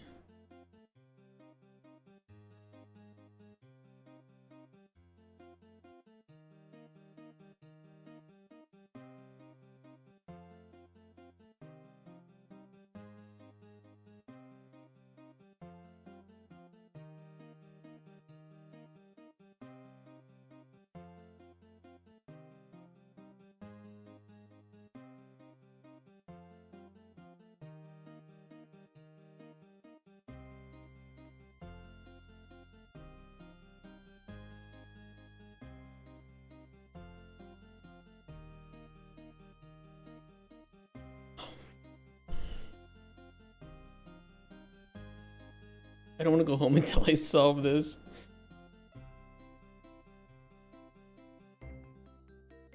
My brain's already melted today, though. Let me think for a second.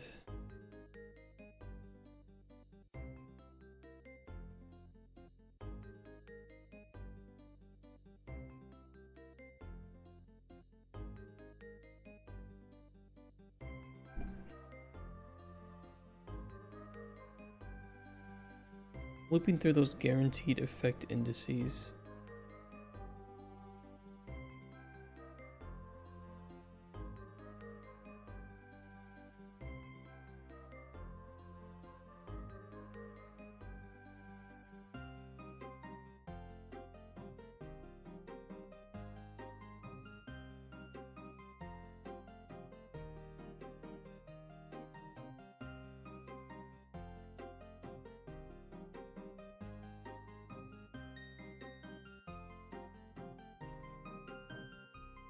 Why are we looping through the guaranteed effect indices instead of the guaranteed effect indices visual?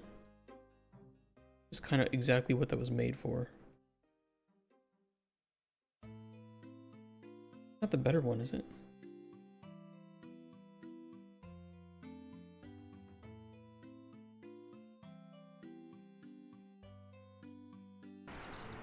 I might have just been using the wrong array.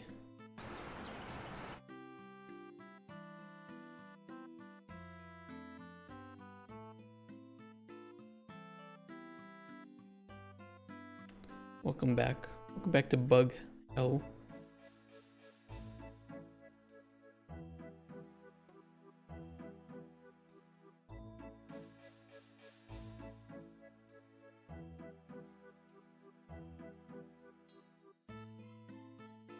Put all of the ingredients on here.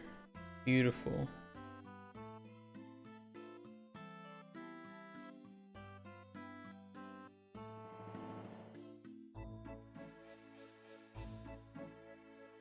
Organize the reds. Colorblind people love this part.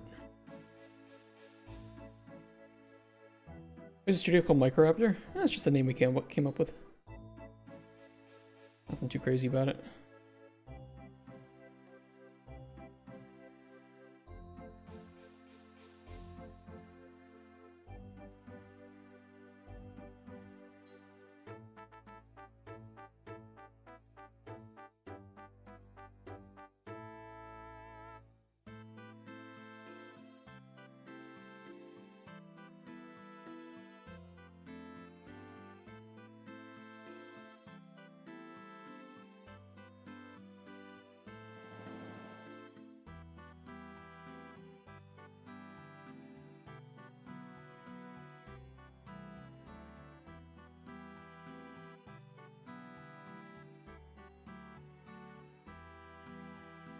Actual effect tiers visual.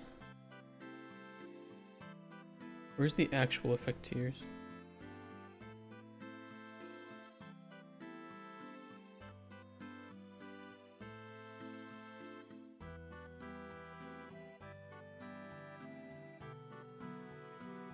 Wait a second.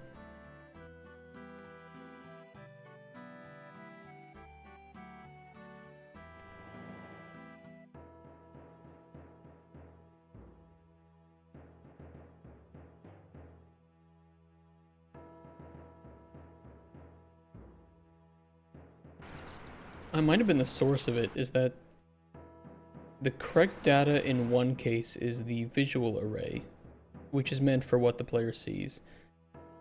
Well, the correct data for later in that same set of nodes is the non-visual array. But I can't have both the visual or both the non-visual because they wouldn't give me the information that I need. Sounds about right.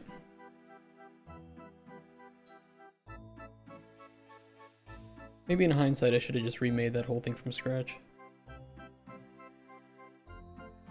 Not try to shove in my new code into it.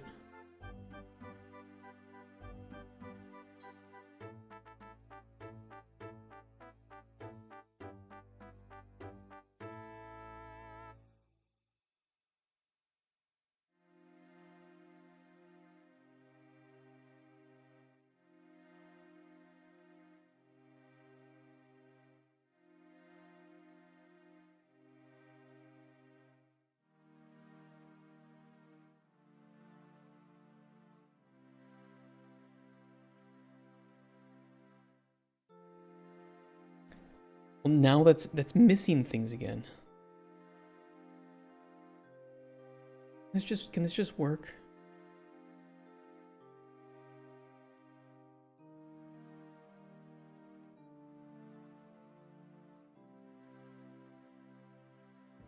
Yeah, 0 and 4. Restore health, fortify health. Why are we not building those?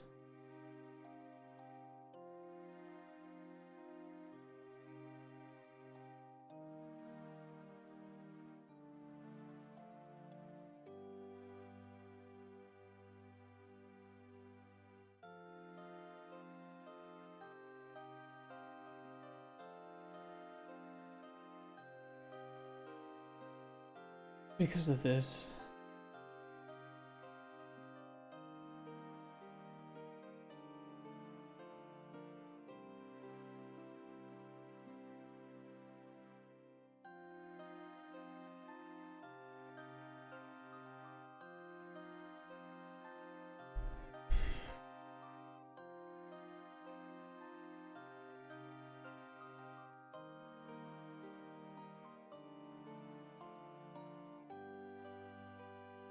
No, it's not.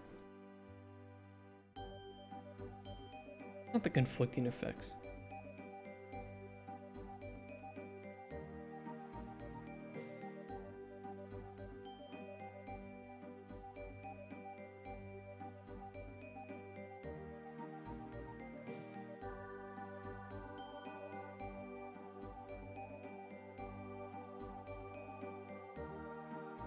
Here.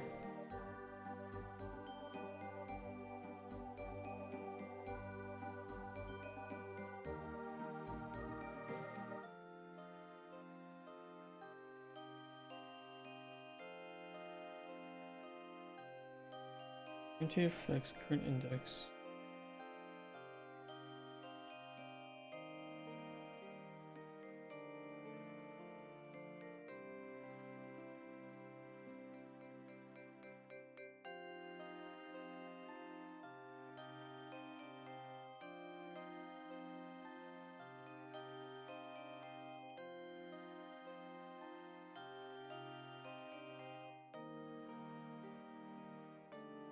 Zero 084.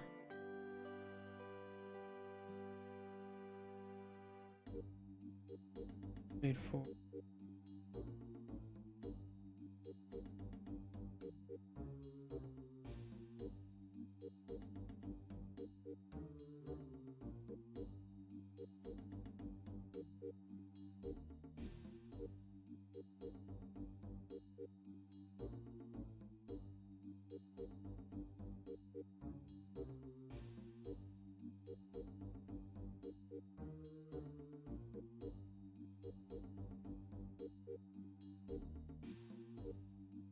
I feel like the right information was there. But this is not grabbing it correctly.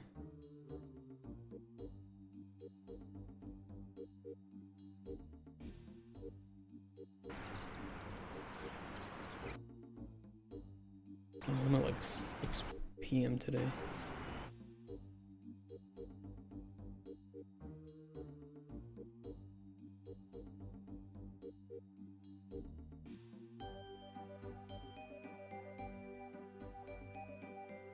It is what it is.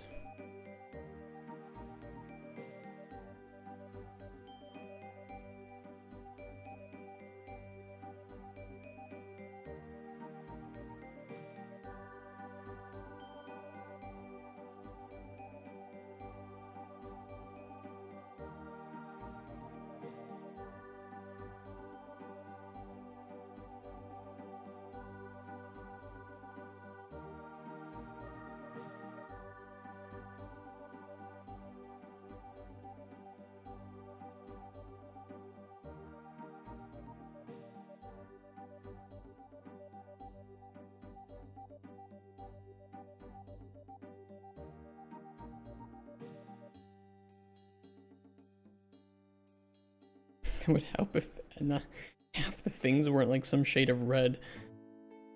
Okay. Do the thing.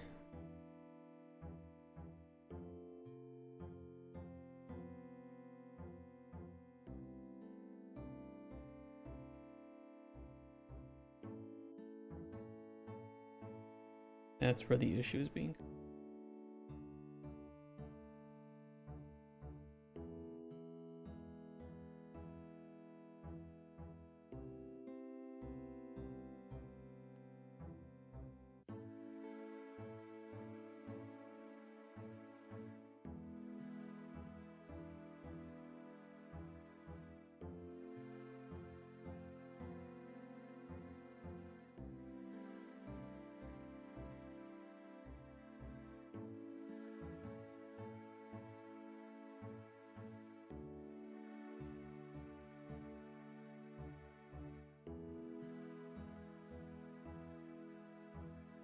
Row 5, 6.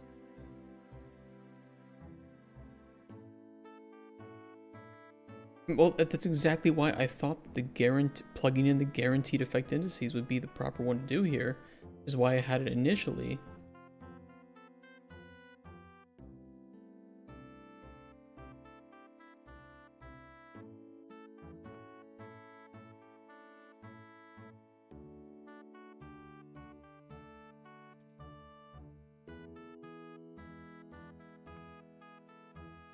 Instead of grabbing the actual effect tiers, we grab the visual effect tiers.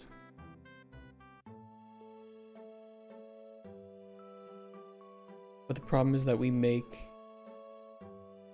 don't make the right info for that. Only the 2. That should be fine as long as everywhere that we're grabbing info, we're grabbing only the 2.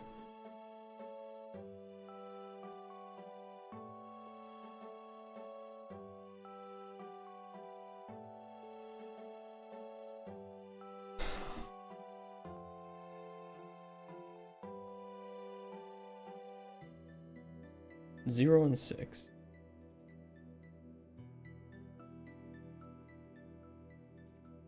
Restore health, fortify health, that's correct.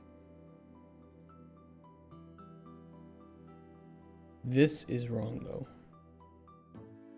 Because we haven't removed the... Is this even needed? If we're using only the guaranteed effect indices of the visual. This check might not be needed and leading to unnecessary errors.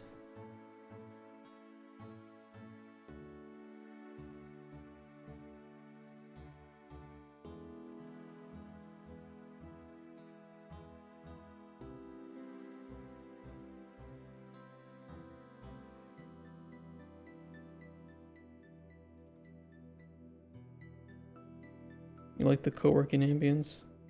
I like when I don't have bugs, and I feel like I'm mixing my information here and neither information is completely accurate. And I have to like find the mixture of information that is actually correct.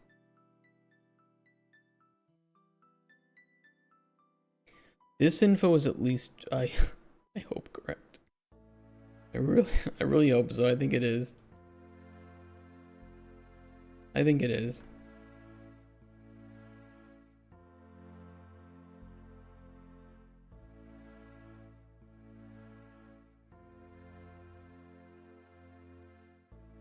If we don't make it this far anyway, we don't get this far.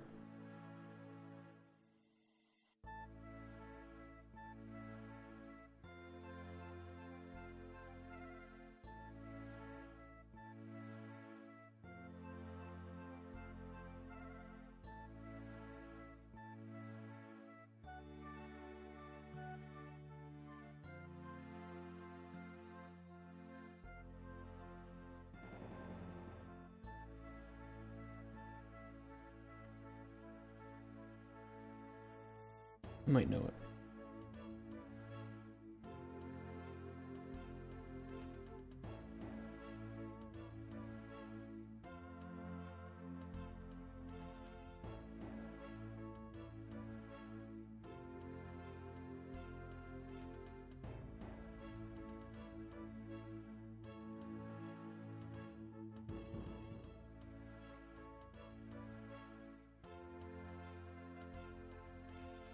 Why do I have that feeling though that this is going to fix it for this instance, but then it's going to break something else again? You know, when I said I was going to refactor this, I should have just bit the bullet and actually done a proper refactor.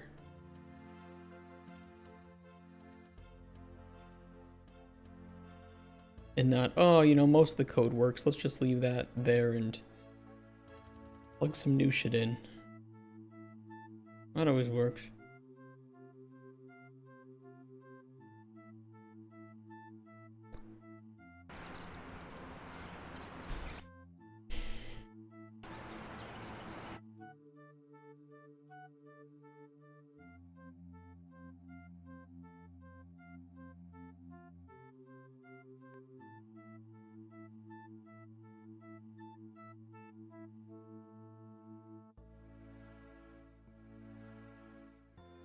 If this doesn't fix it, I'm going home. we'll fix it tomorrow. Fresh mind better than anything, right?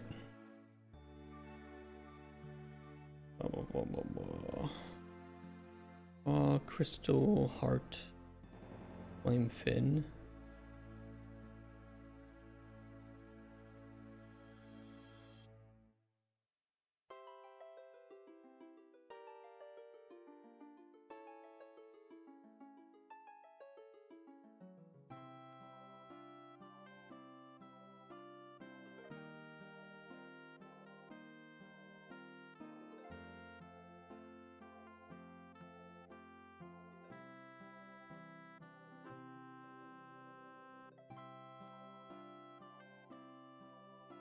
I think it's working.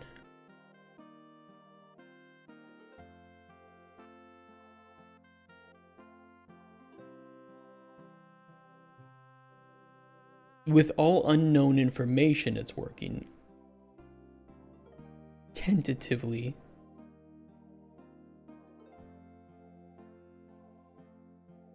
Let me try with all known information.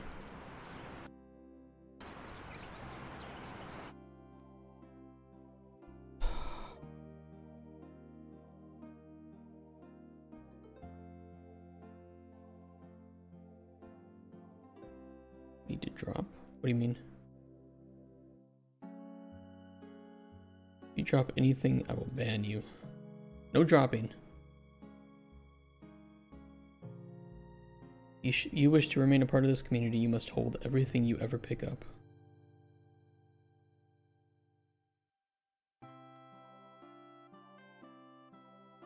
Oh, I need to go. Okay. Don't be Tsenya.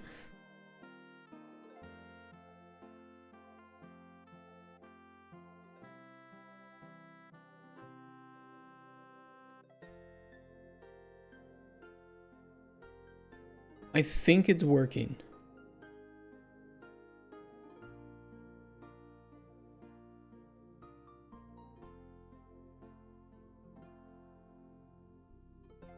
Yeah, that's normal.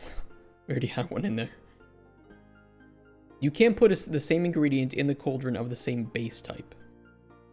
We mechanically can drop animals or random stuff in there. I think there wouldn't. Let me phrase this in a way that is actually comprehensible by a human being. Breaking down other things into ingredients is something that is definitely on the menu. But it probably will not make it into prototype, or it won't make it into the main map. There might be a separate testing map where we prototype that just to show publishers, like, hey, here's all the cool things you can do with potions. Maybe blasting apart this creature, you know, yields additional ingredients. Or use this machine here to break down this ingredient into multiple. And we just like super hard code it, right? Yeah, so I'm totally open to it. I think that's really cool depth to add. Just gotta be done.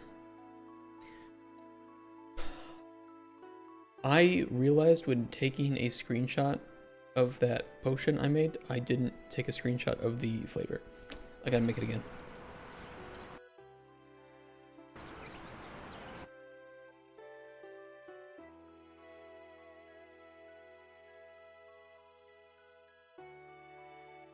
Look guys, if we can make it out of this rework, this overhaul in one piece and without me in a mental institution, it's gonna be really awesome. But the likelihood that I make it out alive drops with every passing hour.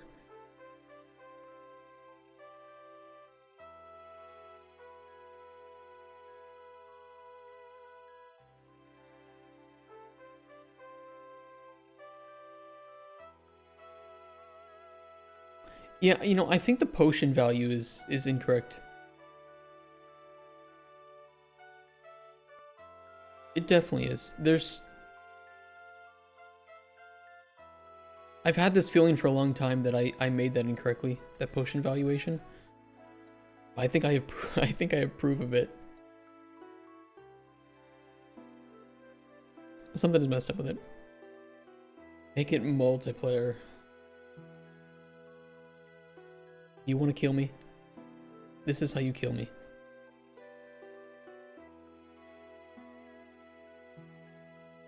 I dream to disintegrate other players and make them into a potion. Sequel. Save it for the sequel.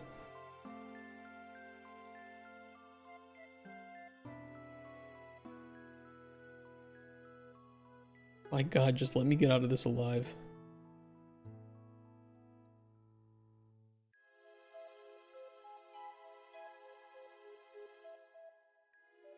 We're gonna call it that. We're gonna make it red. Ingredients.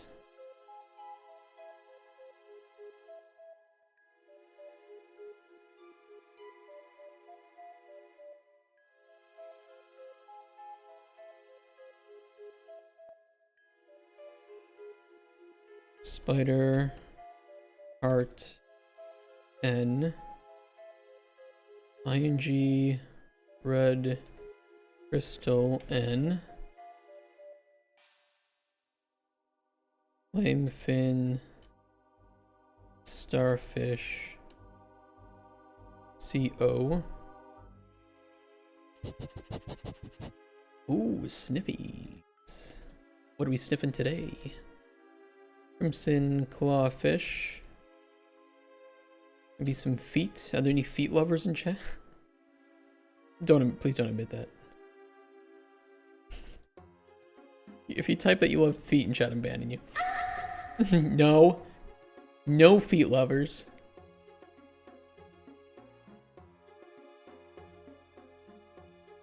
Hey, you guys.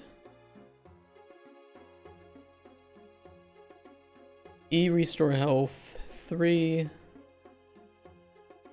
E bulwark 2. E fortify health. I didn't spell that right. You know, I think I know why all my friends want to use enums instead of F names like I do here. It's because they can't spell. I'm the only one of my friends who can reasonably spell. Now I know why it's so easy for me. I can't code for shit unlike them, but I can spell. That's my one superpower. Did I ever tell you guys that I won my school spelling bee against this asshole bully? It was only me and him left. He was smart, but he was an asshole. Very popular too, and I didn't like him because I wasn't popular, of course.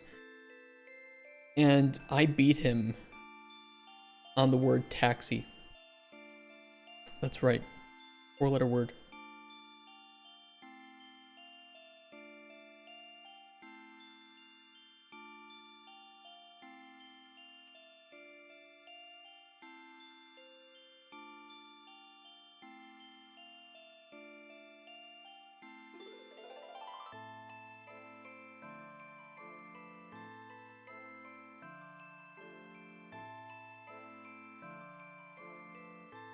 Corrupting poison of exhaustion.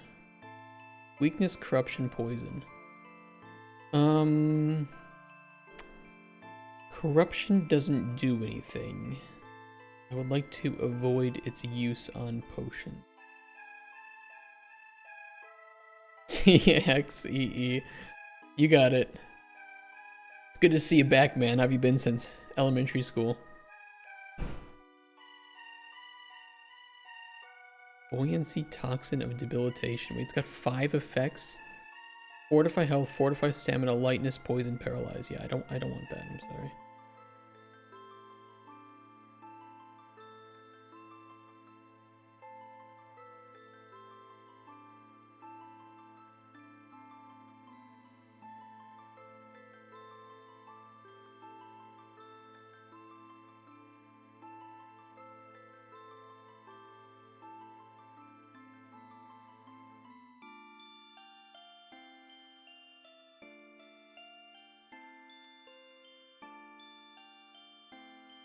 Man, I want a potion that you can use in combat.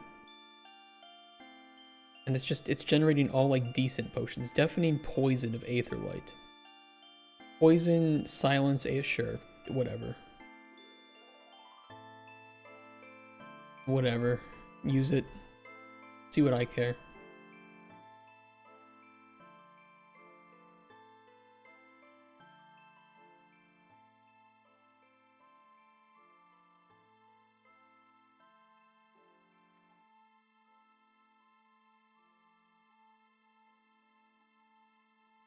Visibility tonic of fortify stamina. That works.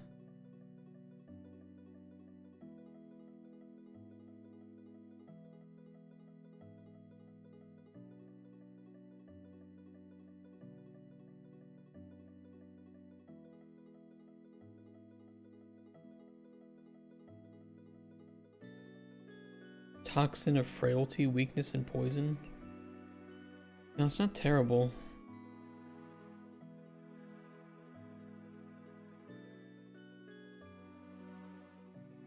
This one was just a poison before.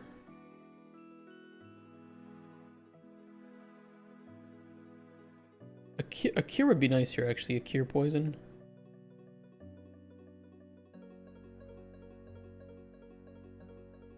Curing toxin of burning. Cures disease. Causes poison 3 and immolation 1. Okay, chat. I can cure your AIDS and your autism. But you will be poisoned and you will be set on fire. You take the deal.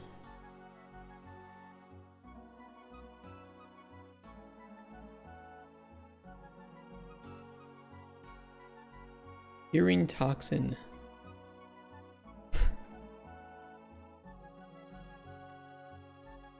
I ain't buying shit if it's called curing toxin.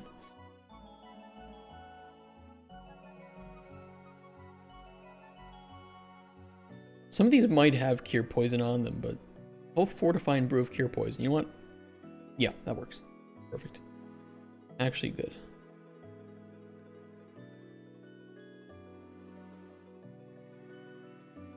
Enfeebling elixir.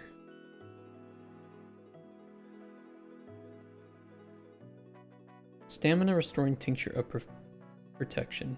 Restore stamina strength boost bulwark. Sure. Why not?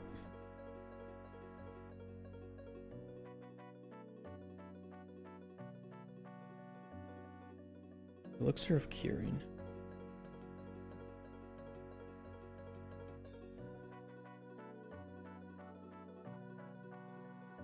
Maddening mixture. Frenzy. How's rework of systems? Help. It's making progress. It's just really slow. It's complex. It's about as complex as I kind of thought it would be.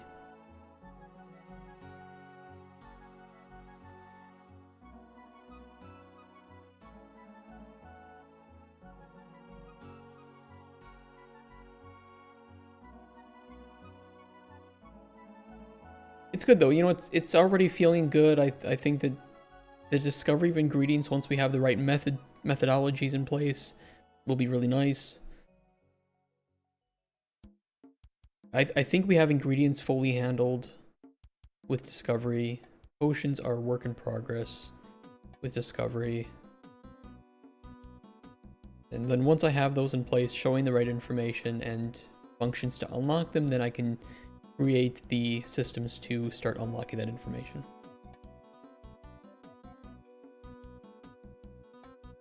He definitely would not be annoyed by you asking a question like that. That's why we're here. That's why we like to stream all this stuff. We like to help.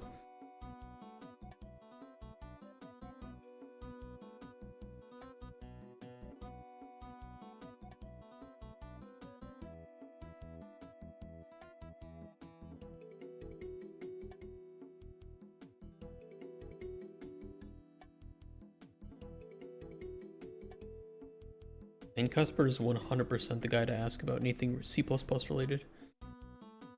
Not me. These are fine.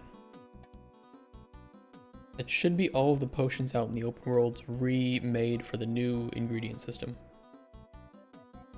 It doesn't mean that it's all fixed. That's what we're going to be dealing with tomorrow.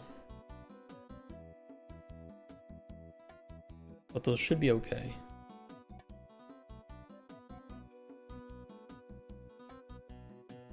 That tentatively is fixed. Effects widget not showing on Cauldron panel. That was still bugged, right?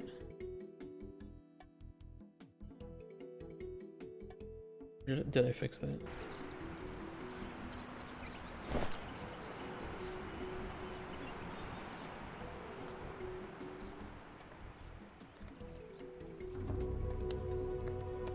Still bugged. Still bugged. Why? Let's pretend this is okay and never look back. You know, I'm just gonna leave the old shit there too.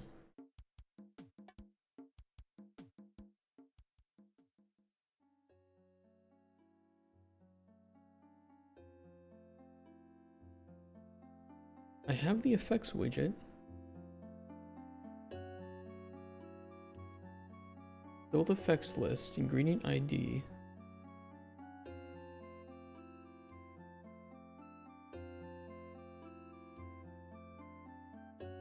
Is the ingredient ID not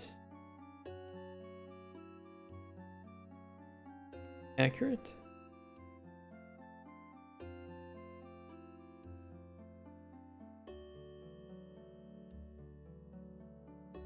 What happens if I cheat info?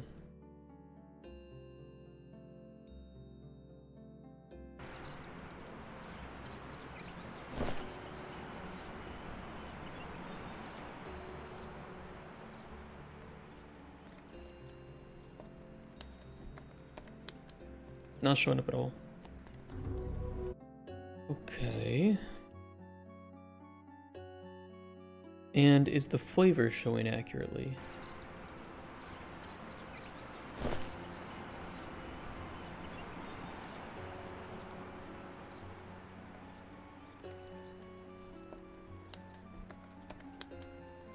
Flavor is showing correctly, effects or not. Okay. Good to know. Why?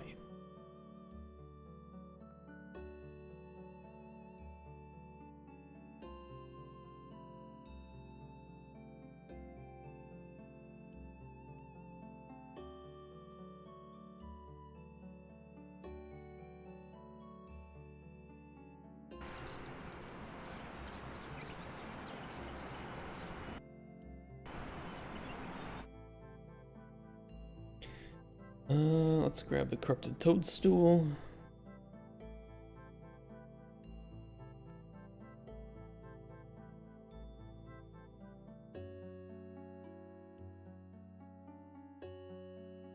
Got the right info. Get ingredient structure.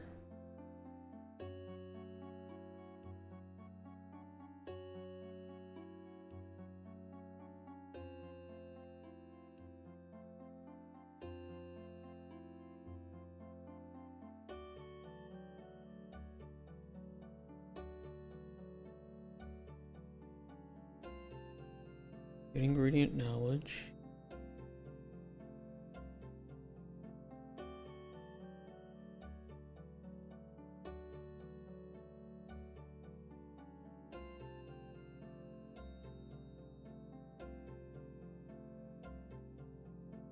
Well, no, that's fine. It's unknown. Yeah, that's how it should be. Burn effect poison. Build widget.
It's here. Is effect known? False.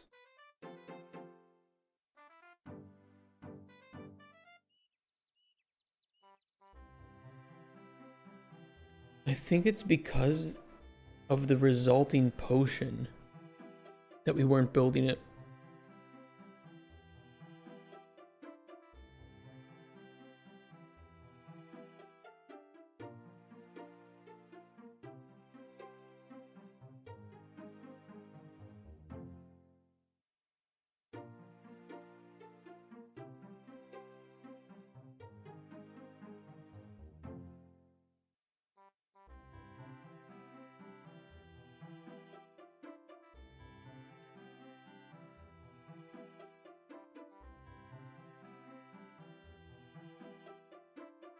No, because that's only if the combat implementation. It should be showing up.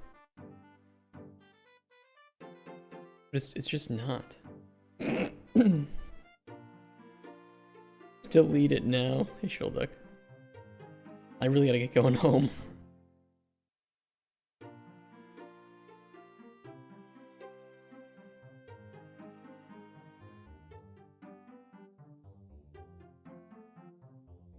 I have no clue why that's not showing up. Now, Cuthbert might be busy. It is pretty late in the day for us.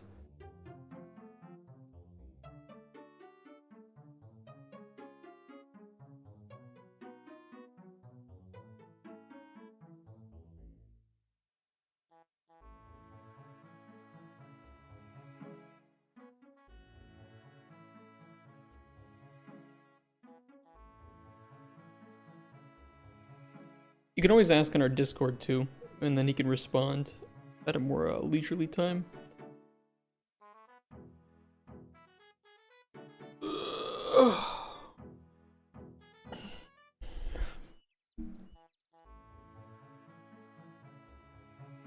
Can't be because we're hiding the title box, right?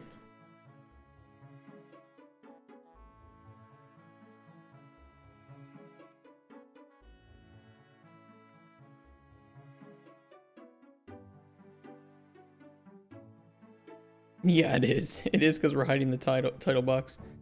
I see the issue now. It's actually not. There is no bug. Well, there is a bug, but it's not the bug that I think it is.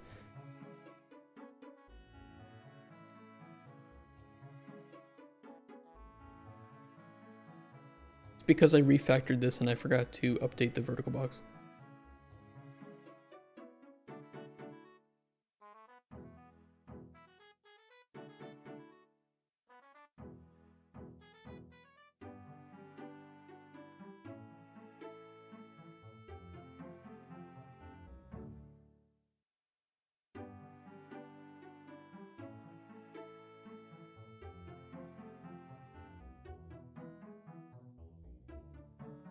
That was literally the only problem.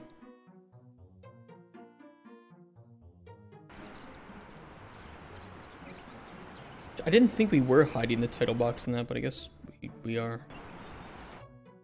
That's fine.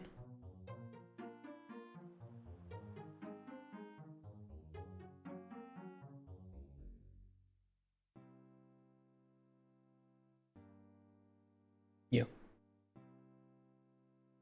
That was it.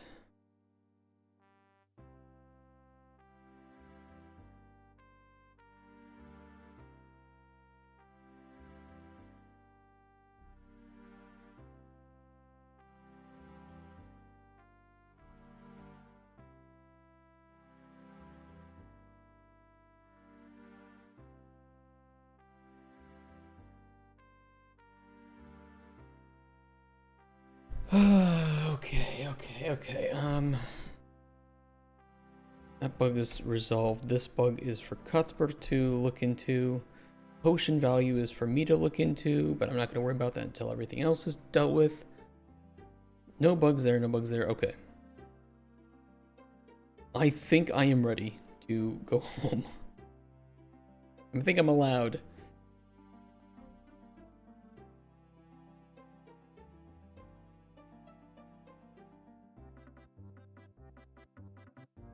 I really, really need to. I'm hungry, and I'm tired. Game is not done. Nah, I'm done. The game can be worked on tomorrow. Alright guys, thank you for watching. Thank you for being with me on this extended 8.5-hour stream. We have more work on this to do tomorrow, and on Friday, and then on next week. Next week, it is still a question mark whether or not I will be here on Monday. I probably should be. Just to reiterate, I'm getting married on Saturday, so I assume that Sunday is going to be a bit of a, ibuprofen day. Monday, I should be okay. But we'll see, guys. Thank you for coming out. Thank you for the raids today, Acrylic Pixel and Liren. As always, you guys are great. Really appreciate it, and thank you for the follows today. I am getting married on Saturday. So I will see you guys tomorrow for more of this, more refactoring. Thank you for coming out. Have a wonderful rest of your Wednesday. Peace, guys. Bye-bye. Thank you for the congrats. Bye-bye, guys. See you tomorrow.